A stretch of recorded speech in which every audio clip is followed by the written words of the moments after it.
Good evening, friends. This is your host, Mel, and I have something special for you tonight.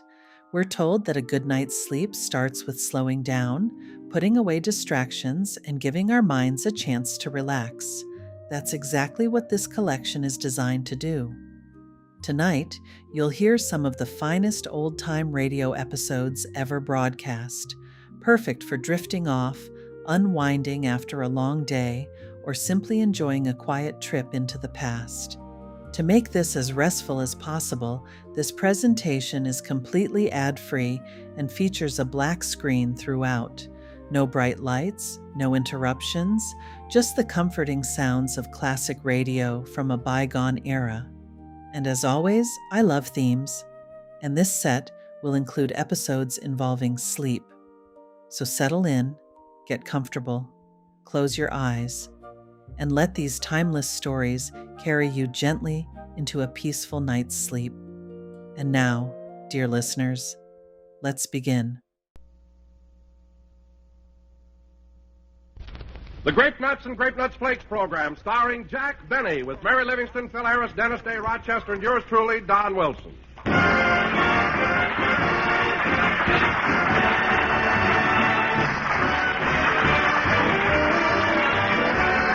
For over 40 years, the favorite. That spells Grape Nuts.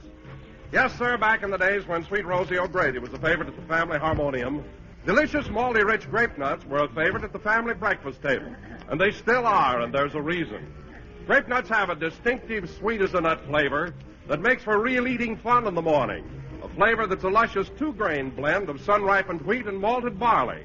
And today you can enjoy that one delicious flavor in two delicious forms. Grape nuts, crisp, crunchy kernels, and grape nuts flakes, delicate, toasty brown flakes. And both grape nuts and grape nuts flakes bring you essential whole grain nourishment, which makes them basic 7 foods, one type of food Uncle Sam wants you to eat more of, because they're nourishing, plentiful, not rationed. So treat your family to malty rich grape nuts or grape nuts flakes in the morning, every morning. It's a mighty swell way to start off.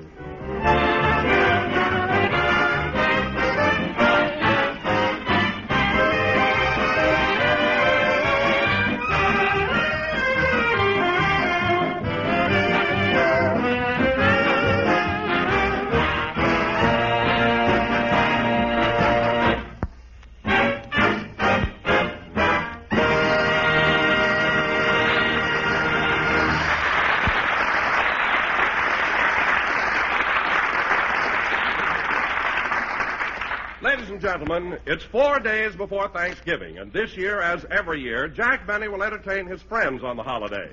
So yesterday, Jack and Mary went shopping, and we picked them up now in a local market. Well, folks, what'll it be? I'm giving a Thanksgiving dinner, and I'd like enough turkey for, let's see, there's me, Mary, Phil, Alice, Dennis, Mr. Billingsley, Mark Hellinger, the Warner brothers, and my laundry man. I'd like enough turkey for 9. Jack, didn't you invite Don Wilson? Oh, yes. Got enough for 15.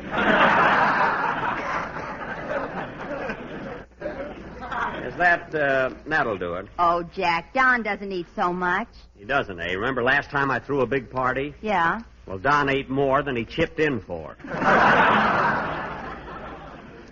Don't tell me. Look, folks, there are other people waiting, so let's get on with the transaction. Oh, yes, of course. Now, here's a nice turkey, all dressed and everything. 55 cents.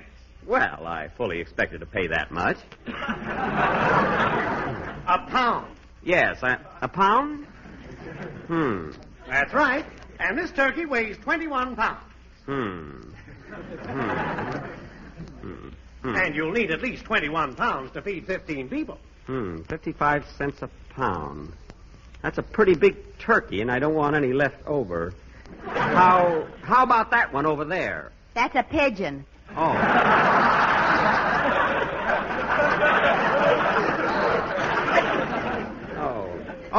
Oh. Well, then I'll take that other one, that live one right there. I'm sorry, I'm not selling my canary. A canary? Well, anyway, that wouldn't be enough for 15 people, would it? Not unless you just wanted to entertain.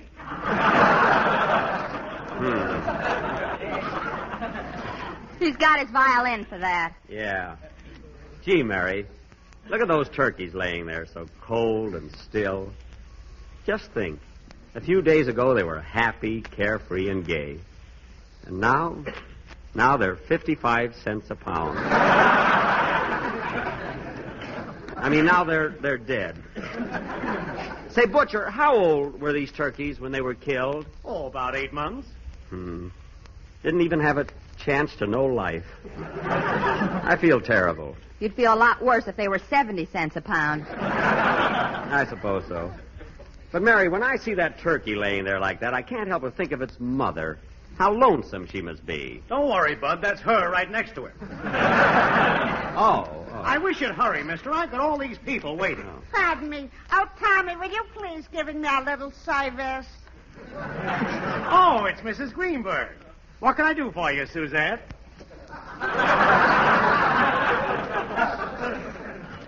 Go ahead, Butcher. You can wait on her. I'm trying to make up my mind between these two turkeys. I'll lay 8 to 5 on the pigeon. Never mind. Tell me, Tommy, how much weighs by you the turkeys? They weigh from 18 to 22 pounds. 22 pounds. You call this a turkey? Well, that's the average size. Listen, Tommy. Last Thanksgiving, I had a turkey that weighed 86 pounds. I weighed them myself. 86 pounds? Yes. And on the other side of the card, it said, you will meet a tall, dark man. 86 pounds? My, that must have been a humdinger. I'm not talking to you. Oh, pardon me. Mrs. Greenberg, how about taking 2 of these turkeys? How much are they? 55 cents a pound. I'm not asking you. Oh, excuse me. All right, Tommy. Give me this one here, and I'll pick it up later. Goodbye. Goodbye, Mrs. Greenberg. Goodbye. All right, goodbye. Social climber.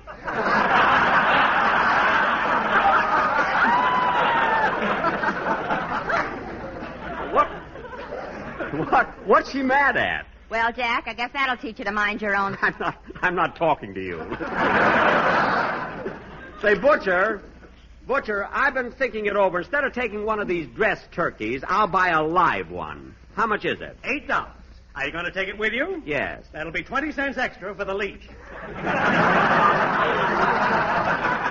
Oh, I often wondered how they got them home. Now, let's see, what else do I want? Oh, yes, for dinner tonight. Say, Butcher, have you got a nice, thick, juicy T-bone steak?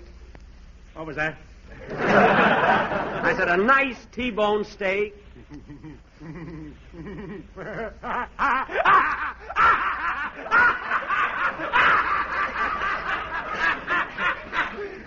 Well, who's next?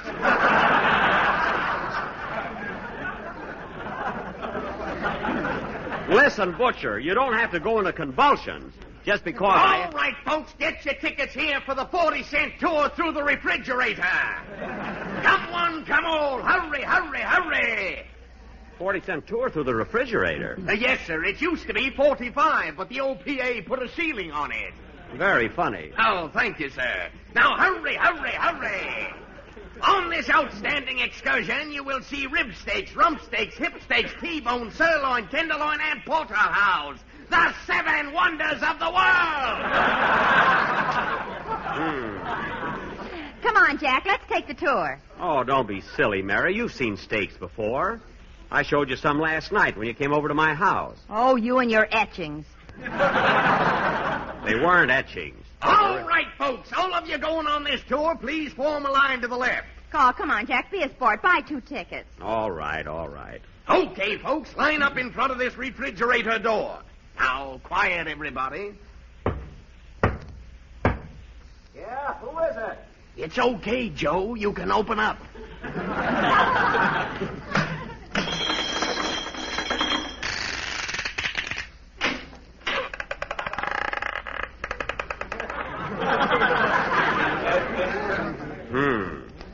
Gosh, it's chilly in this refrigerator. Yeah, it sure is. And now, ladies and gentlemen, if you will look to the right, you will see one of our feature attractions, none other than a 7-rib roast. Oh. Gee, Mary, it is beautiful. I wonder if I could just... Don't linger with your finger. I just wanted to see if it was tender. Yes, ladies and gentlemen, a 7-rib roast. Not 5, not 6, but 7. I'll count them for you. 1, 2, 3, 4, 5. 1, 2, 3, 4, 5. Uh-oh. Hey, Joe, lock the doors. Okay. Hey, Eddie, bolt the windows. Okay. Hey, Tom, sound the alarm. Okay. Hey, Sam! All right, stop with that. Nobody stole anything. Come on, Mary, let's pick up our turkey and go home.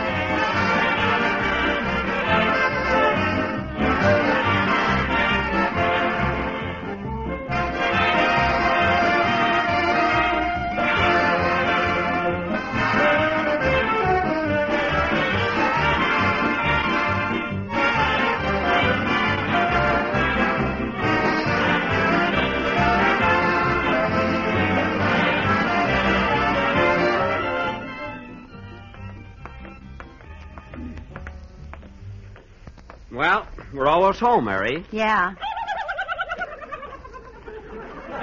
Isn't she cute? Say, Mary, you think it's all right to take the turkey in the house? Why not? She's going to be your guest for Thanksgiving. What? She can sit between the cranberry sauce and the mashed potatoes. Oh, stop. Look, Jack, here comes your crazy boarder, Mr. Billingsley. Mary, he's not crazy. He's just a little eccentric, that's all. Now be nice to him. His rent's due tomorrow. Hello, Mr. Billingsley. Hello, folks. Out for a stroll, I see.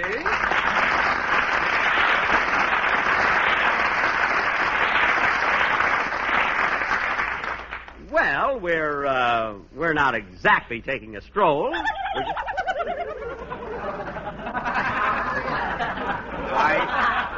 Why, Mr. Benny, I didn't know you had a little one.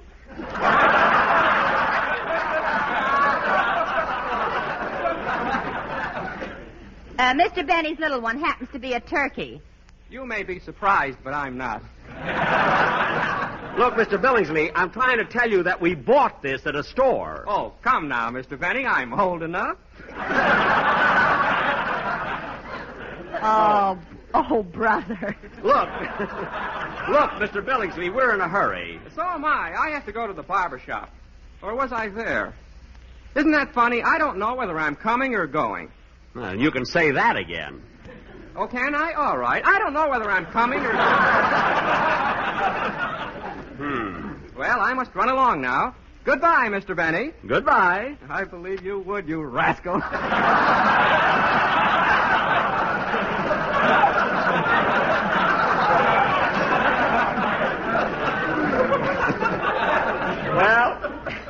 Well, that I know isn't in there. Well, let's go, Mary. You know, Jack, I don't see how you can stand having a guy like that around the house. Mr. Billingsley, oh, he's all right. He gets his own meals, makes his own bed. And every morning he gets up at 6 o'clock and takes my dog for a walk. But, Jack, you haven't got a dog. Well, for heaven's sake, don't tell Billingsley. It'll break his heart. Well, here we are.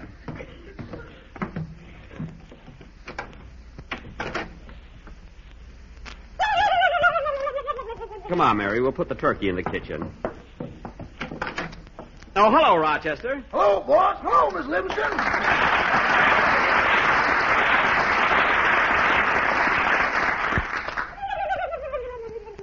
Well, and hello, you.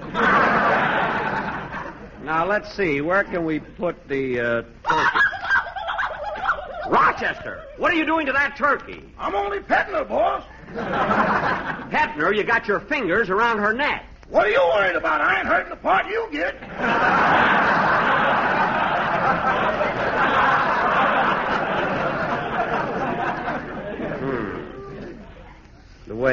The way some people treat turkeys. Come here, you poor thing. There. See how she looks at me with those trusting eyes? See, how can anyone kill it? Oh, Jack, don't be a hypocrite. I'm not a hypocrite. I just can't bear the thought of anyone killing a poor, defenseless turkey. Go on. Last year you killed one yourself. Mary, I ran over that turkey with my car. It was an accident. Accident? You turned off the road and chased her halfway up a mountain. If she hadn't stopped to lay an egg, she'd have lived to hatch it. What are you talking about? You're right, Miss Livingston. Then he put the car in reverse and got 2 more birds. What? I ought to know. I was the tail gunner. Rochester. That's the first time I ever had white meat with Firestone written on it.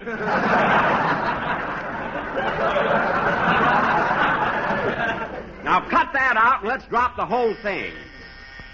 I'll get her, Rochester. There's somebody at the door. You go out and feed the turkey. Oh, hello, Dennis. Hello, Mr. Benny. What are you doing around this way, kid? I came to see you about something important. Oh, yes? What is it? Well, it's about me. All right, Dennis. All right, what is it? Well, what? Well, my mother told me to tell you, Your mother told you to tell me what? You've been giving me the same salary for 3 years, and every year you promise me a raise. My mother thinks I ought to get one, and I do too, so there!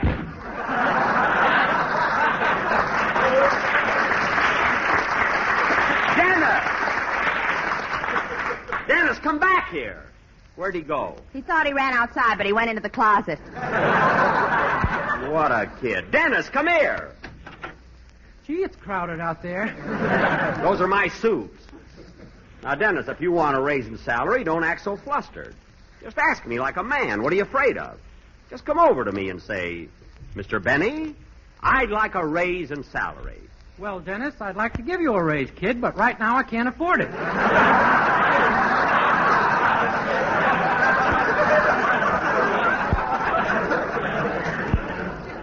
Huh?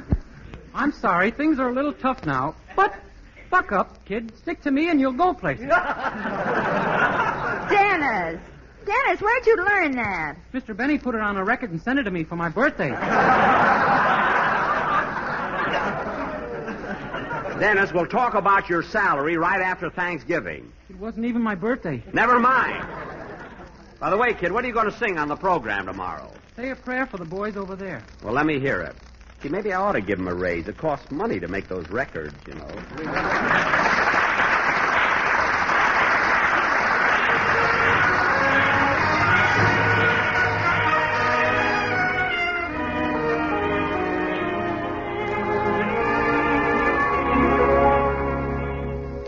Say a prayer for the boys over there when they play the Star-Spangled Banner. Picture them by the dawn's early light and ask the Lord to watch over them each night.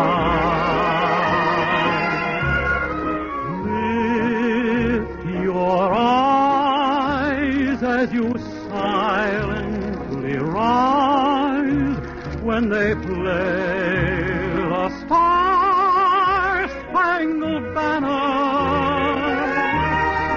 as the song of freedom fills the air.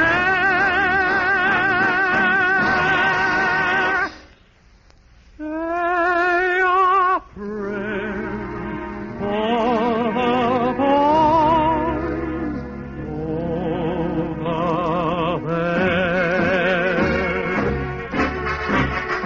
over there. Over there. Say a prayer for the boys over there. Over there. Say a prayer for the boys over there. Lift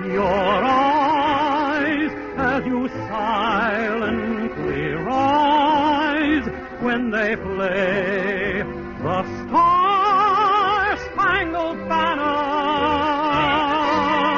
as a song of freedom fills the air.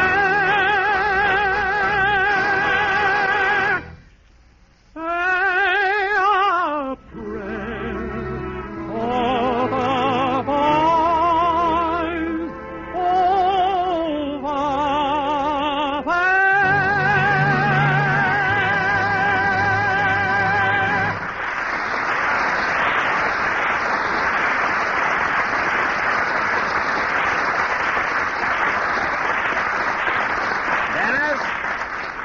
Dennis, that song is swell. Run over it once more before the broadcast tomorrow. Okay, but what shall I tell my mother about my raise in salary? Just tell her you asked. She'll know the rest. Dennis, tell your mother we'll talk about it later. Okay. Goodbye, Miss Livingston. Goodbye, Dennis. Goodbye, kid. Dennis, that's the closet. Oh. Here's the front door. There. Gee, Mr. Benny, no wonder you're the star. Yes, Dennis. I've been a big hit for years, just opening doors. Goodbye, kid. I wonder when he'll grow up. Well, Jack, I think I'll go home, too. I'll have to clean up the house. Clean up your house? You've got a maid. I know, but I don't want to lose her. Oh, yeah. Good night, Mary. Good night. Oh, Rochester, Yes, sir. I'm ready to go upstairs to bed. I'm tired, boss. Would you mind walking up tonight?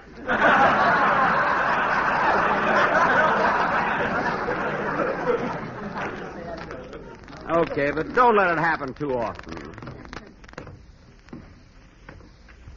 Oh, Rochester, what did you do with the turkey? Did you put her where she won't be cold? Yes, sir, boss. Good. I put it in the oven. The oven? What'd you put her there for? I don't want her to get stage fright on Thanksgiving. Well, take her out of there and put her on the back porch. Okay. Bad enough that we have to kill her in a few days. The least we can do is see that she's comfortable. Yeah, I hate to think of killing that poor old turkey. Oh, boy, am I tired.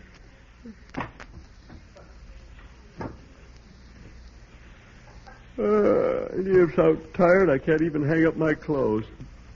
Oh, well. I'm not so fat.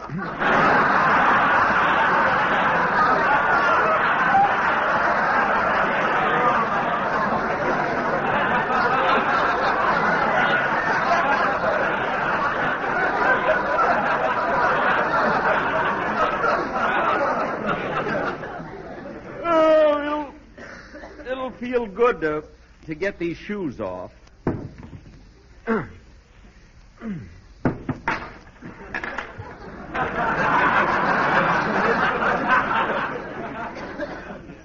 Oh, darn it. I always forget. Thanksgiving's here again. Years roll on for everybody but the turkeys.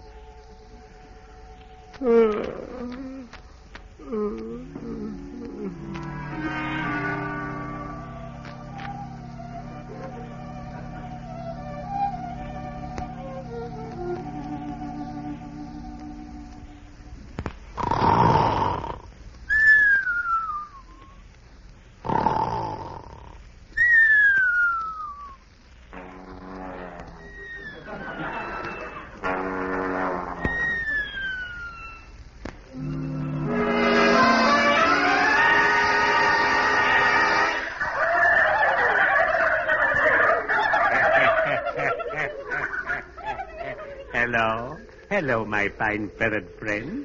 Say, you're nice and plump, aren't you? Who, me? Yes, you. You're going to make somebody happy on Thanksgiving. What? And you'll bring me a nice price on the market. 55 cents a pound.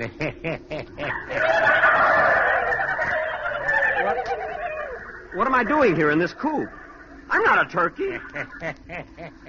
I gotta get out of here. Let me out of here. Let me out of this coop. Oh, I'm not in a coop. I'm in my own house. Oh, Rochester. Rochester. What are you doing here, Turkey? I thought I put you out on the back porch. Turkey? Rochester, I'm not a turkey. And stop staring at me like that. Come here, Turkey. Come over here to me. Rochester, put down that knife and fork. Is that a napkin you're wearing? It ain't a sarong. Rochester, what's the matter with you? Say, Butcher. Hello, Suzanne. How much weighs by you this turkey? Gobble, gobble, gobble, gobble. I'm not talking to you.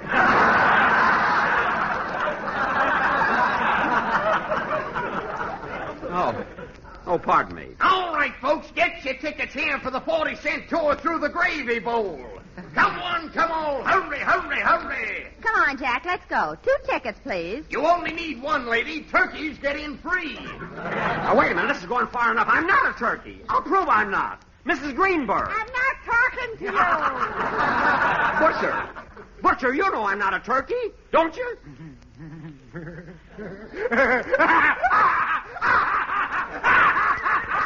What's the matter with you people? Mary, tell them I'm not a turkey. Tell them for cranberry sauce. Tell them. Of course you're not a turkey. What's the matter with you people? Look at his webbed feet. Well, I've had enough. I'm getting out of here.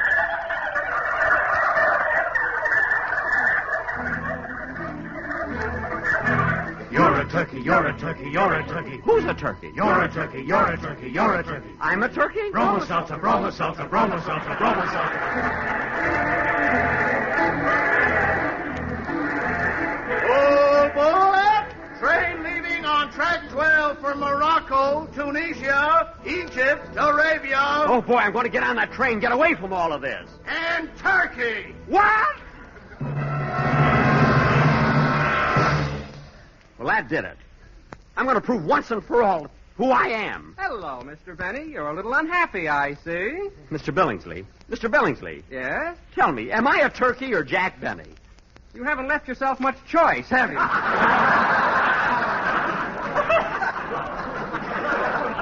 This is the end. I'm not taking any more from anybody. The next one that tells me I'm a turkey is going to get a punch in the mouth. That's what I'll do. I'll punch him right in the mouth. Hello, Jack. Never mind that Jack stuff. I know what you're thinking, Don Wilson. Go ahead and say it. Just say it. Of course I'll say it. Grape-nuts flakes are toasty brown, toasty brown. Stop toasty stalling, brown, Wilson. Sweet as a nut and toasty You know what brown, I mean. toasty Come on, brown, say it. Toasty brown, malty rich and Don't toasty play around brown, with me, toasty Don Wilson. brown, You came here to toasty tell me brown. one Grape-nuts thing. flakes are thrifty Now, buy, you say thrifty it. buy, thrifty You buy. say it or I'll punch you right in the mouth. Grape-nuts flakes. Right in the mouth. Grape-nuts flakes. Right in the mouth. Grape-nuts flakes. Right in the mouth. Grape-nuts flakes. Right in the mouth.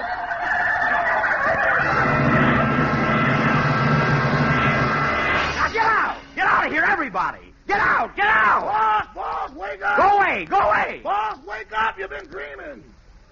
Huh? Huh? What? You've been dreaming. Yeah. Oh, my goodness, what a dream I had. What a terrible nightmare. It must have been, boss. Your feathers are all over the floor.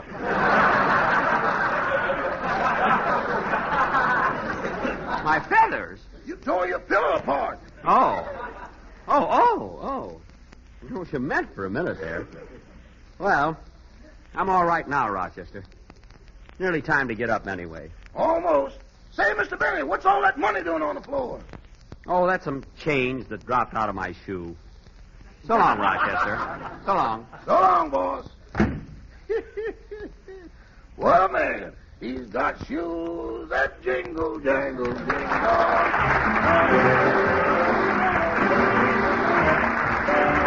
Well, folks, tonight I'm going to tell you a so-so story. You know how you meet a guy on a nice shiny morning and sing out, "Why, hello, Jim, how are you?" And he says, "Oh, so-so." Well, there's usually a reason for that let-down so-so mood, and it goes something like this.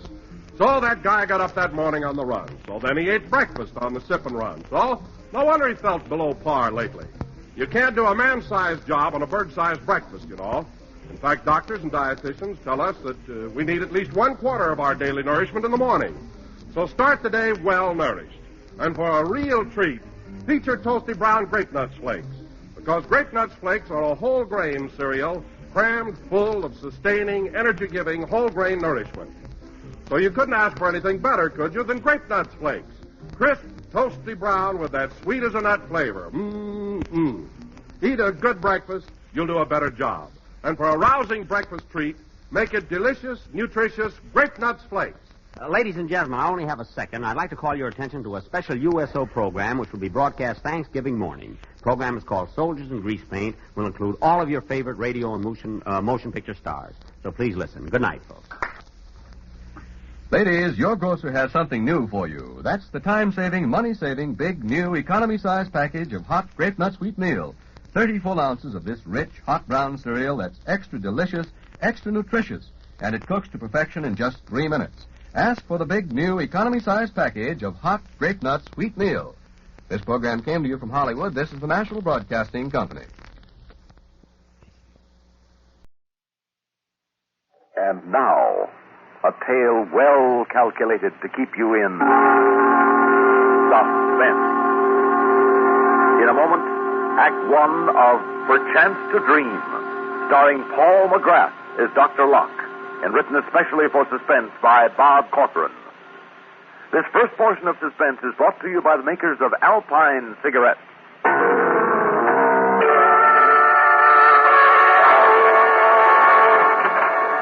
Well, Mrs. Foster, this meeting is certainly under more pleasant circumstances than our first. Yes. I'll never forget the day you called me, Dr. Locke. Please sit down. Thank you.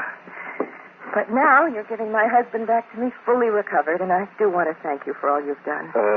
Yes. Dr. Locke, is anything wrong? Isn't Paul all right? Well, Mrs. Foster, this is a general hospital, and as far as the abrasions, broken arm, skull fracture are concerned, we were able to effect a complete recovery. But, What is it? What's wrong? Now, when you visited your husband here, did he ever mention Ernest Masterson? No. He's the man whose wife was killed by your husband's car. Well, should Paul talk about it? I mean, isn't it better forgotten? Well, some things can never be forgotten, and even worse, some things are remembered wrongly. Wrongly? Yes, this was an unfortunate accident. A sudden blowout. The car whipped onto the sidewalk, and Masterson was badly injured. His wife was killed. Now, you know it was an accident. I know it's an accident. We remember it that way. The police, the coroner's jury agreed that no one was to blame. Even Masterson has taken that attitude, remembers it this way. But you're afraid that Paul doesn't? Oh, I'm pretty sure he doesn't. You see, since the accident was nearby, both your husband and Masterson were brought to this hospital.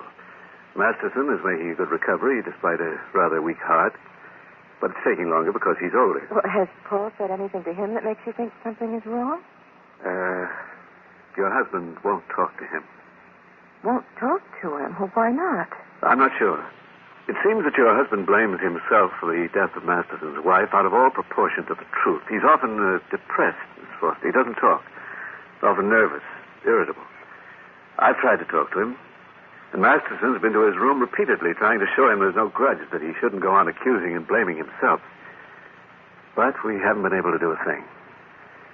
Guilt is a burden not easily thrown down, and it can become unbearable. Well, can't we do something? I suggested a psychiatrist might come in and talk with him. He was very clear in his refusal. Doctor, just what do you think? Well, I think, Mrs. Foster, that he's acted as his own judge and jury, and no one else was allowed at the trial, and I'm afraid the verdict was guilty. Are you sure of this verdict? That's not very scientific, I know, but I do know that something is wrong. And that something might happen? It's possible.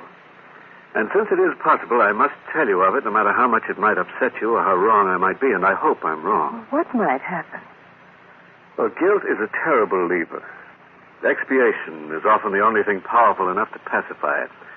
It's possible, in expiation and trying to make atonement for the wrong he feels he's done, that to judge and jury he might add executioner. Oh, no. You mean do something to himself, take his own life? Oh, no, he couldn't do that. I'm sorry to tell you this, but you know that I must. He has a dream almost every night. He talks in his sleep. I've watched him. I've listened to him. It seems to follow a pattern. He fights for a time, seemingly against doing something. Then the struggle is suddenly over. He gives in. This resistance period is getting shorter. Soon it may be gone altogether. But in this dream, he commits suicide? Believe me, Mrs. Foster, when a mind is obsessed by a compulsion, nothing is out of the question. Now, I've asked him about this dream. He seems confused. He either will not or cannot tell me. What can we do to help him? I'll do anything you say. Don't let him see that we've been discussing this. Yes, sir. Come in. Well, down to get the old man out. Hello, darling. You look wonderful. I feel wonderful. I'd like to thank you for everything, Doctor. I guess I wasn't cut out to be a model patient. Well, if they were all as little trouble as you... We better run along. I know you're pretty busy. Oh, I stopped to say goodbye to Masterson. Thought you'd like to know. Well, fine. That's fine. Well, I hope you're going to enjoy your freedom. I intend to. Thought we might take a little trip. By train. I'm through driving for a while. Would you like that, Donnie? Yes, that would be wonderful. I was thinking we might take a run up to Providence tomorrow morning. Providence? We don't know anybody in Well, that's Providence. a good reason for going. We'll meet somebody. Hope to see you again, Doctor. Unofficially. No one wants to see the doctor when he's well. Goodbye, Doctor. Bye-bye. But he's not well, Miss Clemens. I'll swear it. He seems fine. Seems, yes, but there's something... Too bad he couldn't have taken it all like Mr. Masterson. He lost his wife, and yet he seems completely without bitterness. I don't think I could be that forgiving. Well, Foster's guilt won't let him be forgiving either. To himself. If only we knew more, Miss Clemens, we could anticipate and block any attempt he might make. Break the pattern of his dream.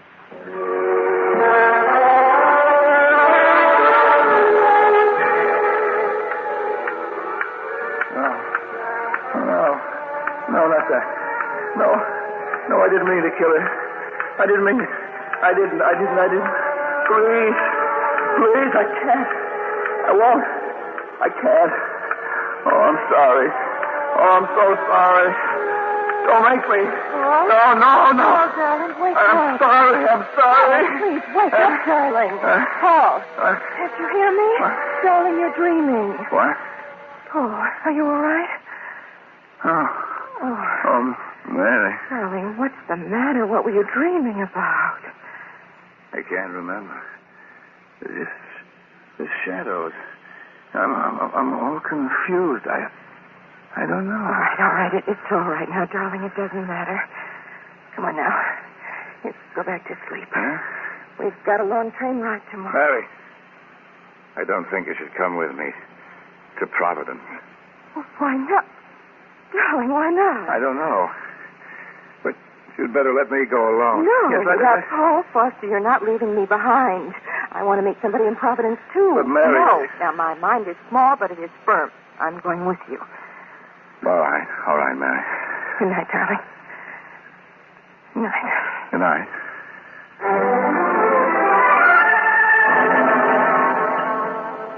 Now, what is that? Bill or fan mail? Oh, it's a note from Jan.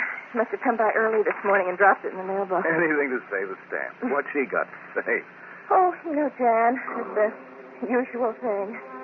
One of the children is sick. I'm sorry if this is upsetting, and I repeat, I may be wrong. But just to be safe, check his luggage in case. Just in case there's a gun or any other weapon. Still worrying about Mr. Foster, Doctor? Huh?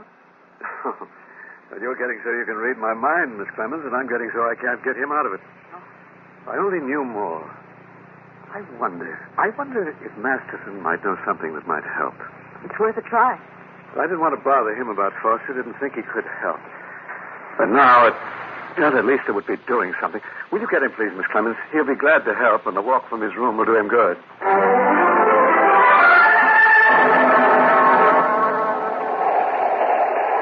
I wish we had something to eat. Oh, sure. That's the way it always is. Rush for the train and forget the essentials. I think I'll take a walk. All right, darling. But you be good and you be careful your first day out of the hospital. It's a promise. Check his luggage in case. Just in case.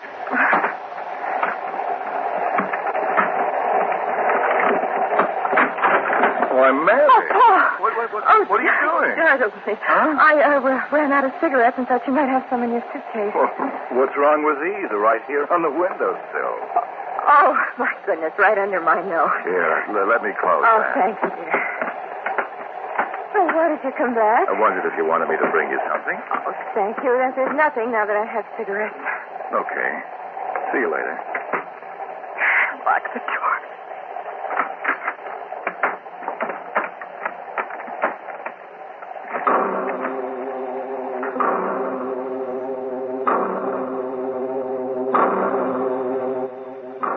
Well, I'm sorry to bother you, Mr. Masterson. Oh, no bother at all.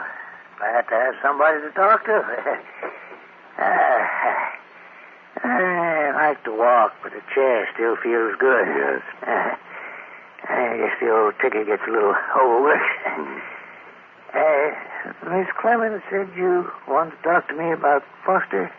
That's right.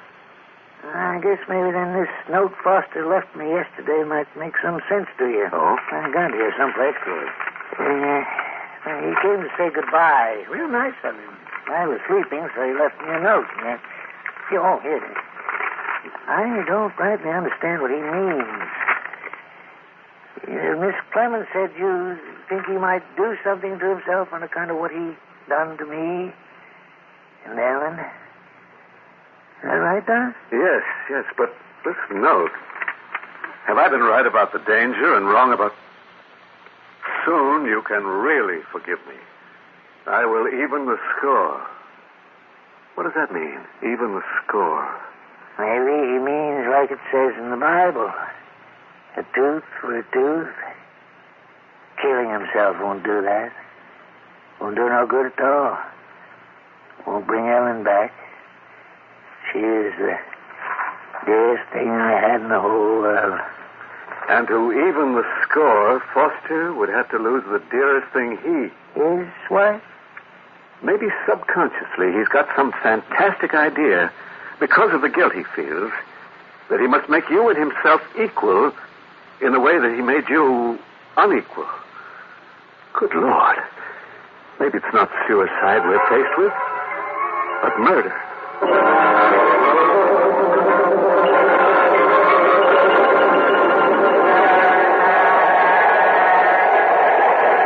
Excuse me, you're Mr. Foster? Yes, that's right. I have a telegram from Mrs. Foster. Oh, okay. I'll take it. Fine. Thank you. Thank you. A telegram.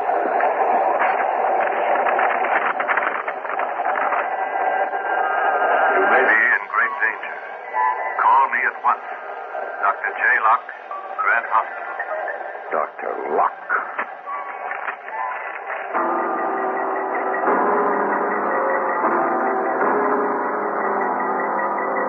Why doesn't she call? Mr. Masterson, I want you to help me some more. I've got to get a line on what he's thinking, consciously or subconsciously, what he may do. Why did he want to go to Providence? Now think back. Try to remember anything you can, anything at all you know about him. Oh, gosh, Doc, I don't remember much. I tried to put it all out of my mind. I know, and I'm sorry to have to ask you, but Mrs. Foster's life may depend on your remembering. Oh, sure, Doc, sure. Well, Foster's a salesman. I guess you know that. Yes. He's always traveling around.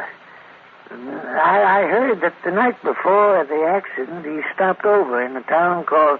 I can't remember. The night before the accident? The last night that you and he were even. The last night both your wives were alive. Yeah, I guess it was. He drove right down from there, and then... I always thought a man walked on the outside to protect the woman. My doing that didn't keep Ellen from being killed. Please try to remember the name of the town, the last town he stayed in. Now try. I'm sorry, Doc. I just don't seem to... Wait a minute. Abby something. Yeah. I remember. Abington. That was it, Abington. Do you know where it is? No, it's up along the coast somewhere, but I ain't sure. I wonder if it could be on the run between here and Providence.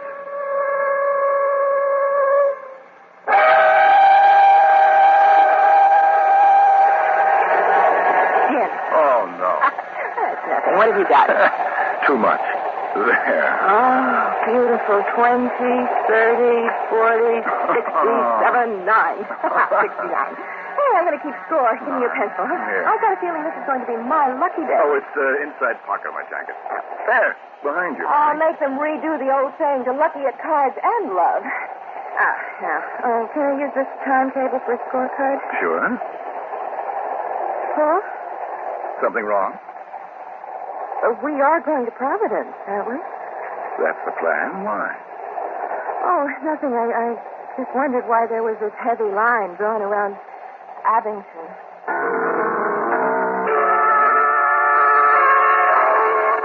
Yes, operator. Mrs. Paul Foster at the Brewster Hotel, Abington. And please hurry. It's very important.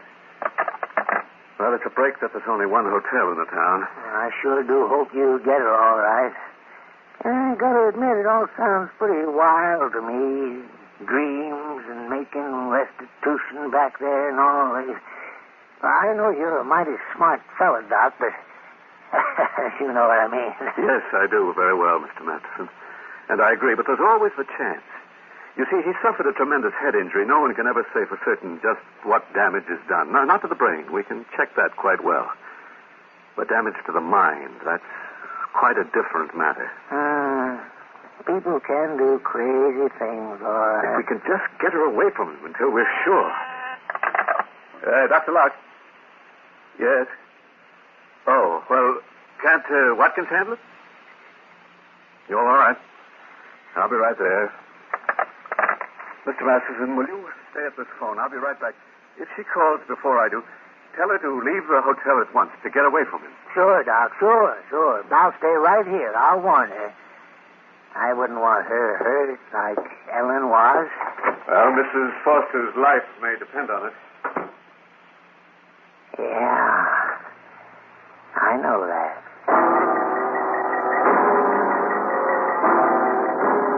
You all right, Tom? Oh, yes. Once the pain's gone.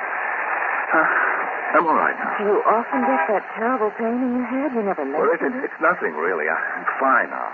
See, I'm sorry I had to drag you off the train. I just couldn't stand being cooped up any longer, and the noise. I know. It was getting on my nerves, too. Anyway, as long as I'm with you, I'll get off any train, any time, any place. Come on. We better hunt up a hotel, if Pittsburgh has one. What? Look at that. What? That sign. Now, there's coincidence for you. Seems we came to Abington after all. I had the bags taken up. You go ahead. I'll be up a little later. Why don't you come now, dear? Oh, Mary, don't worry. I'm just going to take a walk. Get the train out of my system. You're sure you're all right? I'm positive. All right. I'll see you soon. I've got to think. I've got to remember. What do I have to do? I must remember. I must.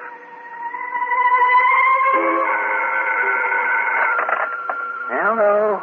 On your call to Mrs. Paul Foster. Nobody here made any such call.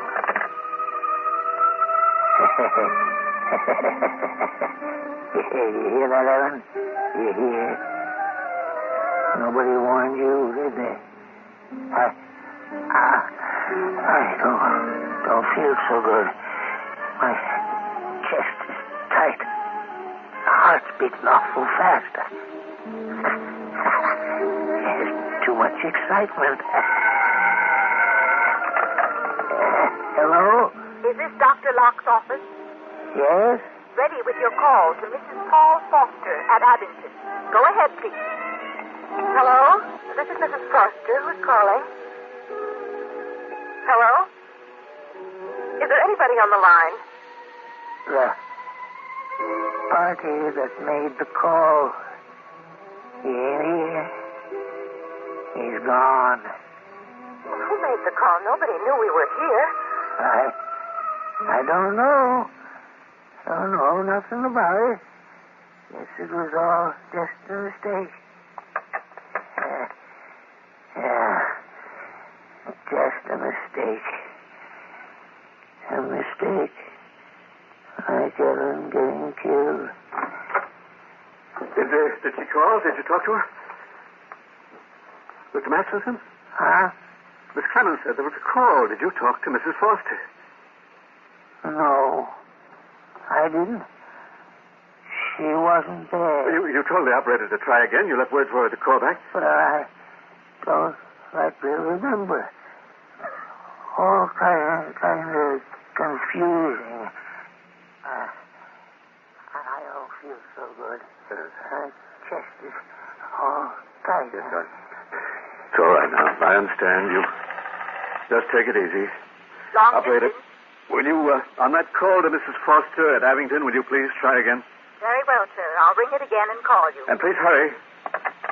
Oh, if only we're in time. Doc, you believe what it says in the Bible? Vengeance is mine, saith the Lord. Yes, I do. If only we were sure that Foster does. Well, you've been a big help, Mr. Masterson. It's the least I could do. No sense in depriving him of his wife just because he deprived me of mine. I didn't mean to kill Mrs. Masterson. It was an accident. Everybody said it was an accident. Oh, don't make me kill Mary, please. Oh, let me stop. Let me stop. I'm sorry. Oh, don't make me kill Mary. It's a dream. Is it a dream? Do it. And don't dream anymore. Peace. Do it. And then stop. And then peace. Oh, I had the strangest call. Maybe this is the same person. Hello? Foster, this is Dr. Locke. You must get out. Oh, what's the matter with you? Mrs. Foster? Oh, please. Mary. No. Oh, my God, please.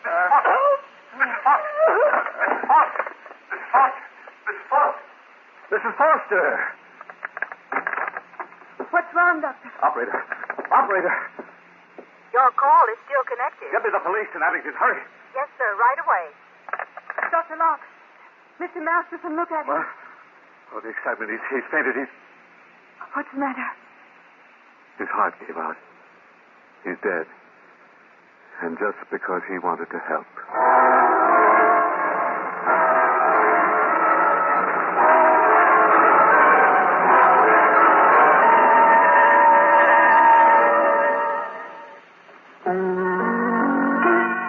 Suspense is produced and directed by Bruno Zerato Jr. Music supervision by Ethel Huber. Featured in tonight's story were Terry Keane, Bernard Grant, Bob Dryden, Guy Rep, and Tony Darnay. Listen again next week when we return with Memory of a Murder, written by John Robert. Another tale well calculated to keep you in suspense. In just a moment, Sleep No More. But first...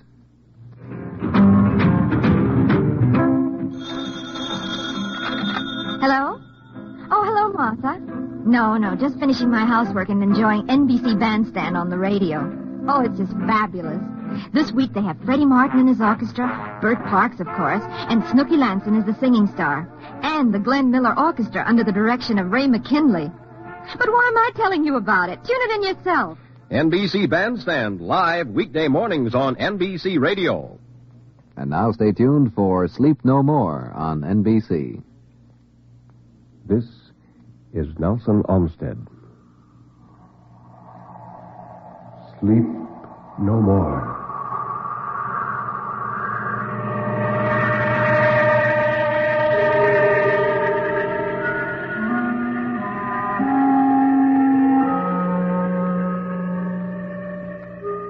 Sleep no more. Turn down the lights. Sink back in your chair and don't look into the shadows. In the shadows, there may be moving things. Tonight, it may be you will sleep no more.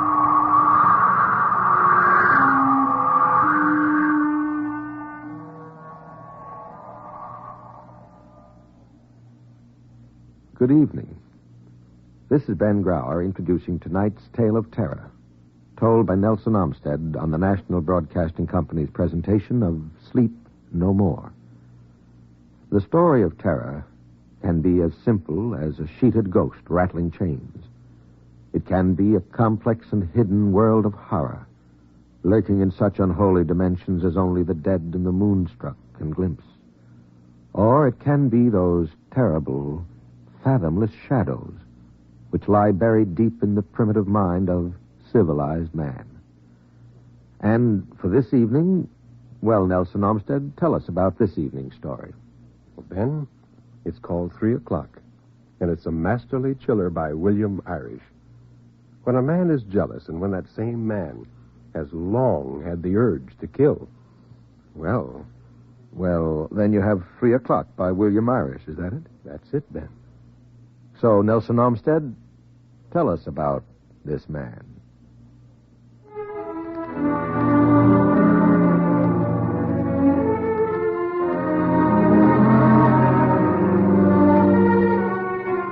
She had signed her own death warrant. He kept telling himself over and over that he wasn't to blame. She'd brought it on herself. He had never seen the man, but he knew there was one. He had known for 6 weeks now. One day he came home, and there was a cigar butt in an ashtray, still moist at one end, still warm at the other. His wife was too often flustered when he came home, hardly seemed to know what she was doing or saying at all. He pretended not to see any of these things. He was that type of man, Stapp was. He didn't bring his hates or grudges out into the open where they had a chance to heal. He nursed them in the darkness of his mind. That's a dangerous kind of man. If he'd been honest with himself, he would have had to admit that this mysterious afternoon caller was just the excuse he gave himself, that he daydreamed of getting rid of his wife long before there was any reason to, that there had been something in him for years past now urging, kill, kill, kill. Maybe ever since that time he'd been treated at the hospital for a concussion. He didn't have any of the usual excuses. She had no money of her own. He hadn't insured her. He stood to gain nothing by getting rid of her. She didn't nag and quarrel with him. She was a docile, tractable sort of wife. But this thing in his brain kept whispering, kill, kill, kill. So every afternoon, for 6 weeks now, when he came home from his shop, he had brought little things with him, very little things that were so harmless, so inoffensive in themselves, that no one, even if had they seen them, could have guessed. Fine little strands of copper wire, such as he sometimes used in his watch repairing. And each time, a very little package containing a substance that, well, an explosives expert might have recognized, but no one else. Loose like that, it couldn't hurt you. But wadded tightly into cells in what had formerly been a soapbox down in the basement, compressed to within an inch of its life the way he had it, the whole accumulated 36 days' worth of it, that would be a different story. They'd never know. There wouldn't be enough left of the flimsy house for them to go by. Sewer gas explosion, they'd think, or a pocket of natural gas in the ground somewhere around under them. He'd be in his shop, tinkering with his watch parts, and the phone would ring. Mr. Stapp! Mr. Stapp! Your house has just been demolished by a blast! The last little package had been brought in 2 days ago. The box had all it could hold now, twice as much as was necessary to blow up the house. The box was set, the wires were in place, the batteries that would give off the necessary spark were attached. All that was necessary now was to hook up the clock, and then today was the day. At 12:30 sharp, he wrapped up the alarm clock he'd been working on, tucked it under his arm, and left his shop. He took the bus, got off at his usual stop, walked 3 interminable suburban blocks to his house, and let himself in. She wasn't home, of course, as he knew. She was out marketing, as usual. He went directly to the door leading to the basement. He passed through it, closed it behind him, and went down the bare wooden steps to the basement floor. She hadn't even known that he'd come down here each night for a few minutes while she was in the kitchen doing the dishes. By the time she got through, he was upstairs again behind his newspaper. It didn't take long to add the contents of each successive little package to what was already in the box. The wiring had taken more time, but he'd gotten that done one night when she'd gone out to the movies. Or so she'd said. The little box, that was no longer merely a box now, but an infernal machine, was standing over against the wall to one side of the oil burner. He was proud of it, prouder than of any fine watch he'd ever repaired or reconstructed. He unwrapped the clock and spread out the few necessary small implements he'd brought with him from the shop. 2 fine copper wires were sticking stiffly out of a small hole he'd bored in the box, in readiness, like the antenna of some kind of insect. Through them, death would go in. He wound the clock up first, for he couldn't safely do that once it was connected. He wound it up to within an inch of its life. He set the alarm for 3. But there was a difference now. Instead of just setting off a harmless bell when the hour hand reached 3 and the minute hand reached 12, the wires attached to it, leading to the batteries, would set off a spark. A single, tiny, evanescent spark. That was all. He wondered why more people didn't do things like this. They didn't know what they were missing. Probably not clever enough to be able to make the things themselves. That was why. He set the clock itself by his own pocket watch, 1:15.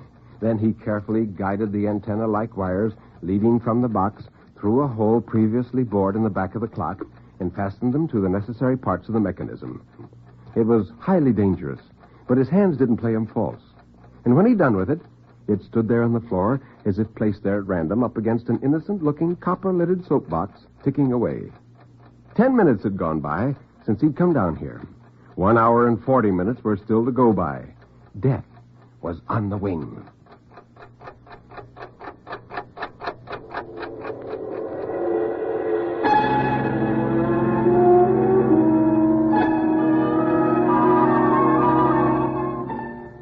He smiled a little and went on up the stairs, not furtively or fearfully, but like a man does in his own house, with an unhurried air of ownership, head up, shoulders back, tread firm.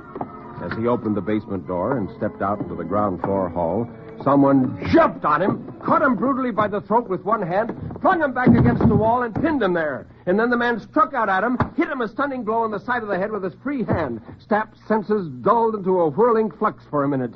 And before they had cleared, a second man had leaped down from up the stairs from one of the rooms above, and he said, "Hurry up! Get something to tie him up with, and let's get out of here." "Oh, good Lord, don't tie..." Stapp tried to say, clawing at his own throat to free it. He wasn't fighting the man off. He was only trying to tear that throttling impediment off long enough to get out what he had to tell him. But his assailant couldn't tell the difference.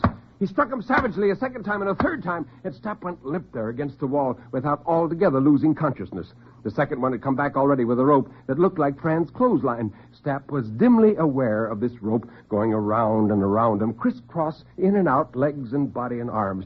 "Don't," he panted. And his mouth was suddenly nearly torn in two as a large handkerchief or rag was thrust in, effectively silencing all further sound. Then they whipped something around outside of that to keep it in and fastened it behind his head. And one of the men asked, "Where'll we put him?" "Well, leave him where he is." "No, I did my last stretch just on account of leaving the guy in the open. Let's shove him back down where he was." Well, this brought on a new spasm, almost epileptic in its violence. He squirmed and writhed and shook his head back and forth.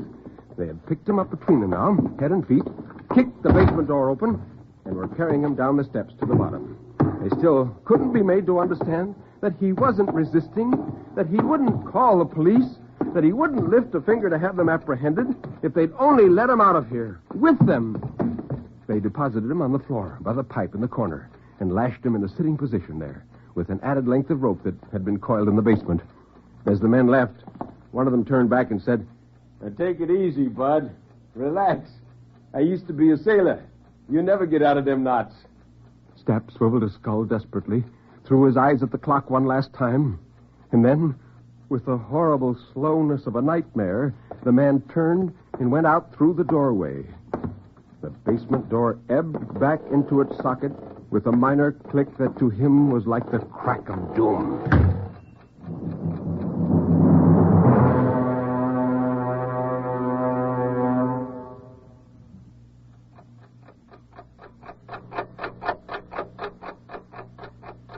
In the silence now, above the surge of his own tidal breathing that came and went like surf upon a shoreline, was the counterpoint of the clock. With the men went his only link with the outside world. They were the only two people in the whole city who knew where he was at this moment. No one else, not a living soul, knew where to find him. Now what would happen to him if he wasn't found and gotten out of here by 3 o'clock? It was 25 to 2 now, and the clock was ticking so rhythmically, so remorselessly, so fast. Then, At 4:45, a door opened above without warning. Oh, blessed sound. Oh, lovely sound. The front door this time, and high-heeled shoes clacked over his head like castanets. "Fran!" he shouted. "Fran!" he yelled. "Fran!" he screamed. But all that got past the gag was a low whimper that didn't even reach across the basement. His face was wet and dark with the effort it cost him, and a cord stood out at each side of his palpitating neck like a splint. The tap, tap, tap went into the kitchen, stopped a minute. She was putting down her parcels, and came back again. If only there was something he could kick at with his interlocked feet, make a clatter with. He tried hoisting his lashed legs clear of the floor and pounding them down again with all his might.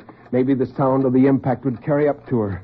All he got was a soft cushioned sound with twice the pain of striking a stone surface with your bare palm. An electrical discharge of pain shot up the back of his legs, coursed up his spine, and exploded at the back of his head like a brilliant rocket.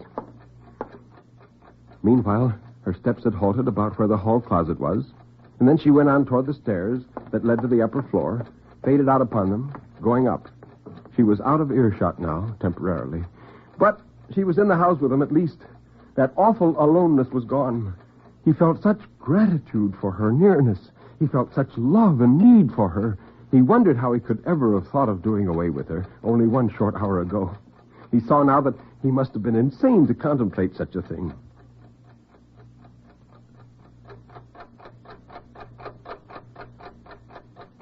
Five after. She'd been back 9 minutes now. And then it was 10. At first slowly, and then faster and faster, terror, which had momentarily been quelled by her return, began to fasten upon him again. Why did she stay up there on the second floor like that? Why didn't she come down here to the basement and look for something? Well, she might intend to stay up there all afternoon. 2:11. 49 minutes left. No, not just minutes left. It wasn't fair. "Fran!" he shrieked. "Fran! Come down here! Can't you hear me?" The gag absorbed his shrieks like a sponge. The phone trilled out suddenly in the lower hallway, midway between him and her. He'd never heard such a beautiful sound before. A tear stood out in each eye. Well, that must be the man now. That would bring her down. And then he heard her quick step descending the stairs to answer it. He could hear every word she said down there where he was. Oh, these cheap matchwood houses. "Hello? Oh, yes, Dave, I just got in now." And then, "Oh, Dave, I'm all upset. I had $17 upstairs in my bureau drawer, and it's gone, and the wristwatch that Paul gave me is gone, too. It looks to me as if someone broke in here while I was out and robbed us." Stapp almost writhed with delight. She knew they'd been robbed. She'd get the police now.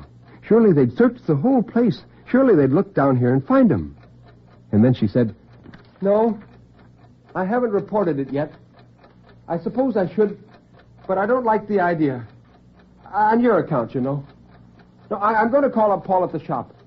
There's just a chance that he took the money and the watch with him when he left this morning. You come out then, Dave." There was a pause while she broke the connection. Then he heard her dial his shop number and wait while they were ringing. Of course, no one answered. In terrible silence, he screamed, "I'm right here under your feet. Don't waste time.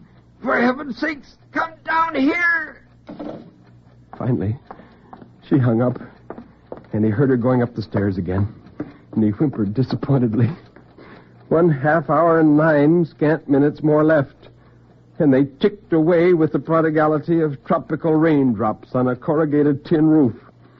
He kept straining and pulling away from the pipe that held him fast, and then falling back exhausted to rest a while, to struggle and to strain some more. How could ropes hold that unyieldingly? Each time he felt back weaker, less able to contend with them than the time before. For he wasn't little strands of hemp. He was layers of thin skin that broke one by one and gave forth burning pain and finally blood.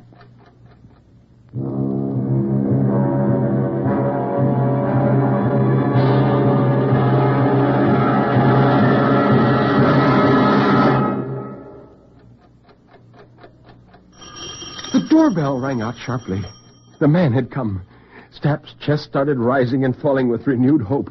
4 ears instead of 2 to hear whatever slight sound he might manage to make. And he must He must find a way of making one. Oh, thank God for this admirer, or whatever he was. Thank God for their rendezvous. She came quickly down the stairs a second time, and her footfalls hurried down the hall. The front door opened. "Hello, Dave," he heard her say, and a man's voice asked, "Did it turn up yet?" "No, and I've looked high and low. I tried to get Paul after I spoke to you, but he was out to lunch. Come in the kitchen. I'll make you a cup of coffee." Her quick, brittle step went first, and his heavier, slower one followed. There was the sound of a couple of chairs being drawn out, and the man's footfalls died out entirely. Hers continued busily back and forth for a while on a short orbit between stove and table.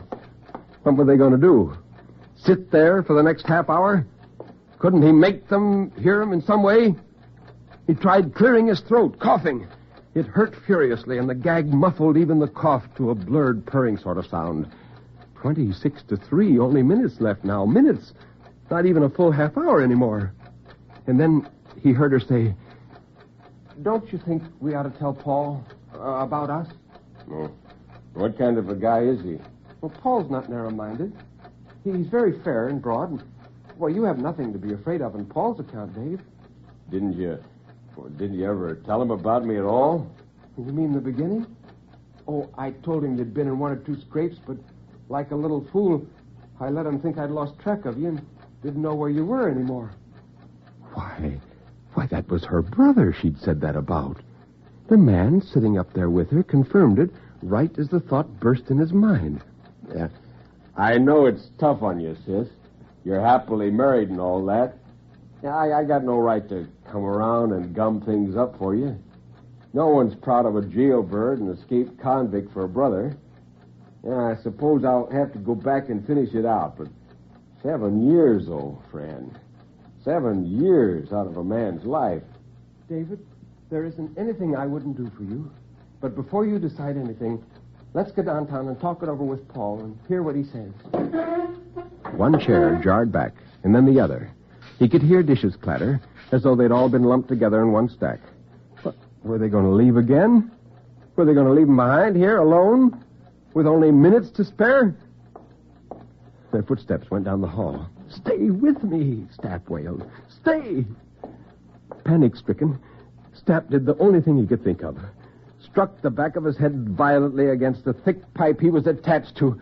A sheet of blue flame darted before his eyes. The pain was so excruciating, he knew he couldn't repeat the attempt. But they must have heard something. Some dull thud or reverberation must have carried up along the pipe. He heard her stop short for a minute and say, "What was that?" The man said he hadn't heard anything, and she took his word for it. And there was the sound of the front door opening. She passed through it. The man passed through it. It closed. And they were gone.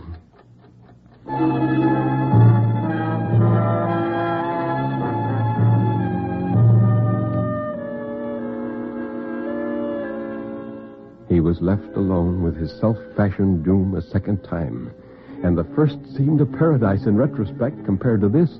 For then he had a full hour to spare. He'd been rich in time. And now he only had 15 minutes, one miserly quarter hour. Well, there wasn't any use struggling anymore. He couldn't anyway, even if he wanted to. Flames seemed to be licking lazily around his wrists and ankles.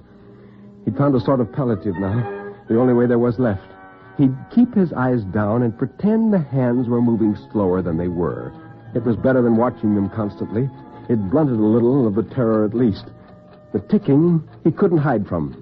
Of course, every once in a while, when he couldn't resist looking up and verifying his own calculations, there'd be a renewed burst of anguish. But in between times, it made it more bearable to say, "It's only gained a half minute since the last time I looked." Then, suddenly, the outside world intruded again. The doorbell rang out. He took no hope from the summons at first. Maybe it was some peddler. Came again. Whoever was ringing was truculently impatient at being kept waiting. A third ring was given the bell, this time a veritable blast that kept on for nearly half a minute. And then as the peal finally stopped, a voice called out forcefully, "Anybody home in there? Gas company." And suddenly Stapp was quivering all over. This was the one call, the one incident in all the day's domestic routine from earliest morning until latest night that could possibly have brought anyone down into the basement. The meter was up there in the wall, staring him in the face. And her brother had to take her out of the house at just this particular time. There was no one to let the man in. The gas inspector gave the bell one more try, as if venting his disappointment of being balked, rather than in any expectation of being admitted at this late time in the proceedings. He gave it innumerable short jabs, like a telegraph key, and then he called out disgustedly, evidently for the benefit of some unseen assistant waiting in a truck out at the curb. "They're never in when you want them to be." There was a single quick tread in the cement, away from the house.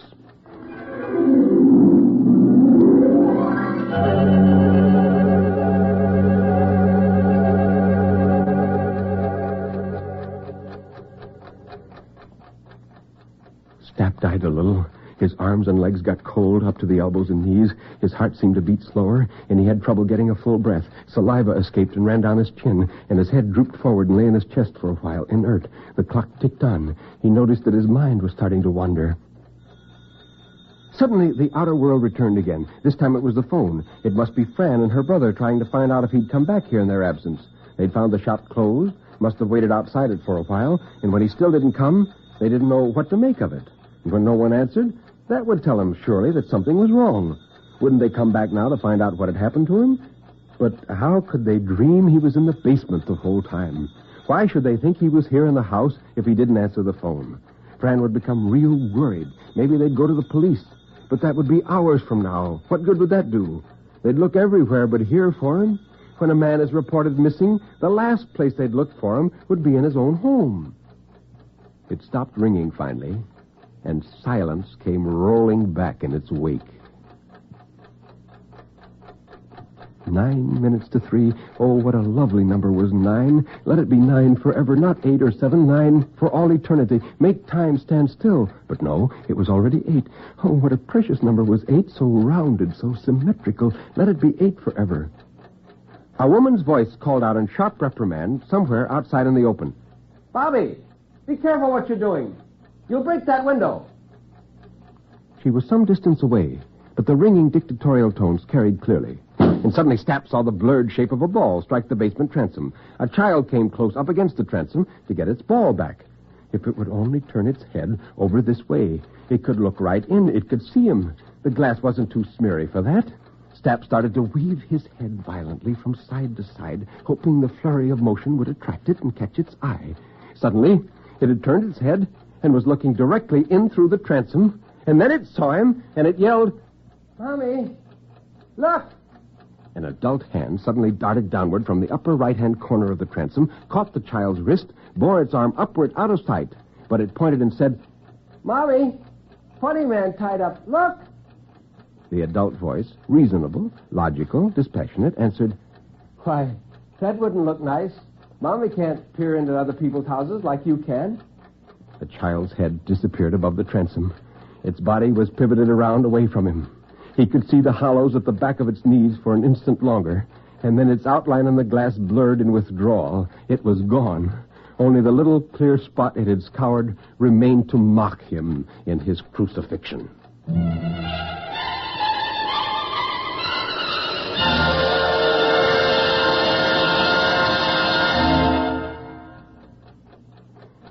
He rolled his head away from the window, back toward the clock finally. To his horror, it stood at 3 to 3. He couldn't feel anymore. Terror or hope or anything else. A sort of numbness set in, with a core of gleaming awareness remaining that was in his mind. He was making animal noises deep in his throat as the minute hand slowly blended with the notch of 12. Guttural sounds like a dog worrying about a bone, though the gag prevented the sounds from emerging in full volume. He puckered the flesh around his eyes apprehensively, creasing them into slits, as though the closing of his eyes could ward off, lessen the terrific force of what was to come. The hand on the dial gradually became upright. It was 3 o'clock, but he didn't know it. He was shaking all over from head to foot, not with fear, but with laughter. And then everything went black.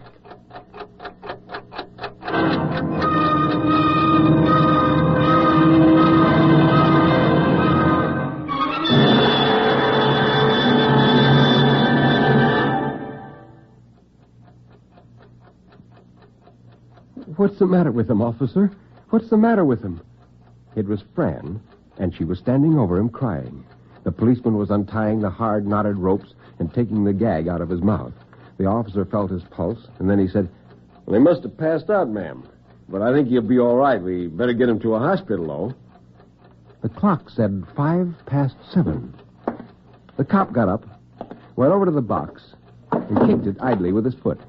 It shifted lightly along the wall a little and took the clock with it. And he asked, What's in this box? And Stapp's wife looked at it and answered, Nothing. Well, it used to have some kind of fertilizer in it, but only this morning I took it out and emptied it in the flowers I've been trying to raise in the back of the house. It's just an empty box.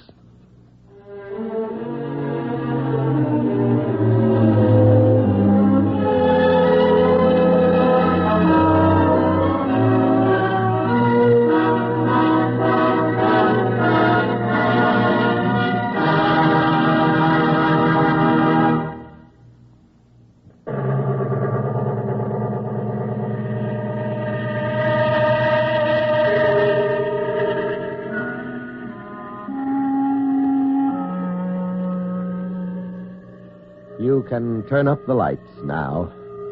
You can look around you. Nobody is there, really. Everything is all right, isn't it?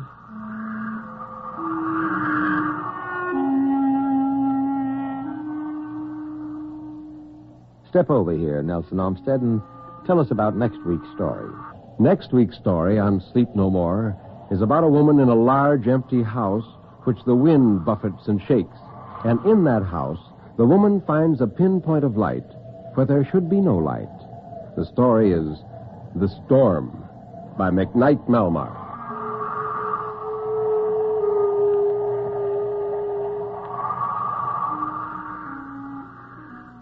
You have been listening to Sleep No More, an NBC Radio Network production directed by Kenneth McGregor. Mr. Olmsted's albums are recorded exclusively for Vanguard Records. Until next week, when Nelson Olmsted will again be here in person, this is Ben Grauer bidding you good night.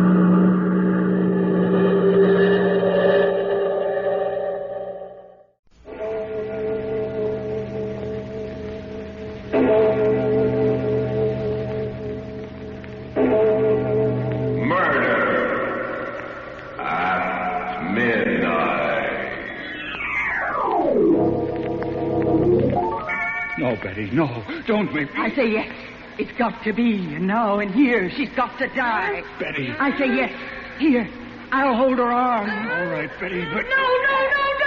I don't want to die.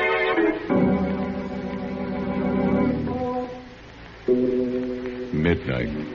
The witching hour when the night is darkest, our fears the strongest, and our strength at its lowest ebb.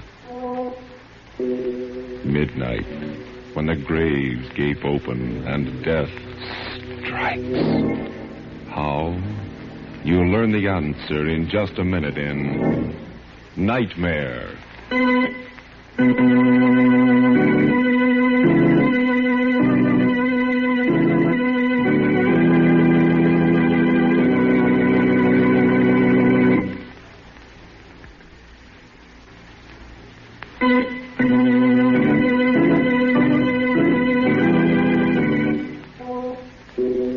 And now, Murder at Midnight.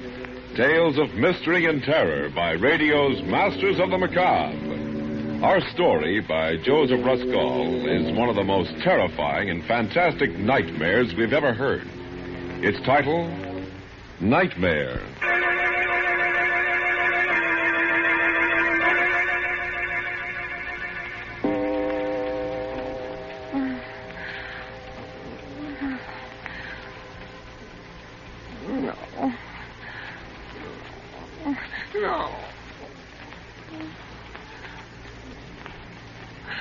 No, don't kill me! Don't kill me! Helen, what's the matter? What's the matter? Helen, wake up, for Pete's sake. Stop it, Helen, stop it. It's me, it's Ernie. What? Where am I? In bed. Where do you suppose? It's almost 12 o'clock. I wish you'd let me get some sleep. Oh, thank heaven. Oh, it must have been just a dream. Oh, thank the Lord. Oh, Ernie, it was so real. I dreamed somebody was leaning over me just now with a pillow. Oh, it was horrible. They were trying to smother me to death. And Ernie. Yeah? It was you. What? Oh, that's a beaut. Where's the light? Oh, my aching back. Why, you poor, foolish little... Come here, Butch. I'll kiss you back. No, don't touch me. Keep away. Huh? What is this? That pillow in your hand. Oh, for crying out, Bells. Can't I even straighten it out? Sorry, dear. Gee, don't mind me, but that horrible nightmare, it seemed so real. Oh, darling, wasn't that crazy? You, the sweetest, gentlest husband in the world. Then why... Oh, Ernie, now please don't look so hurt. Now I can't even look hurt. I just murdered my wife in her sleep, didn't I? No, you were just about to. Oh, now what everything's happening tonight. Hello. What? Who? Wrong number. And what's more, this is a heck of a time to be ringing. Why, what a nerve. On a night. Thought maybe that was the police you phoned in your dream. Now will you go to sleep? Ernie Kraft, I'm sure I didn't mean to insinuate anything. I was just telling you my dream. You asked, didn't you? Oh, you're a character.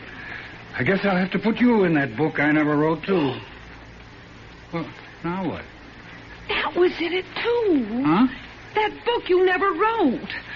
You've nagged about it so much, no wonder.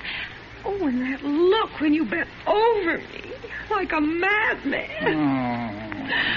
Ernie, what on earth do you suppose made me have a nightmare? That's easy.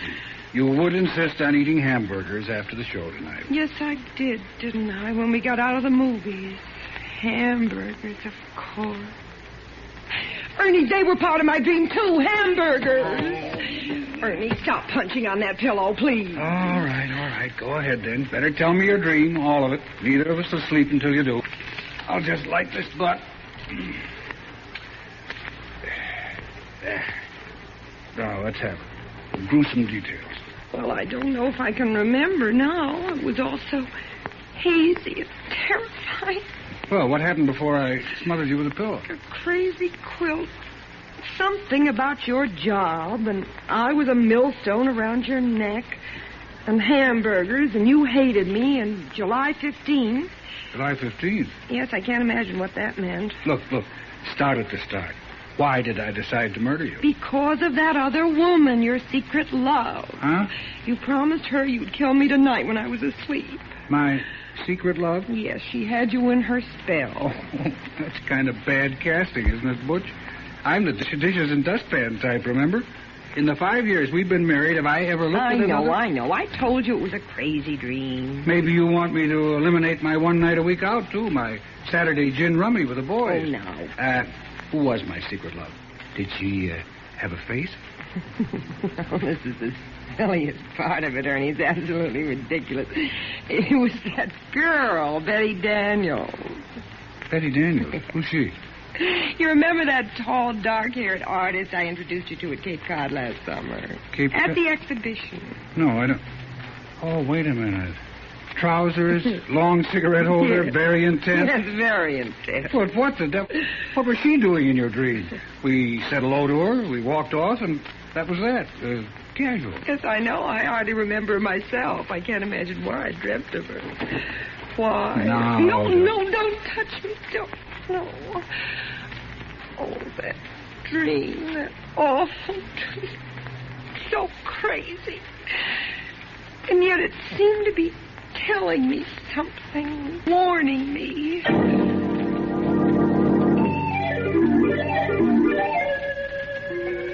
Strange and weird. You know how dreams are. First thing I remember is Provincetown and us looking at the art exhibition just the way we did last summer. Only now the picture was about 10 feet tall and hanging crooked. And then she came along, Betty Daniels, just the way she did then. Hello, Helen. And I introduced you the same as I did then, only not exactly the same. Like in a dream. You know, silly. Betty Daniels, this is my husband, Ernest. He is very faithful to me. How do you do? How do you do? We've never met. That's a marvelous Goya painting, Helen, don't you think? Or do you prefer hamburgers? Well, My wife prefers hamburgers, Miss Daniels. Oh, I didn't know. Only after a movie, though. Anyway, I'm sure I can't tell one painting from another. My husband's the art lover in the family, I guess, and I just tag along for the fish. Only I don't like fish, I like hamburgers. I know. You don't wear trousers like I do. You're fluffy. Betty and I met on the beach, Ernie. She's a painter. Our rowboats got tangled. That's how we met. Yes, it was all very casual. I hardly remember. Well.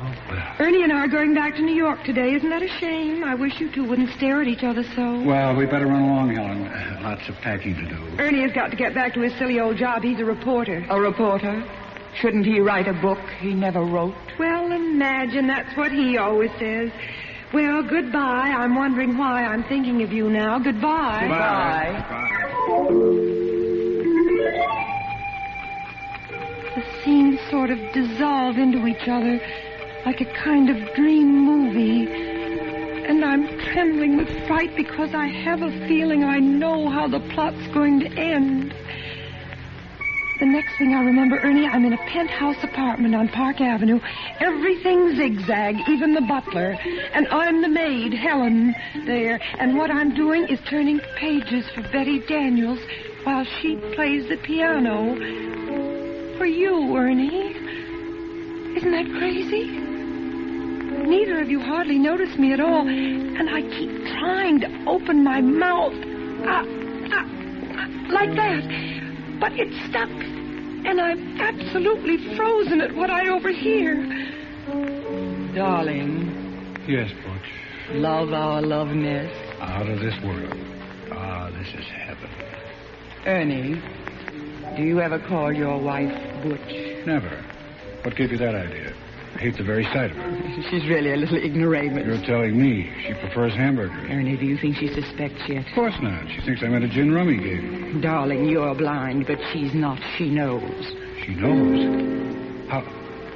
How'd she find out? You may go, Helen. Helen, do you hear me? Why don't you go? Answer me. Have you lost your tongue? Oh, well, there's murder in the air. How'd she find out, Betty? Tell me. Darling, do you suppose she doesn't know what happened last summer in Provincetown? After we all said goodbye, you came to look for your cigarette lighter. She knew you hadn't lost your lighter, that you'd come back to ask me for my New York telephone number. She knew? Of course, intuition. She knows we've been having a secret affair ever since. I can't go on like this. I'm tired of being just a gin rummy excuse. Ernie, if you love me, you'll do what I promised. But I pity her so. Don't be a fool. Isn't it her fault you never wrote that book you never wrote? It's true. She wouldn't let me give up my job. She's a millstone around my neck. Then get rid of her, Ernie. Get rid of her, and I'll bring your genius to the world. I've plenty of money, and you can give up reporting and write that book. Fulfill your destiny. Fulfill my destiny. Oh, Betty, you'll help me? Yes. But only if you forget July 15th. You'll forget about July 15th. It won't mean a thing to you from now on. Not a thing, I promise. And you'll do away with her. The way I told you. Yes, like you told me. The pillow. The pillow. Don't let her hear. Just look at her standing there at the piano. You've been spying on us, Helen, haven't you? Haven't you? Answer, have you lost your tongue? Oh, don't try to fool us. We know you're the real Helen and not the maid. She's heard everything you've said, Ernie. So we'll have to kill her now. Unless she gives me a divorce. Will you give him a divorce? Answer or we'll finish you right now. Helen.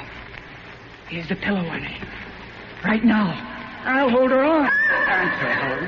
Don't make me do it. Answer, Helen. I pity you, but I hate you. Let her cry. Look at her. Stricken dumb. Her mouth's moving, but she's not saying anything. What are you trying to say? Helen, please don't make me do it. Will you give me a divorce? Tell me. Ernie, stop. Oh, sweetheart. Do you want her body found here? Well, hang for you. She's got to. She's got to. No, not here. Not like this. There must be some other way. Later tonight, Ernie. After the movies. Hamburgers. She'll get hungry for hamburgers. She's bound to. The waiter will ask her how she wants them. That'll give you the clue. And then, when she's asleep... and they'll find her in her bed. The perfect crime. Don't you see, Ernie? Hamburgers.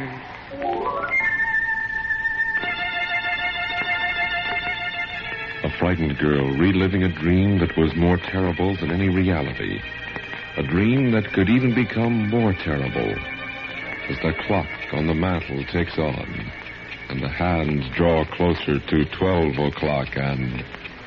Murder at midnight.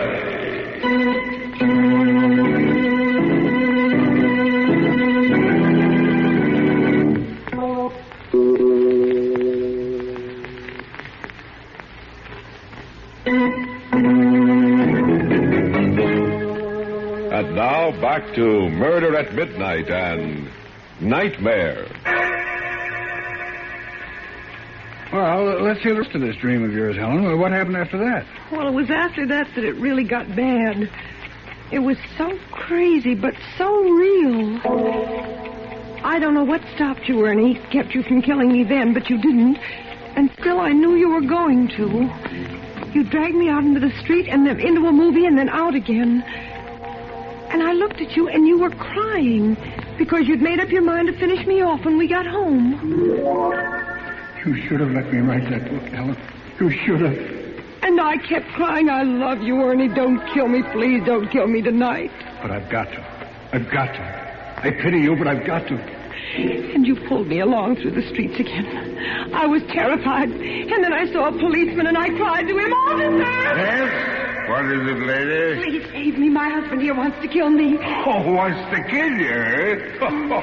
Why, that's a crime. A felony. Oh, why are you joking? Don't joke about it. Do something, please. I'm frightened to death. Don't pay any attention to her, officer. She's dreaming. I'm not. Don't believe him. He wants to wait till I go to sleep tonight. And then as soon as I fall asleep... Oh, come now, lady. He wouldn't do it to you in your sleep. Why, you're cute.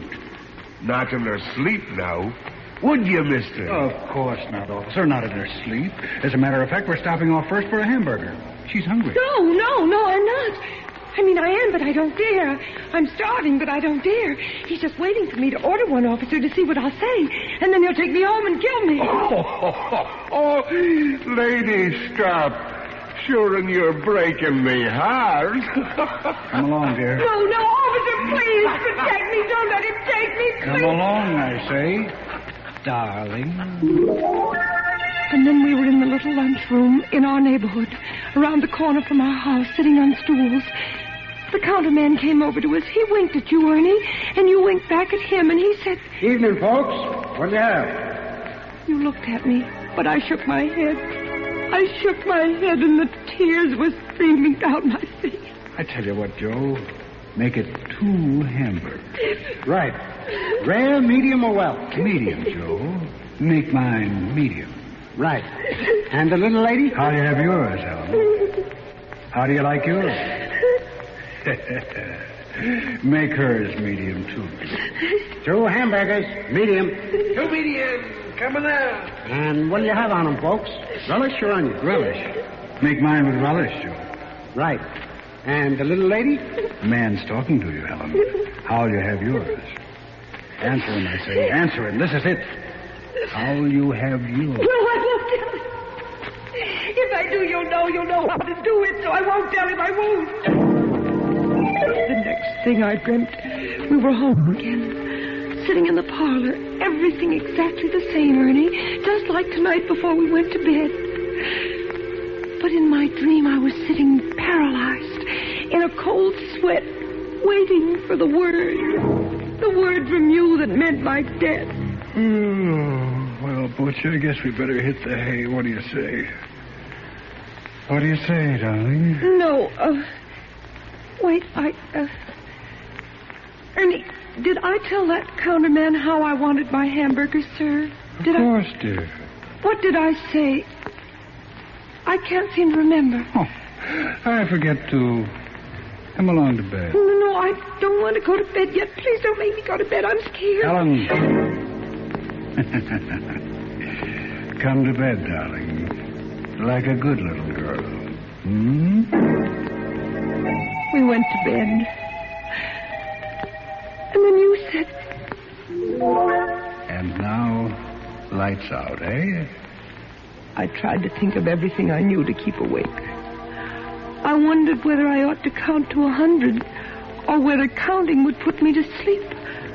I tried not to count, but I felt myself getting sleepier and sleepier. Asleep, honey?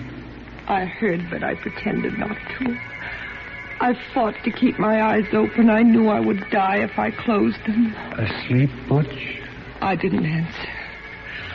I couldn't if I wanted to. I was so scared. And then pretty soon I heard you stirring ever so quietly. And in a moment you were leaning over me. Oh, Ernie, I know it was just a dream, but it was so real. And there was hatred in your eyes, and there was a pillow in your hand, and I knew you were going to do it right then, and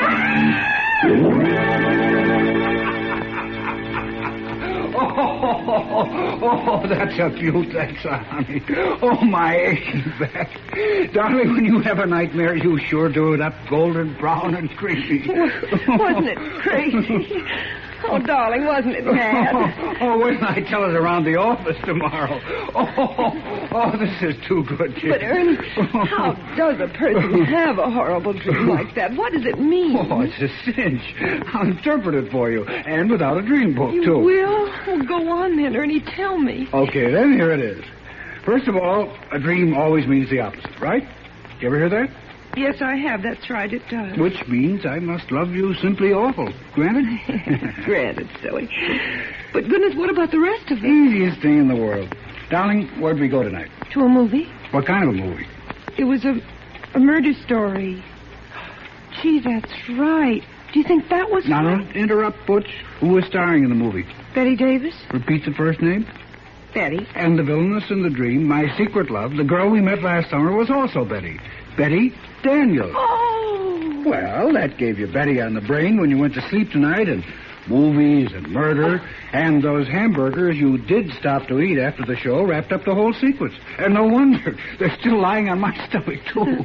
Well, what was the pillow doing in it? Sweetness and light, what were you talking about earlier this evening? That chore you intend to get after someday?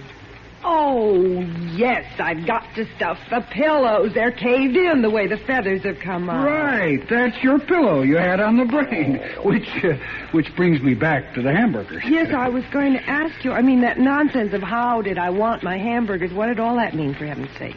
Precious, how did you order your hamburgers done tonight? Remember?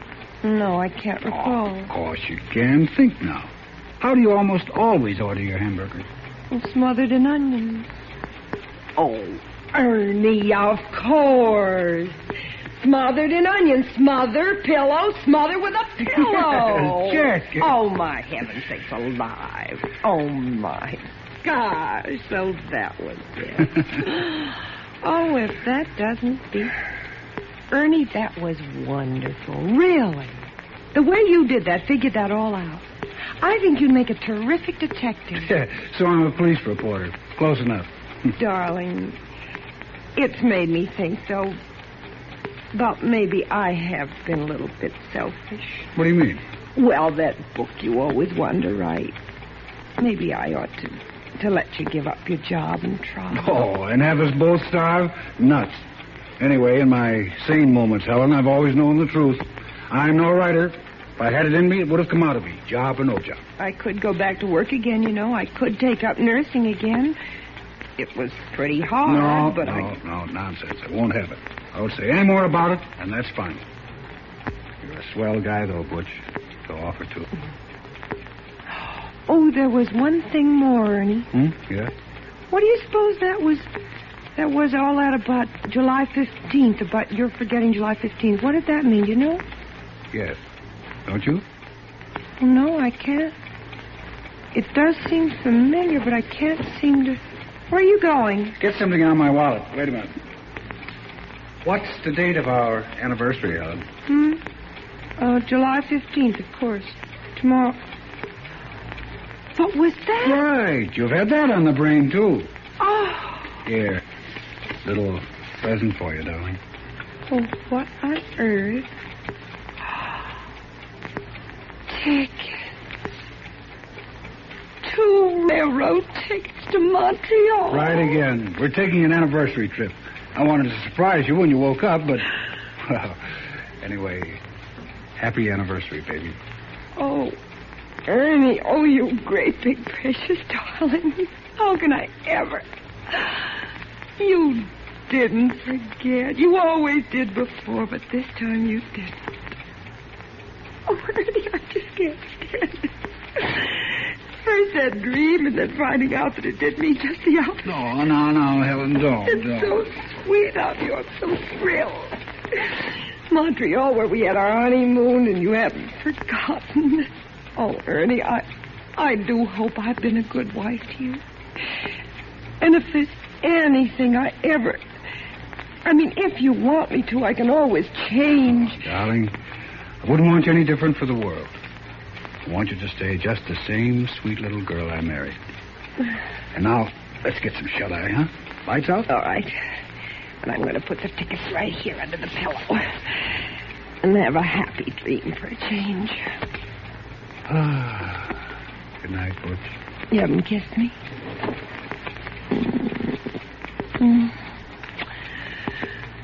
Good night, dear.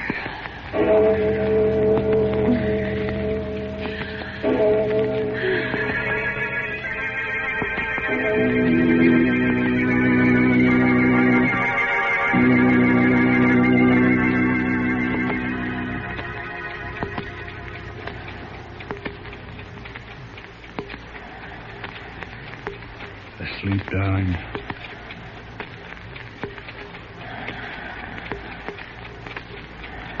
Darling, are you asleep?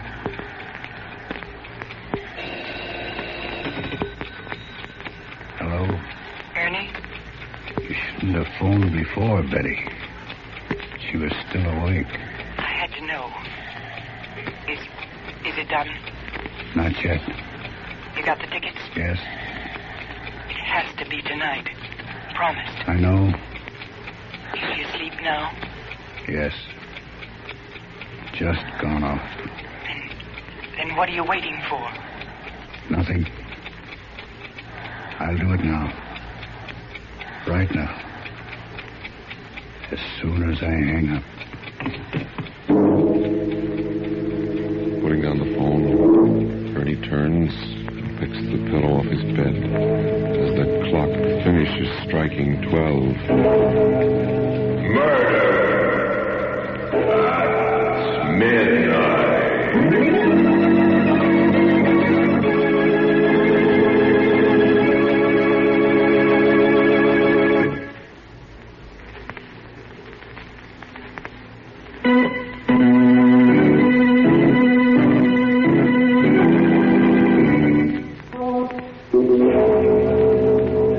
Remember to be with us again when death appears out of the darkness, wearing the face of one you know. And the clocks strike 12 for... Murder at midnight. Margaret Helen was played by 𝒆𝒍'𝒔. Walter Vaughn was Ernie. With music by Charles Paul, Murder at Midnight was directed by Anton M. Leader.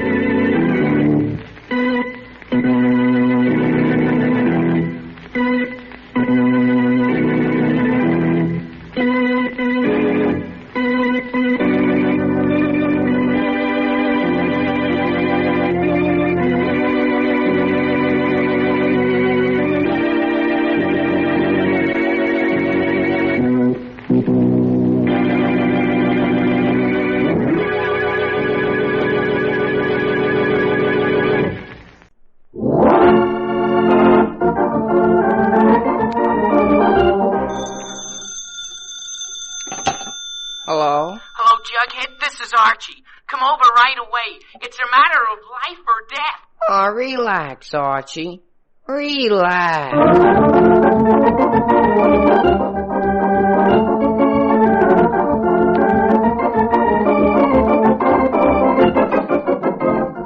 Yes, and you relax too, folks, if you can, because here he is again, right out of the pages of Archie Comics magazine, with all his gang, Archie Andrews.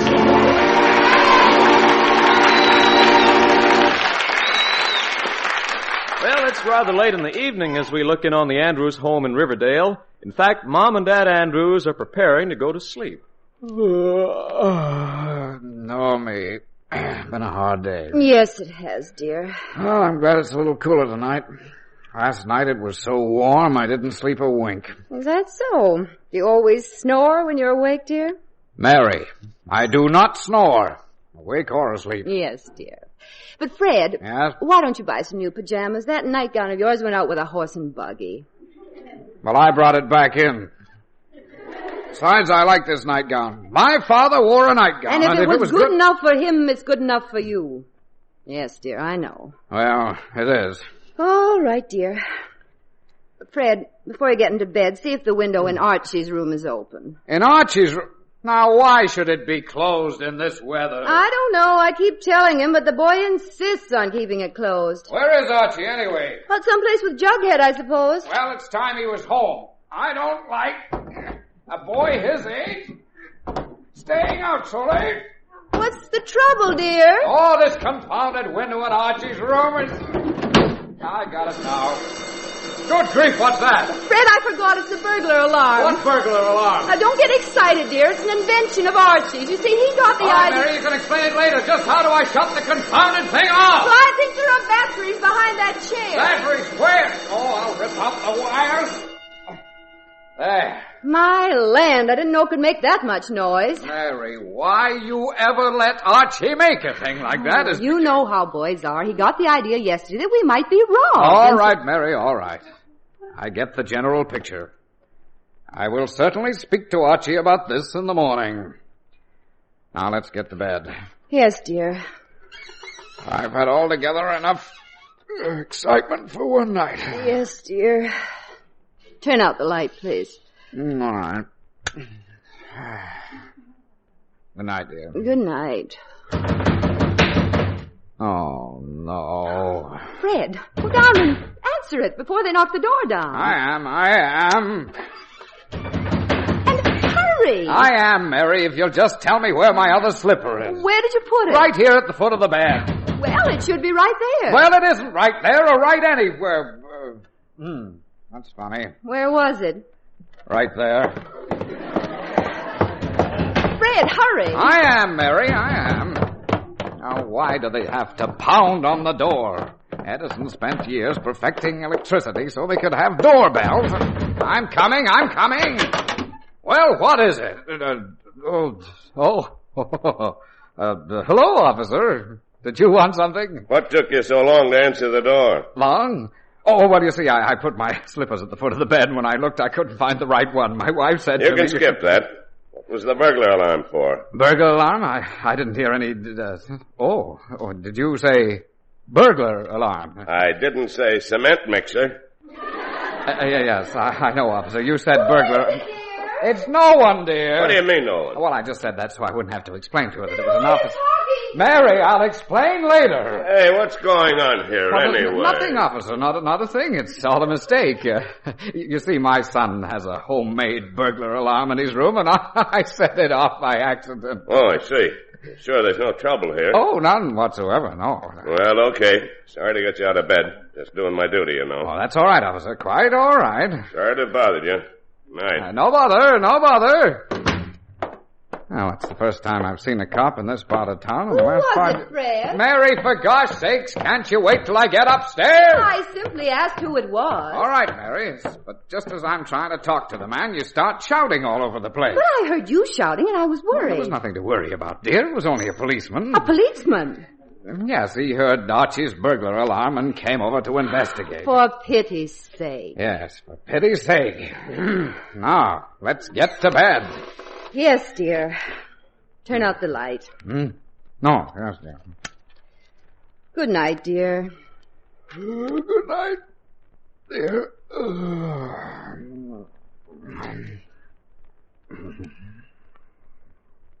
No fooling, Archie. No fooling. Oh, no.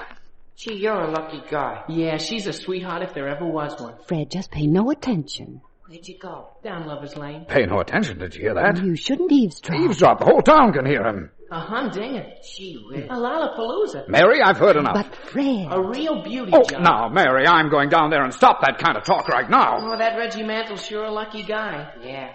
I wish my dad would buy me an automobile like that. I am not going to have everyone in the neighborhood listening to my son talking about automobile. Did he say automobile? Yes, dear, he did. Oh, a car. Of course, Mary. I mean, Archie was just driving a car. Yes, dear. Serves you right for eavesdropping. Yes, I know. Now, let's just forget it, dear. I better get home, Archie. It's late. Yeah. See you tomorrow, Judd. Night. Night. Well, now maybe we can get some sleep. Good night, dear. Good night.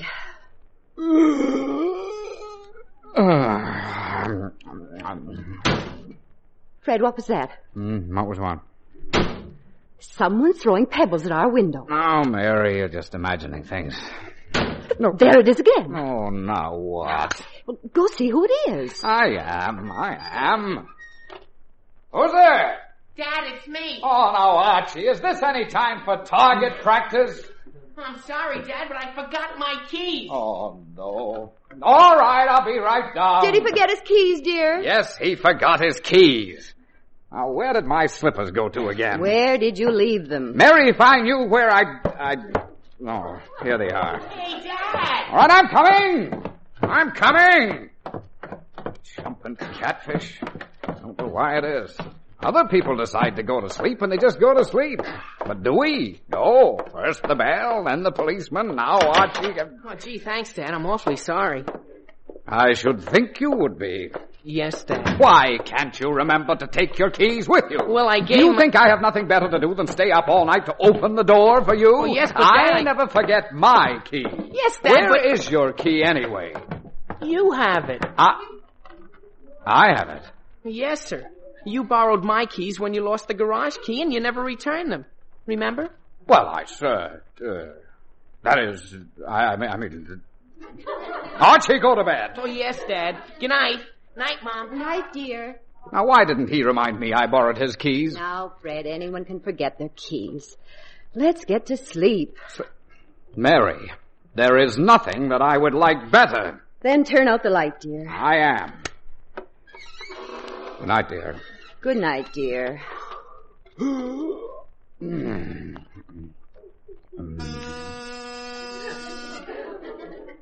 Oh, no. Now, who can that be at this hour?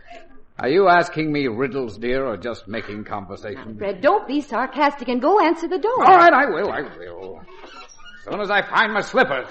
Fred, you didn't lose them again. Oh, no, dear. I just like crawling around under the bed. Hurry! I am. I know I put my slippers right here and... Fred, all right, I'll go barefoot. Fred, hurry. Fred, the bell is ringing. Fred, answer the door. Man's not his own boss around here. Can't even keep my slippers where I'll find them without having to... Hello, Mr. Andrews. Jughead. I thought you went home. I did. Then what are you doing here? I forgot my keys and everyone was asleep. Well, why didn't you wake them up? My father hates to be bothered once he's gone to bed. Oh. Your father hates to be bothered. I suppose you think I enjoy it. No, but you're not my father. Fine. Can I sleep here? Yes, I suppose so. Come on in. Who was it, dear? Jughead. He wants to sleep here. Jughead, did you say Jughead? Yes, I said Jughead. Oh, gee whiz, hiya, Jug. What happened? Archie, I wish... I forgot my keys. Oh, yeah, gee, that's Archie! telling. You want to stay here? Huh? Gosh sakes, it's the middle of the night. Now give Jughead some pajamas, and there's a new toothbrush in the medicine cabinet that he can have. See, a brand new one? Couldn't I just use Archie's old one? Jughead, you will use the new one. Okay, but it seems like a waste just for one night. Never mind the waste and quit arguing.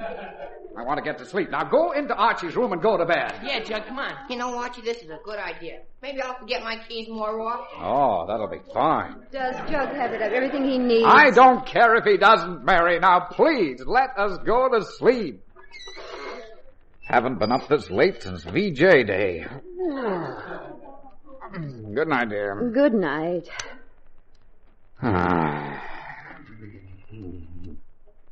Fred. Did you lock the front door? Yes, dear. Or did I? Oh, of course, I must have locked the door. It's force of habit. When you do things automatically, you don't realize you've done them, that's all. Doesn't matter. After all, what if I didn't lock it? Nobody's going to steal anything. Silly even to worry about it. Still, story in the paper tonight. All murdered in their beds. Murdered? Fred, where are you going now? Downstairs to lock the door. Oh, I don't know why it is I have to worry about everything in this house. Tom Anderson's wife does everything. He just sits around, takes life easy. Do I? No. Lock the door, answer the door, open the door. I don't know.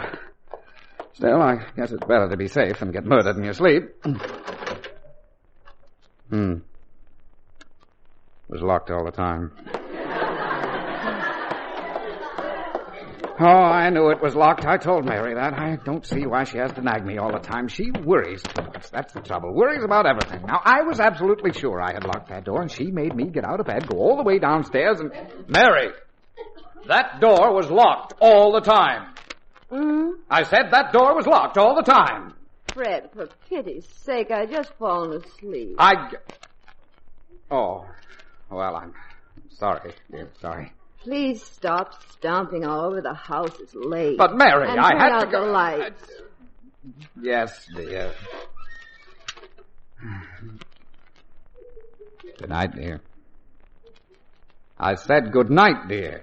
Fred, please. Oh, sorry. Can't even say good night anymore.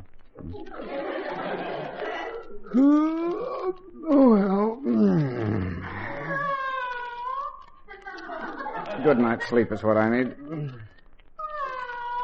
Oh, how does Mary fall asleep so quickly? I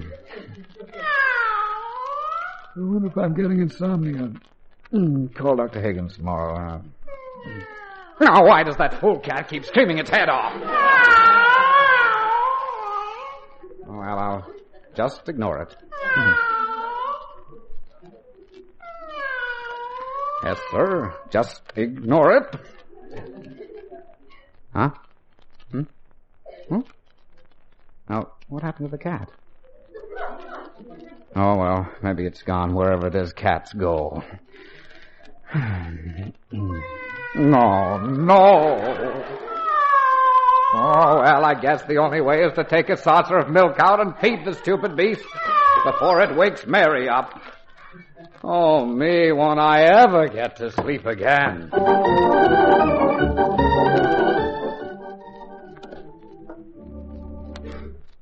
Still up, Archie? Yeah, you?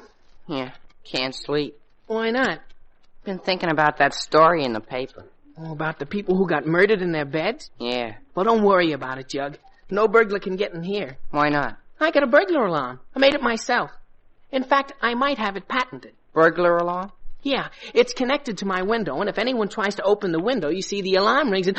But, Jug, who opened that window? Gee. Oh. Jughead, quick, turn on the light. Jug, look, the wires are off the battery, see? Gee whiz. A burglar must have done that. We haven't heard a sound all night. Gee whiz. What was that? I don't know. Jug, I told you. There's a burglar in this house. Gee whiz. Sounds like he's in the kitchen. What'll I do? Let him eat. Jug, I gotta do something. Yeah. Call your father. No, Jug. I'm gonna handle this myself. But Archie... I'm not afraid of any burglar, Jug. I'm gonna get that old gun of my father's and go down there and... Gee whiz, I just remembered. I loaned that gun to Betty. Do they have burglars, too? No, she wanted it for the school play. Oh. Gee whiz, there it goes again. Come on, Jug. I'll call Betty. In the middle of the night? Well, I gotta. This is a matter of life and death. Well, I suppose so. Sure. Operator, get me Riverdale 716, please, and hurry. Oh, he's sure bumping around down there, isn't he? He sure is. Hello? Hello, Betty. This is Archie. Who? Archie Andrews. You've got the wrong number. Archie lives next door. No, Betty, listen to me. This is Archie. Oh, what do you want? The gun I loaned you last fall. Gun? Archie, did you say gun? Yeah, Betty, my father's old revolver. Bring it over right away. Gee whiz, what for? I think we got a burglar in the house. My goodness, I'll be over in a minute. And Archie, don't let him go till I get there. Oh. Veronica, this is Betty. Veronica, you know that old gun Archie loaned me for the school play? The one my father borrowed away in the Leech Parade? That's right. Could you bring it right over to Archie's house? Archie's house? At this house? Yes, it's important, Veronica. There's a robbery going on. A robbery? My goodness, how exciting. How simply exciting. I'll be over right away, Betty. Hello, Pinky. This is Veronica. Veronica Lodge. Yes, I know it's late, Pinky, but you remember the gun you borrowed to make a model of? Yes, that's it. Well, would you bring it over to Archie's house right away? Well, Archie loaned it to Betty, and Betty loaned it to my father, and I loaned it to you, and now Archie needs it. Yes, I know it's late, but Pinky, there's a fight to the death going on at Archie's house.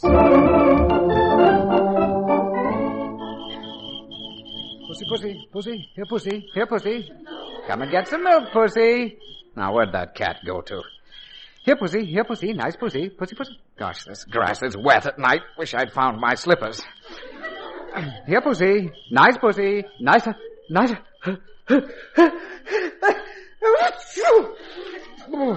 This nightshirt isn't very warm either. Here, pussy, come and get some milk, pussy. No! My toe! Now, who put that rock there?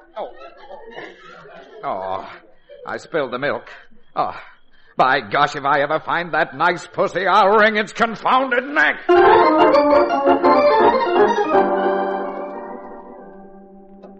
Do you hear anything, Jug?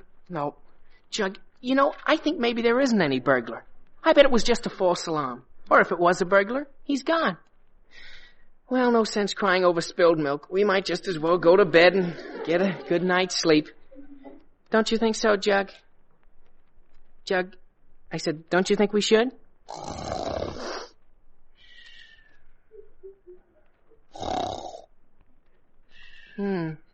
I guess you do. That's right. I hear tell it was a shooting at the Andrews. Yes, indeed. Murder at the Andrews house. And I got it from someone who was there. They found the body in a trunk in the basement. Yes, at Fred Andrews' place.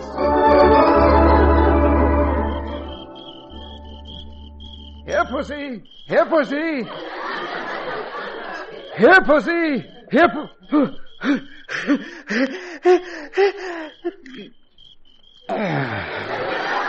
I guess I'm not going to. Here, pussy. Here, pussy.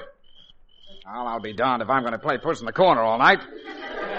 I'm going back to bed, and I don't care if that cat meows its head off. Oh, my gosh. I didn't lock myself out. I guess I did. Oh, how do these things happen to me? Well, I'll just have to wake Mary after all. She'll be furious, but I can't help it. See now, I'll try this pebble and... Well, try another one. Now, how can a woman be such a heavy sleeper? Mary! Oh, Mary! Hey, what's going on here? What are you doing out here in your nightshirt? Go on home. Oh, yes, sir, officer. I'm going right home to go home. I can't go home. Why not? Well, I live here. Oh, is that so? Yes, officer, you know me. You remember me. I'm Fred Andrews. I met you earlier this evening. You sure don't look like the guy I met. Oh, but I was. I am. That is, I'm the same guy. Listen, don't you think I'd remember you or him or both of you? Why, you're twice as skinny as he is. For pity's sake, officer, what's going on down there? Sorry to bother you, ma'am. Mary, would you tell this officer you just that be I'm... quiet. Quiet, but I... Oh, no, I can't... The fella down here, ma'am, claims to be your husband. My husband? Don't be silly. My husband's sound asleep. Asleep? Quiet, I said. Asleep, are you sure? Of course, and he'll be furious if he's awakened. Now, please go away. But Mary, I'm down here, Mary.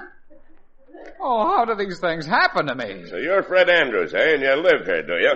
Well, I think we'd better go down to the station and get this whole thing straightened out. In this nightshirt? Oh, now, officer, look, I tell you, the whole thing is a mistake. My wife thinks that I'm still up in bed. Dad, is that you? Archie. Oh, gosh, am I glad to see you, boy. Well, what are you doing out here in your nightshirt, Archie, Dad? never mind my nightshirt. I just want you to... I never realized how funny your knees are. Archie, for God's sakes. Young man, do you live here? Oh, yes, sir. And this man is your father? Why, sure. Well, then who's the lady upstairs? My mother. Your mother? Well, look, son, you and she ought to get together and decide who this guy is. Officer, I tell you, my name is Fred... Here's the gun. Gun?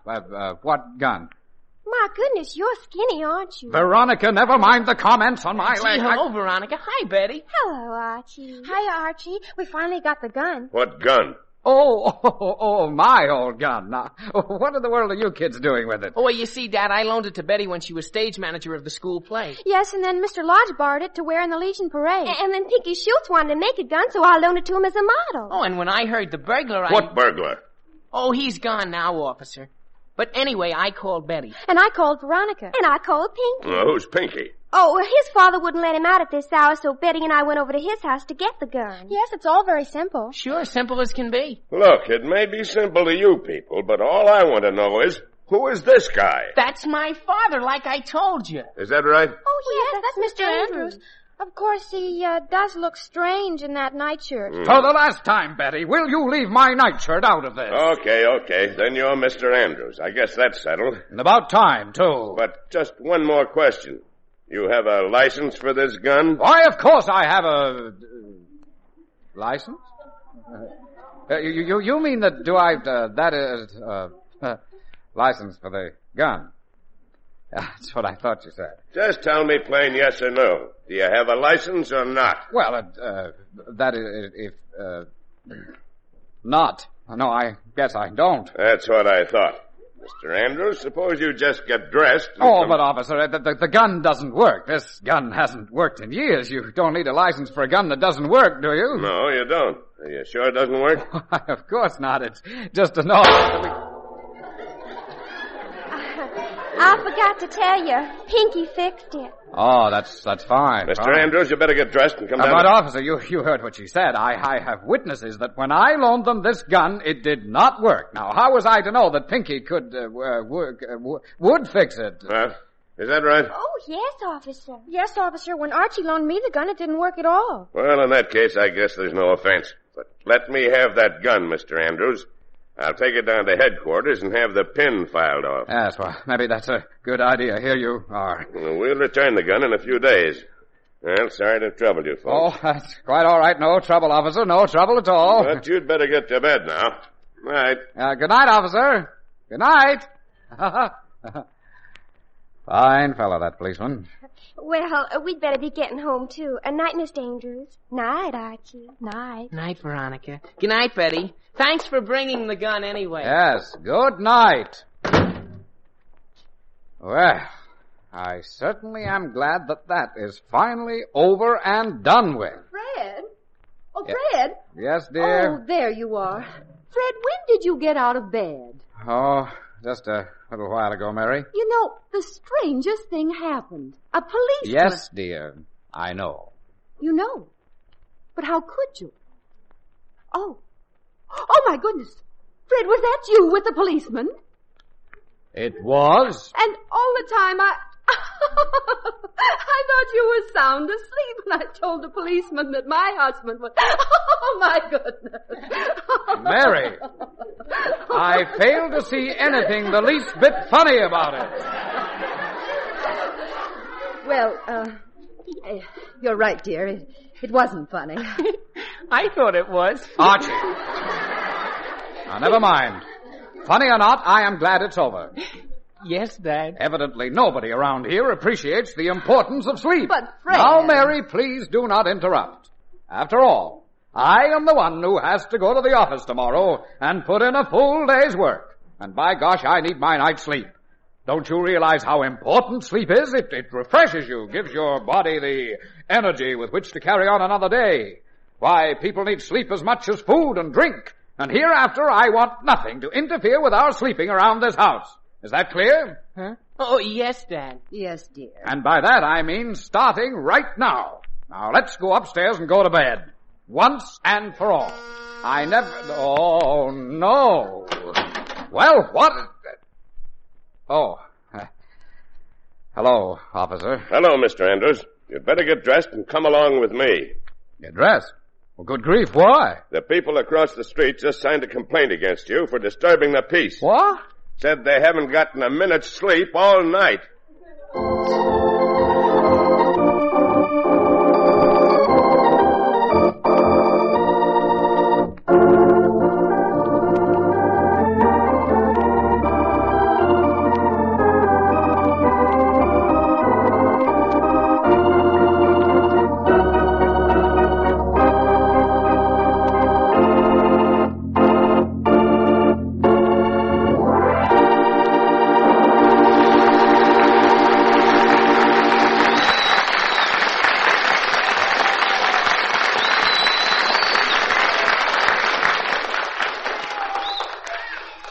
You've been listening to another chapter of The Adventures of Archie Andrews, written by Carl Jampel, and based on the copyrighted feature appearing in Archie Comics magazine.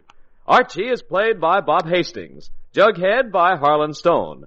Others in the cast include Grace Matthews, substituting for Alice Uhrman while Miss Uhrman is on vacation, Ian Martin, Gloria Mann, and Rosemary Rice. Felix McGuire at the organ. Production was under the direction of Charles Urquhart. And now back to the Andrews. More coffee, Fred. Oh, what's that? Oh, yes. Please. More milk, Archie? Yes, please. Good morning, everyone. Oh, good morning, Jughead. Morning. Well, you are certainly peppy this morning. I'm always peppy after a good night's sleep. Sleep? You mean you slept last night? Sure. Like a bump on a log. Oh, fine. Milk, Jughead. Oh, yes. In a saucer, please. In a what? A saucer. Morpheus likes it that way. Morpheus? Who is Morpheus? My cat. I left her on the porch last night, and I bet she's hungry by now.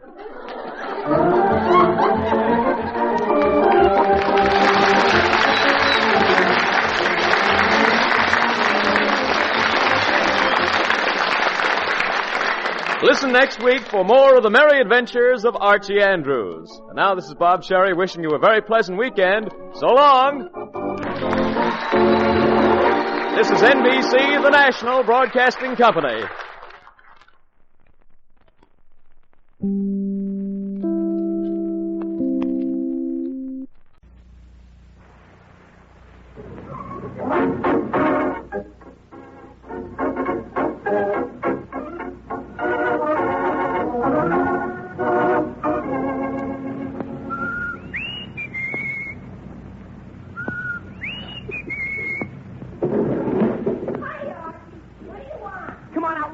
Jughead, it's a matter of life or death. Oh, relax, Archie. Relax. Yes, here he is again. The youngster millions of readers of Archie Comics magazine know and love so well. Brought to you by Swift & Company, makers of Swift Premium Franks. Archie Andrews and all his gang.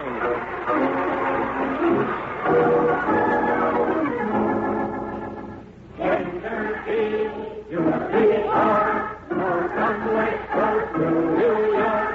Swift Premium Franks. Swift Premium Franks. For your guarantee of perfection, Swift's Premium Franks now come to you cellophane wrapped in handy 1-pound packages.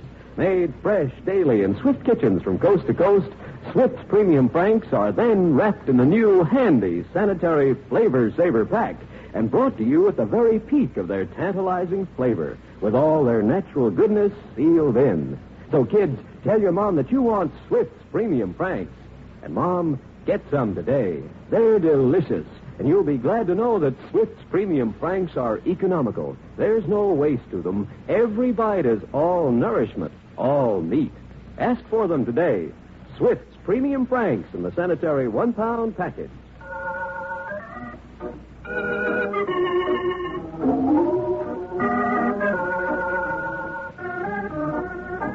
And now for our weekly visit to Riverdale. It's Friday night as we look in on the Andrews home, late Friday night. Mr. and Mrs. Andrews are in their bedroom, sound asleep, when... Ah! What was that? Fred. Fred, did you hear someone scream? It was in Archie's room. Fred? Oh, fine. I'll have to go in there and see what's wrong. Archie, what's the matter? Are you all right? Archie, what's the trouble? Archie?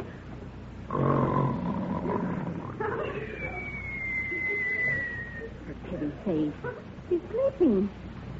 Well, I might as well. Get away from me or I'll let you have it. Archie, Don't make another move. Archie, I'm warning you. Archie, I'll tell you after. Archie, for pity's sake, wake up. Who is it? What's the matter? That's what I want to know. A minute ago, you screamed like someone was killing you, and now you're shooting people with machine guns. Who, me? Yes, you. Gee, I guess I was dreaming, Ma. Oh, yeah, I remember now. I was fighting Indians. What? Indians, you know. Archie, not so loud. You'll wake your father. Oh, okay, Ma. But, boy, what a dream, Ma. I was leading a bunch of covered wagons across the prairies, and we got ambushed by 10 million Indians. How many?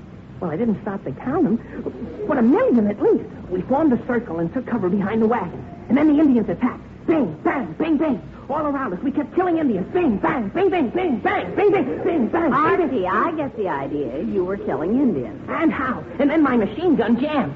Machine gun in those days? Whose dream is this? Oh, all right. Go ahead, but not so loud, dear. Oh, okay, Mom, okay. And when my machine gun jammed, I knew there was only one thing to do. What? I knew our only hope was to get the leader of the Indians. The leader? Yeah, Chief Rain in the face. So I put my trusty Bowie knife between my teeth. Yes. But it didn't taste so good, so I put it in my hand. Yes. And slowly I crawled out of the circle of wagons. Yes. To where Chief Rain in the face was standing, directing his warriors. Yes. And slowly I raised my knife. Yes. And just as I was about to attack, he saw me. What did he do? He grabbed his tomahawk. Gee whiz, that! Well, for pity's sake, Fred, what are you doing here? Well, I heard all the noise, and I came in here to find out what the dickens was going on. I didn't know I'd walk right into the French and Indian War. Like that? No French. Just Indians. Archie, never mind. Fred, Archie had a bad dream, and he was telling me about it. Now, Mom, why do you say a bad dream? I thought it was a swell dream. Well, bad dream or swell dream, is this any time to be telling it? Oh, Fred, I thought if the boy got it off his chest, he'd sleep better. Oh, well, all right, but for Pete's sake, now that he has told us, let's go back to sleep. Yes, dear. Are you all right now, son? Sure, Mom. All right. Come on, Fred. We'll go back to bed. All right. But, Archie, one thing. Yes, Dad? What did the chief do after he saw you? Oh, that. You mean just as I was slowly creeping up on him with my trusty Bowie knife? Yes. And he turned and grabbed his tomahawk? Uh-huh. That's when I woke up. Oh, fine. Come on, Mary. Let's go back to sleep. Yes, dear. I never heard of anything like this. Indians and dreams in the middle of the night. Well, Fred, most people dream in the middle of the night, you know. Yes, I know, dear. But why couldn't he finish the story? Oh, Fred, don't be silly. Now get into bed. I'll turn the light off. I am. Good night, dear. Good night.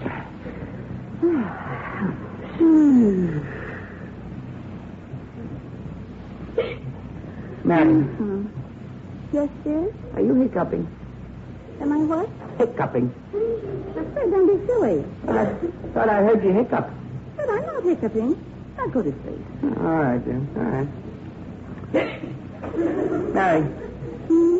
I thought you said you were not hiccuping. Fred, I'm not. But I heard it. Fred, you're imagining things. Now go to sleep. All right, dear. All right. Fred? Are you sure you're not hiccuping? Me? Mm-hmm. Mary, don't be silly. But I just heard it. There it is again. Oh, for pity's sake, it's Archie. Archie? Yes. Archie! Yes, Mom. Is that you hiccuping? Oh, it sure is, Mom. For pity's sake. Fred, I'll have to go see what's wrong. Oh, me dreams and Indians and now hiccups. Archie, what's the matter, dear? Gee, I don't know, Mama. I just keep hiccuping. Well, that dream probably got you too excited. Gee whiz, what's my dream got to do with hiccups? Well, I don't know, but when people get excited, they sometimes start hiccuping. Oh, gee, that's silly. Well, we'll have to stop them or we'll never get to sleep. Fred, bring me a glass of water, please. What? I said bring me a glass of water. What for? Fred, I'm trying to do something for Archie's hiccups. What did his hiccups ever do for us? Fred, this is no time to be funny. Go get the water, dear. Oh, yeah, all right, Mary, all right.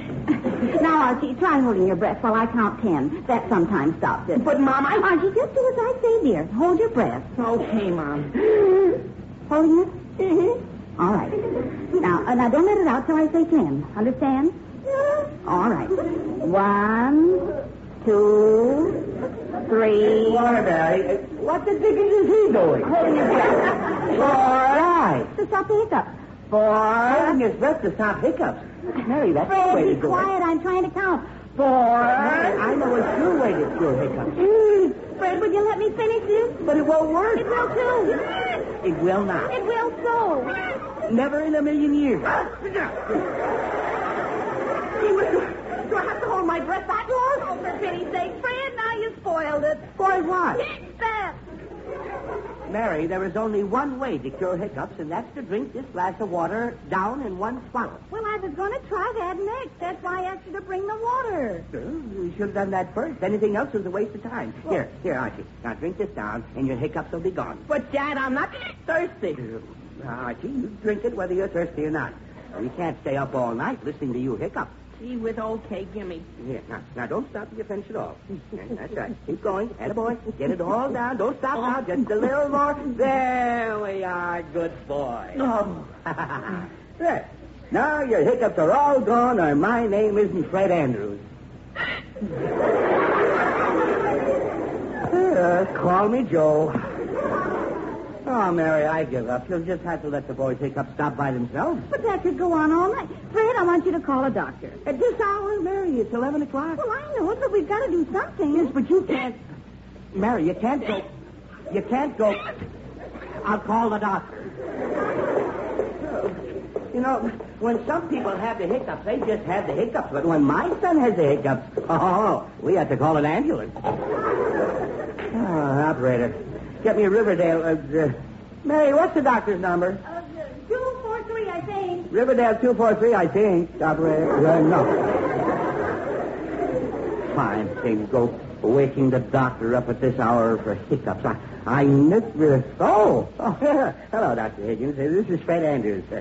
Doctor, I'm really terribly sorry to wake you. I never would have, but my wife insisted that I... what? Oh, the trouble. Yes, I was getting to that. It's my son, Doctor. He's got the hiccups. I said hiccups. Yeah, that's right. And, what? Is a bicarbonate? Oh, is that all? Oh, all right, Doctor. Thanks a lot. Bye. What did he say, dear? No, he didn't. He said give Archie a teaspoon of bicarbonate of soda in a glass of water. Bicarbonate? Mm-hmm. Now, why didn't I think... Oh, good heavens, we don't have any. What? There isn't a bit of bicarbonate in the house. Oh, great. Mary, I'm glad you had me wake Dr. Higgins so I could tell us to give Archie some bicarbonate, which we can't give him because we don't have any bicarbonate. Oh, shut up. Well, I'm sorry. But that picking at this hour is getting on my nerves. Well, never mind your nerves. I'll have to call Betty. Call the Marines if you want. Call who? Betty. We'll have to borrow some bicarbonate. At this hour? Oh, now, Mary, you can't go around waking up the whole town just because your son has hiccups. Fred, if the doctor says Archie needs bicarbonate, he's going to get bicarbonate. The doctor didn't say he needs it, dear. He said try it. Well, it's the same thing. Operator, get me Riverdale 647, please. How do you feel now, Archie? Rotten. Well, don't you worry, dear. We'll soon have it. Hello, Betty. This is Mrs. Andrews, dear. Did I wake you? Oh, I'm awfully sorry, dear. And I wouldn't have bothered you, but it's important. Something wrong, Mrs. Andrews? Yes, Archie has the hiccups. The what? The hiccups. And the doctor said bicarbonate is good for hiccups, but we don't have any. Hiccups or bicarbonate? Bicarbonate. Do you have any? Oh, sure, Mrs. Andrews. Want me to bring it over? Well, if it's not too much trouble, dear. Oh, no, Mrs. Andrews. Glad to. Be right over. All right, dear. Thanks a lot. Bye. Bye. There, Fred. You see? Betty didn't mind my calling you at all. Archie, how do you feel now? Thanks. Well, as soon as Betty gets here... Oh, dear. That couldn't be Betty already. Well, who else could it be at this hour? Oh, I don't know. Fred, go see who it is. I can't go to the door in my nightgown. Well, I can't go to the door in my nightshirt. Never mind, Mom. I'll go. Well, all right, dear. Do you feel all right? Oh, sure. But I sure wish Betty would get here with that bicarb. I'd sure like to get to sleep. Oh, Archie, we're in complete agreement on that score. I was through. Hello, Archie. Gee, Mr. Sherry. I was just passing by, Archie, and I saw the lights, and it's so late, I got worried. Beg pardon? I said... Archie, do you have the hiccups? Uh-huh. I had a bad dream, and it got me so upset I've been hiccuping ever since. Gee, that's funny. I had a dream just last night. You did? Yes, sir, but it wasn't a bad dream at all. You know what I dreamt? What? Well, I dreamt I was shipwrecked and was cast away on an island in the South Pacific. Gee, that sounds like fun. Wait till you hear the rest of it. On this island, they had great big palm trees. And you know what grew on the trees? Coconut? No, sir. These trees were just covered with beautiful, luscious, handy 1-pound packages of Swift's Premium Franks. Gee whiz, all packed in cellophane? Yes, sir, for your convenience and protection. Gee. And I just lay there on the sand, and as the cool breezes fanned my brow, I reached up and ate 8 to 10 of those plump, delicious Franks, made of all dinner-quality meat that you find in each package of Swift's Premium Franks. Sounds good. They were good, because the new sanitary Flavor Saver pack seals in all the natural goodness. Gee. But how'd you get off that island, Mr. Sherry? Well, Archie, as I munched on those delicious Franks, it suddenly dawned on me that I couldn't be far from civilization, because Swift's Premium Franks are always made close to where they're sold, in Swift kitchens from coast to coast. Gee whiz, I'd never have thought of that. So I took one last bite of the tender beef and juicy pork, skillfully blended in one wonderful Frank, and decided to explore the island. And sure enough, on the other side, I found a busy city, and I caught a boat and came home. And that was the end of the dream. Gee, they must have been the Paradise Islands. Yes, sir. But enough of my dream, Archie. Is there anything I can do to help you? Oh, no, Mr. Sherry. As soon as Betty gets here, I'll be okay. All right, Archie. I'll run along. I hope you feel better. Bye. Bye, Mr. Sherry. Archie, who was that? Mr. Sherry, Mom. He saw the lights on and he just dropped in. Oh, I see. Oh, that must be Betty now. Hello, Mrs. Andrews. I brought the bicarbonate. Oh, hello, dear. Thank you very much. Hi, Archie. Hi, Betty. Mom, It was sweet of you to come over, dear. Mom, I'm sorry I had to bother you. Mom, but I don't know what we'd have done without this. Mom, Well, what is it, Archie? I'm trying to tell you. My hiccups are gone. I know, dear, and as soon as you take some... Your hiccups are what? They're gone. Oh, for pity's sake. Gone. Archie, you sure? Positive. See? No hiccups. Oh, Archie, when they go away? While I was listening to Mr. Sherry's dream, I guess. For heaven's sake. Betty, I'm terribly sorry, dear. It looks like you went to all that trouble for nothing. Oh, that's all right, Mrs. Andrews. That's how those things are. Well, I'll go home now. Well, thanks ever so much, Betty. Yeah, thanks, Betty. Oh, that's okay. Bye now. Bye, dear. Well, how does he feel now? Oh, Betty feels fine now, and he didn't need the bicarbonate. Well, I'm glad something didn't need it. Yeah, Dad, the hiccups just went away by themselves. Archie, Now, Fred, don't start any arguments at this hour. It's late, and we have to get some sleep, so let's just go upstairs and get to bed. Oh, Mary, what makes you think I want to do anything else? What makes you think I even wanted to be awakened in the first place? What makes you think Never mind, dear. It's all over now, and we'll be asleep in 10 minutes. You still feel all right, Archie, dear? Never felt better, Mom. All right. Then go to sleep, dear. Okay, Mom. Night, Mom. Night, Dad. Good night, dear. Night. Oh, me. I have never in all my days heard anything like this. The boy wakes up dreaming about Indians. He wakes you up. He wakes me up. He wakes Betty up. He wakes... Fred, stop grumbling and turn out the light. I'll be glad to. Good night, dear. Good night.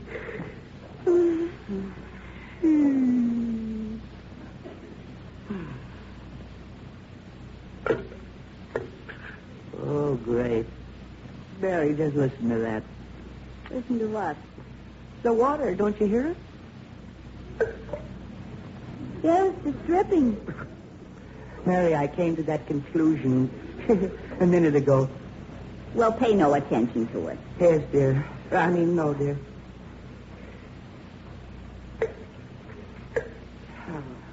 Mary, how can you pay no attention to that? That noise would wake the dead. Fred, you can hardly hear it. Well, Mary, it's loud enough to keep me awake. Then go shut it off. Me? Yes, you. You must have left it dripping when you got Archie that glass of water. But oh, me. All right, Mary, I'll go and shut it off. Well, I'll be darned if I'll turn the lights on. Why not? Because the first thing you know, somebody will see them and we'll have visitors again. All night long, one thing after another.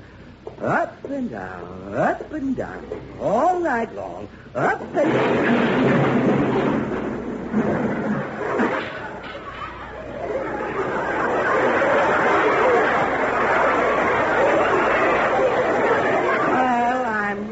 Down again. Fred, did you trip over the vacuum cleaner? Oh, no, the vacuum cleaner tripped over me. What happened? I tripped over a vacuum cleaner that your mother left out as a booby trap. Fred, I didn't know such thing.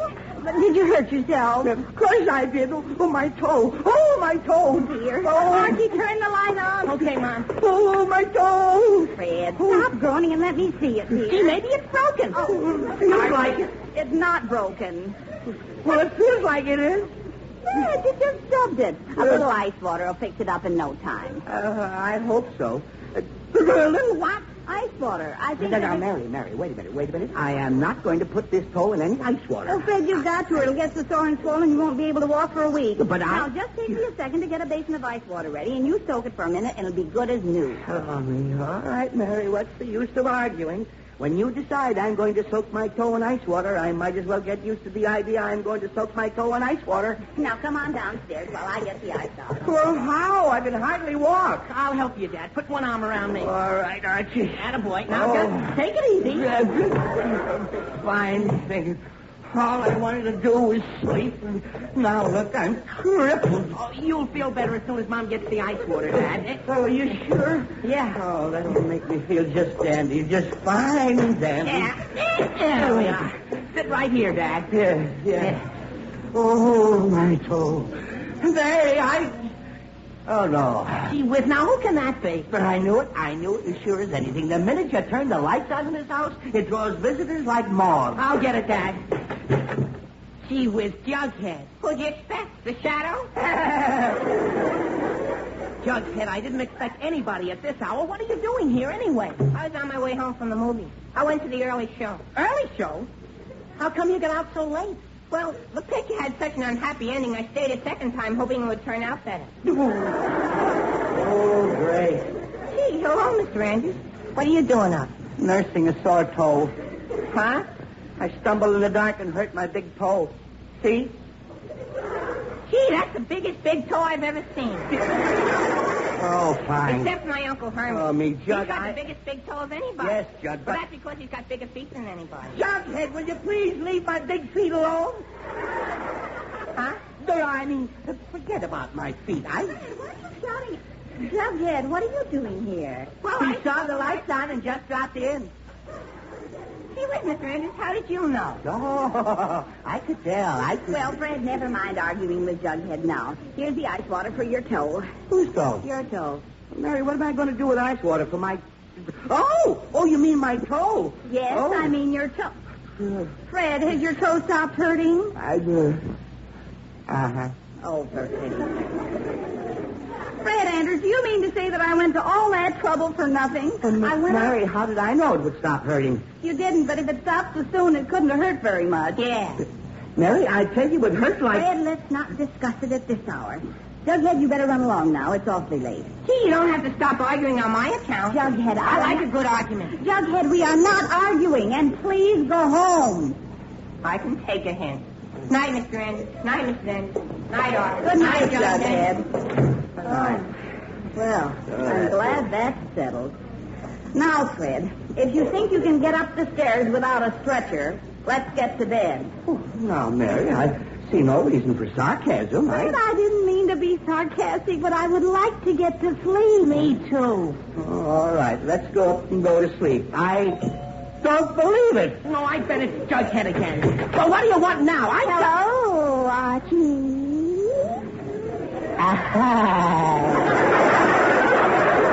Oh, me. Hi, you're Archie, dearie.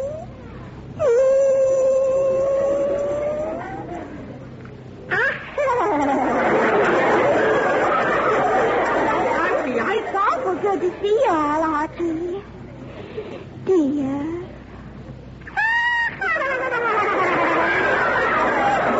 Archie, I don't mean to be rude, but is this any time to start giggling at people? Hello, Mr. Andrews. Hello, Veronica. Hello, Mrs. Andrews. Hello, Veronica. I hope you don't mind my dropping in like this, but I saw the Veronica, if you say you're going to say you saw the lights on and you stopped by, please don't. My goodness, how did you know? Oh, instinct, just pure instinct. Well, I just wanted to say hello, but you all seem ready for bed, so I better run along now. I'll get it, dear. Oh, Mrs. Andrews. Betty. Did I wake you, Mrs. Andrews? Oh, Veronica. Hi, Betty. What are you doing here? She saw the lights on and just dropped in. Oh, well, anyway, I came back because my father woke up and can't get back to sleep, and he wants to buy carbonate. Oh, dear. Did you leave it here? Uh-huh. Oh, here he is right on the hall table. Wasn't that silly of me? Yes, Betty, very. But now that you... If this is a dream, I'd rather have Indian. I'll get it, dear. Hello. Kid. Oh, great. What are you doing back here? I got locked out of my house. Locked out? Yeah, I forgot my keys and my folks have gone to bed. And I didn't want to wake my father. He hates to be awakened. Oh, he hates to be awakened. I suppose you think I'd like to be. Now, Fred, don't make a scene. Mary, I am not making a scene. I didn't mean to intrude. Now, Veronica, you're I would not... have come over if my father didn't need the bicarbonate. Betty, I Have you ever seen my father when somebody wakes him? Jughead, will you Fred, please... control yourself. Mary, dear, I'm trying. Jughead. Look, Betty, Veronica, Mary, Jughead, will you please... Mary, quiet.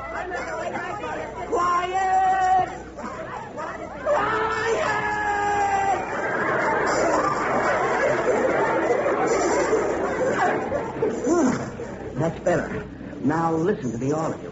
This nonsense has gone far enough. Too far, in fact. Yes, Mr. Andrews. Yes, dear. Now, I may be expecting too much, but I went to bed 2 or 3 hours ago because I wanted to get a good night's sleep. But why can't I sleep? Why? Indigestion? Jughead, be quiet. I can't sleep because all night long, Archie with his dreams and Archie with his hiccups and Archie needs some bicarbonate and all night long, Archie. You'd think the boy was 6 months old. So, young man, I want to say to you right here and now that hereafter, if you can't sleep like Archie? Mary, where is the boy? I don't know. He was here a minute ago. He's in the armchair. What's he doing there?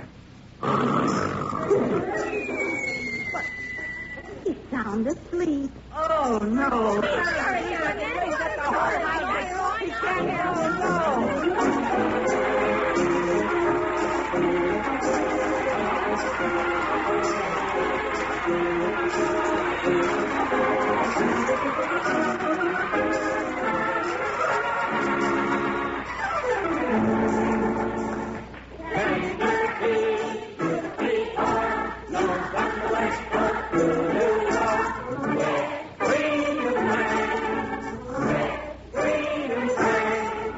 Friends, you really know what you're getting when you ask for Swift's Premium Franks.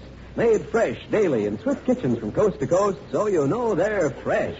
Made by Swift, so you know they're top quality. Ask for them today. Swift's Premium Franks in the new handy 1-pound cellophane packages. And while you're at your dealers, be sure to ask for Swift's Brookfield sausage. Perfect for breakfast, ideal for a quick, easy-to-fix dinner. Swift's Brookfield sausage is just right.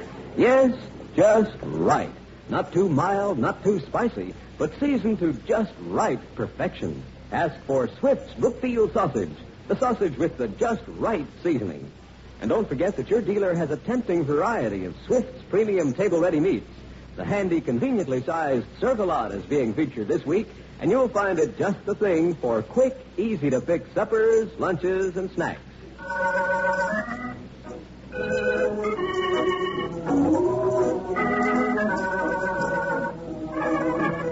And now, back to the Andrews. It's a few minutes later, after everything is calmed down, including Mr. Andrews. The company is gone, and Archie and his mother and father have just come upstairs.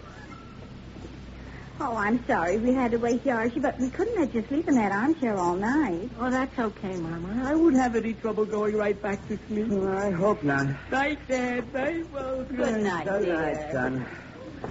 Oh, well, maybe we can get to sleep once and for all. Yes, dear. Turn off the light. I am. I have never seen such a night. Nor have I. Good night. Good night, dear.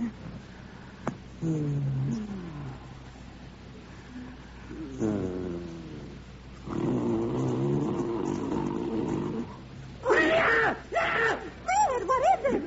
Indians! Millions of Indians! Oh, Indians. no!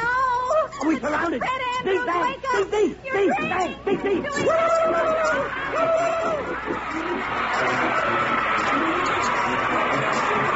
You've been listening to another chapter of The Adventures of Archie Andrews, written by Carl Zampel and based on the copyrighted feature appearing in Archie Comics magazine. Archie is played by Bob Hastings, Jughead by Harlan Stone. Mom and Dad Andrews are played by Alice Sherman and Arthur Cole. Veronica and Betty by Gloria Mann and Rosemary Rice. This program is produced and directed by Kenneth McGregor. Listen next Saturday when Swift & Company, makers of Swift's Premium Franks, brings you more of the merry adventures of Archie Andrews. This is Bob Sherry wishing you all a very pleasant weekend. So long. Swift & Company invites you to stay tuned for Meet the Meek, which will be heard immediately over most of these stations.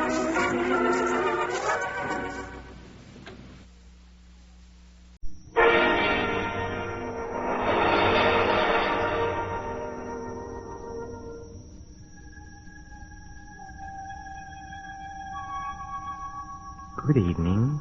This is Peter Lorre. Man kills passionately out of hunger or anger, out of fear or love. But man also destroys life coldly and impersonally, without rancor, unemotionally, and with but one purpose, to gain. It is of greed and murder that you hear tonight in a mystery playhouse.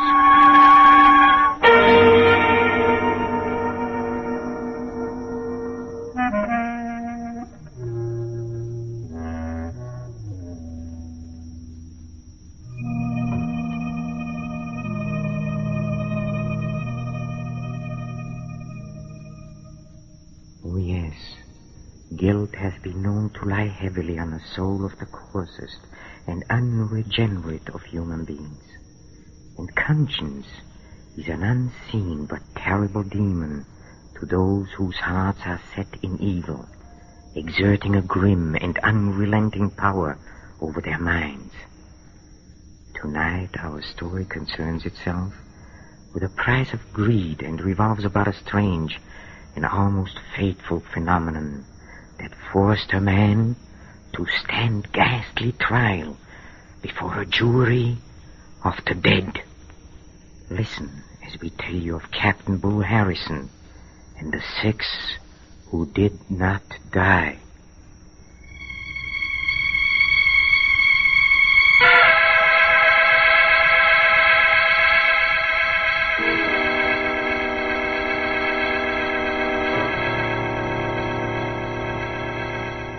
Far below the equator, where the blinding sun beats with fierce hatred on the endless surface of the sea, lie the lonely islands of the Gambier archipelago. There is no movement in the white, hot expanse of sand and ocean, no movement save the brief, fluttering excursions of flying fish and the few palm fronds that wave languidly above precarious footholds in the scanty soil. Barren and lonely are the Gambiers. And lonelier than most is the atoll of Mangariba, a strip of sand and gray coral rising from the sea like something foul and festering. For at high water the tide sweeps over it, and retreating leaves on its sloping beach all manner of snails and shellfish that helpless broil and putrefy under the blazing sun. No trader has ever visited Mangariba, for there is no one with whom to trade. And the gunboats of the Australian Territorial Patrol give it wide berth, for there is no one to watch. Only an occasional pearling vessel with its crew of native divers ventures within sight of Mangareva. Such a vessel is the sloop Nancy Hale, 4 days out of Sydney. A weather-beaten hulk with caulking oozing from her open seams, she lies at anchor in the lee of the island. It is sundown, and her small boat is returning from a day of pearl diving. The oars stroked by 6 dark-skinned natives, the Cockney mate standing in the bow. As the boat swings broadside to the sloop, the mate clambers aboard. All right, Cavoli. Make her fast to the stern cleat. And mind you don't lose one of those oars overside. Me, not 10.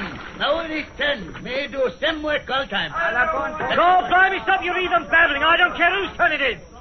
Make her fast and ship them oars. If it ain't done by the time I get back from seeing the captain, I'll take the eyes off you.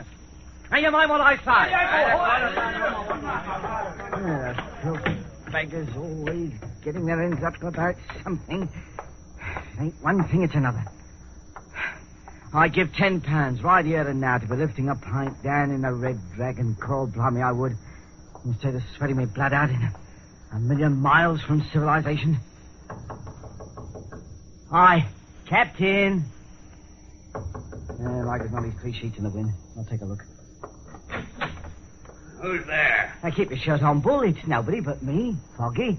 Oh, back already? Well, it's been 10 hours under that blasted sun. Ain't that enough? Close the door. How'd you make out? Not bad. You might invite a chap to have a nip of that there gin sitting on the table. Go ahead. That's the last of it. Oh, blimey, the last of 60 bottles we took on at Sydney.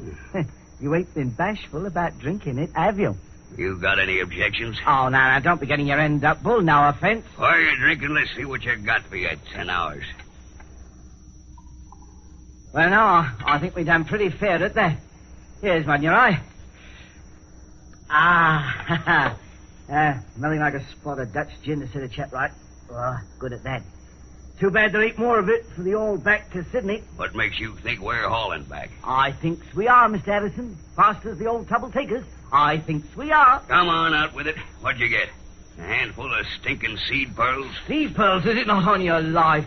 Give an eye to these, if you please. Good Lord. Not bad, eh, Mr. Addison? Where'd you get these, Foggy? 50 yards southeast of Mangareva in 2 fathoms of water. You know what they're worth?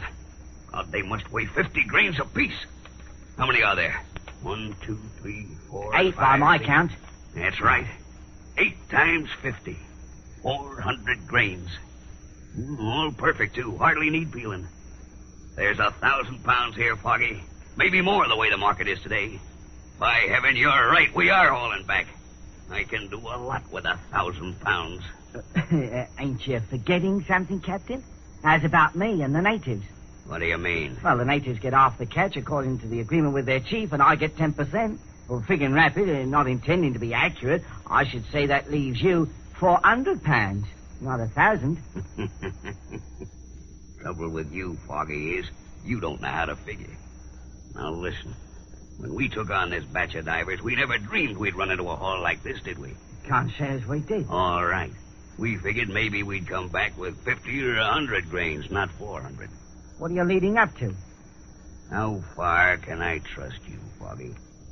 Well, now, I'd say that all depends on how much it's worth to be trusted.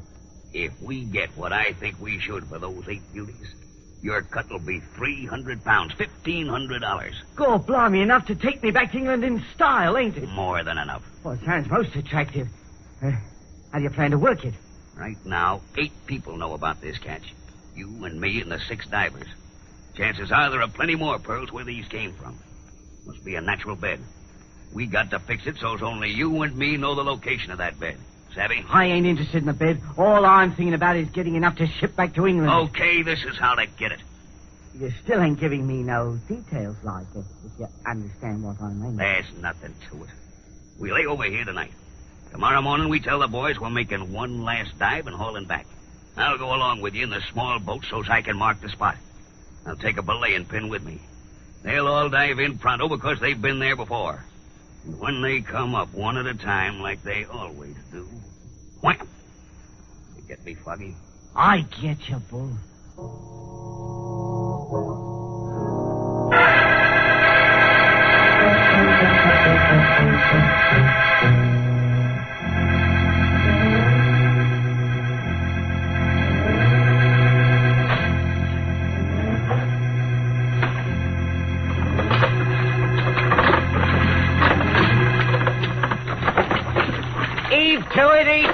ain't going to no tea party. You say no more dive. You say we go back.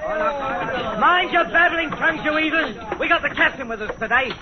He wants to see how you dive. Ain't that right, Mr. Addison? That's right, boys. This is the last dive, and then we haul back. Good catch this trip. Plenty gin. For the likes of them as is left to drink it. Shut up, you fool. We make only one dive, then we going back. How about that, Mr. Addison? Yeah, one dive, then you're through. They likes that. They're poor beggars. What in your lip, Foggy, and tend to business. We're southeast of Mangareva, about 50 yards off. This the spot? Close enough, I'd say. Shivers! Heave that anchor, Taru. Over with it.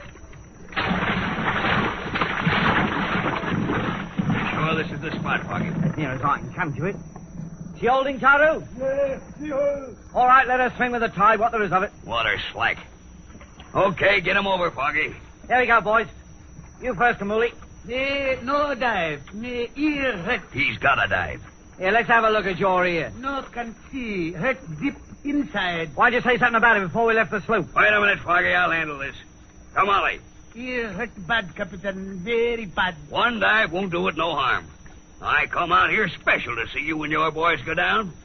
Tell you what I'll do. Anything you bring up this dive belongs to you. No split. All pearls yours. How's that? Well, what about it, Kamali? No dive. Stand up in the boat. Stand up, I said. Now, for the last time, Kamali, you're going to dive or not? No dive. Ear hurt bad. Well, maybe this'll cure it. Now, the rest of you get over and make it fast. Go ahead.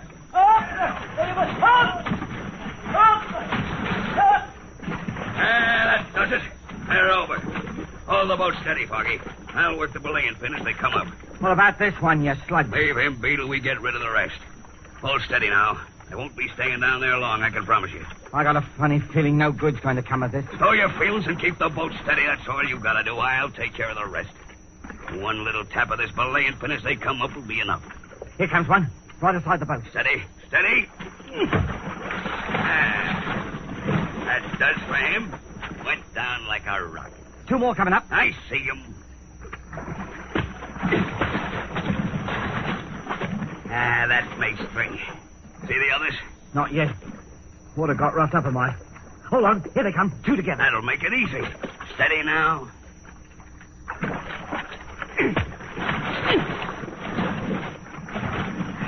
Blimey, did you see the way them two's eyes rolled up? Like to send the shivers through me. Give me a hand with this one and stow the gab. What you gonna do with it? Heave him over. Wait till I tap his skull to make sure he don't come to. There ain't nothing finicky about you, is there, Bull? Grab his feet. Lift him now. You're all right. Heave. Now, get that anchor up. The job's done. All neat and clean. It ain't done for me. I'll be seeing them poor beggars' eyes rolling up for a long time to come. You'll forget about it once we hit Sydney. There'll be plenty of gin and rooms in the best hotel in town. All I want is to book passage on the first boat back to England. Don't worry about that, Foggy. You'll go back to England a rich man. I got another idea. The money we get for those pearls is gonna be nothing compared to what we end up with. Now what's on your mind? You'll find out. Get that anchor up.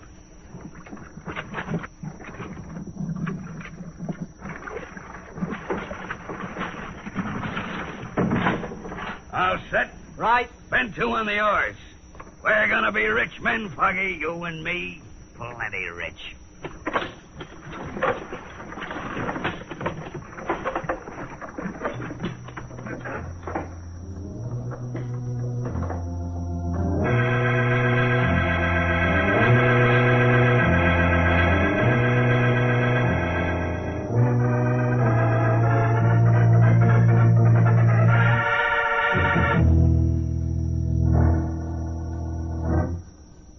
£1,200 you got for them pearls, and me supposed to get my share, and I ain't seen a shilling, and I'm not going to now. Shut up and open the door. You got the key? No, I ain't got nothing for killing 6 men. Pipe down, you stupid fool. Like to get us hanged? Here's the key. Open the door. We're going to be rich men, Foggy, you and me. How's about that, Mr. Harrison? Open the door, I said. £1,200 and now we ain't got nothing. Close the door. £1,200 lost. Stop talking about it. I've heard all I want to hear. Oh, you have? It don't bother you that I ain't got no passage money, does it? You think I figured on losing it? I had a system to beat that roulette wheel. Something happened. Didn't work. I told you to stop. You told me. What do you know about it? All I was trying to do was to build that stake up, make us some real money. Yeah, now we ain't got nothing. Gamble it away, you did. There's more where that came from. I've got 20 pounds left. Enough to pay for this hotel room, dock charges on the sloop, and provisions. We'll go back to Mangareva and get ourselves some more of them big pearls. I ain't going nowhere near Mangareva. Not on your life, I ain't. Why not? Because it ain't got pleasant memories, that's why. I'm quitting. I know a rum deal when I sees one. £1,200 left in a gambling house. So you're quitting, huh? What makes you think I'll let you quit? You ain't got no right to stop me. No, I got a right to see that you don't open that big blabbing mouth of yours. I got that right. I knows when I'm well off. I ain't doing no talking. Maybe I'd better make sure of that. Yeah, always one for making jokes, aren't you? This don't happen to be no joke. We murdered 6 men back at Mangareva, you and me. We're the only ones knows about it. I think you better ship with me when the Nancy Hale pulls out in the morning. Yeah, I think you better. I ain't shipping on no more pearl boats, and I ain't going nowhere near Mangareva. Now, that's final. All right, Foggy. That's how you feel about it. Open the window, will you? It's hot in here. It ain't a bit hot. You've been drinking too much. Open it anyway. Thanks. Yeah. Nice view of the harbor from there, Foggy. Pretty with all them lights blinking. Bull, how's about giving me half the £20 you've got left? Sure. Why not? Yeah. 2 5-pound notes. Much obliged, Bull. If I wasn't so set on going home, What are you holding my wrist for? You're going out the window, Foggy. You're going to fall out. No, I ain't done nothing. I want to make sure you won't do it. Let go of me, Bull. Let go. So long, Foggy. Bull. 12 stories to the street. You won't talk now, Foggy. Not at all.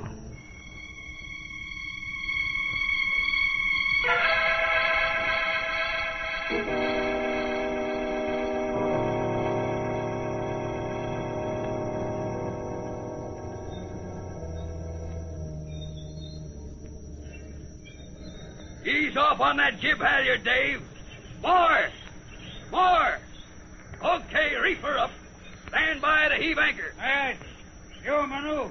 Lend a hand with that winch. All right, let her go.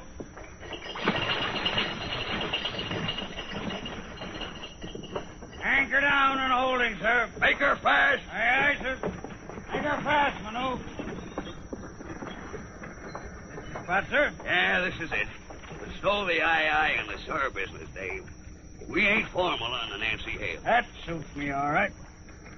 So that's Mangareva, is it? Ain't much to look at. Best pearl bed in the South Seas right under us. Won't even bother with a small boat today. Work right from the sloop. Get the divers over. Okay.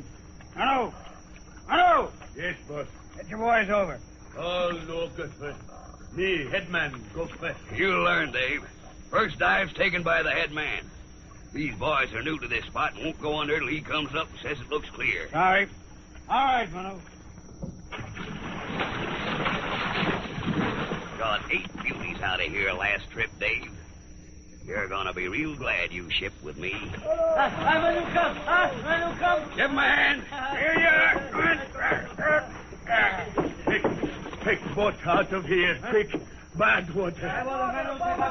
Shut up! What's the matter with you, Manu? Me dive. Go to bottom. 6 men down there. Dead. You're crazy. No, crazy. 6 dead men. They stand up like they live. My boys know that here. Bad water. Hey, wait a minute, Manu. What do you mean there's 6 dead men down there standing up? Like live, they standing up. But they dead. That's enough from you. Shut up. Now the rest of you'll listen to me. You'll dive or I'll know the reason why. I came here to get pearls, and you're gonna get 'em. There'll be no acting up on my boat. Dave, there's a diving helmet and lead shoes in one of the starboard lockers. Get 'em out. Test the air holes in the pump. Know anything about diving equipment? Plenty, but I never went down myself. You won't have to. I'm going down. I'll prove to these beggars there's nothing wrong down there.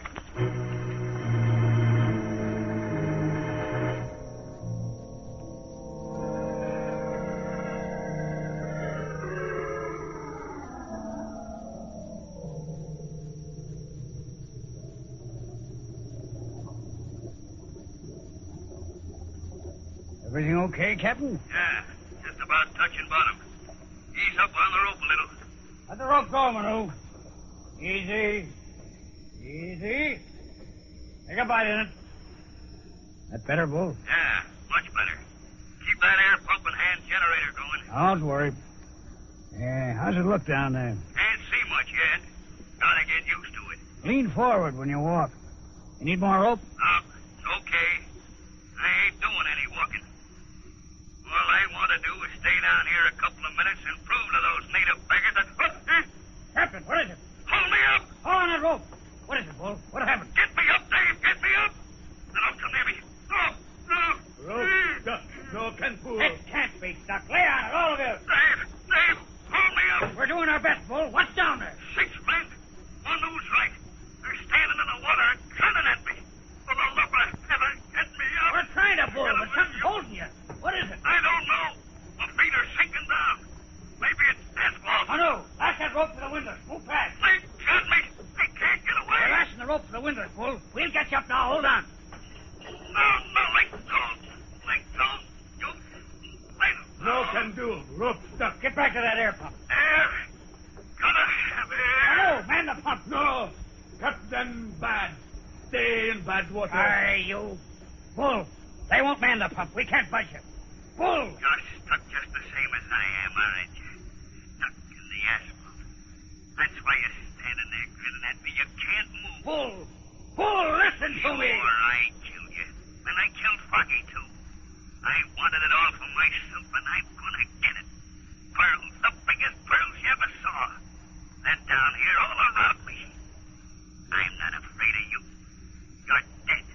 Dead, you hear me? Bull, for the love of heaven, listen to me! Pearls all around. Big ones. Go ahead. Bring your dirty devil's grin. You can't beat me. You can't.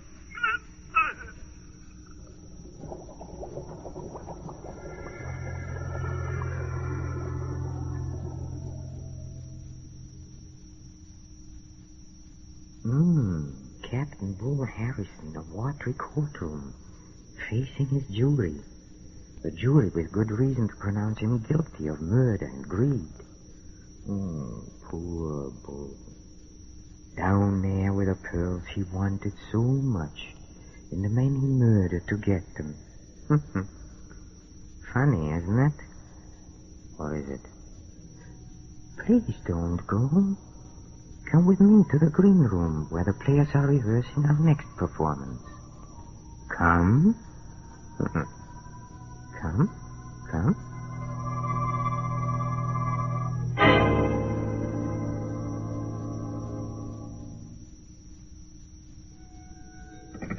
Hello? No, I'm not Pamela North. She hung up, as usual. Maybe I'd better practice up on my falsetto. In a hurry this time. Hello? I am not... Dead. Oh, the door. Maybe he didn't believe me. No, I'm not Pamela North. Well, of course not. I am. Hello, Pam. Oh, I'm glad to be home, darling. Wasn't the reunion fun? It was awful. Everybody sat around noticing how much older everybody else looked. Postmortems, huh? Mm-hmm. Darling, is there a man in your life? Of course, dear. You. There must be somebody else. Because I'm pretty sure I haven't been calling myself up and asking me if I weren't Pamela North. Darling, you're not well. I'm in perfect health.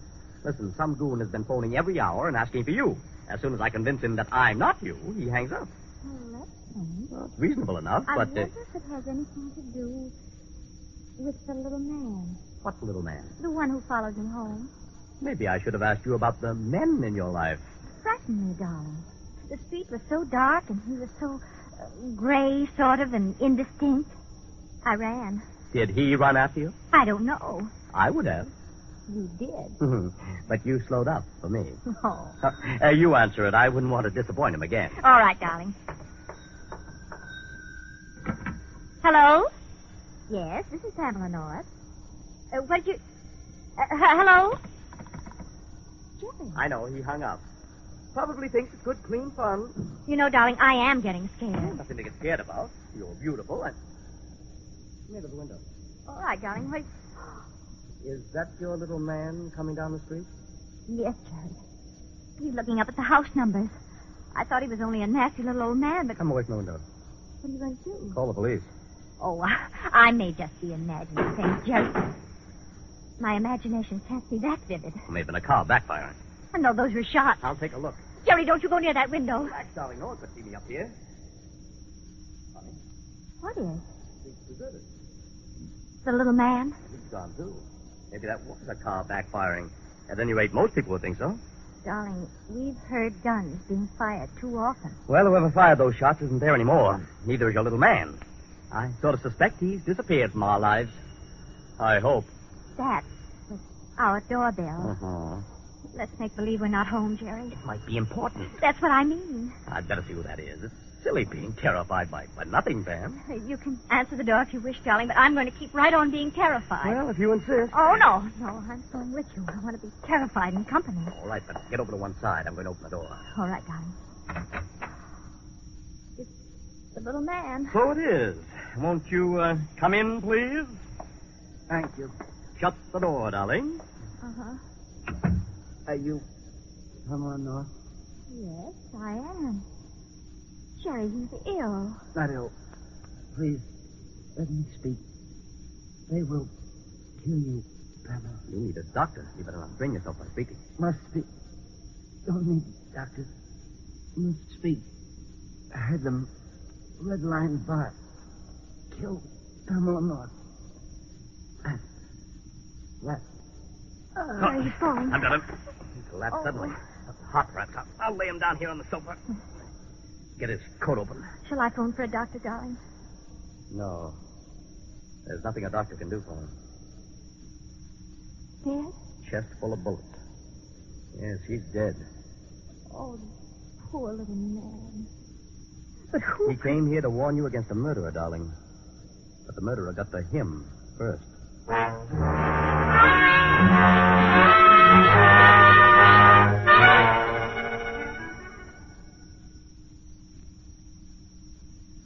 Well, what is all this, do you suppose? Why do you think anyone would want to kill Mrs. Pamela North? She seems to be a perfectly harmless young woman, don't you think? But there must be a reason. Well, I'm afraid we'll have to wait for our next performance. And our guests will be the famous amateur detectives, Mr. and Mrs. North. Oh, incidentally, they are interested in your reaction to our shows. So why don't you write to the Mystery Playhouse, Armed Forces Radio, Los Angeles, USA, telling us what you like or don't like or anything you care to say. Would you do that? We'd appreciate hearing from you very much. This is Peter Lorre, closing the doors of the Mystery Playhouse. Good night. Sleep tight.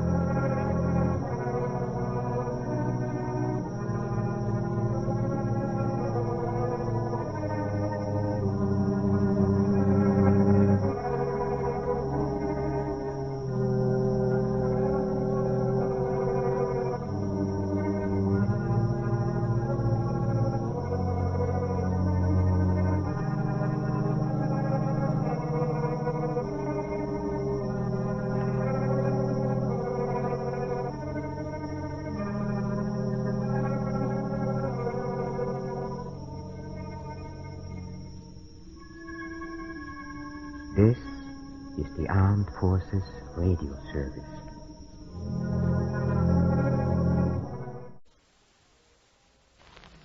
The Bob Hope Show.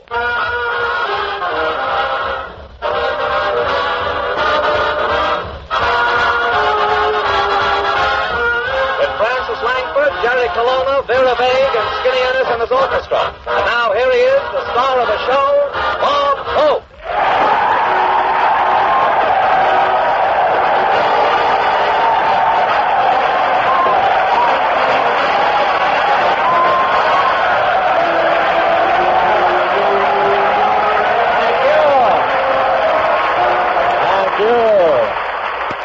Thank you. Stop beating that spam together. How do you do? How do you do, ladies and gentlemen? This is Bob broadcasting for the Troop Carrier Command of the Sedalia Army Airfield near Kansas City, Missouri, Hope.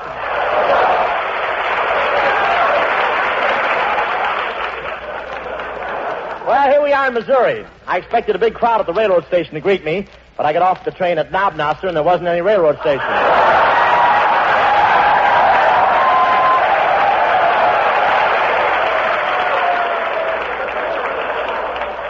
Knobnoster. That town isn't big enough for two words. Before you get to Noster, you're in Warrensburg. And then where are you? But this is Missouri, great mule country around here. You know what a mule is? That's a Crosby horse whose ears got that way from being pulled across the finish line.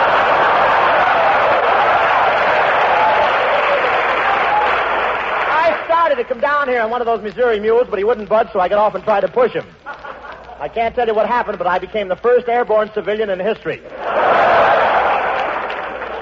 But tonight we're broadcasting for the TCC. That's a gliding term, meaning start flapping the wings, Joe. The tow rope broke 3 hours ago.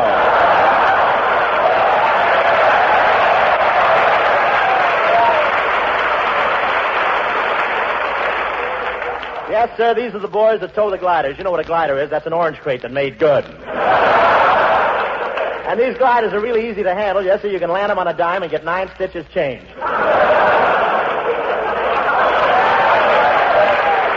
Sometimes these guys have to stop their gliders by hitting the trees with their wings. In fact, this is the only place I ever saw where the squirrels have GI haircuts.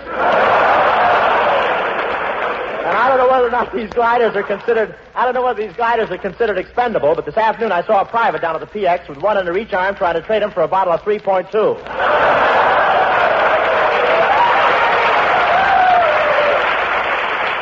I went up in one of those gliders today. I wasn't exactly scared, but the wings fell off and my pulse kept the plane in the air. Then they asked me to make like a paratrooper, and I showed plenty of spunk. In fact, I took on the whole crew before they shoved me out. I won't say these fellas fly low, but I jumped and started counting, but I only got as far as 3. I couldn't count any higher because of the dirt in my mouth. And today they took me on a tour of the base here, and I said to one sergeant, nice barracks, aren't they? And he said, those aren't barracks, and quit talking so loud, you'll scare all the cows.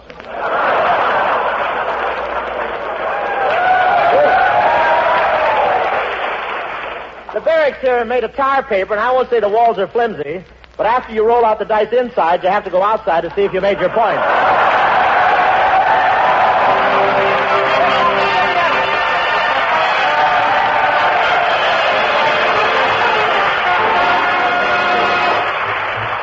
Got a date with an angel, got to meet her at 7. Got a date with an angel, I'm on my way to heaven. She's so lovely beside me, and whatever betide me, got an angel to guide me, so I'm on my way to heaven. Soon the bells ring out, and the choir will sing out. When the pearly gates swing out, oh, she'll beckon to me. I've been waiting a lifetime for this evening at 7. Got a date with an angel, I'm on my way to heaven.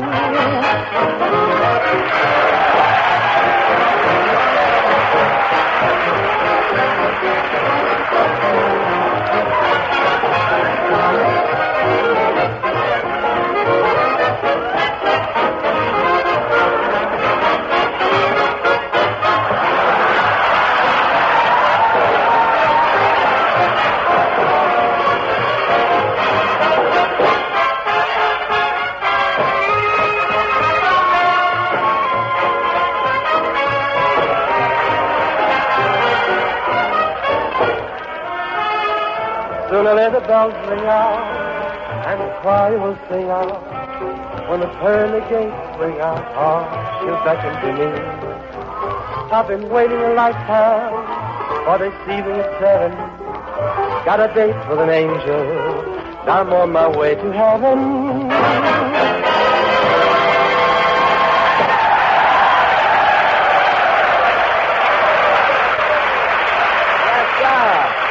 That was good old Skinny Ennis. Good old Skinny Ennis singing Got a Date with an Angel, and he looks like he's going to be on time.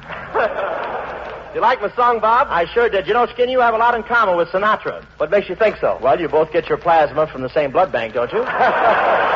Gee, Bob, this is our last show of the year, isn't it? Yeah, you know, Skinny, you ought to put on a little weight. You remind me of these gliders. How you mean, Bob? Well, just look at you, all frame and no motor.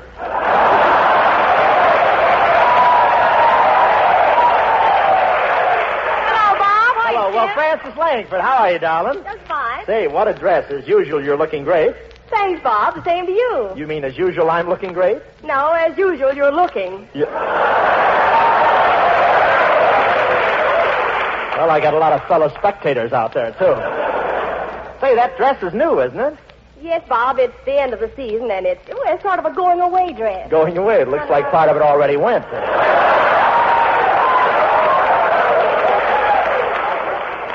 But on you, it doesn't look good. Say, Francis, being as this is the last show, don't you think I ought to get a little kiss? Hey, how about me? Okay, Skinner, just a second. I'd rather kiss Francis first, if you don't mind. You know, Bob, I'm going to miss these boys now the season's over. Yeah, but with all the traveling we've done, I bet you're glad it's over after spending 39 weeks on a train. Yes, it'll be good to sit down for a change.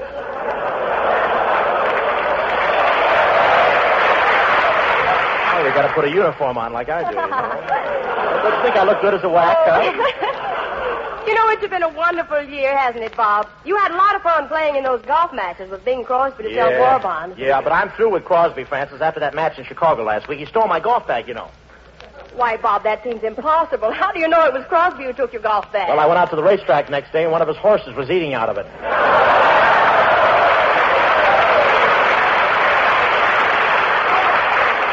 They have those kind of noses, you know. Those long... I see what you mean.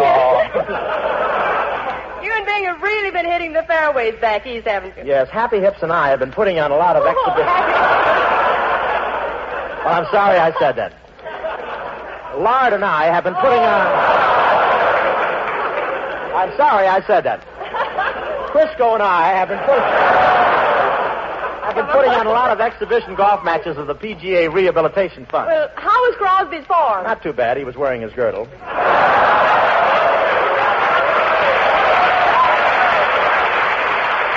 Really? His own, or did you lend him one of your spares? Francis, why do you always stand behind Crosby? Do you like him, or is it just because it's so shady back there?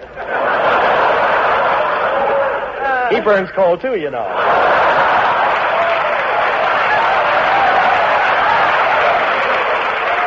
It's a local joke, but we love it, don't we? You know, but it was very embarrassing playing with Bing. He kept trying to get plugs in for his new picture, The Great John L. He'd holler, if I can lick any man in the crowd, then take his coat off. What happened? Nothing. They just stand there and laugh at his shirt. Well, you shouldn't. Pennants, you know. Bob, you shouldn't talk that way. You know Crosby is really a great person.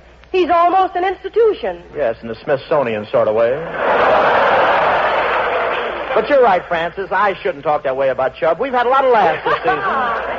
Say, by the way, Bob, what are you going to do this... Well, the War Department is sending me over to Germany to put on my show for the troops that are still there. Gee, that's very clever of them. Now those GIs will really be anxious to get to Japan.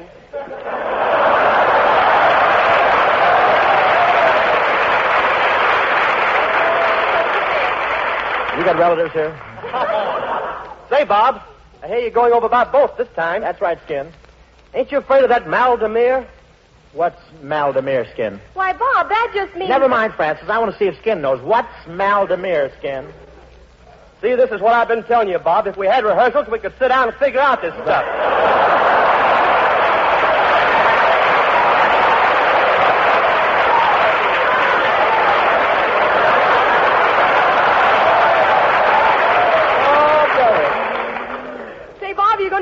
on any shows for the Germans? No, just for our boys over there. I'm not going to entertain any Germans at any time. I don't see why not. They treated us inhumanly.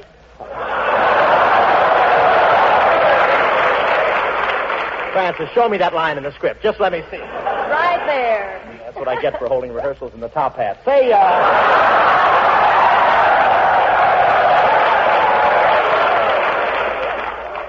isn't that a dairy farm near here?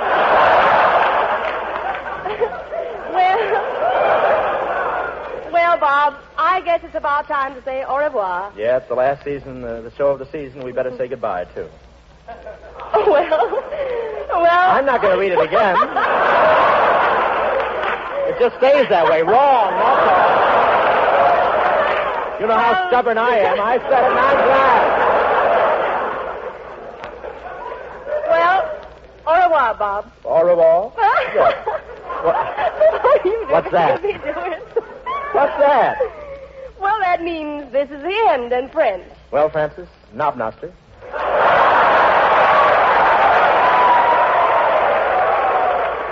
What does that mean? That's the end in any language.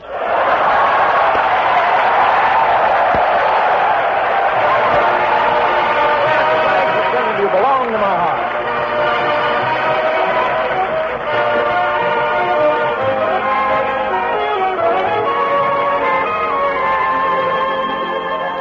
You belong to my heart.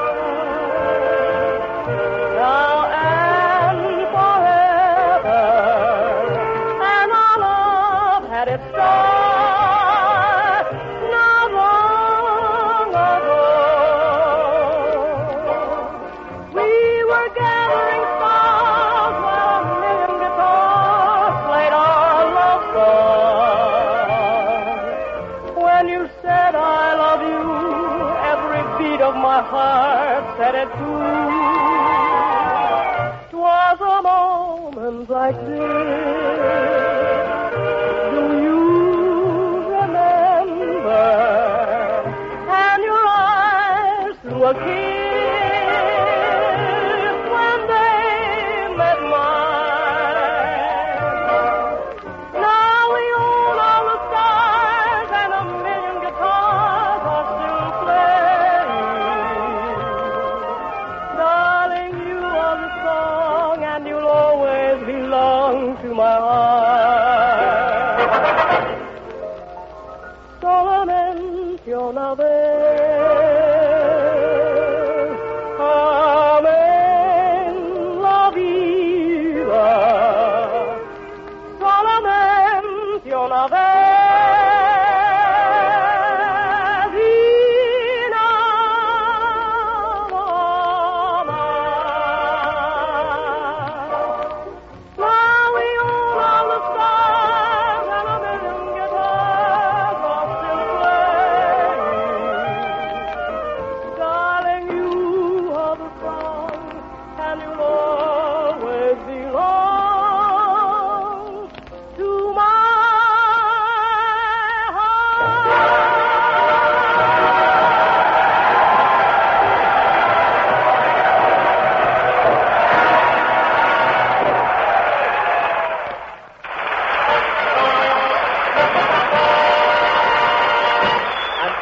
I'm just kidding, Chuck. Go ahead, take it. Well, folks, tonight we go off the air. It's been a great season visiting the Army camps and Navy bases across the country, and Bob and all of us have thoroughly enjoyed it. Yes, sir, as far as the GIs are concerned, Bob is another George Washington. First in war, first in peace, and the last to leave the mess hall.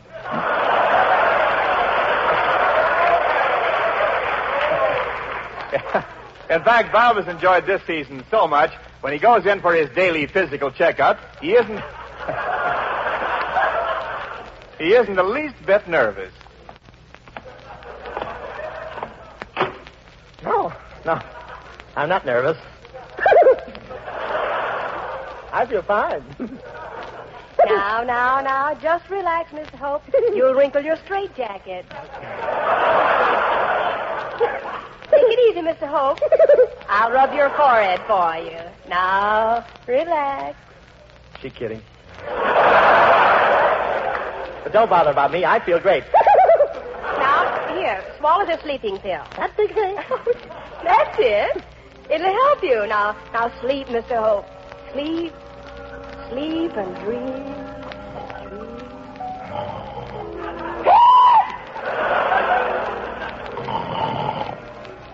39 weeks in the air. Nothing but soldiers. Sailors. Soldiers to the right of me, Marines to the left of me, soldiers in front of me, sailors in back of me. What a crap game.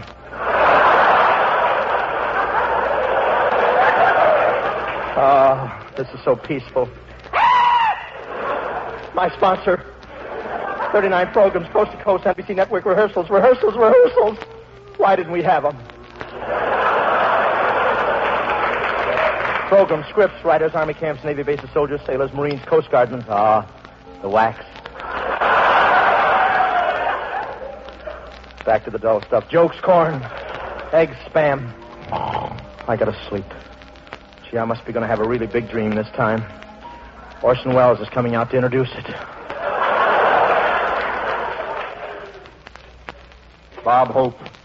Bob Hope. Who said that? Bob Hope, I am the voice of justice. Justice? You mean you're the guy that put away my brother?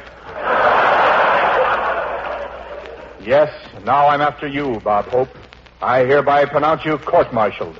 Court-martialed? Me? No, that means they'll shoot me full of holes and let me lay there and bleed. They can't do that. I just put on clean pajamas. And besides, I thought you had to commit some crime against the armed forces to be court-martialed. That's right, Bob Hope. On the 13th day of March, 1945, didn't you inflict the following jokes on the personnel of the Air Transport Command? Well, I didn't think it was anything serious. Skinny and I became a couple of pilots, and we were flying our plane over the world's toughest transport route, China's aerial Burma Road, the hump. Skin, I can't take it anymore. I'm getting weak and dizzy. Sick at my stomach. Skin, I'm blacking out. You'll have to take over. Okay, Bob. I'll finish the cigarette for you.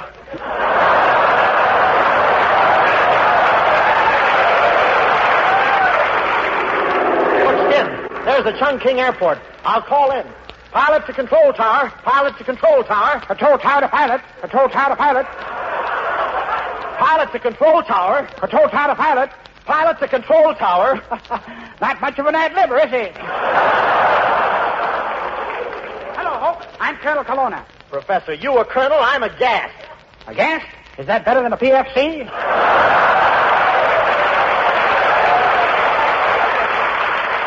All right, Hope. Come on in. Colonna, it's so foggy I can't see the field. Don't worry, Hope. I see a plane, and I'll tell you what to do. All right. Nose down a little. Over. Now, right rudder. Over. Now, level down some. Over. Under your prop. Over. Touch your throttle. Over. Now, give it more left rudder.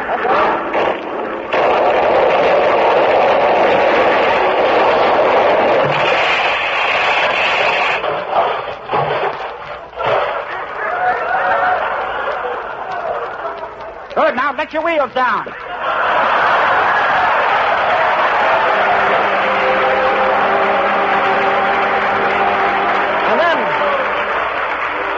And then we visited the Birmingham General Hospital at Van Nuys, California, where I was helping out on the staff as a doctor.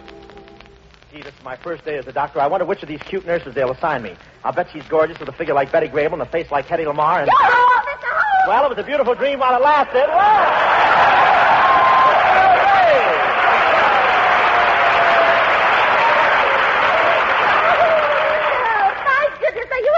Now. Yes, I'm a doctor. Don't I look spick and span? I don't know about the sickness, Earl, but you've sure got enough span.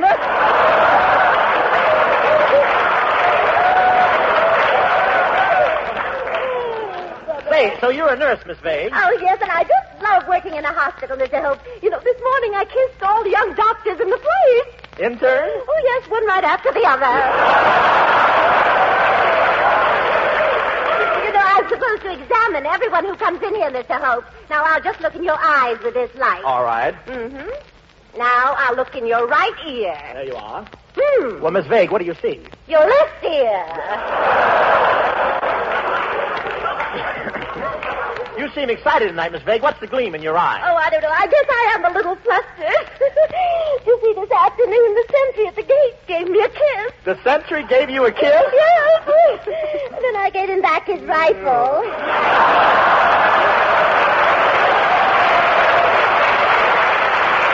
Well,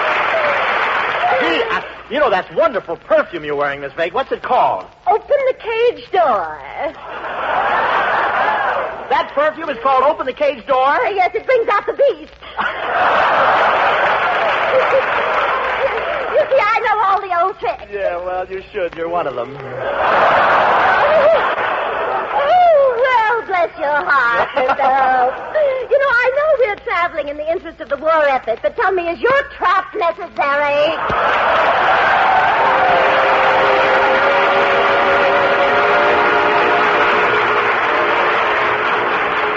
Enough of this silly drivel, Bob Hope. You're court-martialed. I hereby order that you face the firing No, squad. wait, let me... Bob Hope, I've heard enough. You've employed your brains only to defeat justice, so you face the firing squad. I've employed my brains to defeat justice, so I face the firing squad? Yes, they're going to use a real bullet, even though you only used a blank. Here comes the firing squad now. Oh, no. No, you can't have them shoot me. The Red Cross says I can't give any more blood for nothing. Ready? No. And no, I've got a gun. I'll shoot, too. Fire!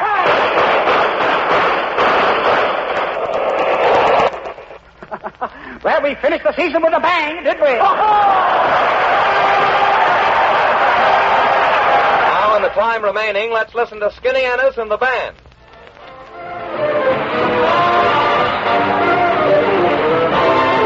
I love you, I love you, I love you, sweetheart of all my dreams. I love you, I can't live without you. My life is empty, it seems. You may do what you may, whatever you say. You know I'll always love you this way. I love you, I love you, I love you. You are my sweetheart, in dreams it seems. Sweetheart of all my dreams.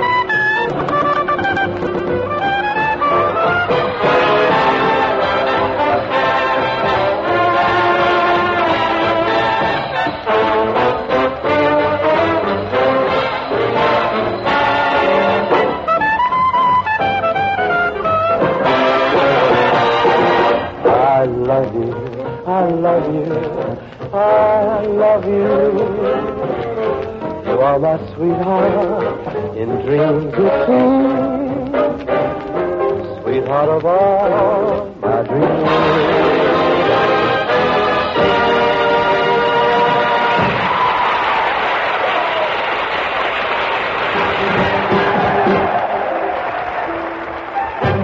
I'm gonna see my baby.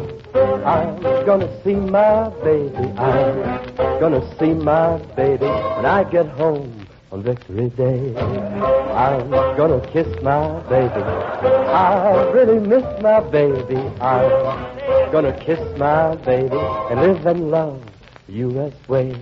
Female or right wing, just have something to say. The female not like wing, your arms around you, honey, and you're home to stay. I'm gonna see my baby. I really miss my baby. I'm gonna kiss my baby when I get home on Victory Day.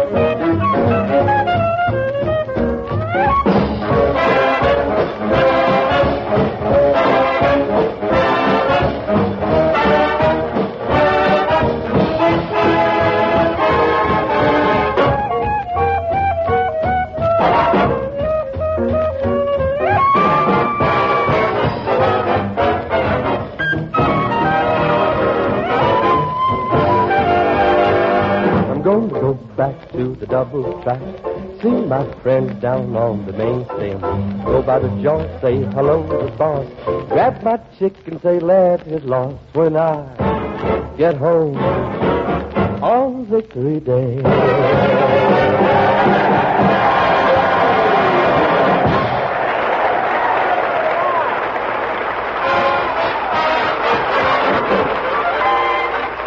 When I've got my arms around you and we're going for a walk, must you yatta-ta, yatta-ta, yatta-ta, yatta-ta, talk, talk, talk. When we're sitting close together in a cozy taxi cab, must you yatta-ta, yatta-ta, yatta-ta, yatta-ta, gab, gab, gab. Aristotle, mathematics, economics, antique chairs, the classics, the comics, darling, who cares? There's a brand new moon this evening, and the weather should be fine. If you yatta-ta, yatta-ta, yatta-ta, yatta-ta, same old line, I'll politely close your lips with mine.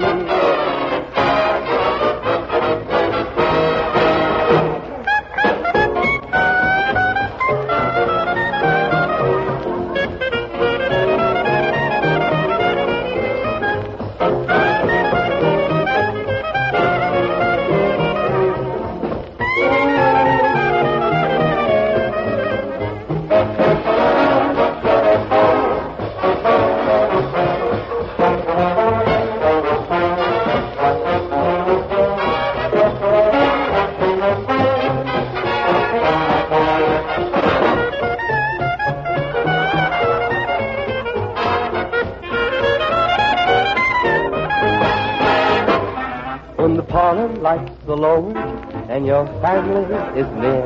Must you yatta-ta, yatta-ta, yatta-ta, yatta-ta, chin, chin, chin. I'll attempt another evening and I'll call for you at 9. If you yatta-ta, yatta-ta, yatta-ta, yatta-ta, same old line, I'll politely close your lips with mine.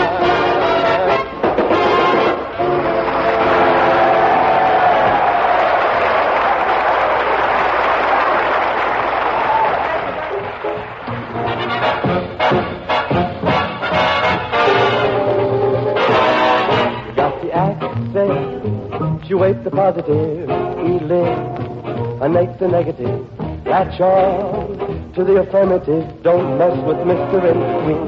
You've got to spread joy up to the maximum, bring gloom down to the minimum.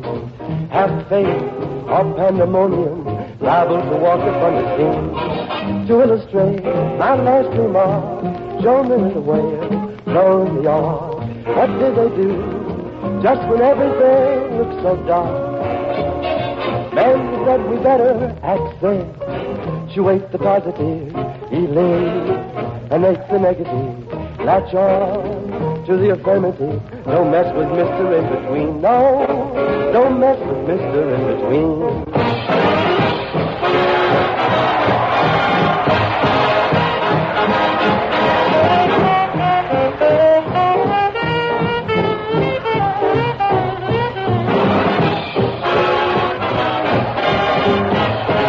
The Armed Forces Radio Service.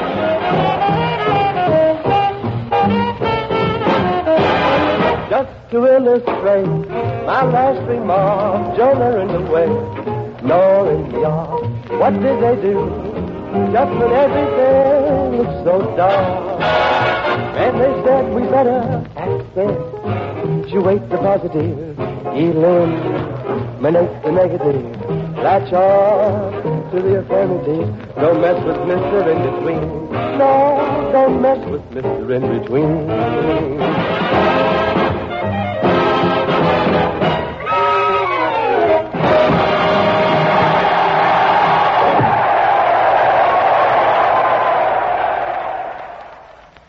Don't touch that dial, because there's nothing else on. You might just as well listen to Blondie.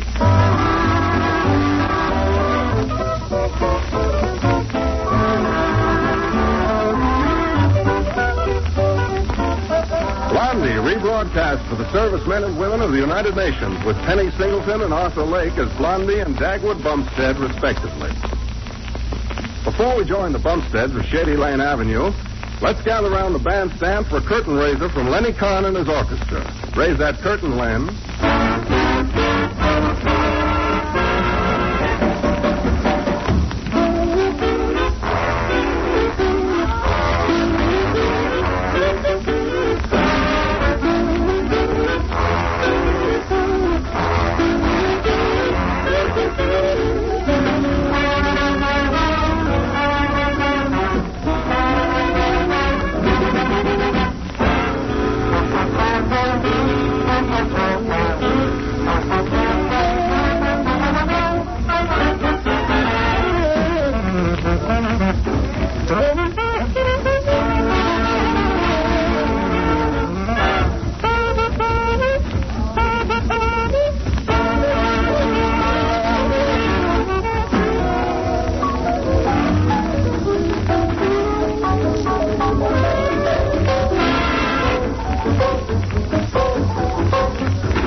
And now for our weekly visit with our neighbors, the Bumsteads of Shady Lane Avenue.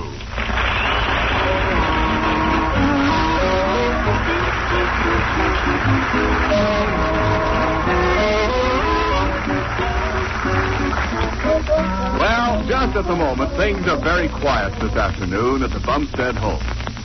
Well, that moment just passed, and now there's going to be a little action. In just a second, the phone is going to ring. There we are. And here comes Blondie to answer.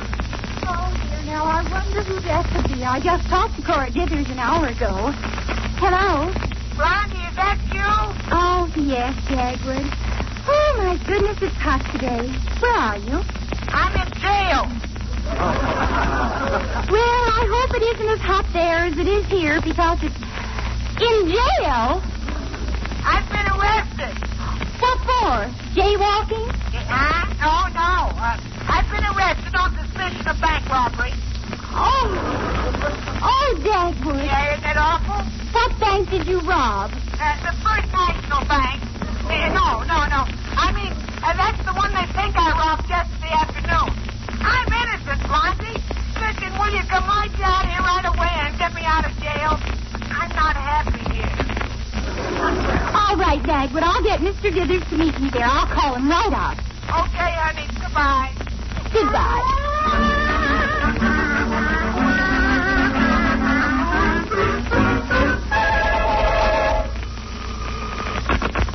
J.C. Dithers Construction Company. Office of J.C. Dithers, president of the J.C. Dithers Construction Company. J.C. Dithers saying hello. Hello, Mr. Dithers. Oh, hello, Blondie. Say, do you know where Dagwood is? He should be in the office working. He's in jail. Oh. But wait. Who gave him permission to go there? Mr. Dithers, they arrested him for robbing the First National Bank yesterday afternoon. What? How dare he rob a bank on Dithers Company time? He was supposed to be working for me, not himself. Well, wasn't he working for you yesterday afternoon? Why, that's right. He was in the office all afternoon. Well, then he couldn't have robbed the bank. Why, of course not. Listen, I'll meet you down at the jail, Blondie, and we'll get him right out. Oh, thank you, Mr. Dithers. I knew you'd be anxious to help. Oh, I'm not anxious to help. But every minute he spends loafing in that nice, cool jail is costing me money. Goodbye.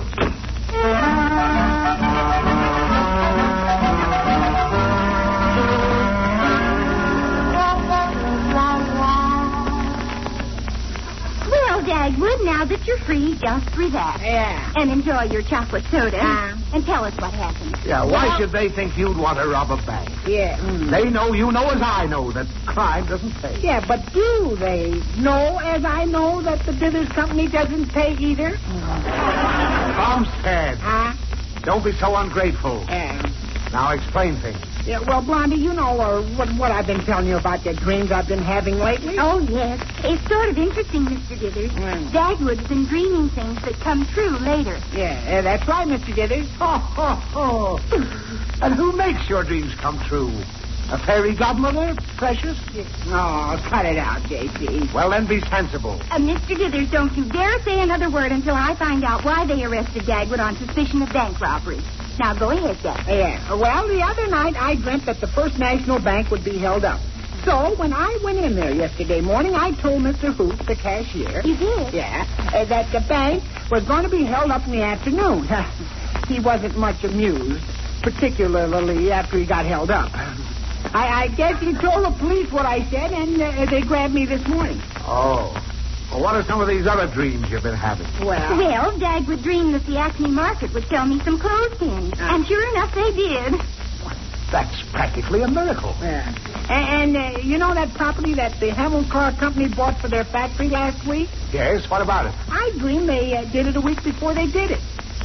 Good grief, Bumstead. Yeah. Well, why didn't you buy the property yourself and make a profit? Gee, I never dreamed about that. I never thought about it either. What a dope. What a nitwit. Yeah. Oh, please, Mr. Dithers. Remember, you are talking about my dream man. Yes.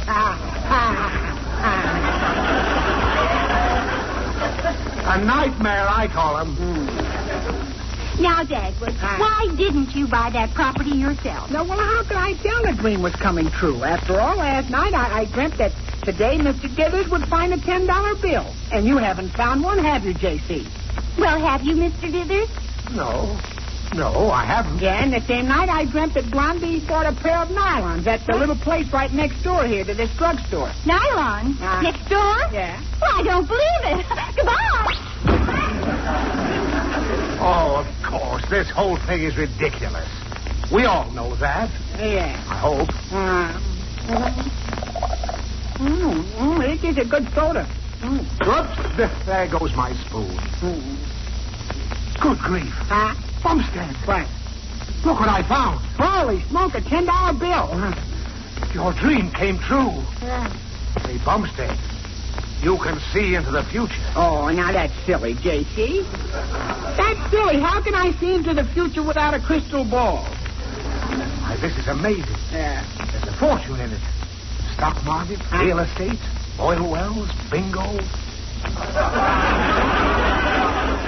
Dagwood, old friend. I want to make you a proposition. You do? That's right, Daggy. Old friend of mine. Mr. Dithers, whenever you smile and call me an old friend of yours, I know you've got larceny in your heart. Oh, Bums. You're trying to figure out some way of swindling me out of something, and I suppose I'll be a sucker as usual. I suppose so, so let's get down to business. Yeah. I want to buy exclusive rights to all your dreams and the contents thereof. And would that mean I'd have to ask your permission to have a dream? No, I wouldn't think so. But you'll have to tell me what your dreams are about whenever you have them. Well, what do you say, Daggy, old buddy? Well, Divvy, old fuddy-duddy, you haven't mentioned any sum of money yet, as per the party of the second part, ipso facto. Yes, money. Yeah. Well, I'll give you $5 a week for your dreams. Well, I don't know. $5 a week seems like... $10, then. Well, okay. Gee, I was just going to say that $5 a week seems like a lot for my dreams. Oh. Well, don't worry, Bumstead. I'm going to make a fortune on your dreams. I'm going to make so much money there'll be even some left after I pay taxes on it. And believe me, that's a lot of money. I wouldn't have believed this could happen if I hadn't found that $10. Look, I bought 3 pair of nylons. Good grief. Holy smoke. Hey, my dream was right again. They had fallen down behind the shelf, and the saleswoman had just found them, and they didn't happen to be her size. Bumstead. Don't forget that you sold me the rights to your dreams for $10 a week. Oh, Dagwood, it's worth 25 or 50 times as much. Well, Blondie, he hasn't paid me any money yet to bind the contract. Oh, here's $20 in advance. Don't take it. Take it. Dagwood. Bumstead. Well, I promised I'd take the dough. That's the stuff, Dagwood. Now, go and pay for the soda. Thank you. I'll be right back. Here, boy, $20. Now, see here, Mr. Dithers. Now, Blondie, don't try to talk me out of my contract with him. He's stuck with it. Boy, I'm going to make a fortune out of this. And he can't tell his dreams to anyone but me. Mr. Dithers, did you ever stop to think that Dagwood might talk in his sleep? Well. Uh-oh. I hate to be mercenary, but I'm the businessman in our house, and I expect to be cut in on my husband's dreams. And if you don't want to cooperate with me, I'll just listen in when Dagwood talks in his sleep and sell the information to someone else. Oh, Blondie, is that fair? Certainly. A dream with a lot of inside information could be very valuable. Now, let's really talk business, Mr. Dithers. Well, I'll give you 10% of all I make from Dagwood's dreams. Mr. Dithers, I want 75%. 75? Why, that's ridiculous. The most I'd ever give you is 50%. Sold. I wonder if I spoke too soon. Well, it's all paid for, Blondie. Say, I guess I didn't tell you, J.C., about another dream I had last night. It was very exciting. What was it? Eddie Grayson? Oh, no, the annual boat race between the east side and the west side. Boy, what a race. Why, Dagwood, that race is tomorrow afternoon. Yeah, I know it. Say, I just thought of something. Why, this will be worth a fortune to me. Yeah, what's that, Mr. Dithers? Well, Cora's been thinking about where we're going for our vacation. It's the same old business, the seashore or the mountains. Cora wants to go to the mountains and look at the scenery. And you want to go to the seashore and look at the girls. Yeah. No. Well, let's face it. I'm human. That's news to me. Bumstead. Excuse me. Mr. Dithers, what does your vacation have to do with Dagwood's dreams and the boat race tomorrow? Well, Dagwood will tell me which side won the race in his dreams. Then I'll get Cora to bet with me that if the side I pick wins the race, I can choose where we go for our vacation. Oh, this is going to be wonderful. Yeah, it is a swell idea, Mr. Dithers, but it has one tiny little weakness. Oh, what's that? In my dream, I didn't see who won the race. Oh, Dagwood, why was that? Well, just as both boats drew towards the finish line and everyone was cheering and yelling and screaming. Yes, what happened? The alarm clocks went off. Oh, dear. Is that all you remember about the race? Well, Mommy, you made me get out of bed, and I haven't learned yet how to continue my dream and brush my teeth at the same time. Say, maybe he can dream the race all over again. Dagwood, how do you feel right now? Right now? Yes. Oh, I feel fine, thank you. Very chipper and wide awake. Well, don't you feel a little drowsy? I am practically asleep myself. Yes, Dagwood, after your experience in jail. When you like to on the couch? Excuse me. I'm not a bit sleepy. Or am I? Dagwood, we'd better take you right home and let you float off to dreamland. Oh, no. I couldn't sleep when I ought to be working for Mr. Dithers. Oh, it's all right with me, Dagwood. Oh, no. I just couldn't sleep on the couch on company time. Oh, why not? You sleep at your desk on company time. Constantly. Oh, please, Dagwood. Well, all right, okay. I'm willing to lie down on the couch and rest my eyes a little bit, but I positively, absolutely refuse to go to sleep, and that's final.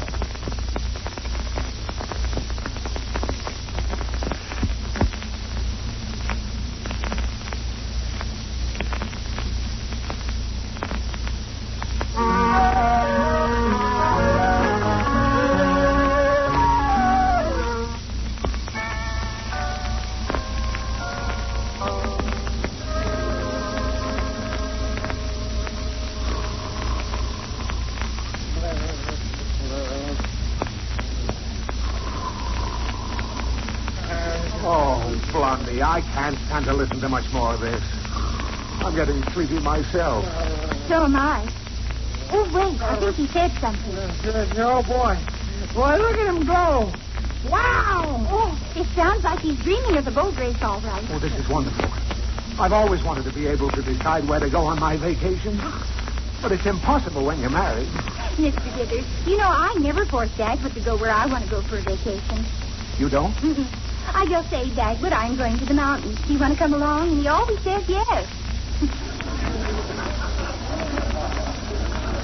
Women are so sweet and reasonable. Here they come! Wow! Oh, it must be the race, all right. Yeah, Bumstead, watch that race. Right. Oh, please see which boat wins it. Right! Right! Dagwood, who won? Who won the race? Who won the race? Boy, I sure was dreaming, wasn't I, huh? Dagwood, did you dream about the boat race again? The race that's going to be held tomorrow afternoon? Yeah, that's right. I did. Oh, what a race. The guys in each boat were rowing like mad right up to the finish. Did you see the finish? No, I turned away to get a hot dog and missed it. Bumstead! Oh, let me at him. Yeah, but look out. Please, Mr. Dithers, don't. Look out, get off me. Now, stop, children. Oh, you dribbling, drooling, drip. Oh. Mr. Dithers, you forced me to get tough about this. Oh, Ronnie, let go of my ear. All right, you let go of Dagwood's T-zone first.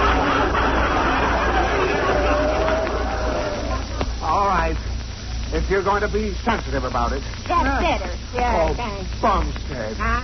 This is the only chance I've ever had to take a vacation where I want to take it. The only chance in years. And years. And years. Now, don't cry, Mr. Dithers. Oh, I just can't help it. Now then, will you please go back to sleep again? No, I'm wide awake now. Oh, Dagwood, you've got to go back to sleep.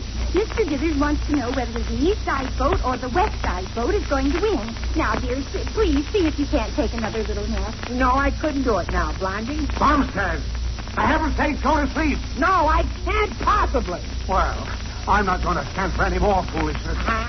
Put your big fat head down on that pillow. Now, wait a minute. Come on, close your broken down eyes. Yeah, wait. Now, listen, J.C. Now go to sleep. Yeah, And if you're not off in 10 minutes, I'll come back and rock you to sleep with a rock.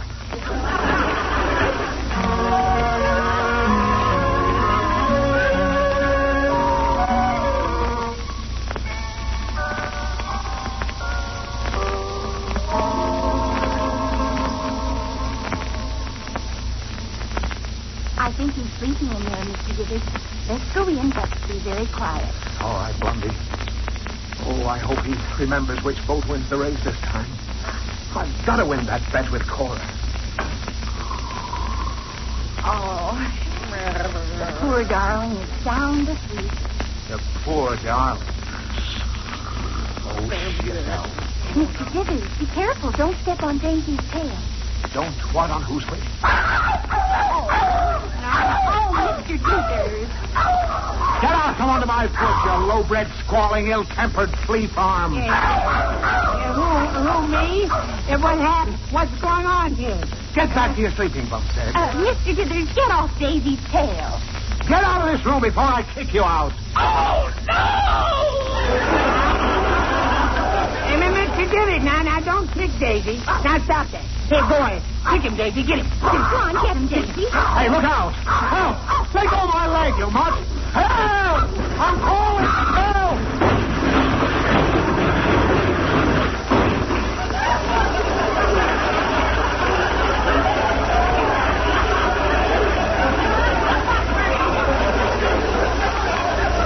Mr. Dithers, stop teasing Daisy. You'll only get her excited. Oh, perhaps you're right. Bumstead, what were you dreaming about? Well, it was sort of about the river race. Oh, good. Who won? Well, I wasn't really dreaming about the race, Mr. Dithers. I was just dreaming that I was dreaming about it, so it wasn't a real dream, but a dream of a dream. Oh. Yeah, you see? Do you understand? Oh, sure. I understand. Perfectly. Yeah. It couldn't be any clearer. Well, there's only one thing to do now. What's that? Come on, Bumstead. Get on my lap. Rock by a Bumstead. Rock on my lap.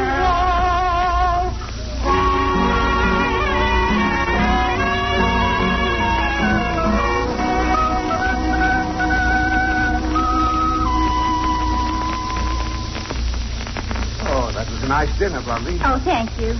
I wonder where Dagwood is. You know, Mr. Dithers, I wouldn't be surprised if Dagwood was taking a little after-dinner nap right now. I wouldn't be surprised either. I know he's taking a nap. Well, as a matter of fact, I know he'll take a nap, too. You see, I put a sleeping pill in his glass of milk. You did? Mm-hmm. Was that wrong? I don't know. I dosed up his milk, too. Oh, how many pills did you put in? I don't know exactly. It was a sort of a level handful. I just wanted to be sure I'd send him to Slumberland. Mommy. Oh, what is it, Cookie? Daddy's on the couch honking his horn. He's what? You know, snoring. Oh. He's sound asleep. So soon? Why, he just laid down a minute ago. I know he's sound asleep. Didn't wake up when I hit him in the face with my Raggedy Ann doll. Are you sure he wasn't really awake and just pretending to be asleep? Yep. I hit him again to make sure. Oh, Mr. Dithers, we'd better go right in and see if he's all right. Oh, he'll be all right. Those pills are pretty weak. Well, I don't know about that.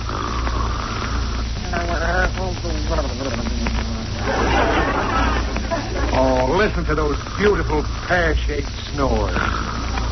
He sounds like a frog with a man in his throat.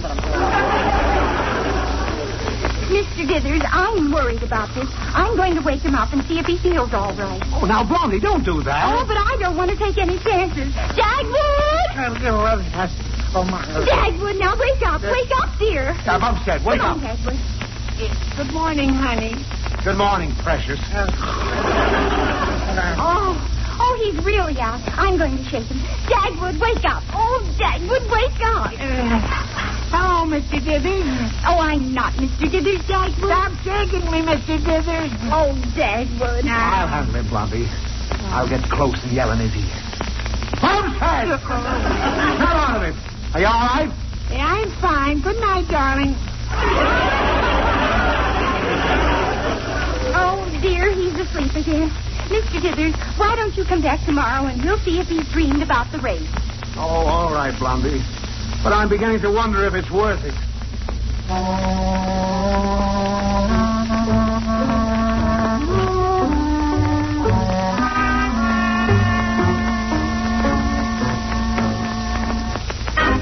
Bumstead, wake up. It's 2:00 in the afternoon. The race is going to start any minute. Those sleeping pills really worked on him. He was awake a couple of times this morning, but he fell right off to sleep again. Good grief. 2:00. The race has started. I've got to call Cora and make my bet with her. But you don't know which boat Dagwood dreamed would be the winner. Oh, Blondie, hand me that pitcher of ice water. Oh, Mr. Dithers, do you really think you should? How can you ask that when you're shoving the pitcher right into my hand? Well, time's a-wasting. Or he'll make an awful yell. Well, it's for a good cause. Me. I'm drowning. Help! Get the iceberg off my back. Help! I've been bird-eyed. Blondie, get Cora on the phone right away. Oh, all right, Mr. Dithers. Dagwood, which boat won the race in your dreams? The east side or the west side boat? Good morning, Mr. Dithers. It's good afternoon. Who won? Oh, yes. Well, the way I dreamed it, the race was won by... Good afternoon, Dagwood. Good afternoon, honey. Well, haven't you got a good morning kiss for me this afternoon? Oh, sure, of course I have. Oh, for the love of Pete. Can that guna stuff wait until I find out who won? Oh, no, Mr. Dithers. Here, take the phone. Yeah. Here's your kick, darling. Oh, hello, Cora. I'll tell you the boat I'm betting on as soon as I can pry Dagwood away from Blondie. Oh, come on, folks. Break it out.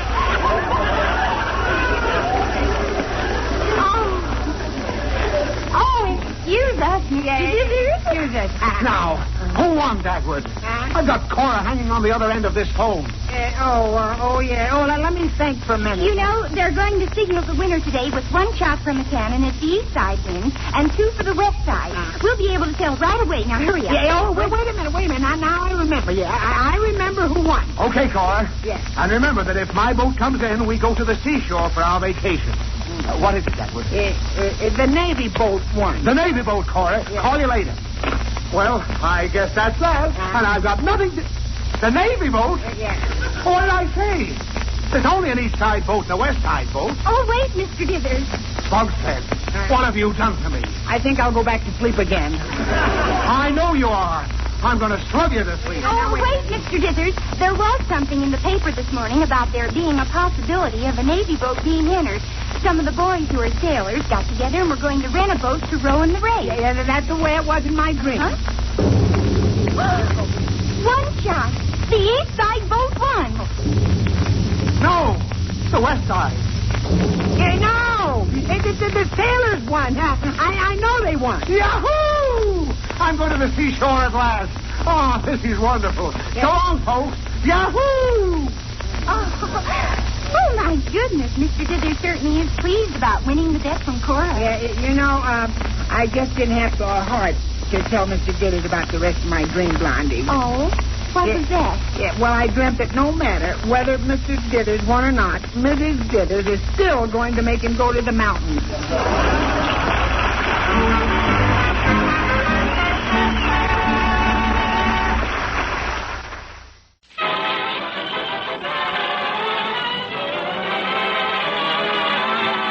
Jack Benny program. Starring Jack Benny with Mary Livingston, Phil Harris, Rochester, Larry Stevens, and yours truly, Don Wilson.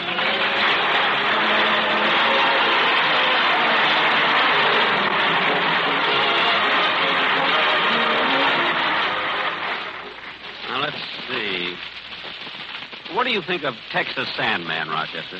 He stands a pretty good chance, boss. Yeah. How about 30? A mighty good horse. The shame that Busher is out of the race. She would have been the heavy favorite. Gee, she'd have been a cinch. Wait a minute, boss. In horse racing, there's no such thing as a cinch. Remember what happened to me last year when I bet on a cinch? Didn't he win? Win. He came in last. When he finally did finish, he was disqualified for not having a jockey. Oh, you mean the jockey was thrown off? No, he starved to death.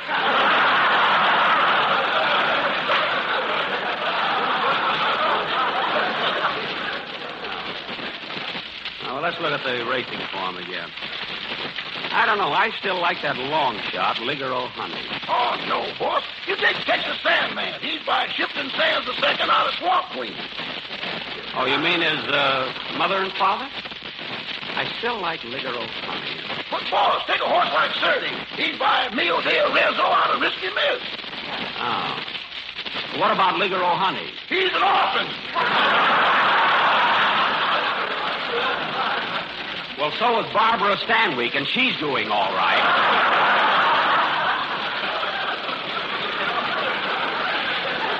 Believe me. Barbara Stanwyck? Yes. She won the Daily Double Indemnity. Say, that's a good one, isn't it? Double Indemnity. Oh, boy. That was good. I wish Miss Livingston and Mr. Harris were here to hear that one. Yeah, I wish it was anybody but me. Never mind. Come in. Gosh, I don't know. There's so many good horses in this race. There's Paper Boy, Bull Ray, Best Effort, Challenge Me. Hello, Jack. Hello, Jack. I don't see that here. Jack, I said hello. Oh, hello, Mary. I'm sorry, but I'm trying to pick a horse in the big race tomorrow. Oh, Jack, you shouldn't go to the races. You're such a hard loser. I am not. Go on. Last year when you went to the track, you had a vial of poison strapped to your leg. Vial of poison. You're so clever. Say, Rochester, here's a horse. Oh, say, Jack, I got a letter from Mama. She said she heard last week's program and thought it was great. She did? Good. She thought Ingrid Bergman was wonderful the way she played Gaslight. Well, she was. And Papa said you were as well as Charles Boyer. Good. What did Mama say to that? Nothing. She just gave Papa some black coffee and put him to bed.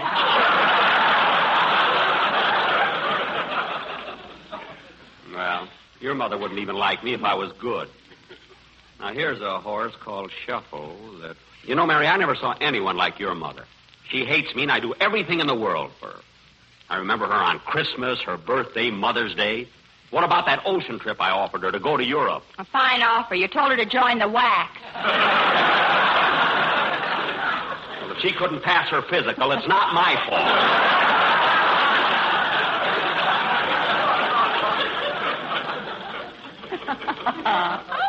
See, challenge me, Sickles' choice. That's a good one. I'll tell you another thing, Mary. If your mother doesn't change her attitude toward me, I'm going to stop sending her my old slats. Now, let's see. Sickles' choice, challenge me. Now, Jack, Mama, Wait a minute. Let me see. I wonder how much weight she carries. 240 pounds. I'm not talking about your mother. Anyway, if she'd taken some of that off, she would have passed her physical. Let's see. Sickles' choice. Come in! Next time you write a letter to your mother, tell her the... Well, hi, Larry. Hello, Mr. Benny. Hello, Larry. How's married life? Oh, fine, except that my wife can't cook very well. What do you mean? Well, we had some people over for dinner 2 weeks ago, and I don't think the meal agreed with them. Why, what'd they say? Nothing. They're still sitting there.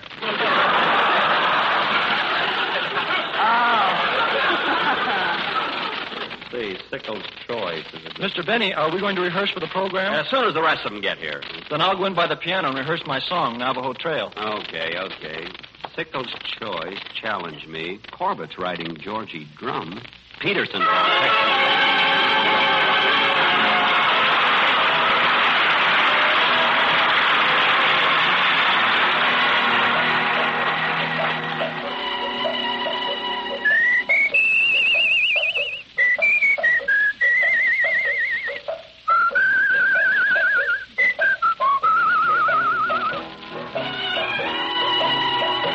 Every day along about evening, when the sunlight's beginning to fail, I ride through the slumbering shadows along the Navajo Trail.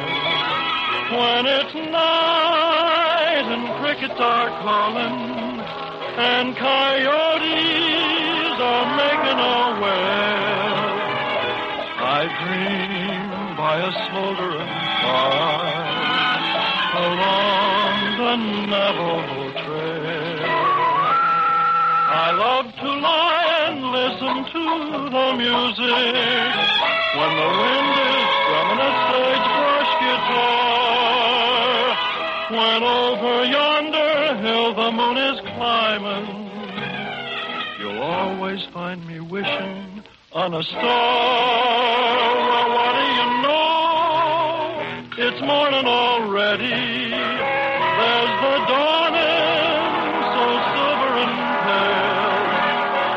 It's time to climb into my saddle and ride the Navajo Trail.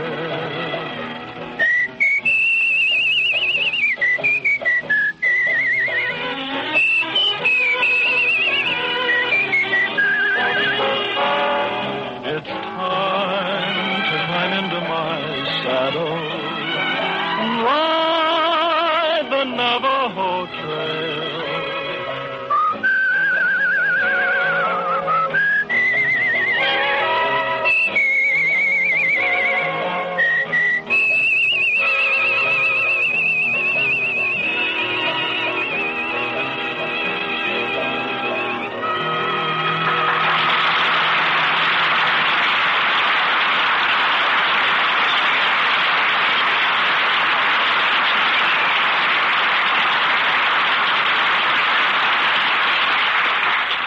Rochester, I've gone over this racing form 5 times, and I think you're right. It looks like Texas Sandman all the way. Now you're talking, boss. That settles it. Texas Sandman.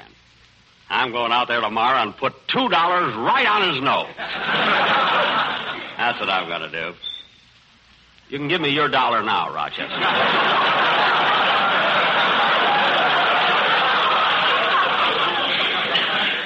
Hand it over. Okay. If the world comes to an end tomorrow, it's okay with me. I've seen everything. What did you say, Mary? Nothing. Now, Rochester, when I go to the track tomorrow, I'm going to wear my brown tweed suit. Is it pressed? Yes, sir. Good. By the way, I found out about you wearing my gray suit Wednesday night when I was out. Me? Yes, I found out all about it. Now, admit it. You did wear it, didn't you? Yes, sir. Doggone, that parrot's been talking again. It has not. I'm sick and tired of the way that bird spies on me. Rochester, my parrot doesn't spy on you. Then how come his returned address is the house on 92nd Street? Never mind that. Now, Rochester, the rest of the gang will be here soon. We're going to rehearse in the library. So be sure there are plenty of chairs in there. Okay. Doggone that parrot. He tells the boss everything he sees. I wonder how long you'd have to cook a parrot before it's tender.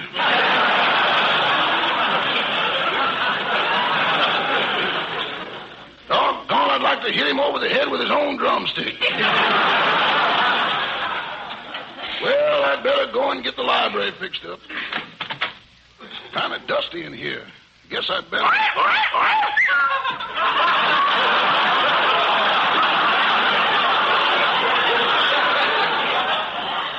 Just look at him sitting in that cage watching me. I'd better get busy or he'll rat on me. Hello. I won't pay any attention to him. Hey, Rochester.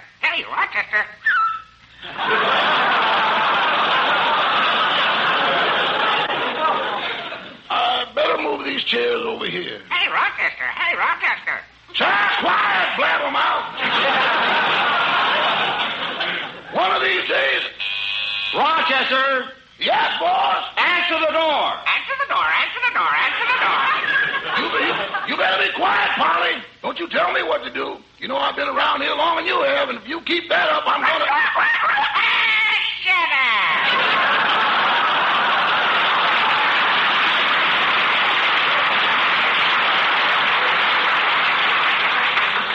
Okay. Oh, hello, Rochester. Hiya, Roch. Hello, gentlemen. It's Mr. Harris and Mr. Wilson, boss. Oh, come on in, fellas. Come on, Mary. Everybody's here. We better start rehearsing. Okay. Hello, Don, Phil. Say, you boys are a little late. It's my fault, Jackson. I started playing with my little daughter, and I forgot all about the time. Oh, that's all right, Phil. Say, Phil, I saw your little daughter the other day, and that baby is sure growing. She looks just like Alice. You ain't kidding, Mary. Last night she put on Alice's high-heeled shoes and one of her long dresses, and I couldn't tell them apart. Honest? Yeah, after dinner I threw Alice in the crib and took the kid to the Palladium.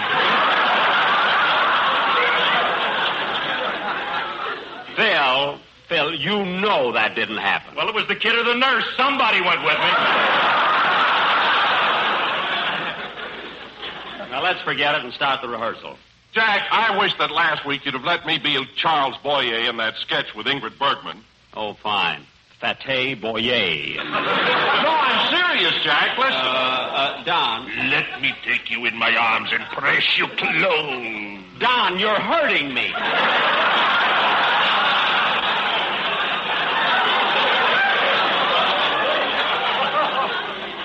Now, come on, we're late. Let's get on with the rehearsal. Yeah, let's get started. All right, kids. Now, here's the rehearsal. Now, Phil's band picks up right after the commercial. All right, hit it, Phil. Can it be the breeze that fills the trees with rare and magic perfume? Oh, no, it isn't the breeze. It's Jackson time. La, da, da, da.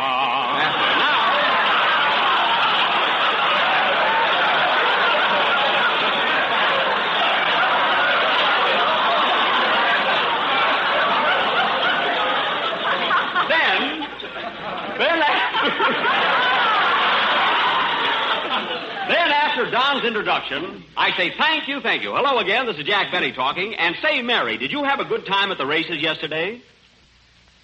Well, go ahead, Mary. You got the next line. Oh, Jack, I don't want to do that corny joke. It's awful. It is not awful. I wrote it myself.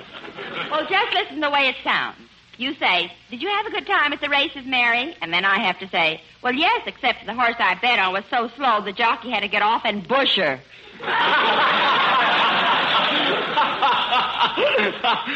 Did you get it, Phil? Yeah, I got it all over me.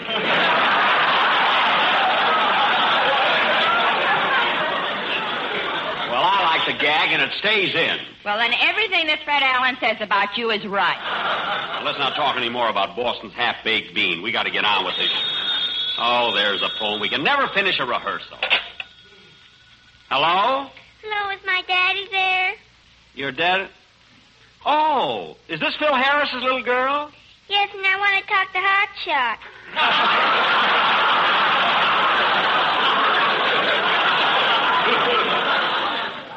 Hotshot? Is that what your mommy called your daddy? No, that's what he calls himself. No. Yes, Hotshot Harris with the heavenly hair. Oh, no. Well, just a second, honey. I'll call your daddy. Hey, Hotshot, you want it on the phone. Okay. Hello? Hello, Daddy. Oh, hello, baby. Is there anything wrong? Yes, Daddy, I just came back from the candy store. Oh, well, what did you buy? Nothing. They told me the check you gave me is no good. What do they mean, no good? I made that check out properly, and I signed it, too. I know, Daddy, but you put your X on the wrong line. Oh, well, I'll straighten it out when I get home. Goodbye, sweetheart. Goodbye, Hotshot.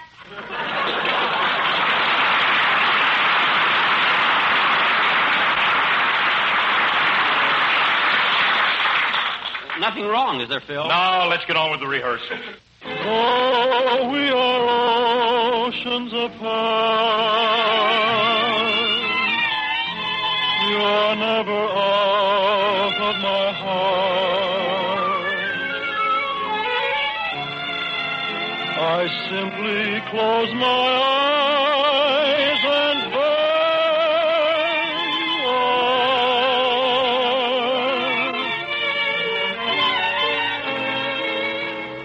There in the dawn's early light, there in the still of the night, I look behind a star, and there you are. Whenever there's a storm, I don't even hear the thunder. My heart with love is so aflame. I only hear each little raindrop repeating your name.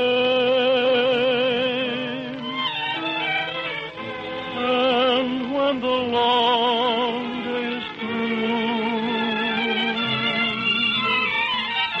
I'll long for you, only you.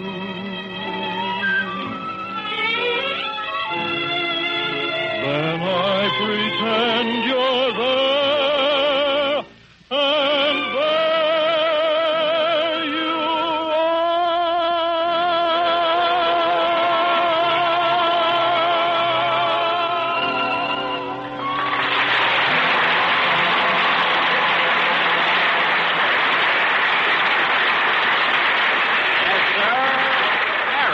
Mary, you had the last line, and as soon as we... Hiya, Benny. Hello, everybody. Thought I'd drop in to see if I can get any ideas for a couple of publicity stories. Oh, hello, Steve. Sit down. We're rehearsing. Go right ahead. Just pretend I'm one of the family and make believe I'm not here at all. Thanks, Steve. Now, Mary, let's forget the Busher joke and go on with... Hey, Benny, I got a publicity campaign mapped out for you that's a dilly. I'm going to give you a new build-up. I'm going to play down Benny the comedian and play up Benny the glamour boy. Me? Glamour boy?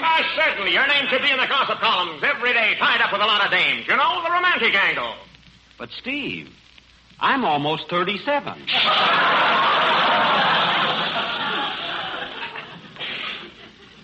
But, huh? Nobody let that get out of this room. But, Steve... Yes, Benny the romantic angle. That's it. I've got everything fixed up. Tomorrow night, you're going out with Lana Turner. But will Lana Turner go out with me? Why, sure. We're going to wrap a towel around your head and call you Turhan Benet.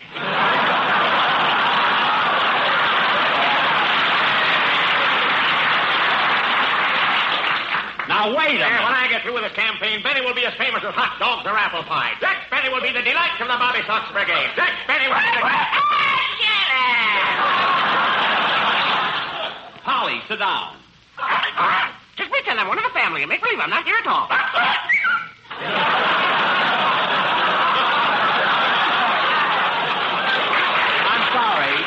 I'm sorry, Steve. That was my parrot. Oh, well, I got to get going anyway now, so I'll see you a little later. So long. So long. Hey, Benny, don't let that 37 get out of this room.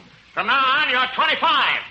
Oh, Steve, how can I look like 25? What you haven't got in the flesh, I can get out of a jar. So long. Steve, what happened? You're 37 again. I dropped the jar.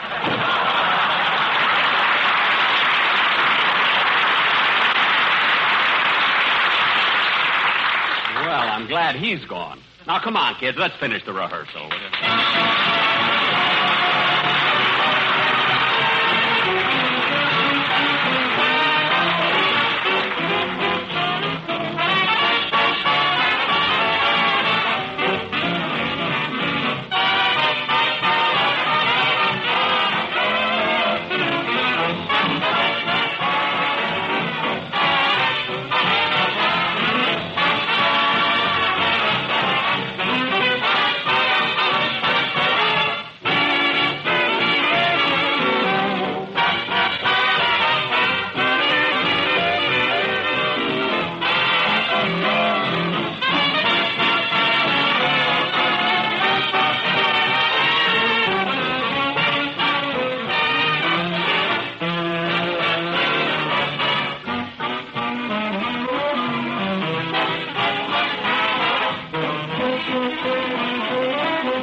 Gosh, that was the most tiring rehearsal I ever went through.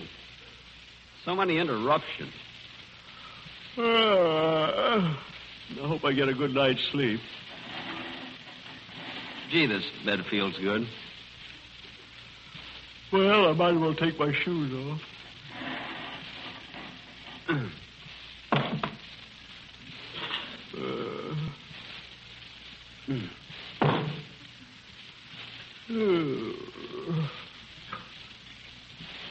This little piggy went to market.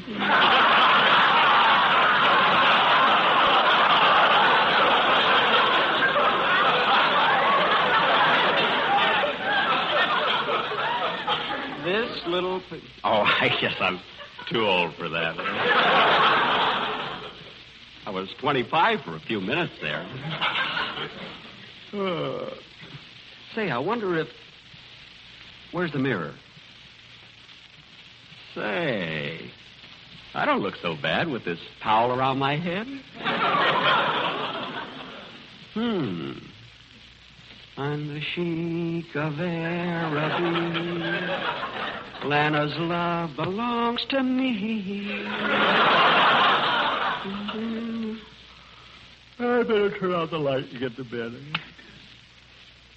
Gee, I hope I do well at the track tomorrow. I think Rochester was right. Texas Sam, man, looks like a good bet. Of course, there's so many good horses in that race you can't sell.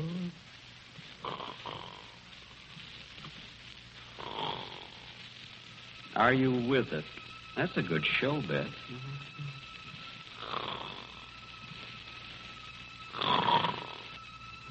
𝒆𝒍'𝒔. Sickles' choice.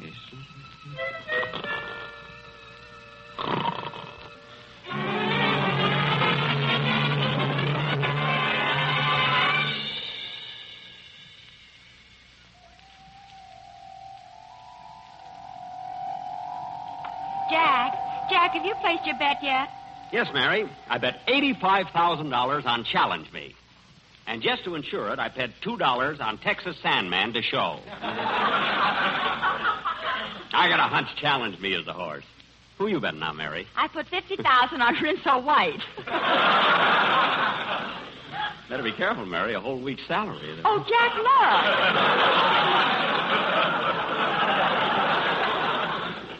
look. Look, Jack, there's a horse in this race called Buck Benny. Where? Oh, yes, Buck Benny, named after me. Hey, Jackson, who you betting on the 56th race? Well, I'm thinking of Gypsy Rose Lee. So am I, but who you betting on? Well, I don't know. Ladies and gentlemen, in the next race, Texas Sandman will run with blinkers and a whip. I must mark that down. Single Choice will run with blinkers and a whip. I must make a note of that, too. Buck Benny will run with glasses and a cane.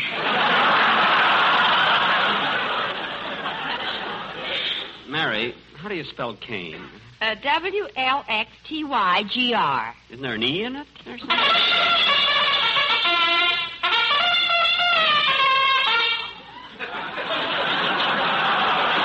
Hey, Mary, look, the horses are passing us now on the way to the track. Yeah, and look at poor Busher. She can't be in the race because of a lame leg. Yeah, isn't that a shame? I'm going over and give her a lump of sugar. Hello, Busher, old girl.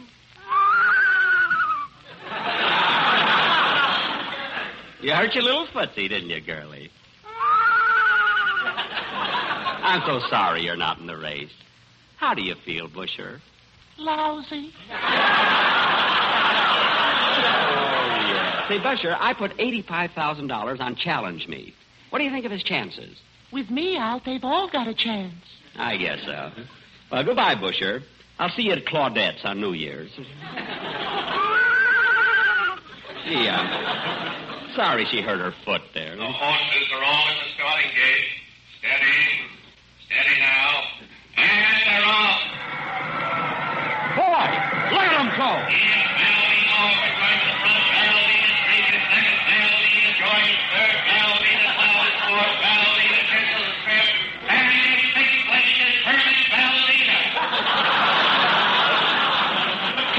Come on, challenge me. As they hit the halfway mark, he missed it by a length.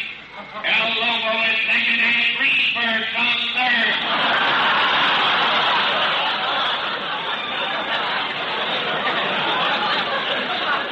Gosh, he's been there so long. Challenge me is fourth, full rate is fifth, and here comes Mildred Pierce.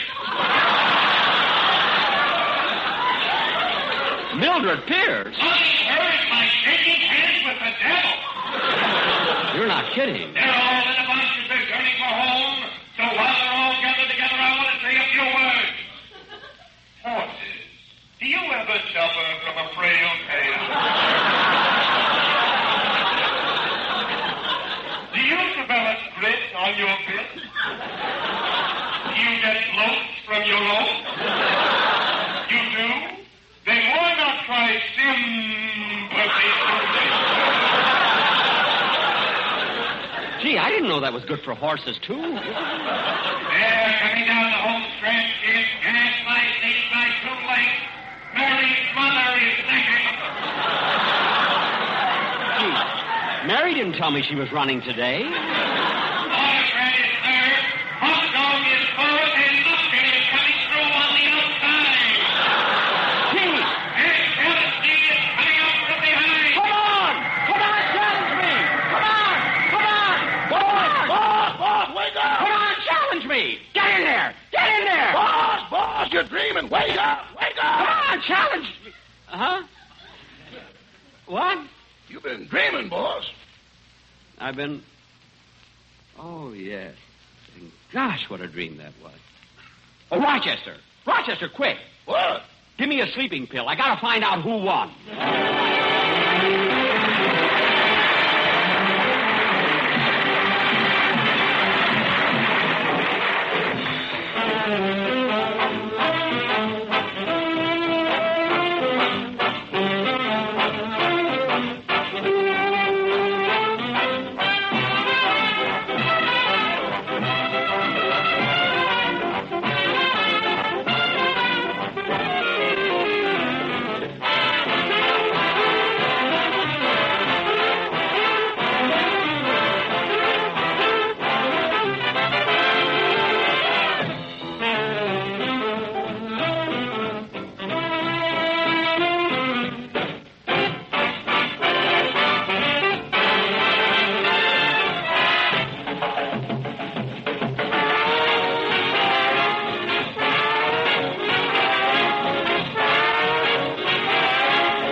Hey, Jack, I still don't want to do that joke about Busher. I think it's terrible. Well, that's all right, Mary. I don't want to hurt Busher's feelings anyway. She told me she feels awful. What? Busher told me that... Oh, never mind. Never mind. Good night, folks.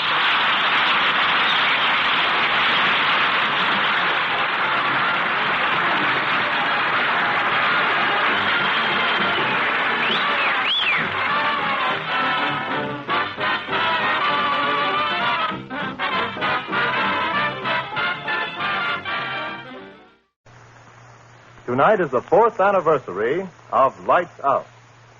After 4 years of fantasy and imagination, chills and thrills, Lights Out celebrates by bringing to the microphone the internationally known actor whose name has become synonymous with the unusual and fantastic. The National Broadcasting Company takes pleasure in presenting Boris Karloff in the first of a special series of Lights Out broadcasts. Lights out, everybody.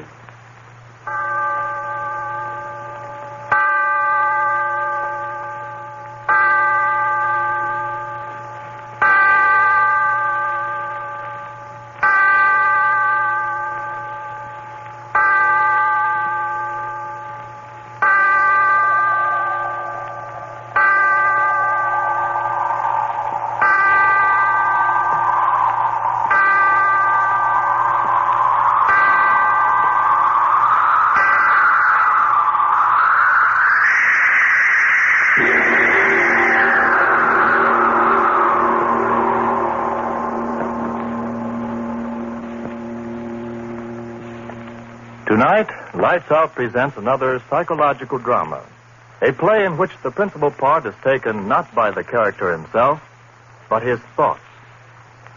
The voice you are about to hear is that of the thoughts of one Darrell Hall, accused murderer, sitting in a courtroom awaiting the return of a jury which is to decide whether he is to live or die. And as he waits, the thoughts in his mind seethe and swirl. Seethe and swirl. Guilty. Not guilty. Guilty. Not guilty. Guilty. Father in heaven, why don't I stop thinking those words? Words those jurymen are saying. He's guilty. He's not guilty. He's guilty. Not guilty. Guilty. Not guilty. He's not guilty. No, I've got to stop thinking of what's going on in that room. The jurymen. I've got to stop thinking of them. I've got to keep my head clear. I've got to figure things out. When did all this start? Yes, I remember. That night, Wayne and I were sitting in my room, talking about dreams. I remember he said... Oh, come on, Darrell. Don't expect me to believe that one. Well, I'm certainly telling you the truth. A fellow with your imagination wasting his time teaching biology to a bunch of co-ed nitwits. No, sir, you should be writing fiction. I assure you, my dear Wayne, I've told you the truth. You're really serious? Of course I am. You actually mean that in all your life you've never had a dream? Never. Not even when you were a child?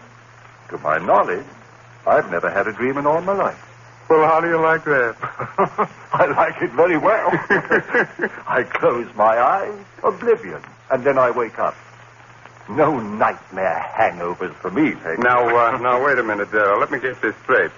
You mean you've never even had a dream after, eating a Welsh rarebit at midnight or surrounding a dozen green apples or anything like that? Believe me, Wayne, I've never had a dream of any shape, form, or description in all my life. A dream to me is just a word. Something that happens to other people, but not to me. But everyone must dream. Well, perhaps. But it just so happens that my subconscious doesn't work that way. I tell you again, I have never dreamt. Well, what do you know about that? Just unbelievable, I tell you, unbelievable. Yes, that's what he said. Unbelievable. It was unbelievable that I'd never dreamt. And then after a while he went away and left me there. It was early evening. But I remember that somehow, strangely, I was very tired. I sat down in the easy chair. Oh, I was so tired. I closed my eyes. I slept. Then it happened. A strange murmuring in my head. Yes, that's how it started. A murmuring as if in warning. And then in the darkness around me, strange faces lifting and falling. White faces without hope, their eyes full of horror, their white, bloodless lips pleading wordlessly in a way that made the heart in me cry out in pity. And suddenly, I knew I was asleep and dreaming. Yes, dreaming for the first time in my life. And these faces I was seeing were things out of a dream. And even as I knew that, the dream was gone. Blackness. And yet I knew that I was still asleep. And I had a terrible feeling of foreboding, of a horror to come in that dream. What? How? I didn't know. But I wanted to stop sleeping. I wanted to open my eyes quickly before. And then I saw her moving slowly toward me out of the darkness that was my dream. At first, a white, wraith-like thing. And then I saw it was a woman. Yes, the body of a woman, but the face. Father in heaven, that face. Gross, unclean, thick, bestial brows, wrinkles of venery, the lecherous writhing of thin crimson lips that lifted from teeth, white and pointed, and flecked with blood. Yes, a glorious body, and a face from hell. Closer to me. And then she spoke one word. You. Yes, that's what she said. Kill. And as she said it, she moved closer. Her hands went out, her eyes. In my dream, I screamed. I awoke. I remember, just at that second, the clock on the mantel began striking. 5, 6, 7. Thankfully, I counted each chime, since the hearing of it meant that I was awake out of the horror of that dream. When the clock had stopped chiming, I sat there. My one thought was, if this be dreaming, let me never dream again. I heard a sound. What was that? I sat still, afraid to move. And then I laughed. It was my own heart, still pounding with fright at what I'd seen in my first dream. Oh, why do I sit here thinking of what has been? The jury in there, they've got to hang me. Free him. They've got to hang me. Guilty. Hang him. Free him. Free him. Free him. Free him. No, I mustn't think of them. Better to keep my thoughts on how it all started. Better to figure things out. Where was I? Ah, yes. Sitting there, listening to the beating of my heart, thinking of the horror of that dream. And then, suddenly, that strange, wordless murmur I had heard in my dream was whispering in my head again. Quickly as it began, it was gone. How could this be? I was awake. This was no dream. Then why had I heard that wordless entreaty? That same sound that had come from those miserable white faces that had floated before me while I slept. Why? I heard it. Sound behind me. Who? Why, yes, my friend Wayne. Must be he. Come back into the room, standing behind my chair, thinking I was asleep. I turned round and said, Wayne, is that you?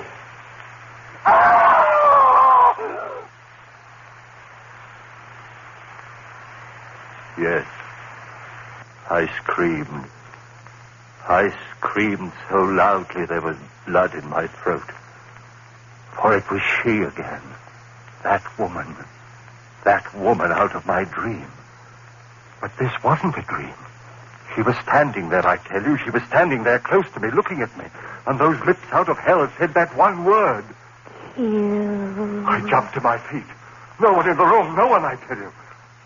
I remember standing there, my head reeling. Who was she? Where did she come from? But there was no one in the room. Had there been anyone there? I didn't sleep that night. But by morning, yes, by morning, I had it all figured out. 2 dreams. That's what it had been, and the second had been more vivid than the first. Why, of course. I'd never dreamed before, so of course my first dreams would seem reality. How easy it was to quiet the unrest in my mind. Easy to make oneself believe what one wants to believe. And yet, some measure of uncertainty remained with me. And Mary saw it in my face when I had dinner with her that night.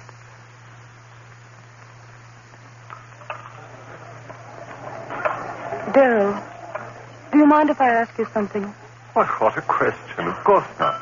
Is there something wrong? You mean with the dinner?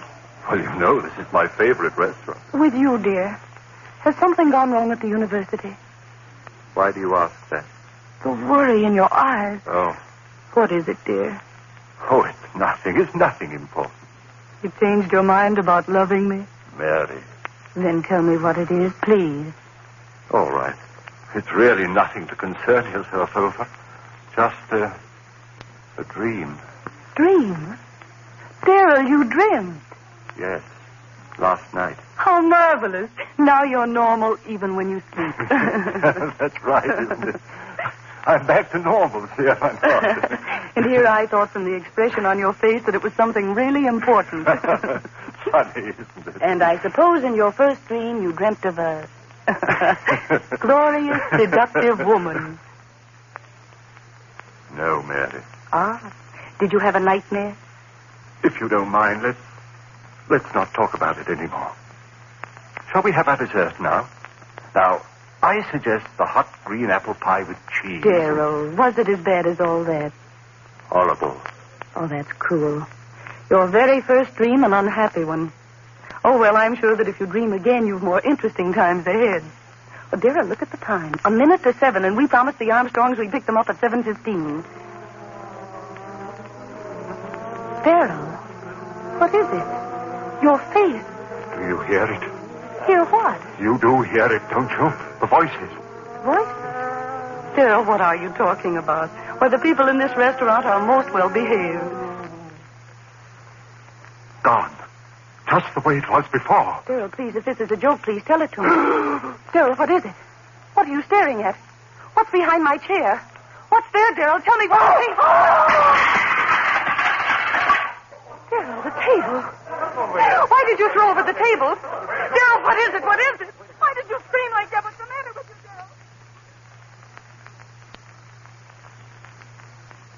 Darryl? Yes.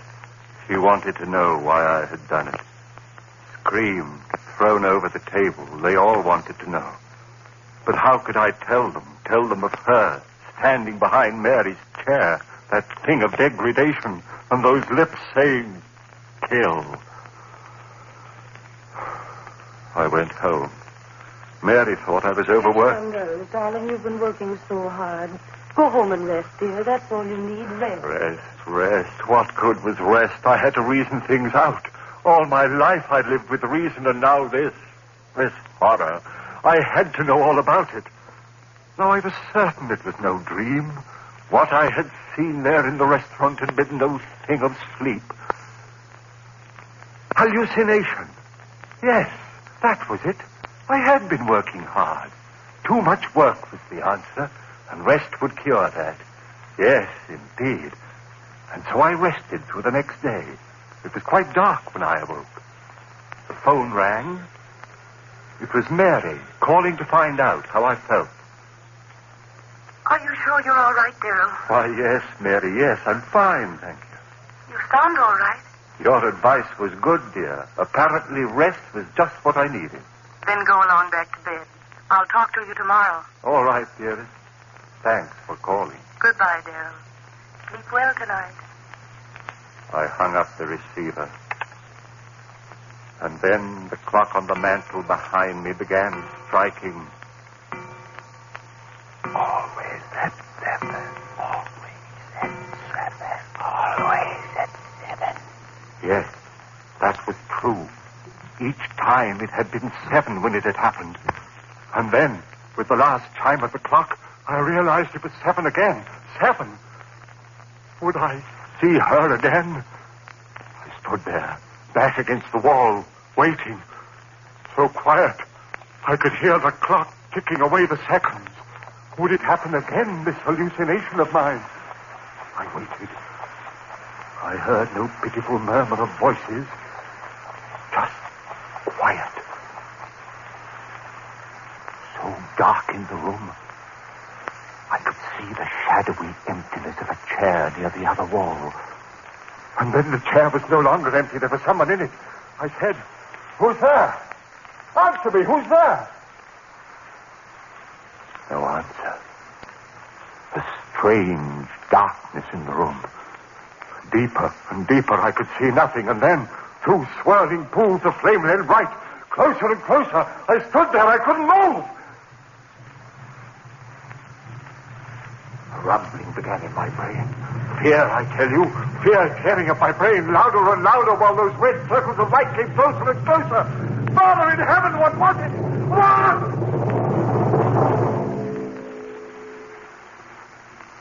And then I knew it was her eyes burning close into mine, into the brain of me, pounding one thought into me. Kill, kill, kill, kill. Why did she say that? Why? Kill whom? Why should I kill? Why should I kill? If I had known then.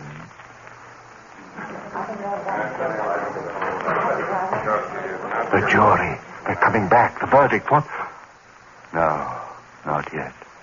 Still out. Oh, they've got to find me guilty. I've got to hang. I've got to. If I live. Oh, but I mustn't think of that. I must think of what happened. Where was I? Ah, yes. That woman.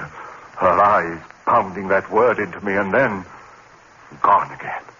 But this was no dream. Then what? A voice within me whispered, "Crazy, crazy, crazy." No, I was fainting. That horror was real as the breath in me. And with that realization, a cold misses of a wind blew around me and scratched at my heart. For if she was reality, somehow I knew that I was lost. And so it began. Night after night, the stroke of 7. First, that wailing dirge of those lost souls. And then her writhing lips. Kill, kill, kill, kill, kill, kill. Father in heaven, the words began pounding in my head so that even when she wasn't there, I heard them. I hid in my room. I didn't go out. People would see this madness that had come over me. I went nowhere. And soon I knew that they were talking of me. I tell you, I don't know what's come over Darrell. Hides in his rooms, won't even talk to me. Something's wrong there. And Mary. Please, Darrell, you've got to let me see you. This talking over the phone, oh, darling, what's wrong? What's wrong? And night after night, the horror of... And the greater horror of... Kill, kill, kill, kill, kill. Mary pleaded with me. Darrell, if you love me, please let me see you, talk to you. Come over to my house tonight. Oh, please, Darrell, perhaps I can help you. Please, darling, please. I didn't want to go, but I went that night. Perhaps she could help. Yes. Help me understand the madness of those wailing voices and drifting white faces. Understand the horror of that woman and that maddening word. Mary, so understanding, so gentle, she could help me. Clear my head of the madness. Oh, Darrell, you're here at last. Mary, help me. You will help me. Oh, Darrell, your face so white. Oh, Don't talk yet. Sit here and rest. I'm sane, Mary. Believe me, I'm sane. Of course, dearest. Of course you are. It's that madness outside of me, those white drifting faces moaning at me. Rest, darling. And that woman out of hell. Woman? Her eyes and lips telling me to...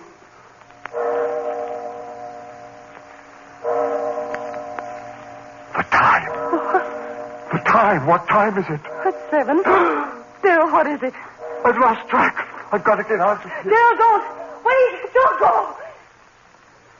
Too late. Darrell, what is it? Too late. Late. You hear them, don't you, Mary? I'll go call a doctor. Listen to them.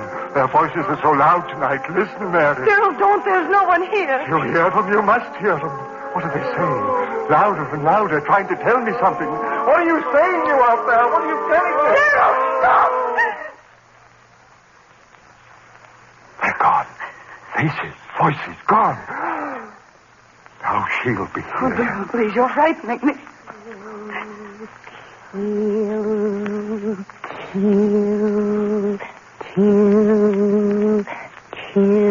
hear her, Mary? You hear her? No, Darrell, please. Louder and louder and louder. I hear her. Sing out of heaven, go back, I tell you. Make her stop, Mary, make her stop. Stop it. She devil, you, what do you want of me? Stop it, stop it. I can't stand anymore. Kill.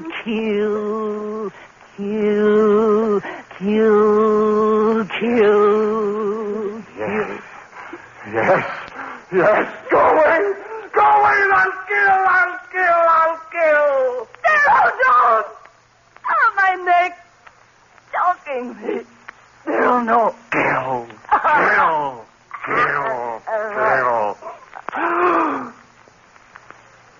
Mary.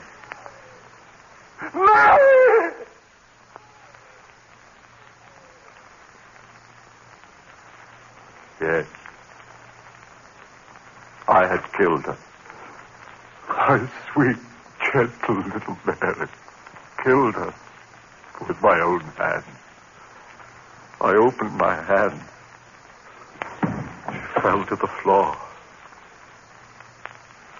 I went out into the street.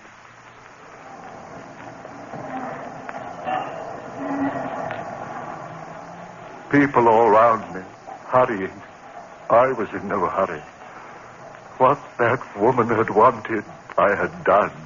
I had killed. I walked all night. It didn't matter where. And in the morning, I found myself on the campus of the school, before the very building in which a class was waiting for my lecture. I went in. I walked up on the platform and looked down into their faces. I said to them, "Ladies and gentlemen, my lecture for today will be on the subject of the selective factor in the evolutionary..." I stopped. A murmur in the air. Those voices again. But it was broad daylight. I'd never heard those voices in daylight before.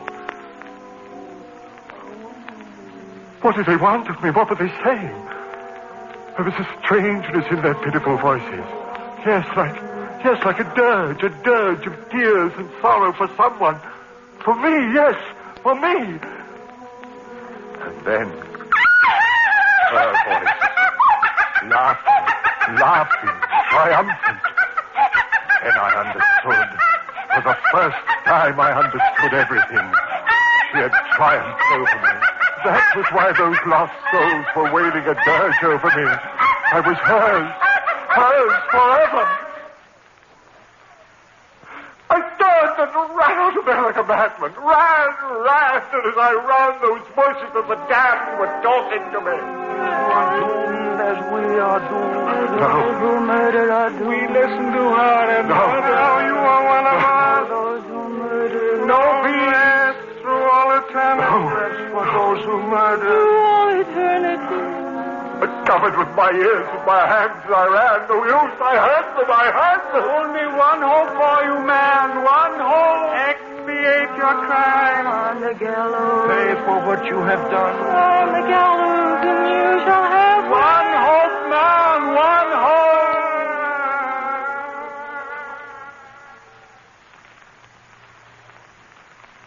that was it. My one hope. If I paid society for my crime, she would fail. I would be free of her, that thing, that essence of evil, that siren who called men to murder so that their souls would be slaves to her for all eternity. Yes, I'd pay for my crime. I ran on back to Mary's house. Yes, I'd pay it gladly with my life to have the peace of the rest of oblivion. I went back into the house.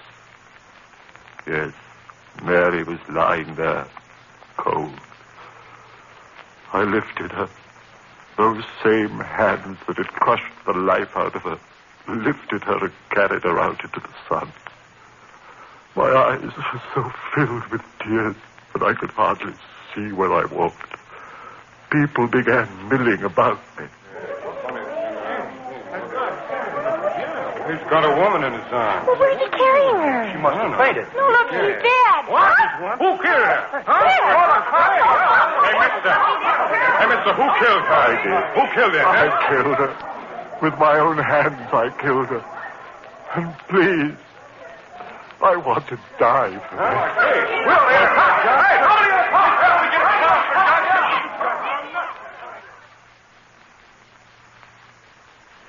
And then the trial. My friends, they wanted to save me.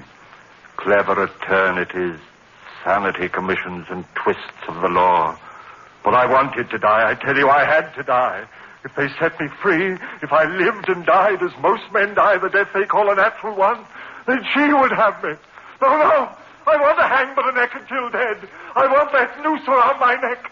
The trap beneath my feet, the jailer pulls the switch. My feet dancing in air. The noose strangling me as my hands strangle Mary. Pay for my crime and I'll be free. Free of that horror with the writhing lips and blood-stained teeth.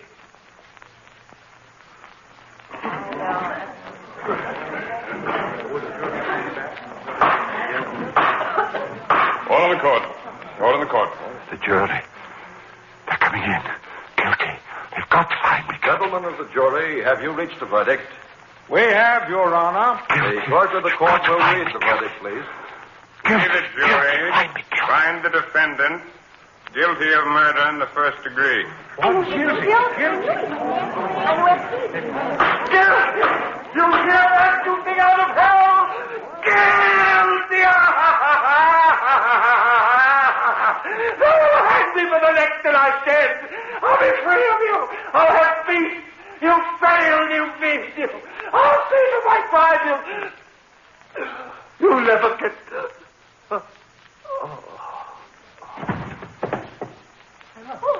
What's the mean? He's fainted. Hey, stand back, everybody. Doctor, right this way, doctor. Ambulance, call an ambulance. Stand back, please. It's no use. This man is dead. Heart attack. Hold it. Would you take a look at his face? Yeah. As if he was looking at the devil himself.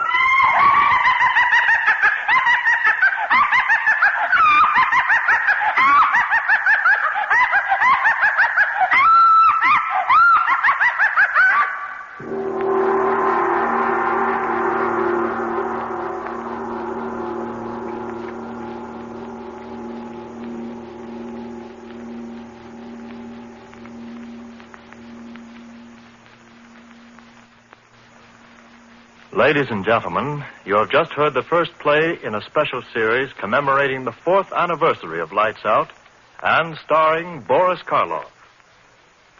Next week, Mr. Karloff will appear in another new air drama by Archie 𝒆𝒆𝒔, a play suggested by the Sibelius musical composition, Waltz Triste. It is a story of death and a revenge beyond death. Listen to Lights Out with Boris Karloff.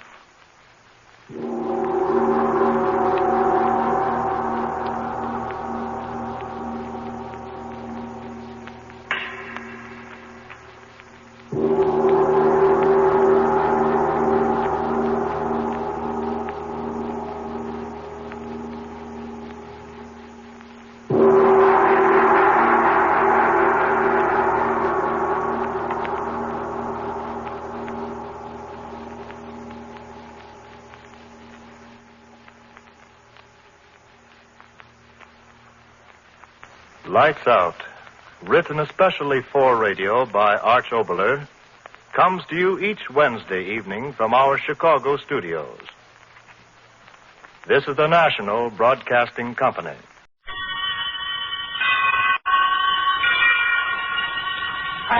Suspense. Tonight's Suspense brings you as star Mr. Henry Morgan. Each week you hear Mr. Morgan as prime comedian on his own radio show. Tonight he appears in a role different from any he's ever played before. But first, we'd like to remind you that wherever entertaining is the last word in gracious hospitality, the first name in wines is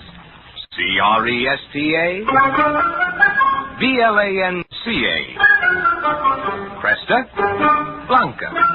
Cresta Blanca. Cresta Blanca. That's Cresta Blanca wines. And for the knowing tongue, Cresta Blanca has created two rare California sherries. Dry Watch, a delightfully pale dry sherry that's the perfect prelude to dining.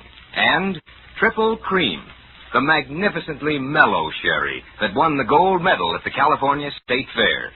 Yes, when you pour Cresta Blanca, Dry Watch, and Triple Cream, you and your guests enjoy the best.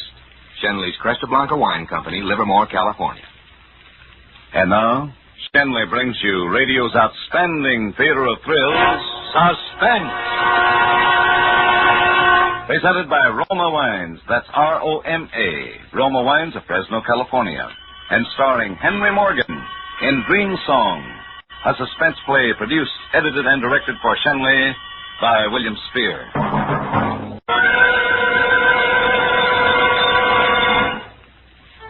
The apartment was 1.5 rooms, about enough space to turn around, sleep, and eat in. Thought it was enough for a bachelor like me, and I felt lucky. I'd had to move out of my last place in sort of a hurry. You know how you get pushed around nowadays.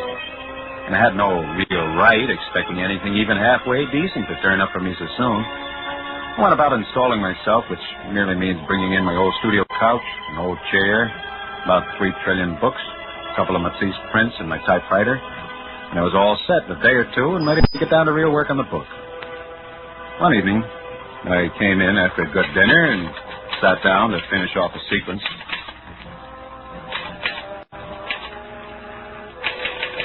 It wasn't writing easy. I felt that I was getting off on a tangent. I was going a million miles away from what I wanted to say, and it annoyed me.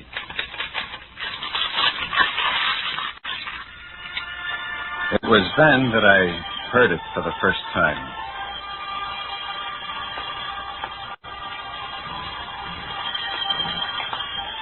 It was coming from the next apartment, and coupled with my bad writing, it was very annoying. I tried to ignore it, but that couldn't be done.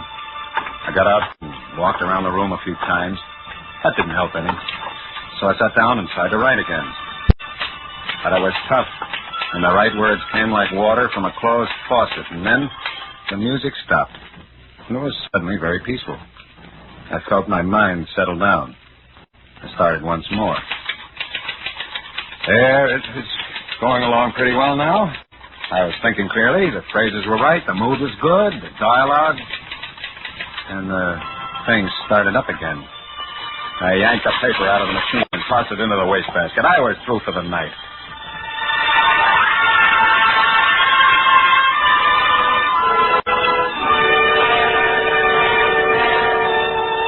A few nights later, after spending the entire day reading, which is so much more delightful than writing, I decided it was about time to sit down and start pounding it out. It was a beautiful night. It took a lot of willpower to tear myself away from the window. I smoked a couple of cigarettes and decided I'd start work after them.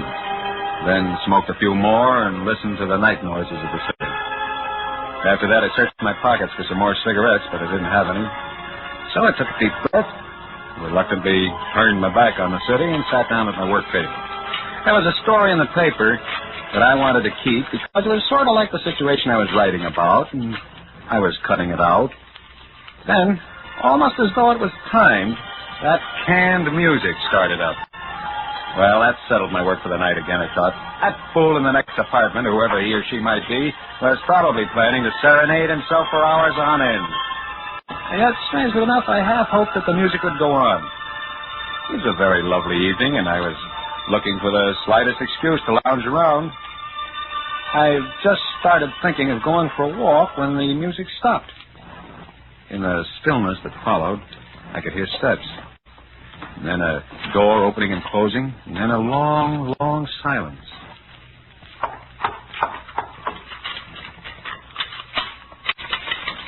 Then I was back at my typewriter, and everything was fine.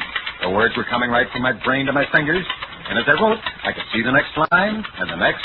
And then, while I was working, I became conscious of the next door footsteps, and it disturbed me. I sat up, stretched, yawned, looked at my watch. 1 o'clock in the morning. I hadn't realized it was that late. Yes? Who is it? It's me, Mr. Kenyon, the janitor. Please open the door. What's wrong? Well, he always come around at 1 in the morning. Excuse me, please, Mr. Kenyon. Are you Charles Kenyon? Of course. What is it? He's from the police station, Mr. Kenyon. Here you are. I'm Sam Fields from this precinct. Can I come in? Come right in. What's this all about? Apartment 4D, Mr. Rhodes. Why don't you shut up? Kenyon, you've been home all night? Yes, I have. What have you been doing here all night? Mr. Kenyon's a Look, writer. are you going to keep your trap shut? Go ahead, Kenyon. Well, I'm a writer, and I've been working all evening. That's about all. You didn't hear no noise, no commotion? No. What's happened? The man in apartment 4D has been killed, murdered. Oh, the floor is all covered with blood. Oh, we'll never get it off without scraping. That'll run up a bill, too. 4D. That's 2 flights up? Oh, he was a pretty good guy, that Mr. Rodson. He gave me 5 for We're just in here checking up. I don't suppose you knew him. No, I didn't. Well, he must have been killed a short time ago. The coroner's upstairs now. The janitor here heard the struggle and phoned in. Yeah, I live in 4E now. The owner chopped the basement up into 3 apartments. Well, he makes a barrel of money that way. Mr. Rodson was just about dead when we got there. I'm surprised you didn't hear us go up. I was busy writing. Yeah, it must have been. Oh, all that blood on the floor. We'll never get it off. Why, the next tenant will have to paint the floor red, I tell you. How was he killed? He was stabbed in the back with a sharp instrument. Yes, he was stabbed in the Not back. a knife, the doc says. It could be maybe a shears or scissors. Well, we looked all around, but we couldn't find no scissors. The murderer isn't giving out souvenirs this week. Well, Mr. Kenyon, I guess you're okay. We may want you to come down to headquarters for a few questions tomorrow, so I'll let you know. Yes, of course. You can go back to your writing now. Hey, what do you write? Detective stories? No, about people. Yeah? That's who commits the murders, too, people. Although I must say some of my best friends are people. What'd you write tonight? I don't see nothing around. I don't like to have people see it, until it's finished. I got a tenant already for that apartment. Maybe that's why the guy was knocked off, so someone could get the apartment. What about his wife? Oh, 4D's got no wife. Now, I know he's got a young lady, but he's a bachelor. All right. We ain't interested in gossip. Come on, let's go. I'll be seeing you, Mr. Kenyon. Yeah. Good night.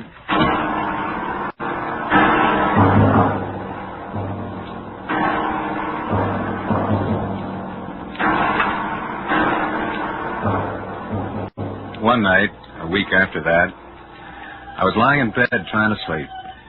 I don't know why I couldn't sleep. I'd been working hard all day. I was dead tired.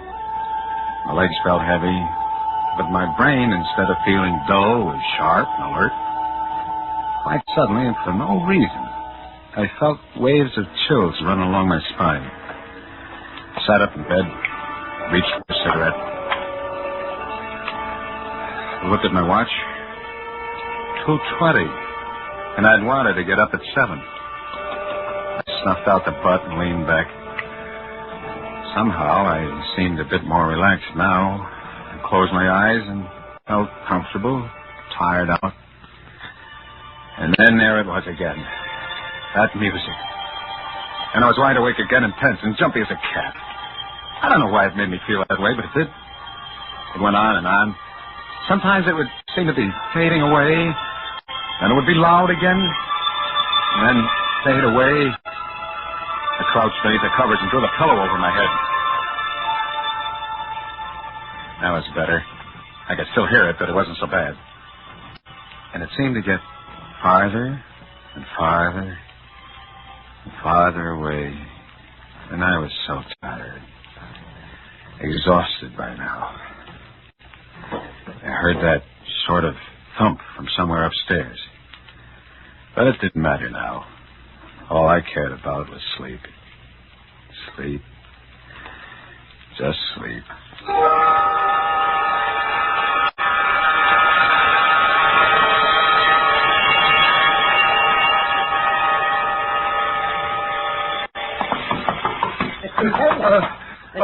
What was that? All right. Of course I'm all right.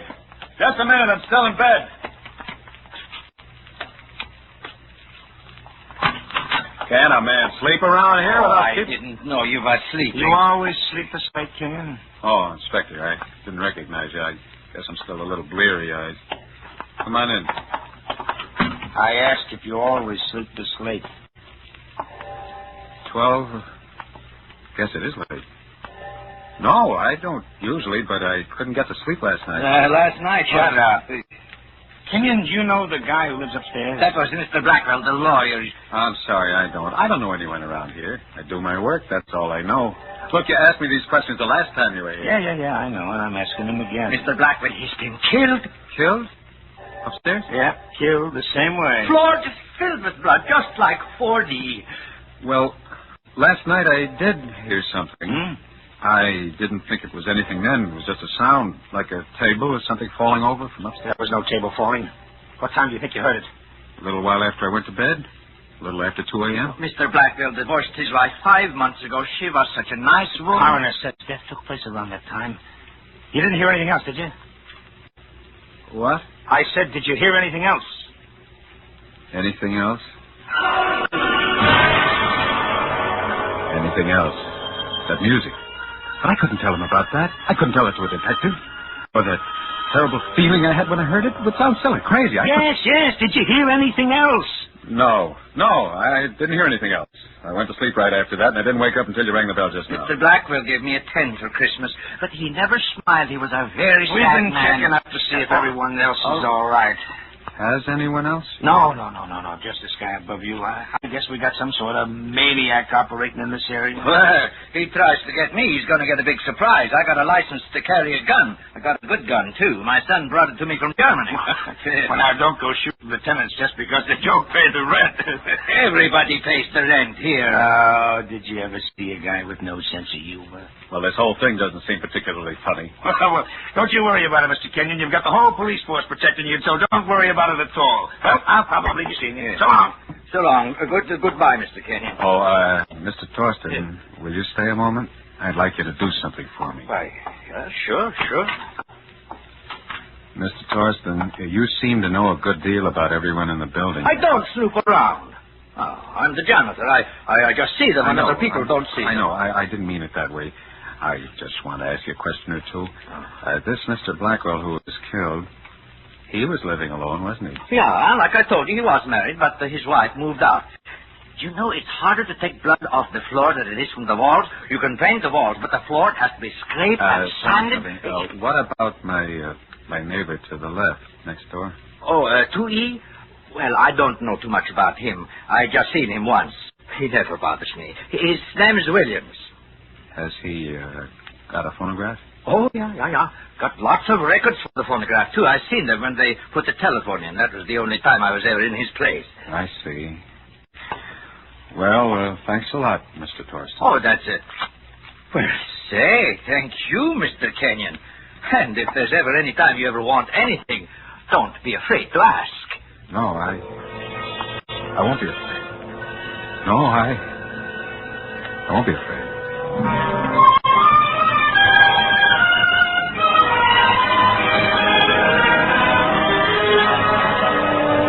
For Suspense, Roma Wines are bringing you Henry Morgan in Dream Song. Roma Wines' presentation tonight in radio's outstanding theater of thrills, Suspense.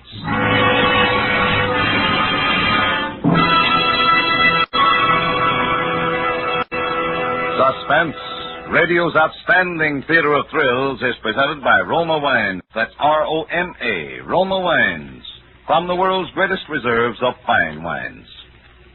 This is the season when the air is clear and sharp, the kind of weather to whet appetites to razor keenness.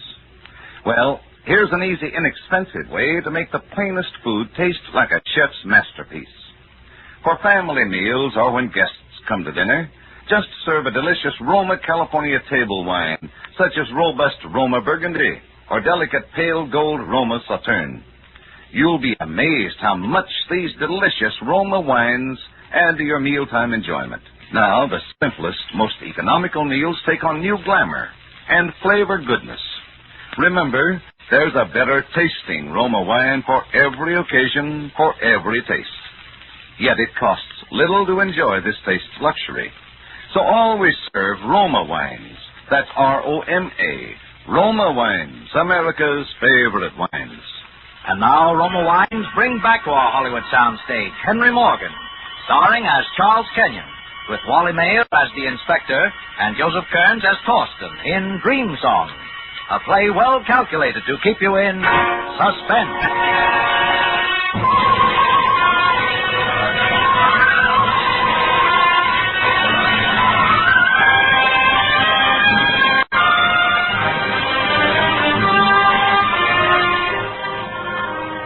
First time in my life, I felt genuinely afraid. Because it was something you couldn't know, couldn't fight. An innocent knock on the door, you open it, the next thing that happens is you're found in a pool of blood. With that intolerable canned music coming from next door. I wondered what that Williams looked like, living next door. Why should he play that one record over and over again when he had so many? Torsten said that. And I wondered what he sounded like. The house phone.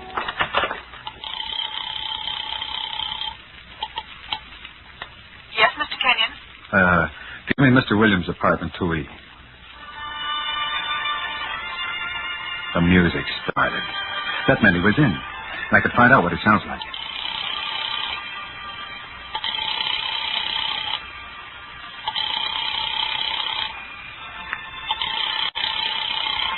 There's no answer.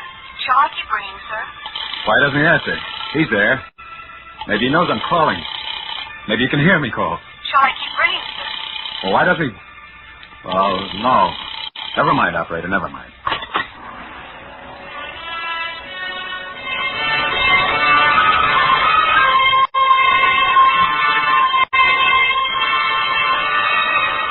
I was certain that Williams had heard me call him on the phone. Had been, as a matter of fact, waiting for me to call. From that day on, I left peace of mind behind. I thought of moving, but there was no place to go. I smoked more and more. I sat for hours in a dark movie, in the park, in the public library reading room. And still that record revolved in my ears. If only I could get to know who this Williams was. If I could get to see him. If I could get to observe him somehow without his observing me.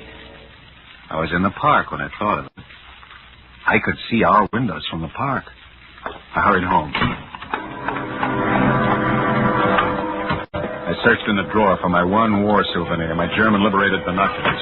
Powerful 8x50 Zeiss field glasses.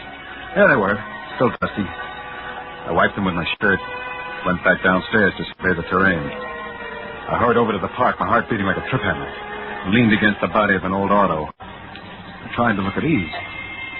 I looked up at Williams' window. The Venetian blinds were raised. I looked around. No one in sight. Quickly, I unslung my binoculars, held them up to my eyes. What was I focused on? That wasn't Williams' window. That was mine. There was a window. To the left? Should be just about there. There it was. The window. Just as though we were a few yards from it. Having fun, buddy? No. No, officer, See anything good? Look, officer, Yeah, I know. You're trying to spot planes. Yeah, trying to spot planes. Why don't you try spotting them from the roof? Well, I never spotted anything from the roof. Look, wise guy, I'll give you a tip. I'm easy going. But when headquarters gets on my tail, I gotta play rough. Now, somebody puts in a complaint, and I catch you causing trouble, I'll run you in. You understand? Well, so far, there's been no complaint. Now, let's just leave it that way, huh? So just beat it now before I change my mind.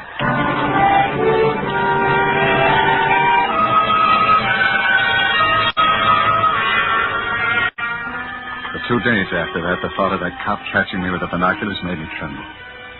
Found my hand shaking when I lit a cigarette. Couldn't eat. I knew that I must find some way to reassure myself about Williams or I'd lose my mind. One morning, after I'd spent a sleepless night listening and watching, the music went on. My plan was to wait till the music stopped. Possibly then Williams would go out. And as soon as he left, I'd slip out and follow him. I waited while that music ground out. That metallic sentiment squeezed out through a loudspeaker. 9 o'clock. 9:30. 10 o'clock. 10:30. My head started to go round and round like the record under the needle. 11 o'clock. The music still kept on and on and on. Suddenly I sat up quickly, looked at my watch. 3 o'clock. I'd been sleeping, but the record, it was still...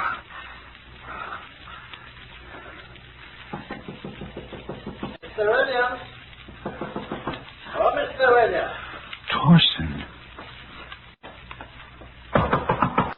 Mr. Kenyon. Mr. Kenyon. Thorsten, he always talks about blood. Mr. Kenyon, did you say something? Don't you come in here! Don't come in here! Oh, Mr. Kenyon, what's the matter? You keep away, Thorsten! You keep away from me! Keep away? All right. Only, I was just going to tell you, don't use the incinerator for a while. We're cleaning it out for the next couple of hours. Incinerator? Yeah. Oh. Well, why tell me? We tell everybody. We don't keep it no secret. Mr. Williams, too? Well, he pays his rent. Only he's not home. I just knocked, didn't I? Yeah, but you came in here with a key. Why? Because I hear you yell like a bull. I thought maybe something was wrong. Maybe something is wrong with Mr. Williams. Why don't you open his door? Look, Mr. Kenyon, I don't go around opening people's doors for the fun of it. I got a job to keep. I got a reputation to think of. If you think a super's job is easy, you got it all wrong. I didn't mean it that way. Well, okay. Only, please, don't use the incinerator, huh?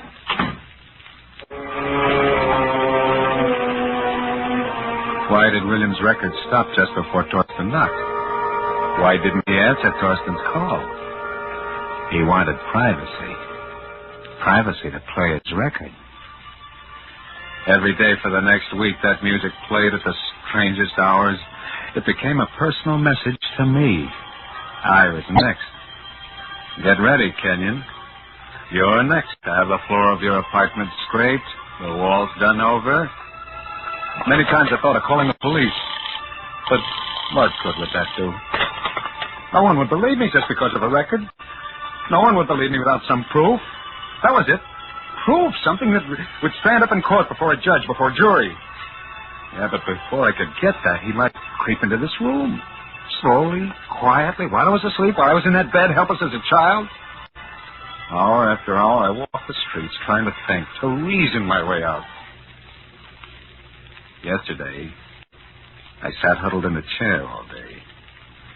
The music didn't play at all. About 7 o'clock, I went out for something to eat. In the evening paper, there was an item that could be the basis for a good short story. And when I got back, I started to clip it out. And then it got my nerves again. I locked the door. I went to both the windows. I locked one window. Then I went to the other one. Wait a minute. This window was the window with the fire escape. Whose window was that on the other side of the fire escape? It was his window. William's window. I stared at it as though I were hypnotized. The light was on. That meant he was home.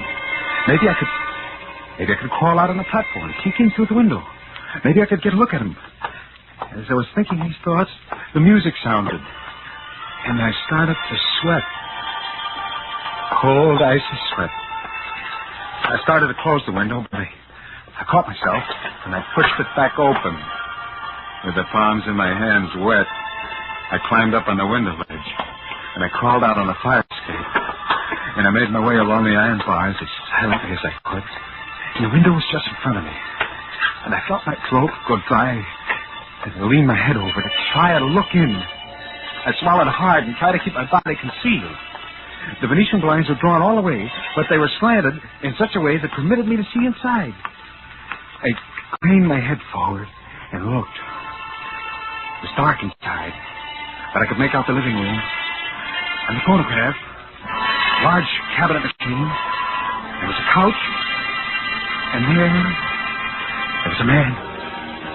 And seemed as though he was dancing, swaying to the music. And it kept getting louder. And he kept coming towards me. Nearer and nearer. Must have seen me. I couldn't move. And he kept coming nearer, moving in the shadows. Nearer. Nearer.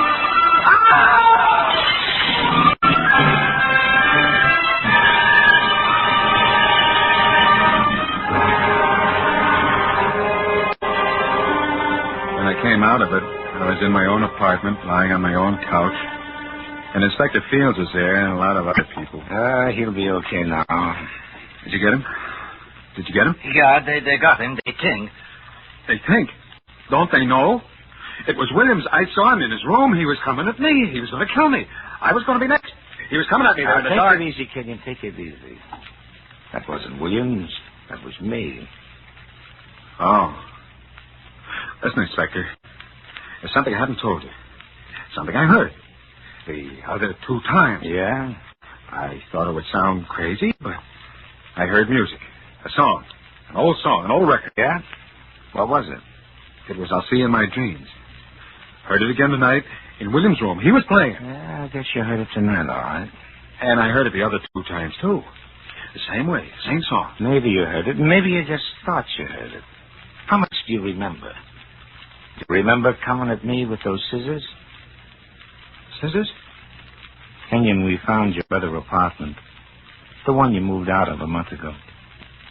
My other apartment? Mm-hmm. And we found your wife. I don't have a wife. No, but you did. And that song you were talking about, it was on the phonograph. And your wife, she was dead.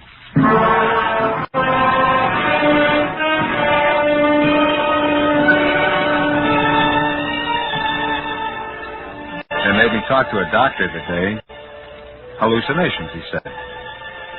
Hearing that song that way, I sort of remember Alice. She was playing a record, and I was clipping something out of... Well, I don't know what to believe, because I thought the song was real, and the woman, the dead woman, I thought that was a dream. Just a bad dream. They wouldn't hang a man for a dream, would they?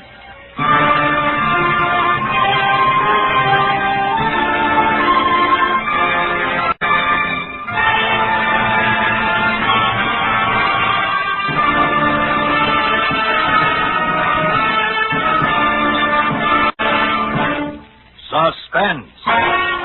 Dream Song, starring Henry Morgan, presented by Roma Wines. That's R-O-M-A, Roma Wines, America's largest selling wines. This is Truman Bradley to tell you why Roma Wines are America's favorite wines. It's because Roma selects and presses the choicest California grapes. Then, with centuries-old skill and winemaking resources unmatched in America, Roma guides this great treasure to tempting perfection. These better-tasting Roma wines are placed with other mellow Roma wines to await later selection for your enjoyment from the world's greatest reserves of fine wines. This weekend, treat your friends to the better taste of a fine Roma California wine, such as ruby red Roma Port, golden amber Roma Sherry, or flame bright Roma Muscatel. Discover for yourself why Roma wines, that's R-O-M-A, Roma wines are enjoyed by more Americans than any other wines. Tonight's suspense play was by George Bellac and Ben Kerner. Henry Morgan will soon be seen in his first starring picture, the Screenplay Enterprise production, So This is New York, and may be heard every Wednesday night on another network, Forever Sharp Chick. Be sure to listen next Thursday, same time, to Suspense. Produced and directed by William Spear for the Roma Wine Company of Fresno, California.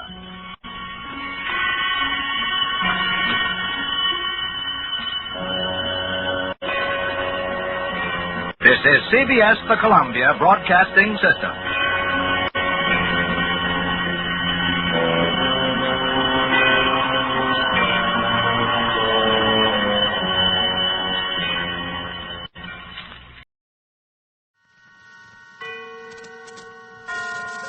And now, tonight's presentation of radio's outstanding theater of thrills, Suspense. Tonight, the story of terror in the streets. We call it The Whole Town Sleeping. So now, starring Miss Jeanette Nolan, here is tonight's suspense play written by Ray Bradbury, The Whole Town Sleeping.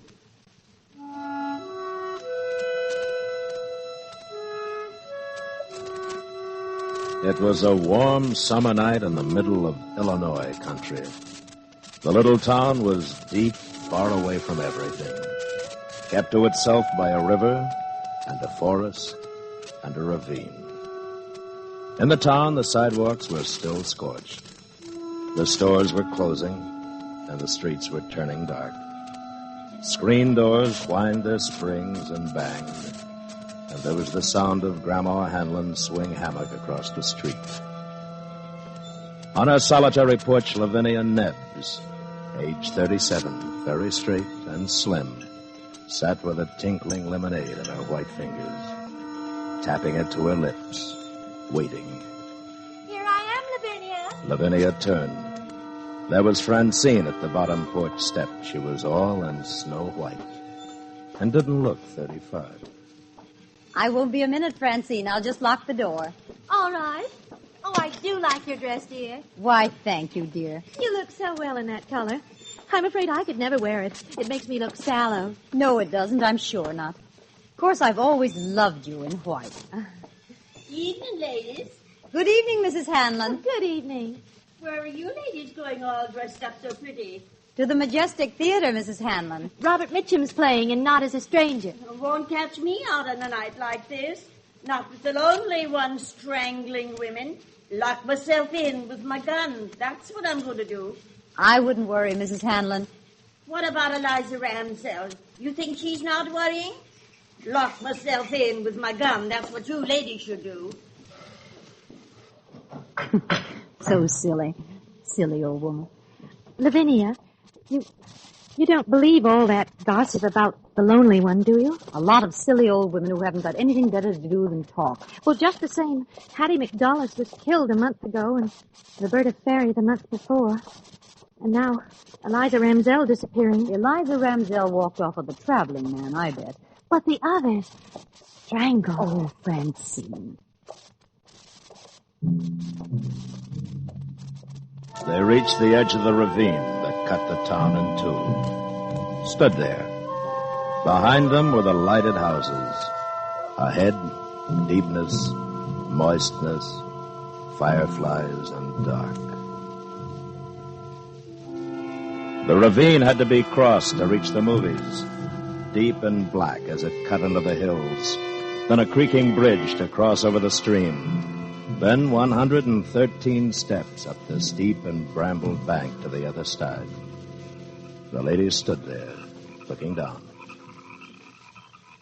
It won't be me coming back tonight, Lavinia. It'll be you.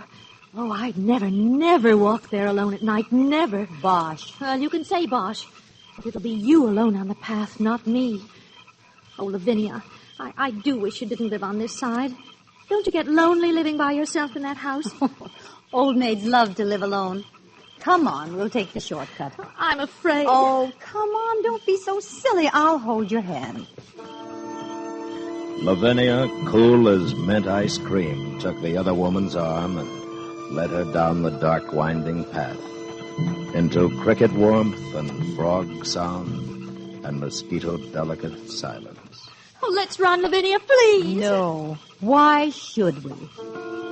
If Lavinia hadn't turned her head just then, she wouldn't have seen it. But she did turn her head, and it was there, back among a clump of bushes, half hidden, but laid out as if she had put herself there to enjoy the soft stars, lay Eliza Ramsell, her face moon-freckled, her eyes like white marble. Then Francine saw it, too, and the women stood on the path for a frozen second, not believing what they saw.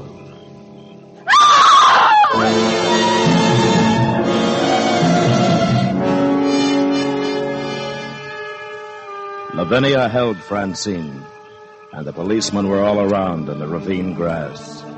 Flashlights darted about. Voices mingled. And the night grew on toward 8:30. You, didn't move her, ladies. Of course not. Oh, no, we couldn't touch her. How could we? And there was nobody? You didn't hear anything? Sounds, anything unusual? No, nothing. It's the lonely one, isn't it? He did it, didn't he? Couldn't say, ma'am. We knew her, you know. She was a friend of ours. I'm sorry.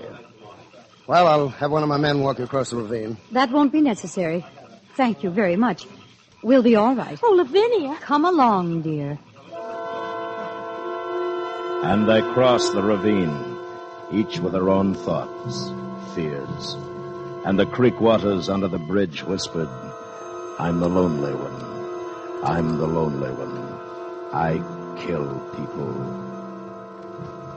Then they were at the top of the stairs and bathed in safe light from the street lamp. I've never seen a dead person before. It's only a little after 8:30. We'll pick up Helen and get on to the show. The show?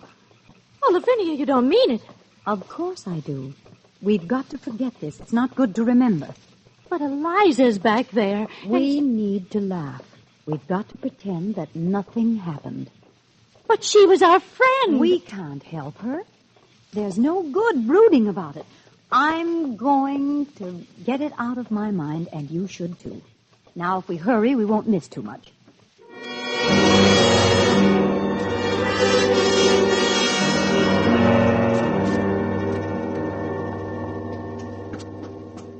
I thought you'd never come. You're an hour late. Well, someone found Eliza Ramsell dead in the ravine. Oh, no. Eliza? Who found her? Oh, we don't know.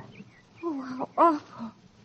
Did you see her? Was it terrible? Let's not talk about it. Oh, I really think I should lock myself in my house. I don't think we'd better go tonight. Of course we will. It's the last showing today. Besides, the lonely one can't kill 3 ladies. There's safety in numbers. Anyway, it's too soon. The murders come a month separated. Come along, Helen. Well, I'll get a sweater. You wait for me. Why didn't you tell her about us finding Eliza? Why upset her? Time enough tomorrow. I told you, tonight we've got to forget. We're going to the show, and let's not talk about it anymore. Enough's enough.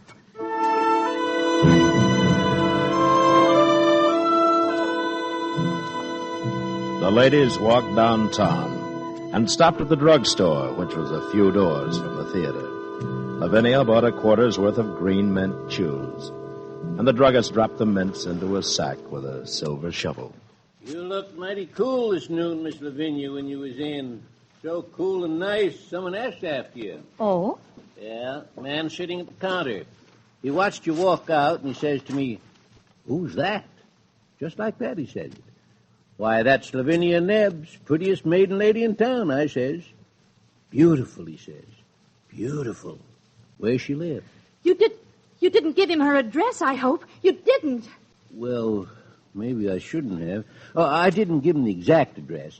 I said over on Park Street, near the ravine. Kind of casual. Oh. I'm sorry. What did he look like? Oh, not much, I guess. Wore a dark suit, pale, kind of thin.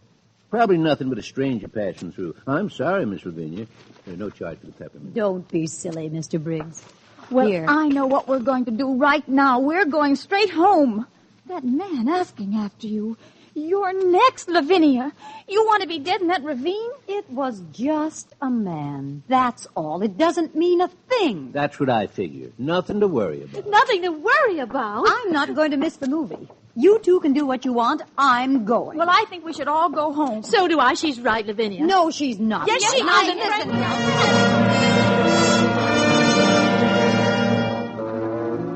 They argued for 5 minutes, then the 3 of them went to the theater. Francine and Helen reluctantly, Lavinia head high, self-possessed, cool. In the auditorium, they sat in the odor of ancient brass polish, waiting for the second show to begin. And the lights began to fade.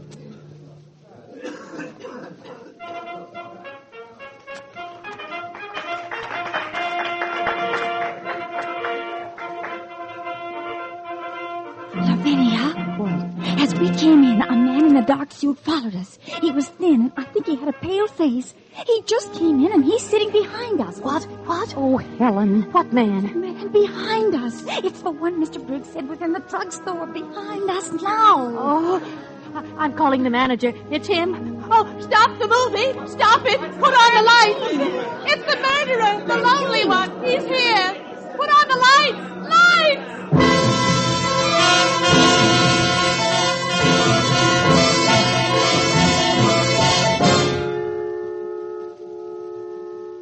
The drugstore clock said 11:25. They'd come out of the theater feeling new. And now they were laughing at Francine. And Francine was laughing at herself. You see how silly it was. All that riot for nothing. When you went running up the aisle screaming lights, honestly, I thought I'd die. Oh, that poor man. The theater manager's brother from Racine. Oh, Francie. Well, I did apologize. No. You see what a panic can do. And all for nothing. We shouldn't have stopped for sodas, though. Wasn't that a wonderful picture? Will you ever forget it?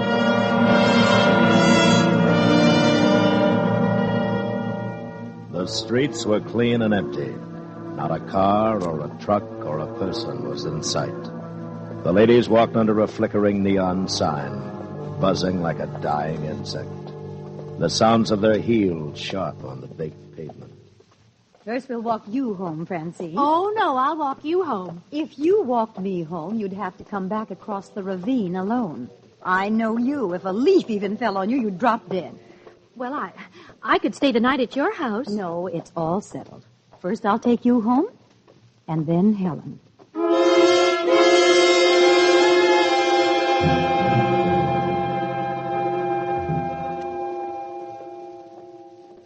Lavinia, Helen, stay here with me tonight. It's late. Mrs. Murdoch has an extra room. No, thanks. I don't sleep well away from my own bed. Oh, please, Lavinia, please. I don't want you dead. Now, you've got to stop this. I mean it. I promise I'll call you the very minute I get home. Now, will you? Will you really? I promise. And Helen, you make her promise you to call. I will. Well, good night. Be careful. Now, I'll walk you home.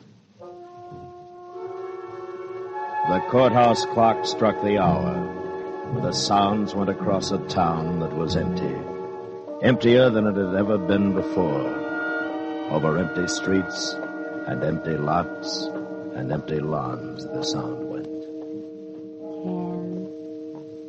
10, 11, 12. I don't suppose it's any use asking you to stay, Lavinia. There's no reason for me to. You've acted so strangely tonight. I'm just not afraid, that's all. And I'm curious, I suppose. Of course, I'm using my head. I mean, logically. The lonely one can't be around. Not now, with the police and all. Did you ever think that maybe your subconscious doesn't want you to live anymore? You and Francine, honestly, Helen. Well, I feel so guilty. I'll be drinking a cup of coffee just about the time you get to the ravine. And, that awful bridge in the dark. You will call us the minute you get home, won't you? I won't sleep a wink if you don't. I'll call. Now, good night. Lavinia Nebbs walked down the midnight street, down the late summer silence. She saw the houses with their dark windows, and far away she heard a dog barking. She thought to herself, in 5 minutes, I'll be safe at home. In 5 minutes, I'll be phoning Francine and Helen. They're so silly, like old hens. Old. I'm older than either of them. She heard a man's voice singing away among the trees, and she walked a little faster. And then coming down the street toward her in the dimming moonlight was a man. Look who it is. It's time of night for you to be out, Miss Nebbs. Officer Kennedy. Oh, I'm so glad it's you. Something wrong, Miss Nebbs? No, nothing at all. I'm just glad it's you. You know you shouldn't be out now. I know. I've been to the movies. It is late. Yeah, come on. I better see you home. Oh, no. I can make it fine. Moon's going behind the trees. It's pretty dark. I'm not afraid of the dark, Mr. Kennedy. You sure you'll be all right? Quite sure. All right, Thank tell you what. I'll wait here till you cross. If you need help, just give a yell and I'll come running. I'll check by your house later on my way back. Thank you. Good night. Good night. As she walked away, she thought, I won't walk in the ravine with any man. How do I know who the lonely one is? No, thank you. Then the ravine. She stood on top of the 113 steps, down the steep brambled bank that led across the creaking bridge 100 yards and up through the Black Hills to Park Street. 3 minutes from now, I'll be putting my key in the house door. Nothing can happen. Nothing. She started down the dark green steps into the deep ravine night. 5, 6, 7, 8, 9. The ravine was deep, 11. and the world was gone. 13.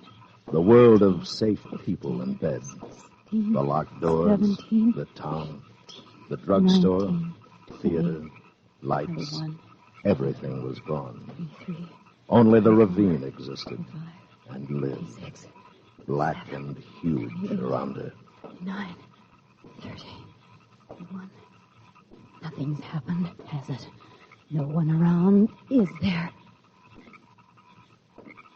Remember that old ghost story you told each other when you were children? About the dark man coming into your house and you upstairs in bed. And now he's at the first step coming up to your room. Now he's at the second step. Now he's at the third, the fourth, the fifth step. How you laughed and screamed at the story. Now the horrid man is at the 12th step, opening your door. Now he's standing by your bed.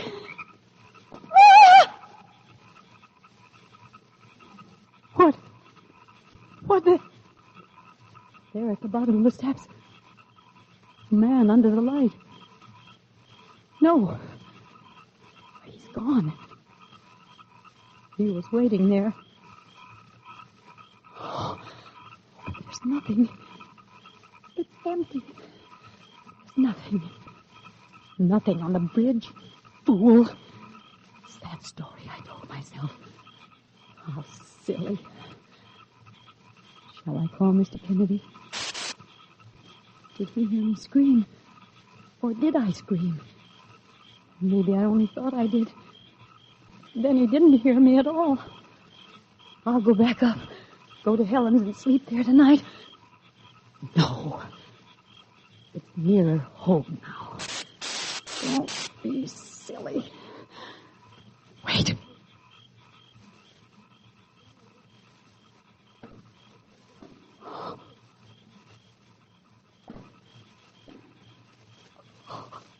Someone's following me.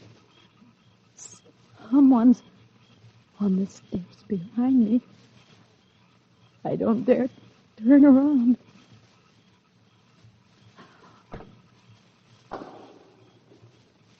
Every time I take a step, he takes one.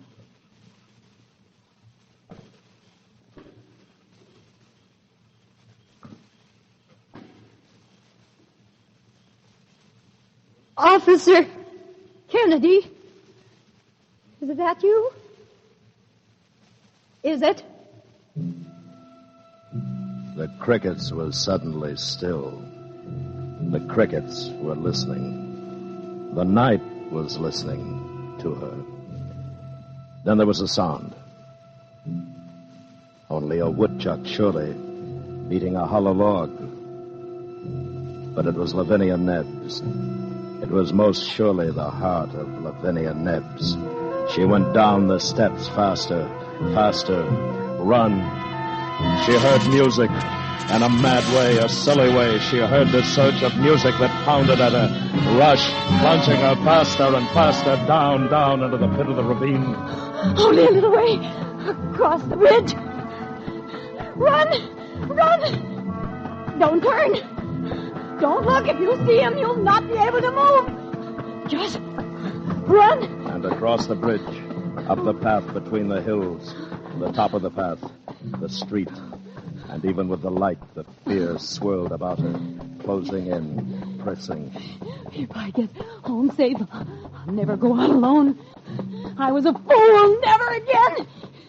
If you let me get home for this, I'll never go out again alone. I promise. Please. Please. Let me. Please. Please, please. Give me time to get inside and lock the door. And I'll be safe. Oh, safe at home. Safe at home. Listen. Not a sound. Oh, wait. Oh, wait. Oh.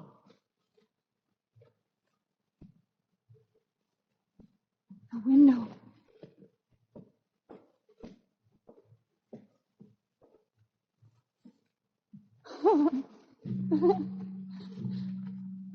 There's no one there at all. Nobody. There was no one following me at all. Nobody running after me. How silly. If a man had been following me, he had caught me. I can't run as fast as a man. I wasn't running from anything except me. The ravine was safer than safe. Oh, it's nice to be home, though. Home's a really good, warm, safe place. The only place. She had just put her hand out to the light switch when she heard it behind her in the blackness. Just a movement.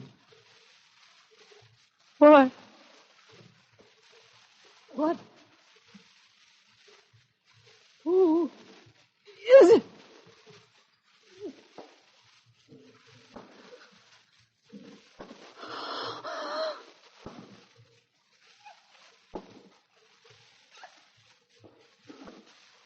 Beautiful.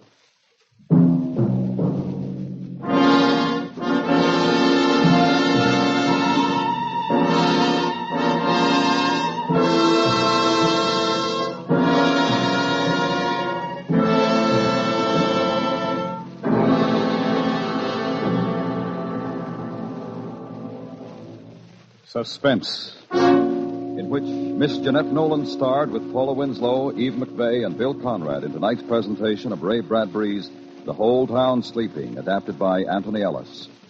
Next week, the story of a fishing cruise and bait that was a life insurance policy. We call it Over the Bounding Main. That's next week on Suspense. Suspense is produced and directed by Anthony Ellis. The music was composed by Lucien Morawick and conducted by Wilbur Hatch. Featured in the cast were Tom McKee, Florence Walcott, Tom Brown, and Will Wright. Thursday nights, The Whistler brings mystery on the CBS Radio Network.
While the City Sleeps, another exciting drama of the milkman's adventures.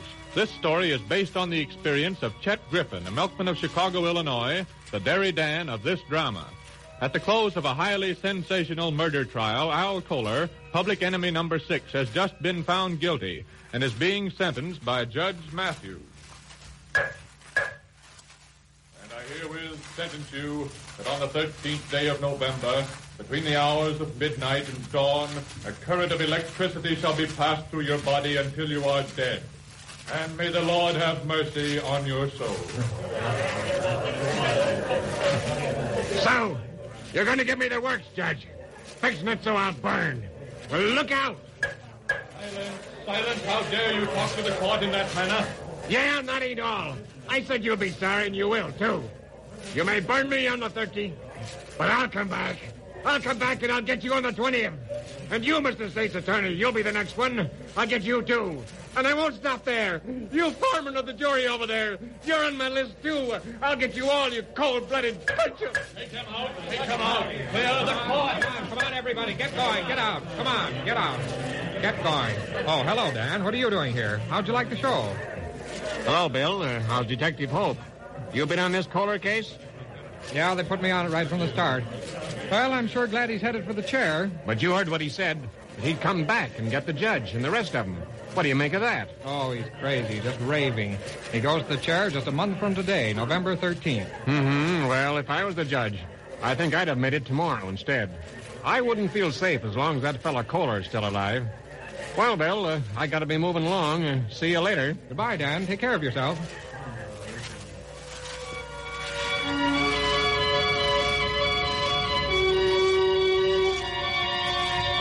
One month later.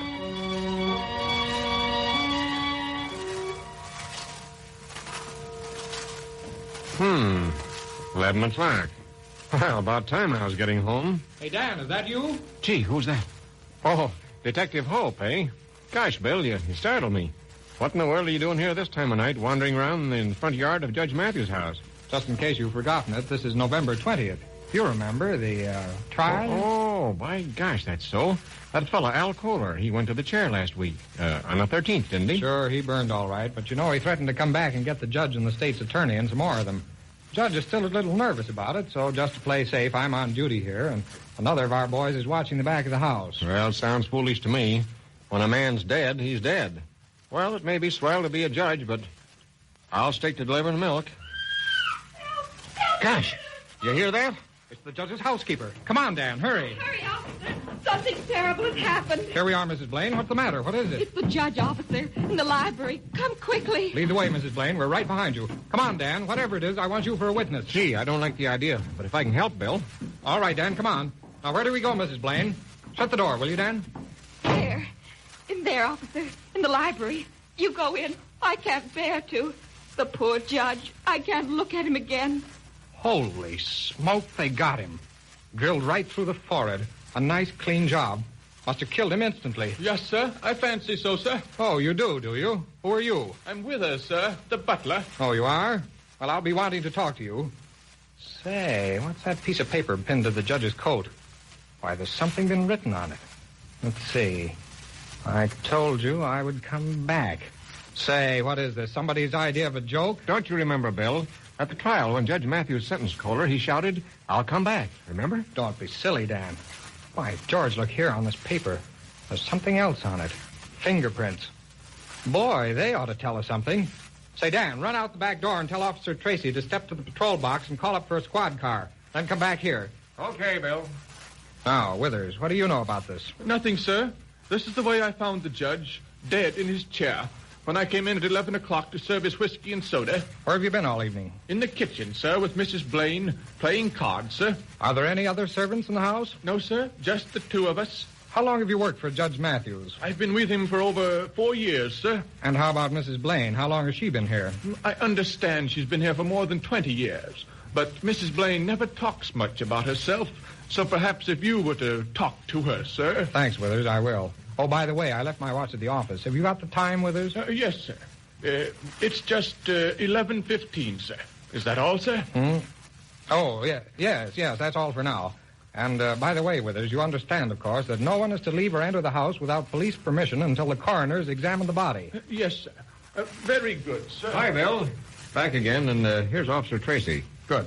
Now, look, Tracy, I want you to take full charge here. Tell the chief I'm leaving town tonight for a couple of days. I'm going to play a hunch. Okay, Bill.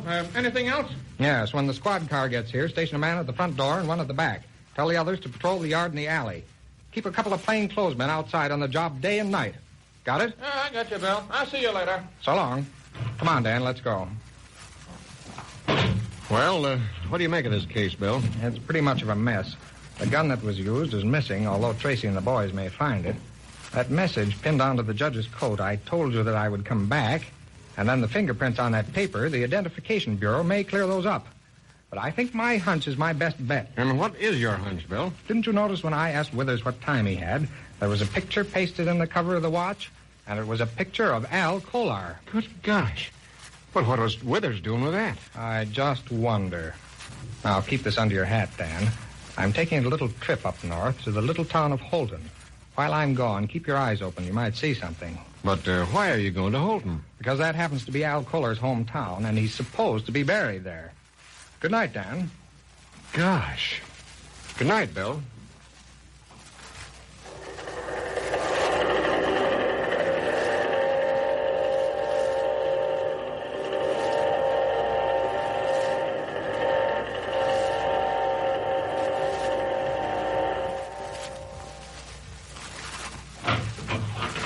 Mr. Hope, Dr. Landon will see you now. Will you come in? Thank you. President Langdon? Yes. I'm Detective William Hope, working out of the state's attorney's office in Chicago. I'm up here on this Al Kolar case, and I thought you might be able to help me. But I thought you had that case all finished. Kolar was executed and brought up here for burial last week. Well, when Kolar was sentenced to death, he threatened to come back after he was dead and kill Judge Matthews, who presided at his trial. Last night, a week after Kolar was executed, Judge Matthews was found murdered in his library. That seems unbelievable. What is it you want to know? I understand you once had a man on your faculty here at Holton College whose name was also Kolar. Is that right? Yes. As a matter of fact, he was Al Kolar's father. His name was 𝒆𝒔 Kolar, head of our physics department and a fine scientist. His odd theories, however, caused considerable opposition by our board members, and we had to let him go. What were those odd theories, Dr. Langdon? Well, his pet idea was that if a man's body were subjected to stronger and stronger currents of electricity, gradually, over a period of time, it would eventually build up so great a resistance that the body would be able to withstand an unbelievable amount of voltage. He experimented on animals, and that aroused a storm of protest. So much so that he had to resign. He left town a broken man. So Professor Kolar experimented with electricity. As it turned out, so did his son, Al.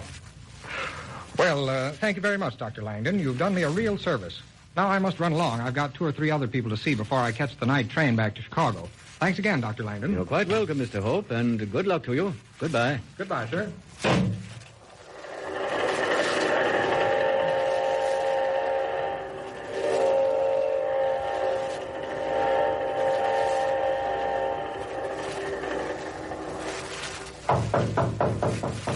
Come in. Oh, it's you, Bill Hope. Well, I'm glad to see you. Sit down. Thanks, boss. I brought a friend of mine with me. Come here, Dan. I want you to know State's Attorney Barnes. Boss, this is Derry Dan, a milkman friend of mine. Glad to meet you, Dan. Same here, Mr. Barnes. And now, before I begin to talk, I want to ask you something, boss. Did you check those fingerprints on the paper that was pinned on the judge's coat the night he was murdered? We sure did, and they were Al Kolar's, all right. I can't figure it out. All right, now I'll talk. I just got back from Holton, which is famous as the home of Holton College and the burial place of Al Kolar. That's right. I recall Al's brother-in-law claimed his body after the execution and took it back to Holton. I found out from the president of Holton College that 5 years ago, Al Kolar's father was head of their physics department. He was a nut on electricity. He had a theory that if you gradually gave a guy stronger and stronger shots of electricity, pretty soon he'd be so tough he could take almost any amount. By George. I see. Old man Kolar gave his son, Al, a series of those electrical treatments. And so, when he went to the chair, he wasn't really killed, just temporarily shocked, and could be revived later. Yeah, that's what I thought. But I got hold of the local undertaker, and when I found out that he hadn't embalmed Al, just buried him without ever seeing his face, I was sure that Al was alive and that they'd buried a phony body. Well, go on, man. Now, it wasn't as easy as that. I got a court order, and we went out and exhumed the body. Was Al Kolar all right in the coffin? Good night. So now what? Well, I was pretty discouraged and came back to the city this morning. I looked up my friend Dan here just to see if he had by chance run across anything. You see, I couldn't forget those fingerprints of Al Kolar's on that piece of paper. And right there was where Dan comes in. Tell Mr. Barnes about it, Dan. Well, this morning, about 2 o'clock, I was working my milk route. Judge Matthews' house was one of my stops. I came in the back way, and as I did so, I almost ran into a man who had just come out the back door of the house. He was kind of muttering to himself, and when he suddenly saw me, he let out a yell, turned, and ran back into the house. But as he did that, he dropped 3 sheets of paper he had in his hand. Yes. Well, what happened then? Well, I thought he acted kind of funny, so I picked up those pieces of paper, and after I took a look at them, I figured I'd better give them to Bill Hope here. Did you see who the man was, Dan? Yes, it was Withers, the butler. Withers, the butler? But why would he? Have you got those papers of Bill? Yes, of course, boss. Here they are. Now, if you'll notice, they're identical with the one we found on the old judge's coat. Each one has the same message on it. I told you I would come back. Only up in each corner is written the name of the man for whom it is intended. Here's one with your name on, boss. One for the foreman of the jury, one for the sheriff who executed Al. Pretty complete, eh? But look, each one of them also has Al Kolar's fingerprints on it. Sure, those fingerprints couldn't have been secured after Al was dead, so they must have been put on those pieces of paper while he was in jail. Somebody was going to see that it looked as if Al had come back after he was dead to take revenge on his prosecutors. But why should the judge's butler, this man Withers, take it upon himself to be the avenger? Don't you see? Because Withers was really Jaroslav Kolar, Al's father, the electricity expert. He hoped to revive his son after he went to the chair, but if that failed, he proposed to take revenge himself. He did on the judge, and I figure you were the next victim, boss. Good Lord. Say, you better get this old fellow, this Withers, and lock him up. Why, he must be mad. Take it easy, boss. I've already done that. He's locked in a cell now. Crazy as a loon. So, I guess that about finishes the Al Kolar case. Thanks to you. And I mustn't forget Dan here, either. But it took the two of you to prove one thing to me. Yeah, I'm way ahead of you, boss. Once you're dead, you can't really come back.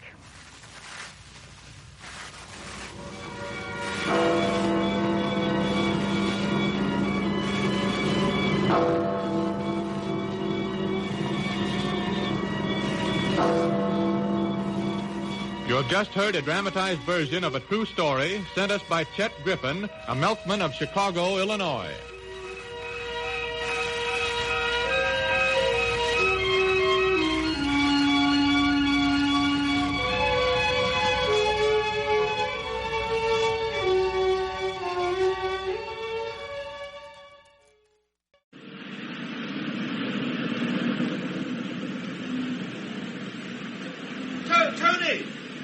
Tony Watson! Hey, Tony! Hello, Tony. Well, what are you doing up here? Hello! Mike Glacier, isn't it? Well. you working up here? I mean, what are you doing? Well, how's not all everything? the time, just today. Oh, it must be Firm sent me like here. 10 years at I'm least. with Benson Smithers, based in London. With who? I'm not in the theatre anymore. Aren't you? I'm touring with Clive Hitchcock, a new Jack Ritchie comedy, you know, at the Playhouse. Hey, listen, you free for half an hour? Let's have a drink, eh? Yeah, well, okay, I've got to be down at Tower Square by 10. Oh, but, that's great. It's only just gone 9. Come on. They're open all day, market days. What made you chuck the theatre, then? Well, theatre chucked me, actually. Well, not really.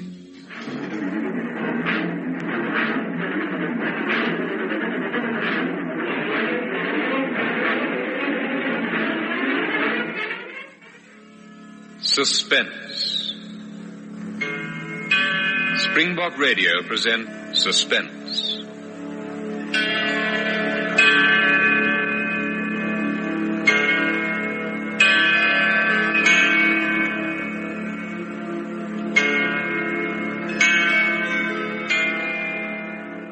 More and more men rate Gunston great.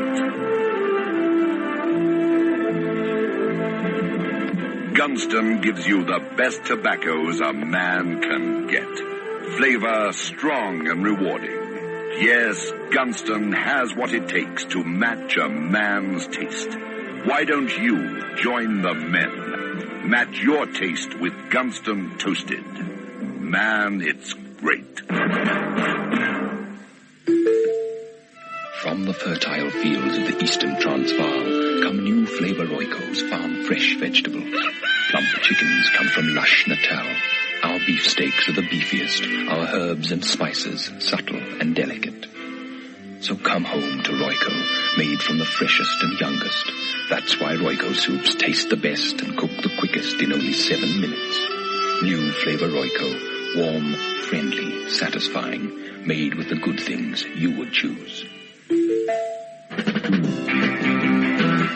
Esso, olies en brandstoffe, die verste vooruit in die wêreld. Voor u engine grom van krag, sit 'n tier in u tyd.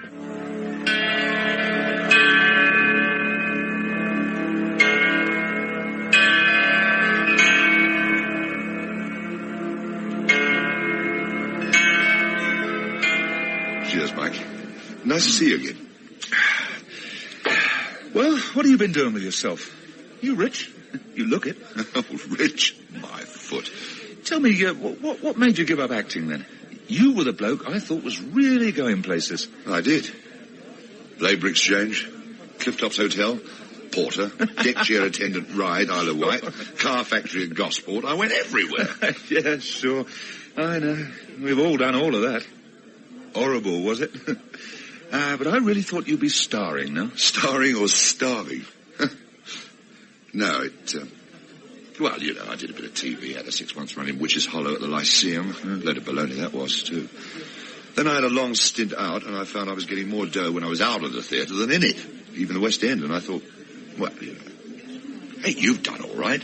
We watched you in the October game on ITV. Thought you were ruddy marvellous. Last I heard of you, weren't you going up for that David Keller play at the Aldwych? Yeah, I was. Yes. That was in 57, wasn't it? Somewhere about there. I remember my agent telling me more or less who was going to do it. I was going to go along to the auditions for The Frenchman. I didn't get it. I gave it to a Frenchman, actually. How's your drink? Okay. Yeah, my agent reckoned they'd as good as cast you. Audition was just a formality. Didn't you fancy it or something? Good part, you know? Second lead, wasn't it? Yes, it was. Yes.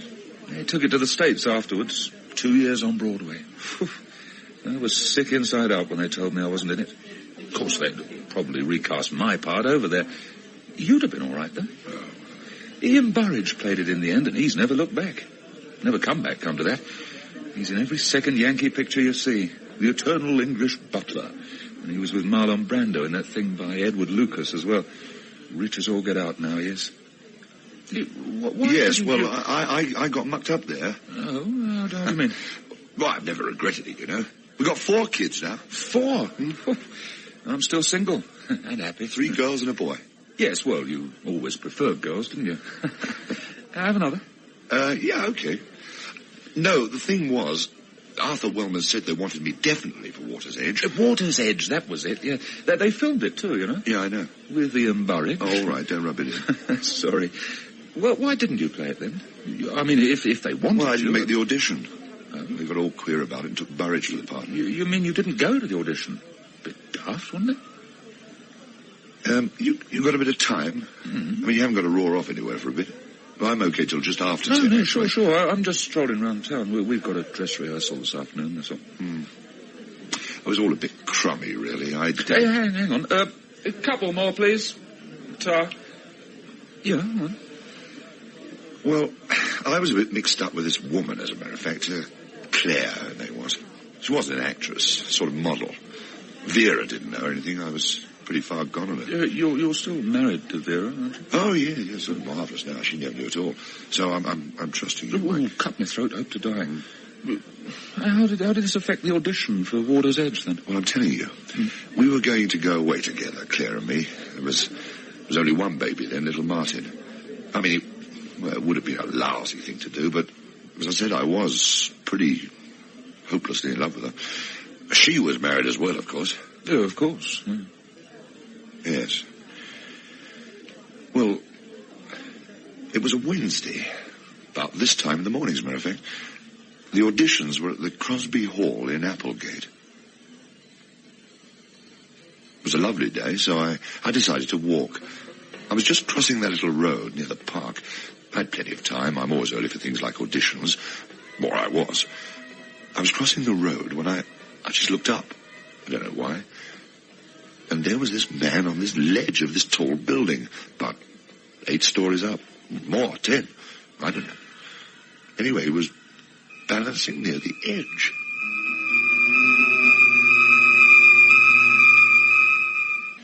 There was an entrance to this block of flats. I felt I had to do something, so I belted in and up the stairs, and then I realized I didn't know which floor or whereabouts along the ledge he was.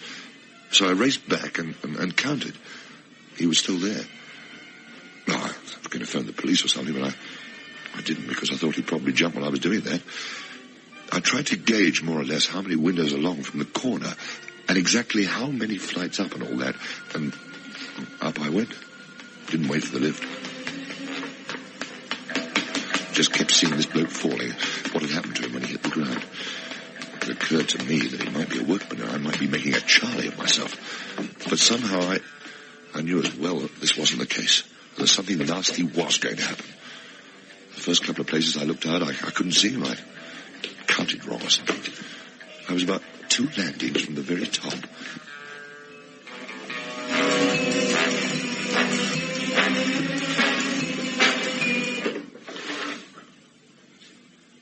And then I saw him. He was about 30 feet along from the window where I looked out. I nearly called out. Then I realized I mustn't do that. I had to get closer. I squinted along and tried to gauge how many windows along he was. I counted the doors along the corridor. I was in this ordinary little flat. I opened the window and looked out. He was about 10 feet from me along on the ledge. He wasn't moving. I looked down and I felt a bit sick. I didn't know what to do. Then he looked sideways and saw me. He didn't say anything. Just sort of leaned forward as if he was going to jump. Please, look, you better be careful. You might, it's a long way down. I mean, what do you say in a case like that? Whatever you say is going to sound stupid and inadequate. I wasn't sure whether he heard me or not. Then I saw a closer window along the wall. I opened this.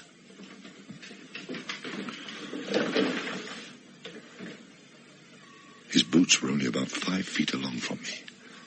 He sort of moved quickly sideways, away, as if he was scared I was going to try and touch him. It's okay. Don't worry. I saw you from down there. It looks a bit dangerous. What are you doing? Huh? He didn't look at me. Just told me where to go and what to do, and he wasn't very polite. All this time, no one else had noticed. I remember thinking this was a bit queer, but there wasn't a soul about down in the street. An odd car went by. No one looked up or anything. I didn't know what to do. There was a phone in the flat, but who do you phone in that sort of situation? I had this feeling that if people came, well, he must have reckoned I was trying to decide what to do, because he spoke again without looking at me. Get out of my flat. You're trespassing. Oh, it's yours, is it? Why don't you come in? You might fall or something. Mind your own business. Clear off. Why are you? I mean, what's up? Look, you're right. It's none of my business, but look, you might regret it on the way down or something. Be a bit late then. Don't move your feet like that. You're feel like talking about it. Horrible thing to say. Feel like talking about it. Corny. Sort of thing a vicar might say in one of those television dramas. Thing is, this is how you tend to react to situations which are a bit melodramatic. You say corny things that have been said before. I couldn't think of any startling, original dialogue. I mean, the whole situation was so crummy. Then I saw the time. I'd have to be smart if I was going to get over to Crosby Hall for my audition. Listen, I've got to go now. Please don't jump or anything daft. Won't you come in? You could give me your hand. I'll help you. Hey? Well, look, I've got to go. I looked over my shoulder, around the flat. There were a few women's things about, flowers and that. I knew he was married. Where's your, wife? Keep her away from me. Yes. Okay, of course. Leave me alone! Look out, you'll fall!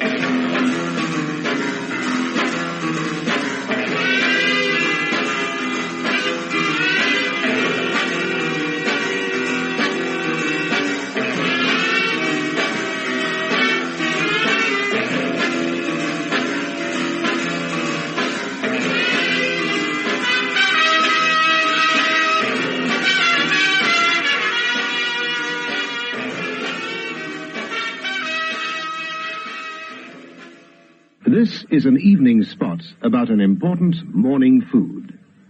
We know your family is the number one family in your life. That's why we say it's important to give them South Africa's number one wheaten breakfast, Weet-Bix.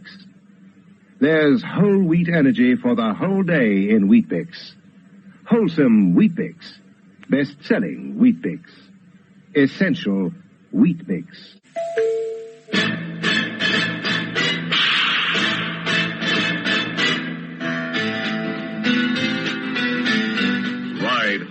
Walk tall.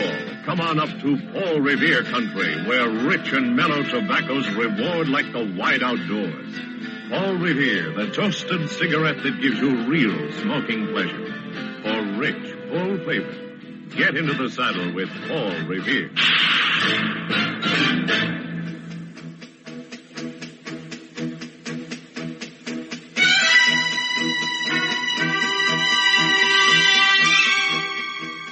Yes, I've got a little boy.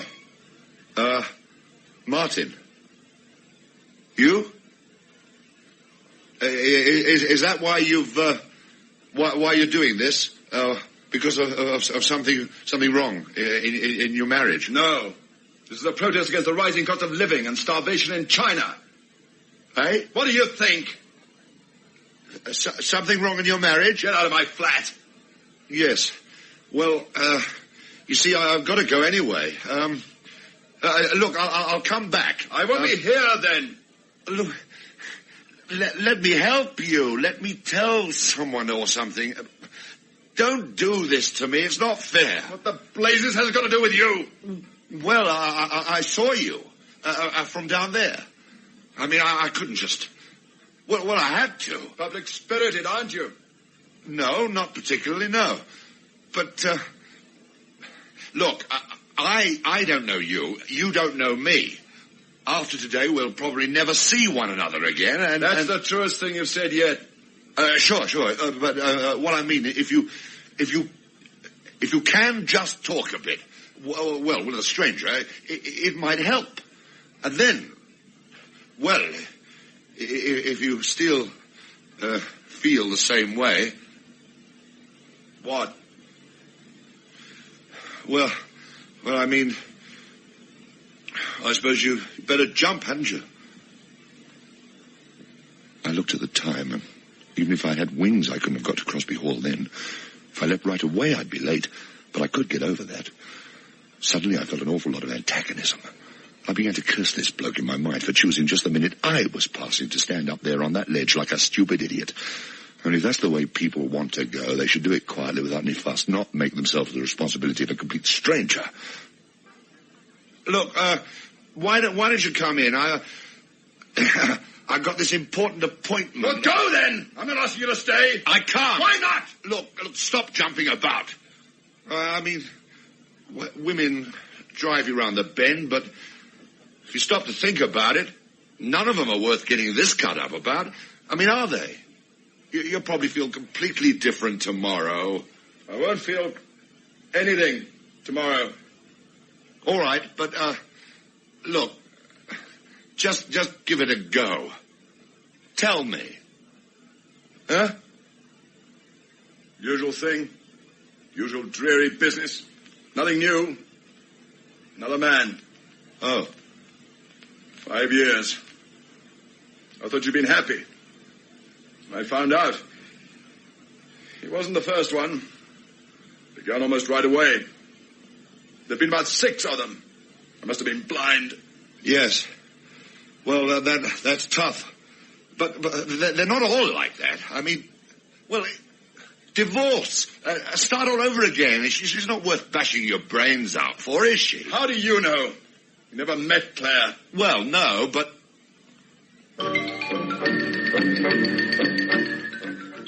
Who? My wife. You've never met her. She's beautiful. A little dirty, little... You see, reason told me the whole world was full of Claires. It was just a coincidence. I told myself this, but I knew in my heart, and suddenly I knew, too, that I was never going to play Paul Friday in Water's Edge. I was never going to get to that audition. I began to hate myself for looking up and seeing that geezer on the ledge. I knew, too, that I was going to be lumbered with him till either he jumped or I could persuade him to come in. I knew, too, that if he did jump, I was as good as a murderer. The world is full of Claires, but the one he was talking about was the one I was thinking of, and even then I remember feeling angry about what he'd said about there being 6 of them. I was just another one on the end of the queue. Suddenly I felt ever so sorry for this bloke. Got a cigarette? No, I don't smoke. There's some inside there, on the dresser. Could you? Yes, okay. You won't do anything while I... No, no, I won't. Not for a minute. Not for a minute? All right. I fiddled about inside and found the fags. I saw the photograph on the piano, too. Even now, after all these years, I sometimes find myself dreaming of that gorgeous little thing. About 5'1" she was, with a figure like one of those girls you see in film magazines or on the front of record covers. Unbelievable. Claire. What a rotten, lousy coincidence. I saw a coat of hers I recognized slung over the back of a chair. Suddenly I felt terribly sick. If she'd come in, I think I'd have throttled her and then gone and pushed her husband off this ruddy ledge just to be done with the whole thing. She didn't come in, though. I lighted a cigarette and passed it out to him. Don't try anything. Don't try grabbing me, chum. If you do, I'll pull you with me. Oh, I wouldn't like that. Here. Thanks. So, your wife's played fast and loose, so you're thinking of doing away with yourself. I don't think that's a good enough reason. Did I ask what you thought? No. Well, shut up, then. Thought you had an appointment. I've missed it. My sincere apologies. The last one was an actor. Eh? Last? Oh, Claire. An actor? That's an insult for a start. Oh, I don't know. Some actors do pretty well. TV, films, that, you know. What do you do? Me? I'm in insurance. You'd be more comfortable sitting in here smoking that fag. Why don't you? He didn't say anything for a bit then. I felt pretty stupid. Didn't know what to do. Then I saw he was crying, and I started to be frightened. For a bit, when he was getting sarcastic and that, I thought he might chuck the whole thing and come in. But he was obviously getting all bitter again. And I should imagine that's when you do something without thinking. Then I looked down and saw the little crowd of people below, and I knew that there wasn't a lot of time left. Little black figures were running about down there and waving their arms and that. There were a couple of cars there, too. I thought he'd be all right for a second or two, so I ducked in and locked the door, just to be on the safe side. I went back to the window and looked out again. Where the... No! Why? You... Oh...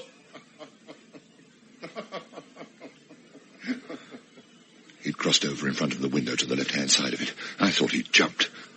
Oh, you're the comedian, aren't you? Funny. Ha ha! Well, why the ruddy hick don't you jump then? Go on, don't promise us all. Jump! He looked as if he hated me for a minute, then suddenly he went all sort of stiff, and he looked as if he was crying again, and I realized he really did mean it. Not like a lot of people who do that sort of thing. Okay, I'm sorry. Look, please, won't you come in? This is ruddy stupid, this whole business. Don't do this for a woman. The world's full of things to do. Don't kill yourself for a lousy woman. And believe me, I really said that word lousy as if I meant it. There were more people scurrying about down below. He saw them too. Looked sort of pleased in a sick kind of way. Somehow I knew it wouldn't be long then. So, how about it? What? Coming in. Goodbye. Listen! Don't be so stupid! He flicked away his cigarette then and pressed his hands against the wall behind him. I felt more frightened than I've ever been before in the whole of my life. And suddenly, too, I thought of something else. I was the other man in this affair, although he didn't know that. It was going to look a bit awkward, wasn't it? Me, the chap his wife was going about with, up here with him, and he jumps out and kills himself. I could see the whole court business. Ah, but did he jump? The man's knuckles went sort of white, and I knew he was pressing to get leverage, and I stretched quickly as far as I dared and got hold of him. Look, stop it! You'll have me out and all! Leave it! I'd had it then. I had to get the beggar in. Wasn't going to stand up at all, not in court afterwards. An unwanted husband decides to do away with himself, and the other man, the third member of the triangle, tries to stop him. Oh, do me a favor. His foot slipped, and for a moment I had the whole weight of him on one arm, and I thought I was going to lose him. But I got my other arm out, too, and got him under the chin. Somebody was doing their net outside the door. It'd be only a minute or two, and they'd be in, I reckoned. I wanted them in there, and suddenly I realized he was trying to tear himself away from me and go over the edge. He really was sincere, after all. I couldn't pull him in on my own. There wasn't room enough for anybody else to get there. I needed his help. He had to want to come in. It was a good idea, and it worked, too. Listen, you're Godfrey Jenkins, aren't you? And Claire's your wife. I know her. I'm the bloke she's been going round with. I'm the actor. Go on me. You liar. Liar. Liar. I'm Tony Watson. It's not every woman in London that's got a birthmark shaped like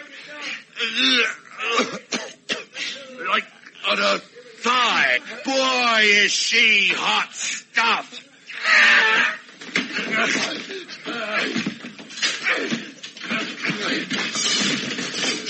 Hey, hold for it. Do it. No. Over the top. Shut up.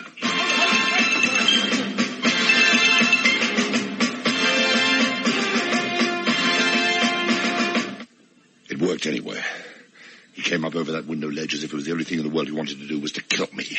He nearly made it, too. I remember there were about 3 policemen and half a dozen other odd bods in the room, and it took all of them to pull him off me.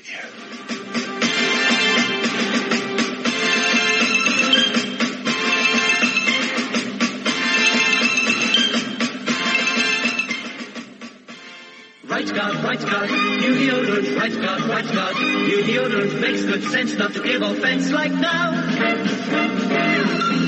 Like now. Like now. 2-second spray guards you right all day. Right guard. Nothing gonna touch you but the spray itself. Right guard. Everyone can use it and you feel real good. Right guard. Better get right guard soon.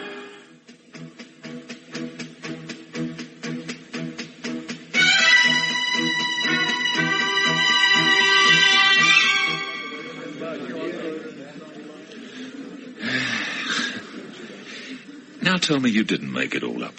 Eh? Oh, no, honest, straight up. True as I'm on this bus. Just like that. You saved his life, then. I mean, what a crazy coincidence. So, what happened? Oh, we were carted off for questioning and everything. He was taken to hospital then and given a sedative or something, and, well, it didn't get into the papers, and that was a miracle I reckoned I deserved. Vera never found out. I met him afterwards, Godfrey thing. He was quite decent about it. Embarrassed, of course, but he thanked me because he really was going to take the high dive that morning. Makes you all sort of religious, really, doesn't it? Because I was obviously meant to be passing at that time, and I was meant to look up. Did he patch it up with Claire? No, they got divorced, and he cleared off to Canada. Never heard of either of them since. Let's have another beer. It's nearly 12 o'clock. Hey? Oh, blimey. Another appointment I've missed. Never mind. Too late now. Same again? Yeah, okay.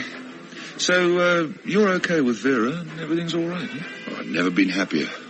Well, I thought I'd chuck the theatre and become a new person altogether. No more dramas, faithful husband, little house, nice kids, no more Claire's. 2 more pints, please. Tell me, what was this birthmark she had, Claire had on her... It was shaped just like a question mark. Just here on her right thigh. She was the most beautiful thing I've ever seen in the whole of my life. Ironic, really. Question mark. Even now, sometimes, when I've had a couple of beers, I wonder what would have happened if old Godfrey had jumped out and I hadn't seen him and I had got the part in Water's Edge and gone to the States and she'd come with me. You'd have probably jumped out of a window somewhere. And there are up in America. Cheers.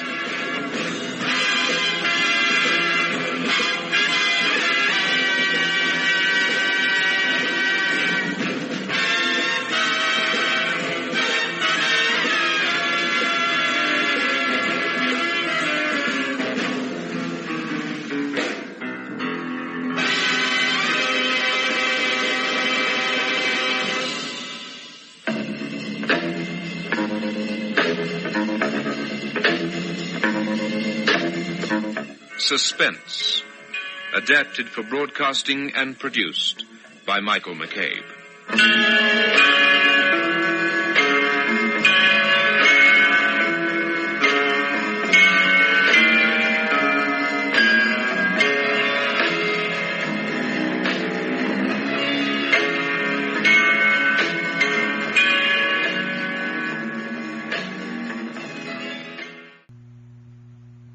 Frank Sinatra, transcribed as Rocky Fortune.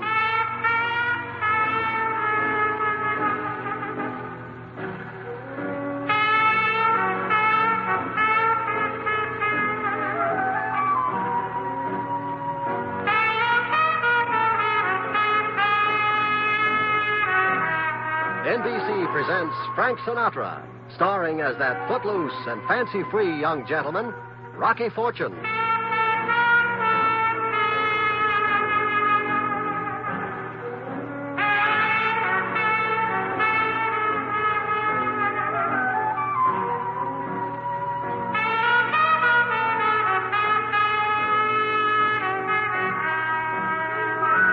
Hi there. You know, when it comes to losing jobs, I got about the best batting average in town. Something always happens. I mean, either I strike out on a secretary's curves or else I get put out for dropping a suggestion in the suggestion box, suggesting that the boss drop dead. I start out with the best of intentions, but there's always something wrong with the setup. You take what happened last week. I land myself a job that pays $100 an hour, and at last I think I'm really living. And then I find out when it's time to collect that you're liable not to be living.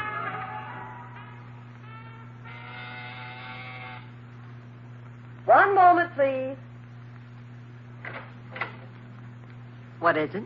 Miss Chandler? I'm her secretary. What do you want? Instant messenger service. We don't want any. Look, honey, it's 8 a.m. This is my first job. Now, don't give me a hard time. Now, look, Sonny, I handle all of Miss Chandler's affairs, and we don't want a messenger. Oh, how would you like to get a... This boy in the man suit says you called for a messenger. Oh, yes, I did. For the package. Well, You're not really going to send it, Laura. I've got to. I still think you're making a mistake. I haven't any choice. Well, then why not let me deliver it for you? No, I thought it over. That neighborhood's dangerous, Eve. Well, nobody's going to kidnap little Evie, darling. Who's going to pay the ransom? Why don't you run along? Please, Eve, let me handle it. Yeah. Oh, all right, honey. It's your own funeral. Only I wouldn't trust him as far as I could throw him. About 800 yards, left-handed. Leave us alone, Eve, please. Nice kid. Where does she live? In the refrigerator? You'll have to excuse Eve. She's been with me for years. She's very devoted. Have a seat, Mr. Fortune. Rocky Fortune. You don't look like a messenger boy. You're older. Well, my boss is very inefficient. He always sends a man to do a boy's work. Will you have a drink? I think I need one. Well, I don't usually start till 9 a.m. Excuse me. Yeah, steady, honey. Here, pull yourself together. You're shaking. I had a bad night. Here you are. Charge your batteries. Thank you. Now, let me see. Messenger service, remember? Oh, yes. I left the package in my room. I won't be a moment. Will you wait? Forever.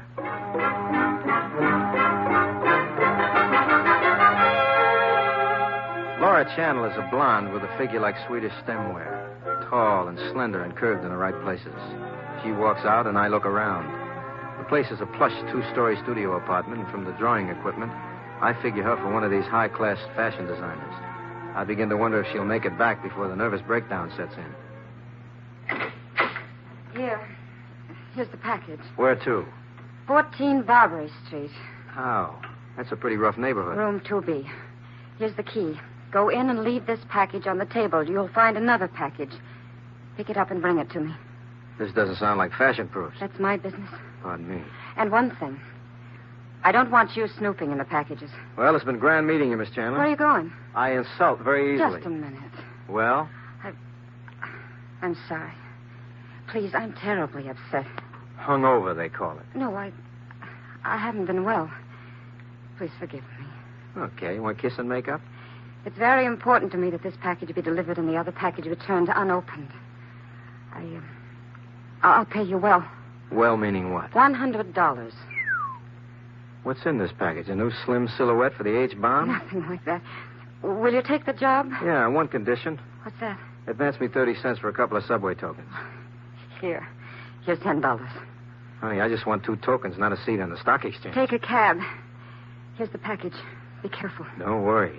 Do a good job, and Yeah? I'll be very grateful.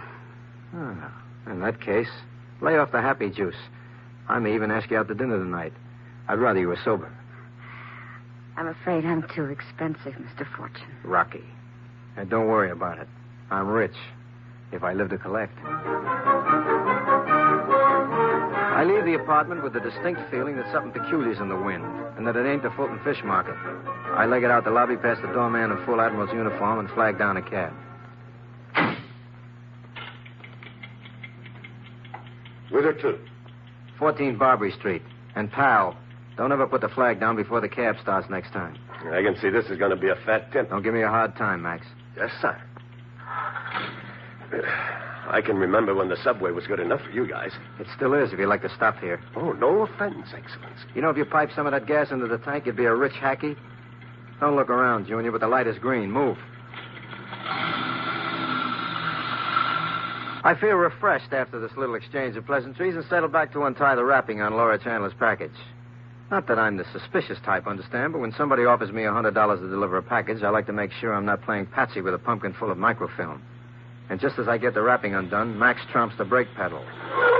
And I find myself up to the knees in nice, crisp $100 certificates. Hey, mister, you dropped your money. Why don't you give out safety belts in these things if you're going to stop this way? What are you, a messenger for the United States Mint? Just turn around, pal, and keep going. I'll gather up the cabbage. What do you think this is, an armored truck? Next time you rob a bank, hire a van. If you really want to know, this is Halloween money. I got it playing trick-or-treat. Where? The First National Bank? You're clever. Yeah, stop soaping me, bud. I know real money when I see it. And I seen it. Max guns the cab while I collect the spilled lettuce. I figure there must be 4,000 or 5,000, and I've just wrapped it up again when Max goes in another one of his famous quick stops. What now? Out. Nous sommes arrivés, Lafayette. Which means we're here, 14 and Barbary. I never thought we'd make it. What's the wrap? 65 cents. Here's a 10. Thanks. Hey. Huh? You'll excuse the expression. The change. $9.35. Here. Here's a buck. Get yourself a B-29. I already got one.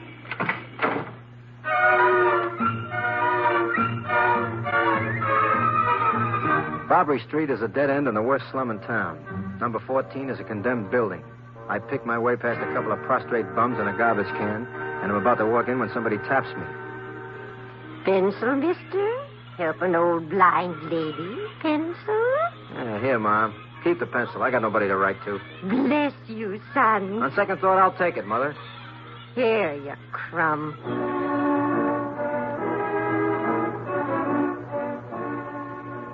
The hallway is decrepit pink plaster that is crumbling crumb by crumb. I let myself into room 2B, which resembles a sanctuary for unemployed mice. There's no package, so I deposit my bundle of government greenery and wait. After a couple of minutes, I hear something coming. It's the old blind lady's stick tapping down the hall. She comes in and goes to the moolah on the table like a St. Bernard goes to a fallen traveler. Pays better than selling pencils, huh, Mom? Keep your trap shut. The stuff here? The stuff is there, and it's so green it's mellow. How about the package I was supposed to collect? In my bag. Here. Fair exchange. What's in it? None of your business. Thanks. Can I help you down the stairs, Mother dear? I can find my way. Don't try to follow me. Me follow a lady? Perish the thought. I give her a head start and pick up the package and head for the door. And I am just in time for lowering of the 9 o'clock boom, which descends on the back of my skull as I step into the hallway.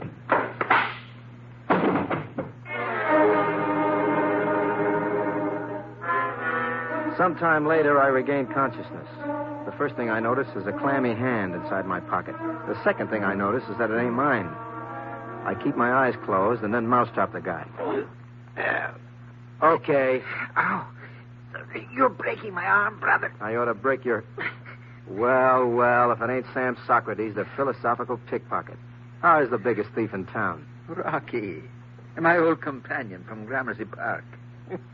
As Schopenhauer said, it's a small world. Is that what he said? Huh? How are things in the pickpocket union? Oh, haven't you heard, my boy? I've been elected international representative. Oh, goody for you. Congratulations. A hipster like you should know better than to lay in the dust in a creep joint like this. Why, if I hadn't come along, you might have been rolled. Somebody laid one on my skull bone. Hey, you know the old blind woman? Rosie? I think she hit me with a pogo stick. Rosie's new around here. But I don't think she goes for mugging. It was probably the other one, the blonde. Blonde? The one who came out after Rosie. You don't say. How was she dressed? Oh, very glad. About $2,000 worth of mink, present market value, figuring a 10% kickback to the fence. Figures. You notice anything else? She was carrying a package about this big. Go on. I assumed you had been mugged. Naturally, I don't like to interrupt a colleague while she's working, so I waited. Naturally. A professional courtesy. I come in to cop a quick snoop, as they say, and find you laying here like a dead lox. Thanks, Socrates. Here's a fin for your trouble. Oh, Rocky, I couldn't accept a gratuity from an old pal. The Beggars Guild would have me up on charges. Sorry, I didn't mean to offend. Yeah, however, if you'll just turn around and permit me to sop it out of your pocket, I think we avoid a jurisdictional dispute. Have it your way, Sam. Brush the creases out of the cashmere while you're at it. I leave the house and walk about 3 steps when a hand falls on my shoulder like it was Judgment Day. I turn around to look into the bloodshot eyes of my good friend Sergeant Hamilton J. Finger of Homicide. Halt. I'm halted. Unclasped, Finger. You're bruising the bottom. This the guy? That's him. He had a roll like he was Bubba Rockefeller. What's the problem, Finger? The high cure says you were flashing a lot of letters. He's dreaming. He smokes old socks. I tell you, I seen it. What about it? I don't know what you're talking about. He knows all right. Let's have a quick frisk. Well, it's clean. Then he hit it. You better take him in, Sarge. Oh, back off. Just a minute. What's the charge? Remember, Sarge, you gotta have a charge, Sarge, to arrest a taxpayer. You got a charge to bring? He was carrying like $5,000 in real money. That's a crime, ain't it? He's a suspicious character. You got a charge or just suspicious? I ain't got a charge. You got a charge, Max? Me? I ain't got no charge. I just told you what I saw, that's all. If you two gentlemen will excuse me, I'll be on my way. Just a minute. Yes, Sergeant? Nothing. Beat it.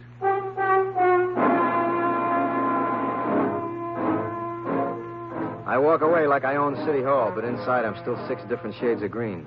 I make it to the subway and jockey my way to Lawyer Chandler's apartment. My head feels like the inside of Yogi Berra's mitt after a hot day in the bullpen.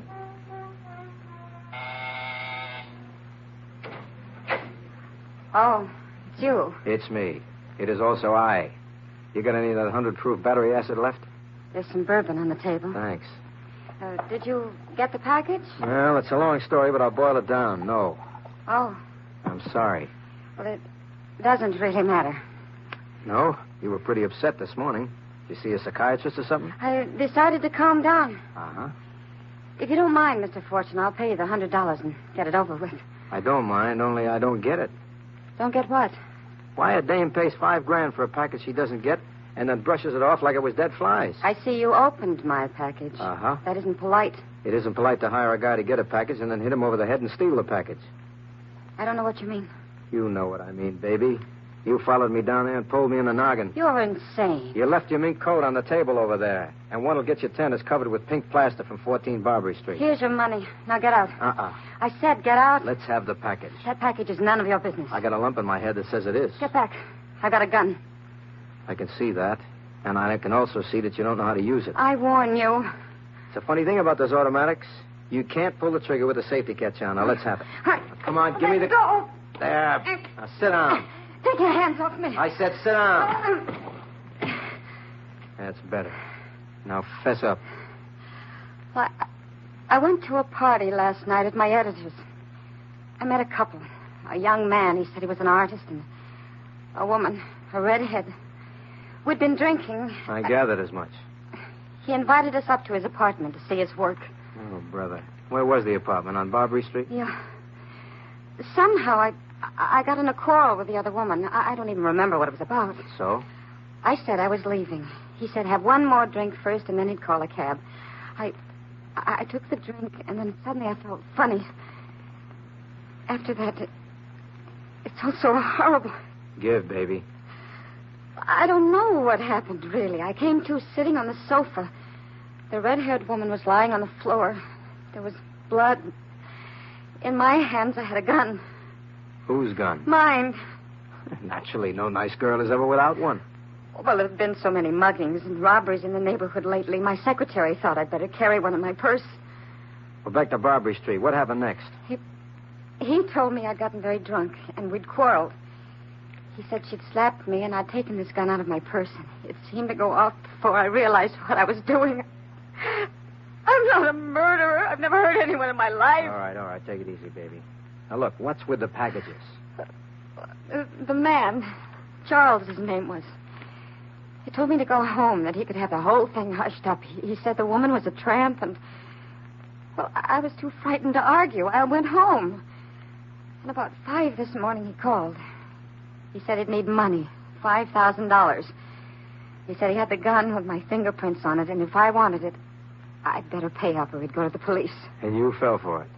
Oh, baby, how square can you Well, get? I don't know why I did it. I suppose the police is the only way. Just a minute. One more item. How come you conked me? Well, after you left, I began to wonder if I could trust you, so I followed you down there. I overheard your talk with the blind woman, and I knew you'd opened the package. I waited, and then I hit you and took the package with the gun. Is this the gun? Yes, that's my gun. What are you doing? Just want to look inside. Uh-huh. I think we'd better call the police. I'll feel better when... Relax, baby. Nobody's calling the police. But the murder... There was no murder. What? Look at the barrel of this gun. It's loaded with rust. I haven't a bullet through here since Grant took Richmond. But I heard... You heard a blank.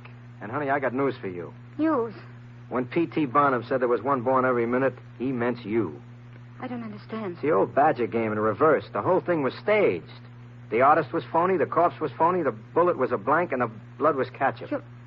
You're sure? Make bets on it. Rocky, I don't know how to thank you. I got a suggestion. Yes? What? Don't hurry me now. Just give me time to pucker up.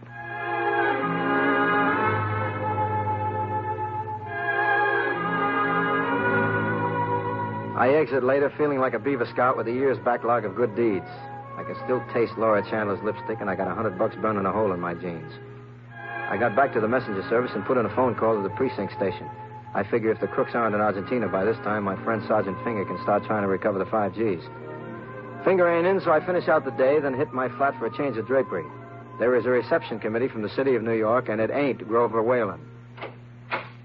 Good evening.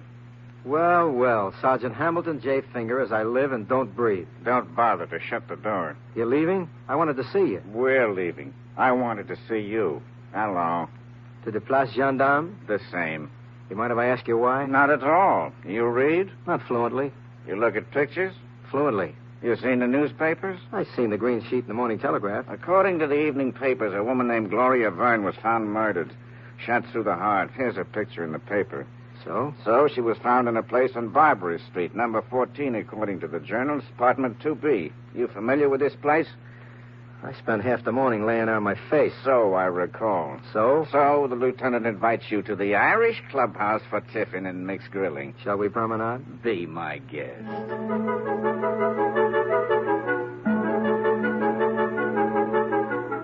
I spend the next few hours being pounded on the eardrum by the Inquisition squad. I tell them everything I know, including about the gun which Laura Chandler has at home. You say she thought she killed this woman, but the gun wasn't fired. The barrel was stuffed with rust. She has this cannon? She had it when I left her this morning. And she dropped $5,000 to an old blind woman without even feeling sorry? I told you, Sarge, this is a nice girl. She didn't kill Gloria Verne. Nice girls don't go on drunks with Greenwich Village con artists. So she made a mistake. Maybe you made the mistake, Rocky. Come on. Where now? Laura Chandler's apartment. I want to gaze into her cold blue eyes. Also her cold blue automatic. We prowl up to Park Avenue and press the buzzer of Laura Chandler's apartment. Oh, it's you. Yeah, I brought a friend along for you, baby. Sergeant Finger of Homicide. This is Eve Hobson, Miss Chandler's secretary. Pleased, I'm sure. Is your employer home? She's asleep. She wasn't feeling well, so she took some sleeping pills. She been asleep all day? As far as I know, I went out on business for about an hour. Wake her up. Not without a pretty good reason. Murder is a pretty good reason. Murder? Get her. Yeah, who is it? Oh, hello, Rocky. Miss Chandler? Yes? Sleeping pills don't work so good, I see. They never do much for a guilty conscience. I beg your pardon. This is Sergeant Finger, Laura. Homicide. Homicide? You've heard of it, I see. I don't understand. I'll be brief. You're under arrest. Under arrest? You recognize this picture in the paper? Laura, don't say a word. It's no use, Rocky. It was nice of you to pretend I didn't kill her, but it's her picture. That's the woman I shot. Laura, for Pete's sake, you didn't And do you it. got the gun? Yes, I left it in my desk drawer. Here. That gun hasn't been fired for years, I tell you. Let's have a look. Okay, Miss Chandler, get your coat. Filled with rust, huh? Rocky, the barrel of this gun is as clean as the inside of a hospital cafeteria, and judging by the smell, it's been fired recently. What? Let me see. Holy smokes. Laura, did you use this gun? I left it in the desk drawer. You been asleep all afternoon? Yes, I took some sleeping pills. Okay, Miss Chandler. Hold it, Sergeant. Well? And they got some kind of a test to prove if a party fired a gun? A paraffin test. If Laura fired a blank, could you tell? It's the same as if she fired a real bullet. In other words, anybody who fired a gun, it shows up, huh? That's right. Rocky, it's no use. Let me handle it, baby. You can get 10 years in the Cast Iron Academy for shielding a murderer, Rocky. Let me talk a minute, will you? Talk. How long has this Gloria Verne been dead? The medical examiner says about 4 hours. 4 hours? Oh, no, I killed her last night. Hold it, honey. Laura, tell me, could anybody have taken that gun out of your drawer, gone downtown, shot the dame, and then put the gun back? Who would have done anything like that, and why? I don't know, but I got a good idea. Go ahead, Fortune. Well, let me paint the picture. Somebody stages a fake murder to make Laura think she killed Miss Verne. Somebody gets $5,000 in return for the murder weapon and disposing of the body. And then I fumble my way into the frame and spot it for a fake. Maybe I call the police. So somebody takes the gun and kills Miss Verne for real. Okay. Who done it? Eve Hobson. What? Sergeant, the boy is delirious. You're the only one who could have taken that gun. Gone out, shot Miss Verne, and replaced it, baby. Rocky, it's a little preposterous. Eve has been with me for years. If it's so preposterous, then how about little Eve here taking a paraffin test to see if she's fired a gun recently? Don't be ridiculous. And while we're at it, honey, how's the pencil-selling business? Pencil-selling business? No, I know he's mad. You do a pretty convincing old blind woman, except for one thing. You were selling artist pencils with a special soft lead. The kind your boss uses for making her fashion sketches. Here's the ones he sold me, Sarge. Miss Hobson, do you object to a paraffin test? Not in the slightest. I'll get my coat. Okay. If that dame didn't do it, then my name is... Look out, she's got the window open. Grab her, Sarge. Okay, miss.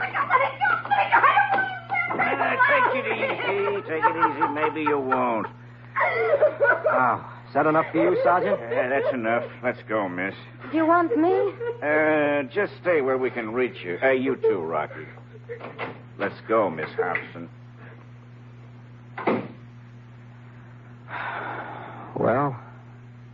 Well, You got any more messages to be delivered, lady? only one. What's that? This.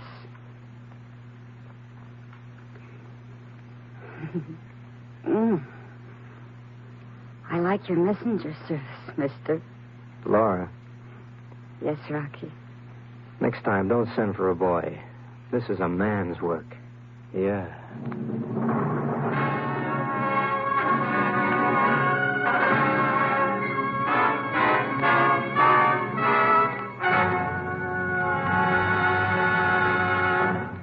NBC has presented Frank Sinatra as that footloose, fancy-free, and frequently unemployed young gentleman, Rocky Fortune.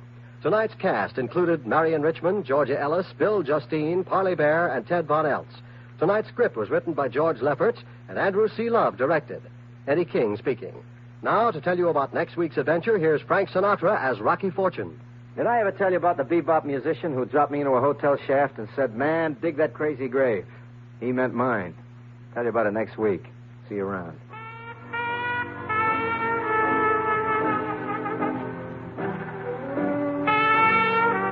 Let's visit with Fibber McGee and Molly tonight on the NBC Radio Network.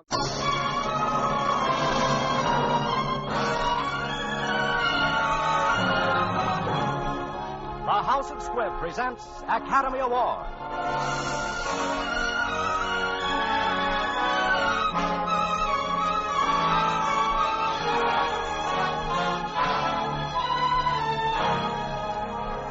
Every week, Squibb brings you Hollywood's finest. The great picture plays, the great actors and actresses. Techniques and skills chosen from the honor roll of those who have won or been nominated for the famous Golden Oscar of the Academy of Motion Picture Arts and Sciences.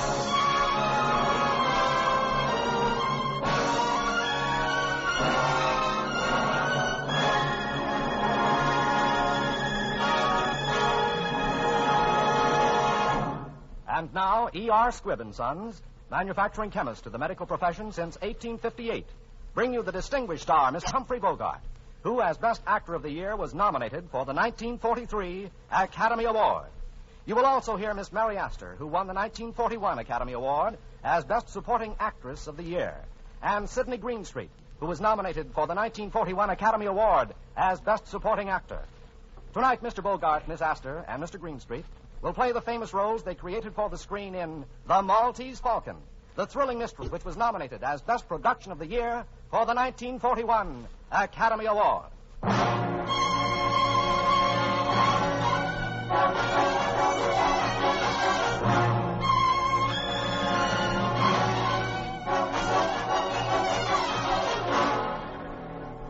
My name is Spade, Sam Spade.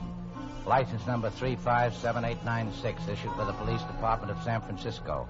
Occupation, private detective, sometimes known as Private Eye. My files in the case of the Maltese Falcon are closed, but I've got the Maltese Falcon. I got it, and some dough. My partner got murdered, and a very slick chick went up for life. I'll tell you about it.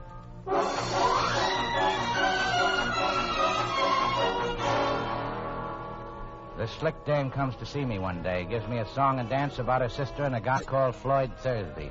She wants us to get her sister back before her mother and father get in from Hawaii. I put my partner, Miles Archer, on the case. That night, he gets murdered. And so does this guy Thursby. I go round to the apartment where the dame is living, the one called Bridget O'Shaughnessy. She had something I seemed to go for. Oh, Miss Spade, come in. I have come in. Oh, yes, so you have. Mr. Spade, tell me, am I to blame for last night? You warned us that Thursby was dangerous. Of course, you lied to us about your sister and all that, but that doesn't count. We didn't believe you. Oh, Help me, Mr. Spade. I need help so badly. I've no right to ask you, but I do ask you. Help me. You won't need much of anybody's help.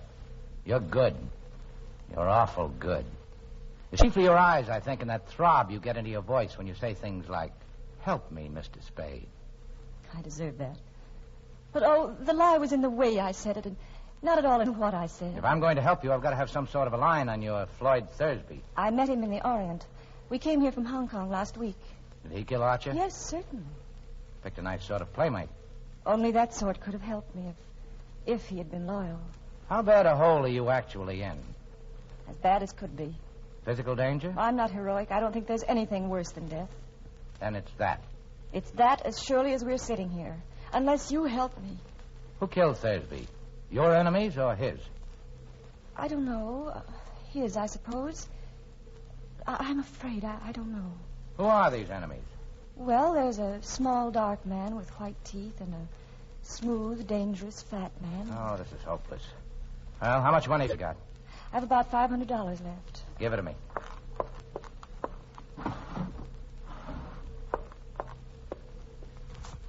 There's only 400 here. I had to keep some to live on. Okay. I'll be back as soon as I can. You needn't come to the door with me. I can let myself out. I went by the office then and found a dark little guy with very white teeth waiting for me. His name was Joel Cairo. He was a Greek. Mr. Spade, I'm trying to recover an ornament that has been, shall we say, mislaid. I thought and hoped you could assist me. Uh-huh. The ornament is a statuette, the black figure of a bird. I'm prepared to pay the sum of $5,000 for its recovery, and no questions asked. 5,000's a lot of money. It's a very interesting figure. You will put your hands together at the back of your neck, Mr. Spade. Huh? Oh, sure. I shall shoot you if you try to stop me, Mr. Spade. But I must search your office. You won't find anything but a pair of worn-out rubbers, a half pint of rum, and a pack of chewing gum. We shall see. Please stand up. So. Sure.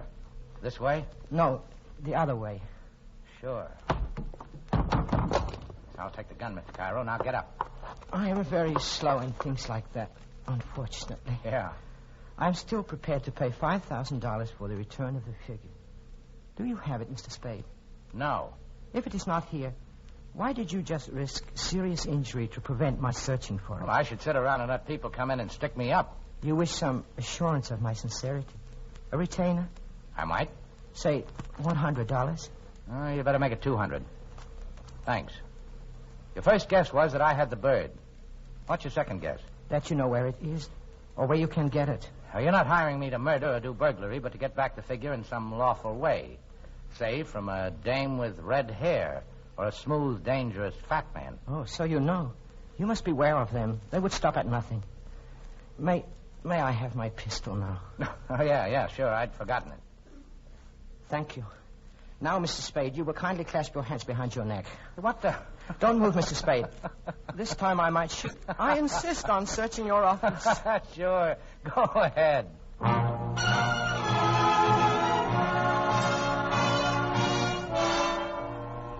I finally got rid of the Greek and started back for Bridget O'Shaughnessy's apartment. Matter of fact, I had a hunch that the Greek was going there himself and started to tail his cab when a sad-faced guy poked something into my back and said... Come on. The fat man wants to see you.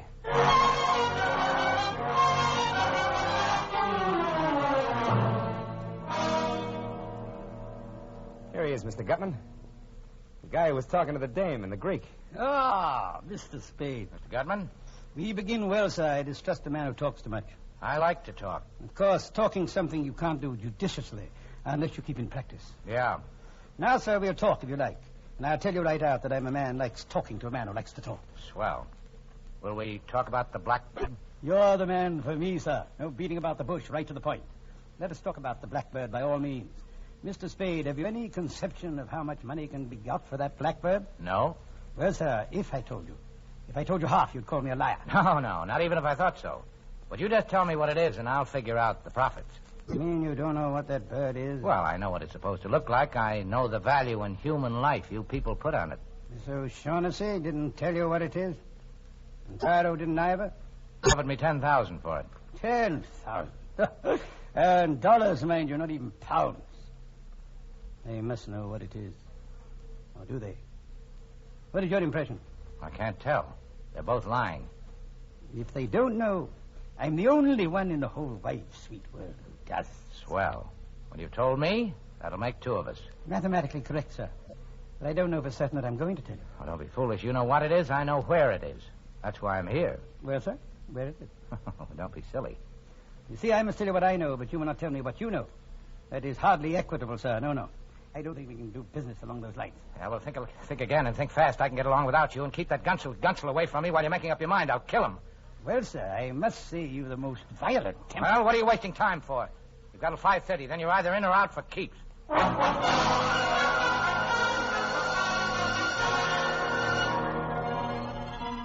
3 characters and a black bird.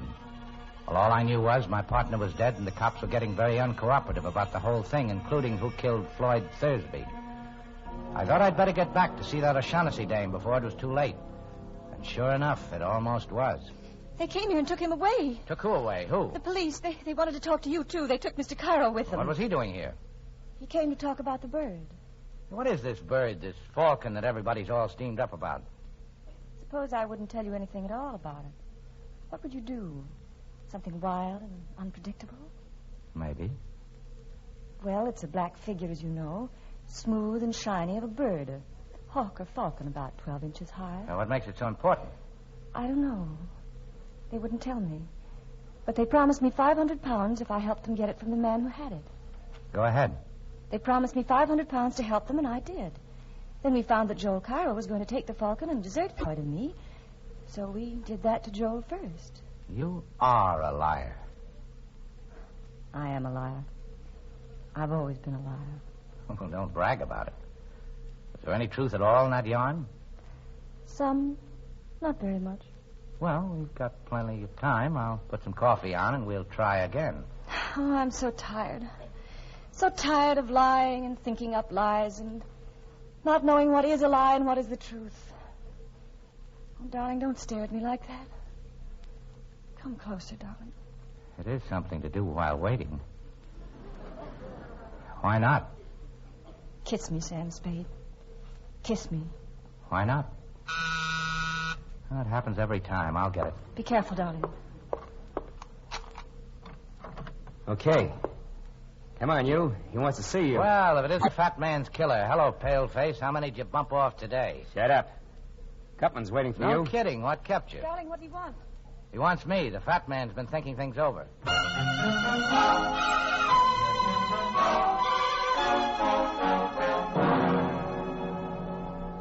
Well, Mr. Spade, I must apologize for sending for you in this fashion. Now, never mind. Let's talk about the bird. All right, let's. What do you think of the order of the Hospital of St. John of Jerusalem? Crusaders or something, weren't they? Very good.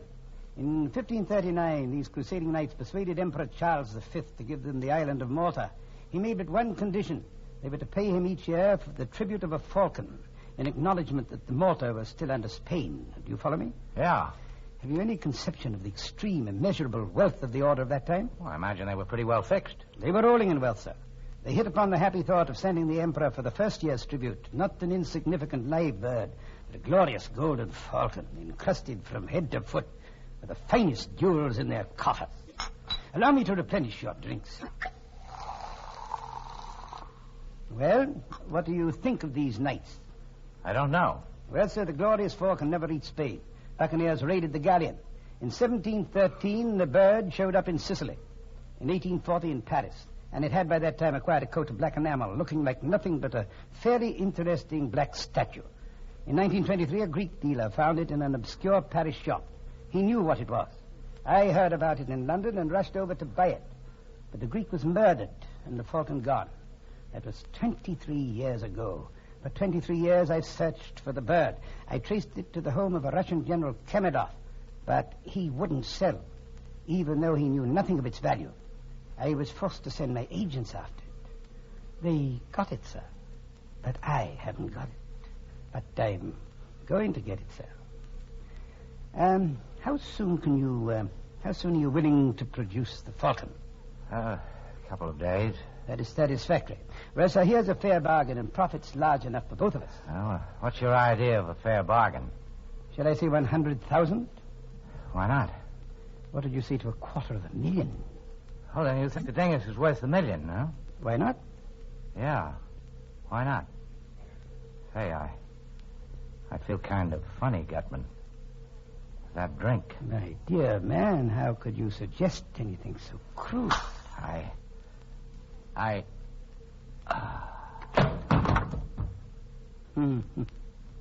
Wilma. Yeah. The drink got him, huh? Put your guns away, Wilma. You must learn to be subtle in these things, like me. Hot like a light, huh?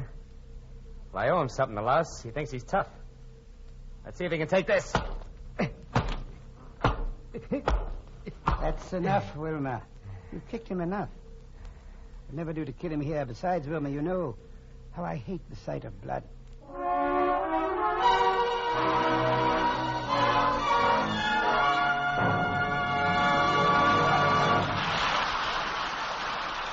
In a moment, you will hear the second part of Academy Award. You yourself uncover jewels more precious than the rarest gems every time you smile. Your teeth are priceless. Preserve their natural brilliance with creamy, smooth Squibb dental cream. For the polishing agent in this quality dentifrice is one of the safest, softest, yet most effective known to dental science. That's why you can actually see the refreshing difference when you brush your teeth with Squibb dental cream. And you can taste and feel the refreshing difference, too. That's because the delightful flavor of Squibb dental cream is cool and inviting as a shady bed of mint. Because the refreshing action of Squibb dental cream leaves your teeth and gums feeling gloriously clean. So, for a brighter smile and a happier mouth, try Squibb dental cream, one of the great family of Squibb products. Taste, feel, and see the refreshing difference. Use Squibb dental cream.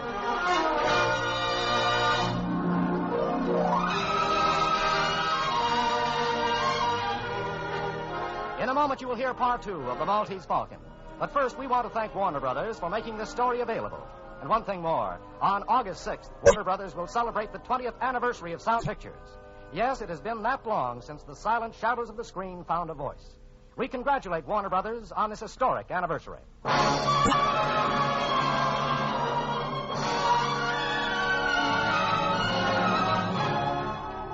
And now, the House of Squibb presents Part 2 of Academy Award, starring Humphrey Bogart in The Maltese Falcon, with Mary Astor and Sidney Greenstreet.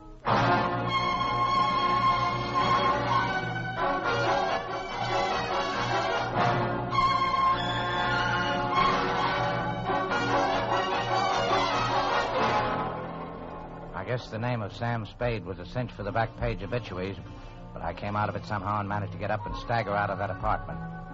I went around to the hotel where Joel Cairo had a room and made a deal with the house dick to let me search it. All I could find was a newspaper in the wastebasket folded back to the steamship news. There was a list of arrivals, and one was marked. It said, 8:07 a.m., the La Paloma from Hong Kong. That was good enough for me. I got a cab and rode down to the docks. The La Paloma was on fire and burning beautifully. I went back to my office to hold my aching head and think things over when the door opened. A tall guy in a long black overcoat stood there with a package in his hands, making gurgling noises before he fell like a tree. He should have. He was dead. I took a good look at him. He was the mate off the La Paloma. I unwrapped his package, and there it was. The black bird. The Maltese Falcon.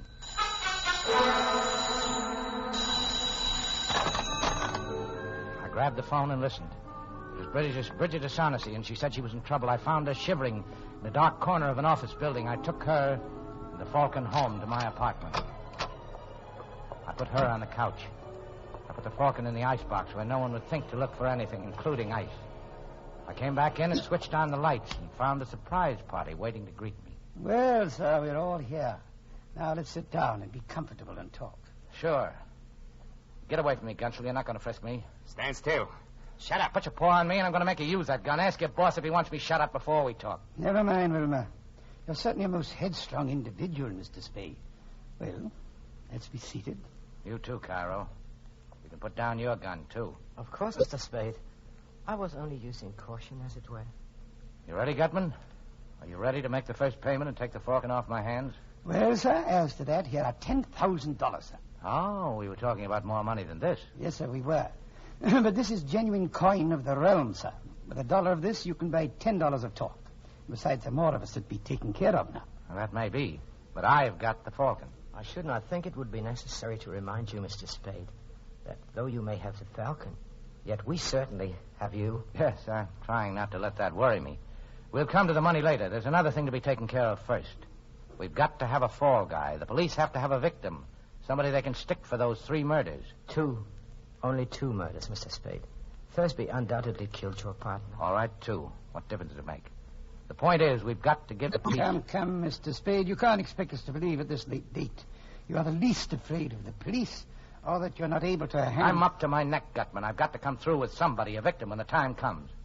If I don't, I'll be it. Let's give him the gun, so he actually did shoot Thursby, and the other one, didn't he?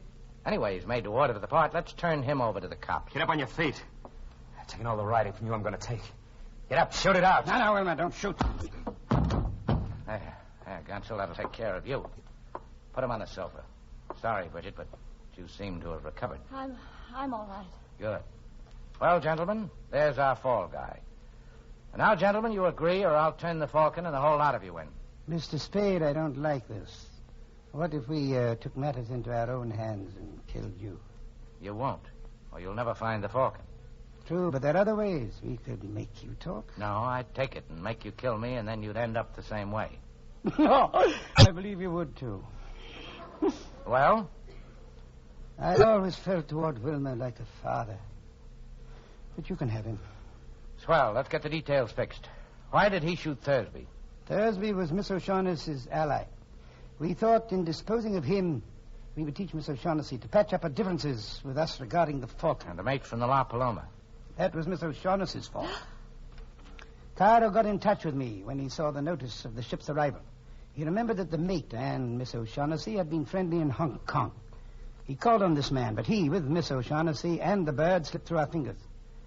We followed them to her apartment, and Wilma shot the mate as he was coming down the fire escape. He shot him many times, but the man was tough, and he did not drop the Falcon. We persuaded Miss O'Shaughnessy to call your office, but unfortunately she did not call in time to prevent you from meeting the mate and getting the Falcon. I see. And now, sir, would it be presumptuous if we asked to see the Falcon? Okay.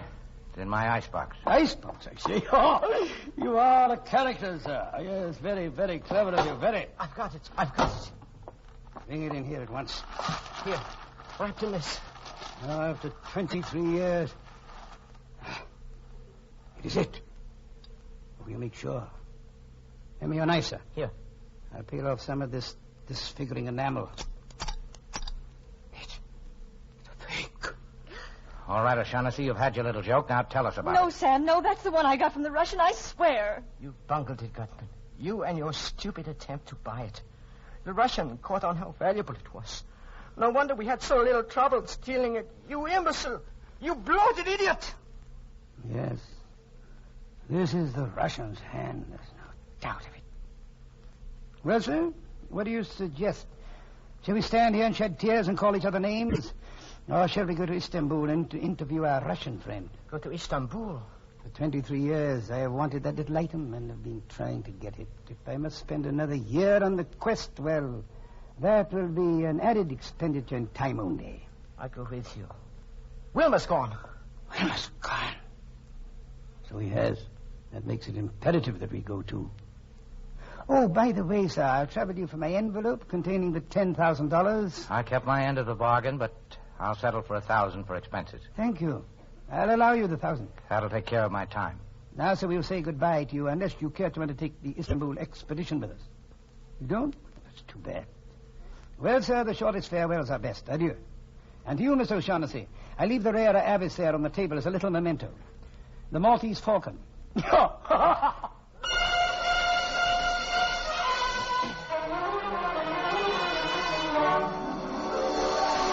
All right, O'Shaughnessy, talk. Where shall I begin? You came to me and asked me to have Thursby followed. I put my partner on it. He followed Thursby. He was killed.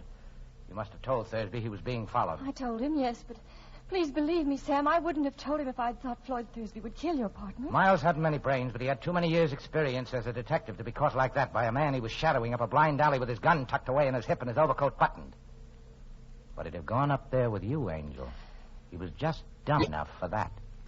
And then you could have stood as close to him in the dark as you liked and put a bullet through him. Don't talk like that to me, Sam. You know I didn't know. Stop it. Why did you shoot him? I didn't mean to at first. I can't look at you and tell you this, You Sam. thought Thursby would tackle him. If he got Thursby, then you were rid of him. If Thursby won, you had something on him. Enough to be rid of him for good. Wasn't that it? Something like that. But when Thursby backed down, you took the gun and did the job yourself. Oh, Sam, sweetheart, from the very first instant I saw you, I knew. You angel. Well, if you get a good break, you'll be out of San Quentin in 20 years, and you can come back to me then. I hope they don't hang you, Precious, by that sweet neck. You know deep down in your heart that in spite of anything I've done, I love you. I don't care who loves who. I'm not going to play the sap for you. I won't walk in Thursday's, and I don't know how many others' footsteps. You killed my partner, and you're going over for it. Why must you do this to me, Sam? Surely your partner wasn't as much to you Listen to me. This won't do any good. You'll never understand me, but I'll try once and then give it up. Listen. When a man's partner is killed, he's supposed to do something about it. And it happens we're in the detective business. Well, when one of your organization gets killed, it's bad business to let the killer get away with it. Bad all around. Bad for every detective everywhere. You can't send me to the... Sam, you can't. You love me. You love me. Maybe I do. What of it? Maybe next month I won't. I've been through it before. I'll have some rotten nights after I've sent you over, but that'll pass. I want you sure, but I won't take you at the price because all of me wants to, regardless of consequences. Because you counted on that with me the same as you counted on that with all the others. Sam, darling, kiss me, kiss me. Sure, baby.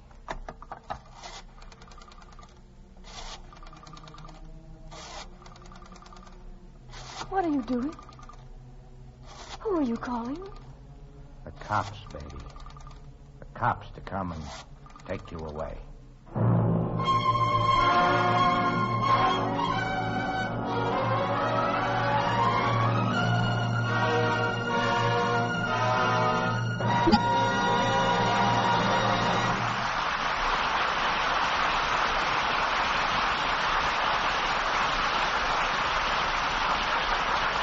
Just as thrilling as tracking down some fabulous treasure is the search for the unknown which goes on unceasingly in the Squibb Research Laboratories. For that is the search that leads to the discovery of new life-saving drugs and new life-saving uses for existing drugs. Streptomycin is one of the newest products of this searching.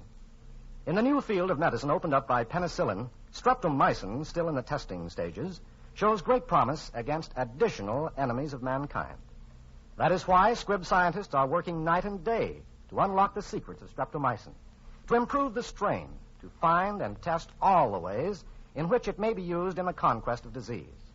It is this same questing spirit, this refusal to stop anywhere short of perfection, that inspires all endeavors of the House of Squibb. It is one reason why, wherever you come across it in the service of human health, Squibb is a name you can trust.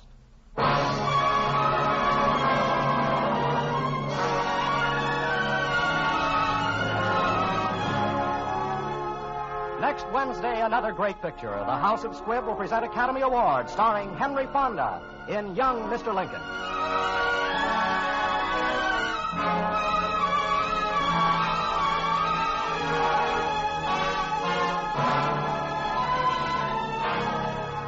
Today's performance of The Maltese Falcon was written for radio by Frank Wilson, with an original musical score composed and conducted by Leith Stevens. Our producer-director is Dee Engelbach. Humphrey Bogart is soon to be seen in Warner Brothers' Big Sleep. Mary Astor appeared through the courtesy of Metro-Goldwyn-Mayer, producers of the Technicolor musical Easy to Wed. Sidney Greenstreet is soon to be seen in Warner Brothers' The Verdict. This is Hugh Brundage bidding you good night until next Wednesday at the same time, when you're invited to listen again to Academy Award, presented by the House of Squibb, a name you can trust. This is CBS, the Columbia Broadcasting System.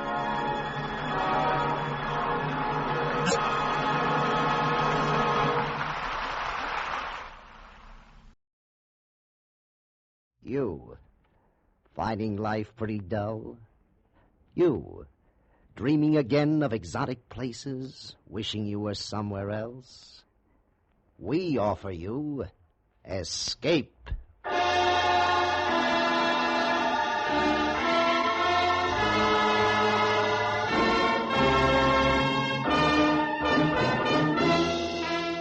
Escape, designed to free you from the four walls of today for a half hour of high adventure.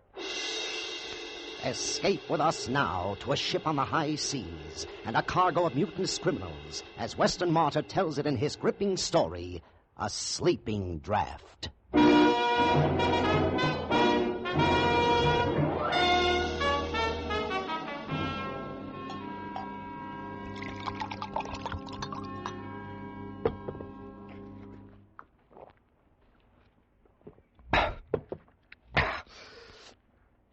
That helps. But it's like I say, you can't forget. You can never forget.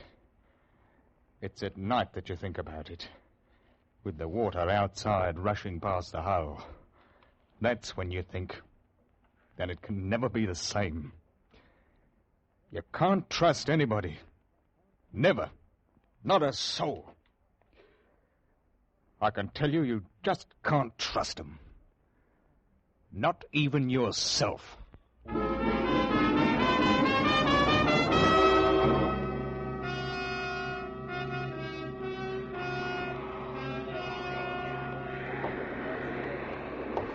What is it, mister? Mr. Finch says he's ready to board, sir. Oh, he is, eh? All right, I'm not stopping him. Sir? Yeah? He insists on bringing them aboard one at a time. What? Does he think I'm going to miss the tide? There's over 400 of them. It'll take hours. Well, that's what I said, sir, but... I'm captain of this blasted hulk. What she is. But I'll not be told by a slum-gullion landsman what to do. Mr. Finch! Come aboard, if you please! I'm sorry, sir. I should have resigned. Stinking, filthy, poor devil cargo. Everything high cockalorum, Captain? No, everything is not high cockalorum. What in blazes do you mean ordering my mate about? No offense intended. None taken, I hope. I want those scurvy wretches aboard now. All of them. You put them below and we'll weigh anchor. One at a time, sir. One at a time. We got to search them. Why didn't you do that before you took them out of jail? There's many a slip, Captain, if you know what I mean. You'd be surprised what those swine can pick up between jail and the docks. It ain't safe. Now, we got to search them, one at a time, and that's a fact. You let me handle this, Captain. It ain't no ordinary cargo, you know. They're murdering devils. Every last one of them. The convicts came aboard, one by one. I watched them. They were going from London to a land they'd never seen. A colony had bought them. Australia. 400. The sweepings and scrapings sorted out from the muck of the jails with Finch in charge of them. Oh, I've carried dirty cargoes. Dye wood, for instance, crawling with scorpions and spiders, not to mention snakes. And then there's cattle. But this, weeks and months at sea with a human cargo who'd as soon cut your throat as spit. And what made it worse was, I felt sorry for the poor beggars. I watched them come aboard until there were 2 left. Name? Wilkes is the name. Search him. Take your bleeding hands off me. I ain't got nothing. I just stole my last five and... Shut your jaw! That's enough, Finch. I won't have the cat used on my ship. I'll get enough of it where they're going. You're a trusting soul, you are, Captain. How would you like that between your ribs? A touch of the cat's a lot better than letting the swine bring a knife aboard, eh? Take 'em below. I said, all right. I don't know how they do it. Help me, I don't. You've got to watch for them knives. Next! Right. Ooh, here's a terror. Look at the size of him. Dangerous swine. 3 murders in Australia. Escaped. He's in for it when he gets back. Name? Abbey. Jonathan Abbey. Abbey. Well, well. A gentleman in chains. I'm sorry, your worship. Forgive us for daring to lay hands on your highness. I'm sure as how you've been wrongly accused. That's enough, Finch. Search him. Then take him below. I want Mr. Jonathan Abbey shackled. He's a prize. We mustn't let anything happen to him.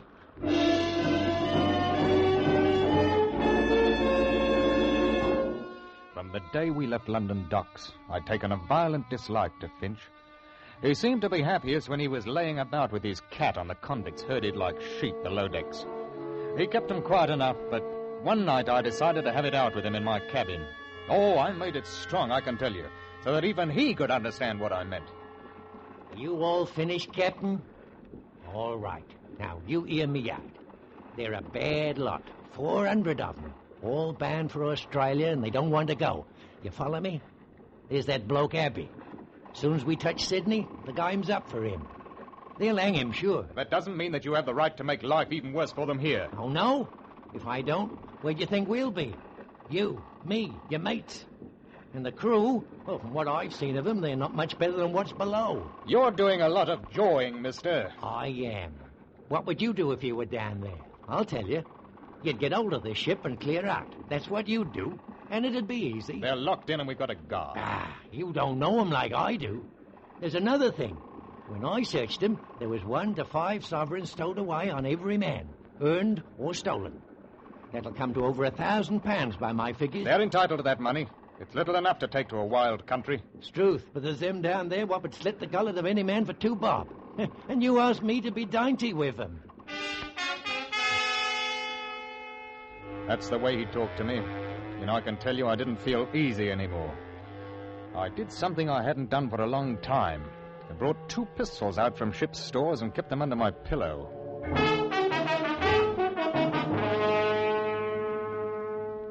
It was when we got round the Horn that the first convict died. From scurvy. We had to put him over the side, of course, and there was a lot of grousing. I went down to the hold with Finch. It was hot and stinking. Now, you let me talk to them, Captain. I'll put it to rights. You tell them it couldn't be helped. Now, don't you mind. I'll tell them. Blimey. Here comes the old bloody Paul. Oi, Finch. Did you steal the clothes off the poor beggar's back before you threw them in? Man! Man, we ain't man, Daddy. We're dogs, haven't you? Yeah, you want to hear me? Why did you wait to bury poor old Smithy in the ground instead of chucking him in the sea? All right. We've got another 2 or 3 weeks before we reach land. I'll make a bargain with you.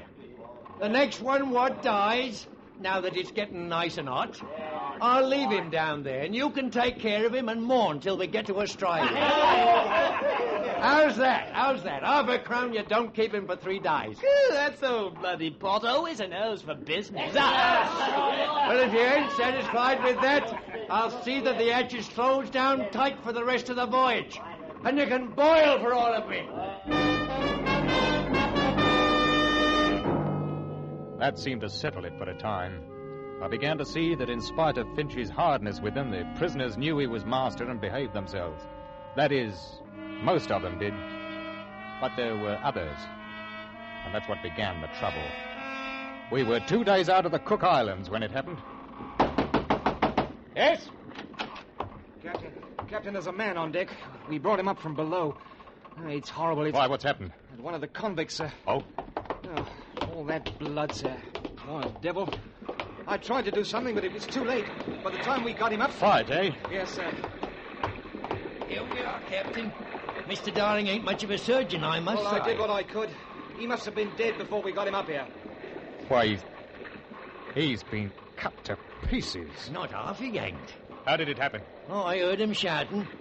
When I went down in the hold, there he was, propped up like against the bars, with his arms through holding him up. He must have been dead. He must have been. Poor devil. Oh, him? No, he's dead. There's others in for it, though. What do you mean? Well, how'd you think he got cut up like that? Knives, Captain. Knives. But you searched them before they boarded. I did, and Struth, I don't know how they come to do it. Small knives, Captain. Small knives. We're getting close to Australia. That's what it is. Whoever's got them knives, he's after money. The £1,000 or more what's on this cursed ship. Well, I don't see how... You're a trusting soul, you are, Captain. Maybe there's a dozen of them. Maybe 20 with knives. Follow me? They'll run the others and rob 'em blind. Gold sovereigns, Captain. You didn't forget, did you? If anybody objects, cut him up in small pieces like him. We've got to go down there and put a stop to it. Yes, I don't think. How many guns you got aboard? 2 pistols and 4 muskets. That's a fat lot of good. Oh, well, let's take the sweet with the sour. We can try. There's no harm in that. Mark my words, Captain, before we get to Sydney, all of us probably will have our throats cut. Come on. Finch and I, with 2 seamen, armed ourselves and went down into the hold and stood outside the bars. The men inside were quiet, very quiet. They just looked at us, dark like. You, men! I'll talk to them. Now listen to me. We know some of you are carrying knives. I want you to throw them out here. Nothing further will be said about it if you do as I say. Well? Captain, dear, my porridge wasn't hot enough this morning. And please, sir, can I have sugar in it tomorrow? That ain't the way to talk to this scum. The captain's a gentleman. I'm not. You know me, don't you? He knows you all right. You, Abby. Yes? I've a mind you're the leader down here. Good old Abby. I'm flattered, Mr. Finch, but you forget I'm shackled to my bunk. You sorted that. You listen to me. I'm giving you till morning to throw them knives out here. Till morning. If every blasted one ain't out of your dirty hands, I'm going to have you flogged. Every ruddy one of you. 50 lashes. Do you hear me, Mr. Abbey? I'll think about it. Till morning. Then 50 lashes. You think about that, Mr. Abbey.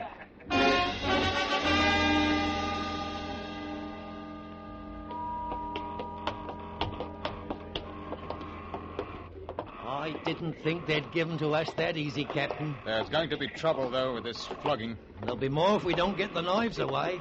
Good morning, Captain dear, and Mr. Finch. You filthy scum! Where's them knives? Where they'll do the most good. All right. I've given you a chance. I played fair. Now... Mr. Finch, sir, may I have a word with you? Oh, come to your senses, have you? Bend closer to the bar circles. What I've got to say, I've got to whisper. Well, what is it? Mr. Finch. Well, that's 100 lashes. Wilkes, I'll take you first and handle the cat myself. Oh, no, sir. No, sir. Why not take him first? He won't feel it like I will. The crowd of men parted suddenly, and from out of them was pushed what had once been a man. It fell against the bars, and then no longer with the support of living arms, it slid to the deck. We looked at him, Finch and me. His life had been worth a sovereign, maybe 2. He hadn't either now, and the knives were still in the hold with them that had killed him.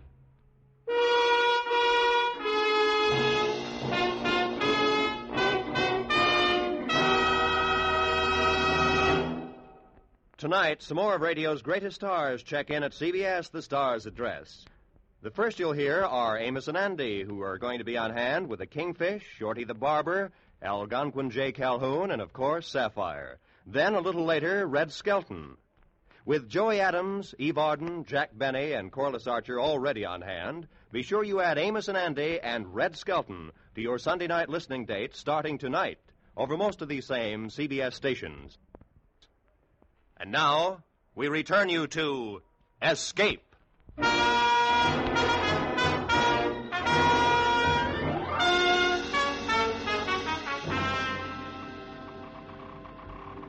Now, as I sees it, we've got to have a council of war, in a manner of speaking. I'll tell you one thing, Mr. Finch.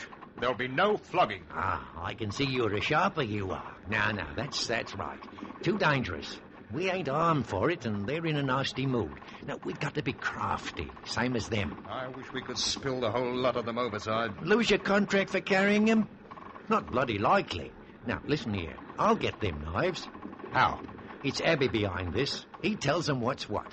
Get him out, and the others will come around. Mark my words. Are you going into the hole to get him? No, not yet. It wouldn't be safe now, not for nobody to go in there. But in 4 or 5 days, after we cut off their water and food, seal the hatch, you see what happens. They die. They'll die from the knives then. Which do you want? They'll be begging you to take the ruddy knives in 3 days. And if they don't? We tell them to hand over Abby to us. But he's the one to blame for their misfortune. They'll do it. All right.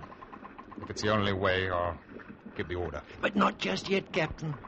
We'll let them sit down there and wonder. Wonder what we're going to do about it. Some of them may get nervous. We'll let them wonder a bit. I didn't see Finch the rest of the day. The barometer had fallen suddenly, and with it came a storm. I can tell you I had my hands full for the next 24 hours. There was no time to worry about what was going on in the hold of the ship, but I didn't think they'd have much stomach for knifing each other and killing. I was wrong.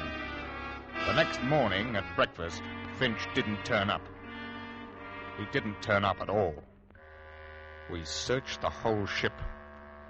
And then I went down into the hold, and that's where he was. And he hadn't died quickly. Someone had held him against the bars, and the others had... He hadn't died quickly. Good morning, Captain. Present for you. Who did this? Who did it? I wouldn't waste sleep mourning him, Captain. He was a bully, and no better than us, except that he was outside. Abby, I thought you were shackled. I was, but Mr. Finch kindly supplied the key to unfasten me. You're going to pay for this. All of you. Now, where are the knives? They're in here, Captain. How'd you like to come in and get them? You'll pay for this! You're repeating yourself, Captain. Good morning.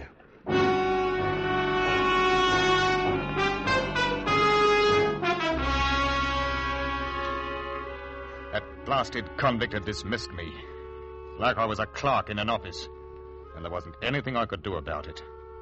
With Finch out of the way, they knew I was an easy mark. It was the nights that got on my nerves. I could hear things happening. Lots of things. And it was awful.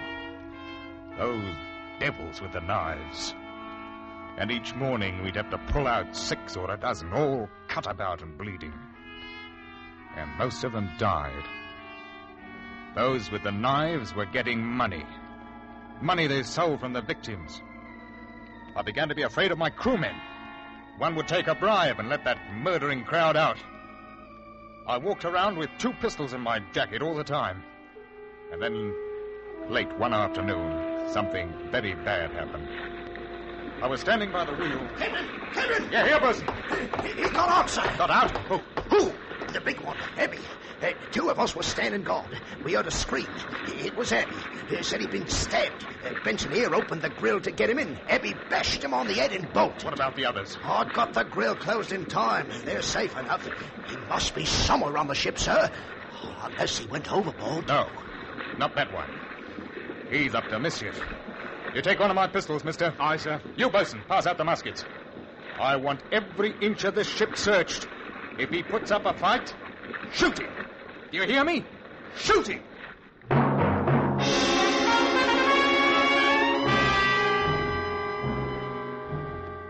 The night comes quickly in southern parts. Did you ever try to search a ship at night with lanterns? It's not easy. Too many shadows, too many sounds which could be rats or a murderer who's bigger than what you are and could choke your life out in half a minute. We couldn't find him, but he was somewhere aboard, waiting his time. Because we were short-handed, what with the crew searching, I stood a watch. And I thought about that man who Finch said had committed 3 murders in Australia. Don't turn around, Captain. It's only a little knife. Don't move. What do you want? A talk. I've nothing to say to the likes of you. That may be. But I've an offer to make you. An offer? It's not safe here. One of your men will be along. Can we go to your cabin? Do you think I'd trust a man like you? Alone? You make it difficult for me. If someone comes, I may have to cut your throat. I'd as soon have it cut on deck. What do you want? All right. You know what I'm in for when we reach Sydney. Finch told me I've no pity for you. I'm not asking for pity. I have an offer to make. Then I can do no more than listen. The men below are planning to take the ship. I don't think they've got a chance, but they'll be killing. Those that have got the knives have got all the money, too. It's £1,200. I'm aware of that, mister. I can get the knives for you. Huh? All I want is the chance to get away before the ship docks. How do I know it's not a trick? Turn around, Captain. Huh? Here, my knife. Will that convince you? I'm unarmed. You must have a pistol. You can shoot me if you want. What makes you think that you can get the knives away from them? I can. That's all you need to know, but... But? Will you help me? How can I trust you? I don't know, Captain. Except that I think you do. I couldn't help you openly, you know that. You were put aboard as a murderer. You're in my charge, and it's my job to turn you over to the police as soon as we arrive. Then...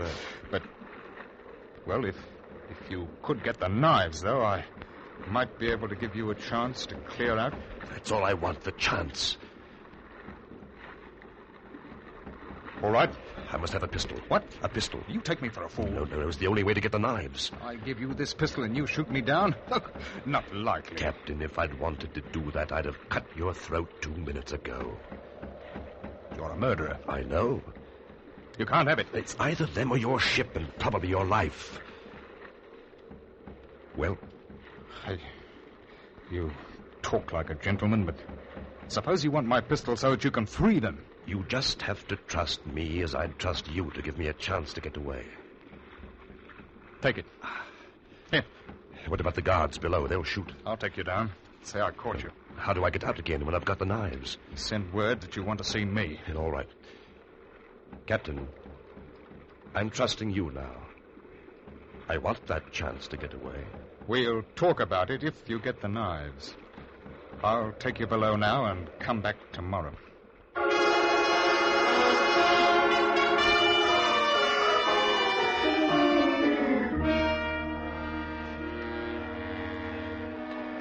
Keep your voice low. They think I'm tricking you into making a bargain. They think I stole the pistol, see? I told them that I had to have the knives to make you believe that we wouldn't make trouble. I'd said that we'd take over the ship tonight. What do you want me to do? Leave me the key to the grill. I'll slip out tonight and bring you the knives. They'll want you to let them out, too. I won't. I'll lock it. How do I know you will? You don't. You'll have to trust me.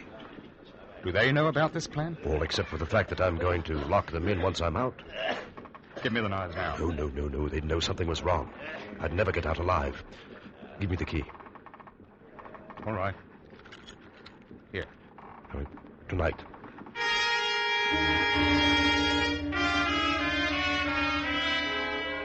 I waited. And I can tell you that I didn't like it. The wind came up a bit, and I knew that before sunrise we would be in Sydney. That is, if I should trust a murderer. At 10 o'clock that night, there was a tap on my cabin door. One of your crew nearly caught me coming down here. Well, I've kept my side of the bargain. Yeah. Oh, they're all there. You needn't worry. Here's your pistol. You may need it. Huh? Thanks. Now, how do I get away?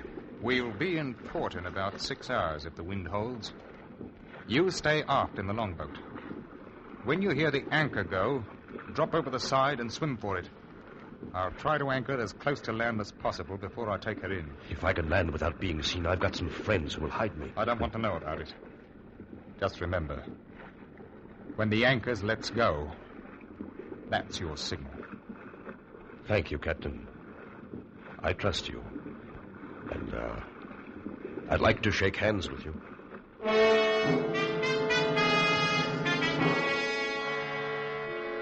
I took the hand of the murderer, and we shook hands like old friends. And then he was gone. 2 hours later, the wind went down, and in its place came fog. Thick, mucky fog.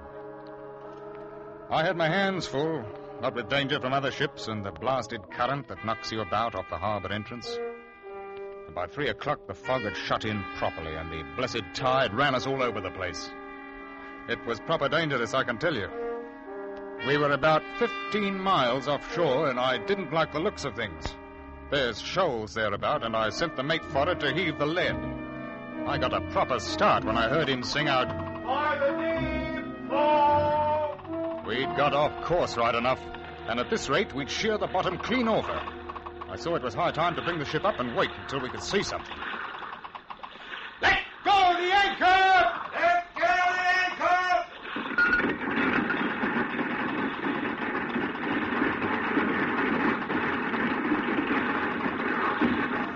Give her 35 fathoms to the water's edge, bosun! Oh, shot! None too soon, sir. She was shoaling fast. Blasted current must be making 5 knots out to sea. Listen to her. She's holding, sir! The anchor! The anchor! Abby!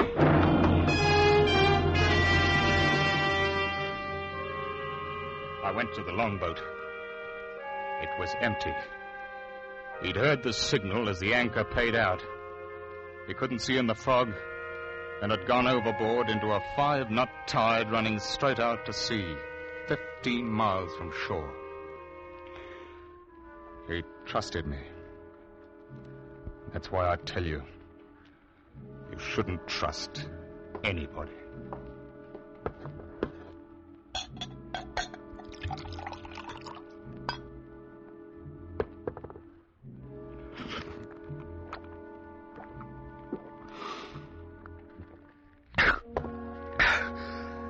Sometimes it's hard sleeping at night. When you hear the water outside and you think, that's when it's hard to sleep.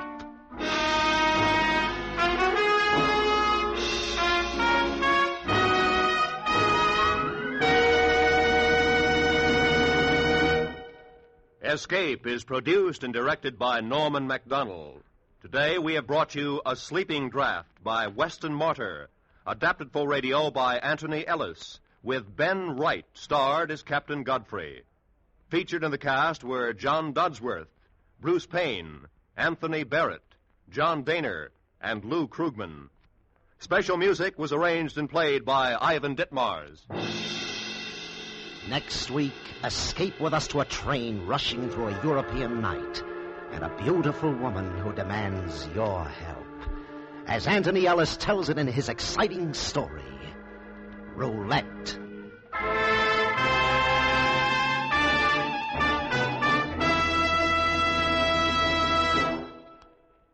Escape is the first in a series of CBS features recently programmed for your Sunday afternoon listening.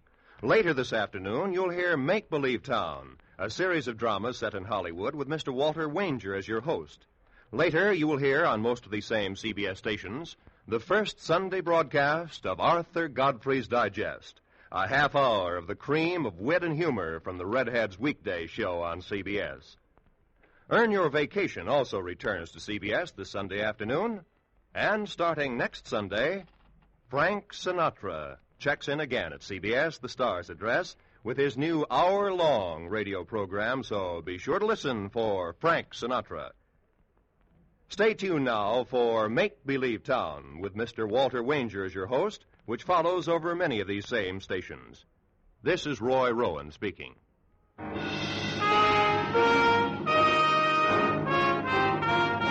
This is CBS, where you enjoy the Contented Hour every Sunday night, the Columbia Broadcasting System.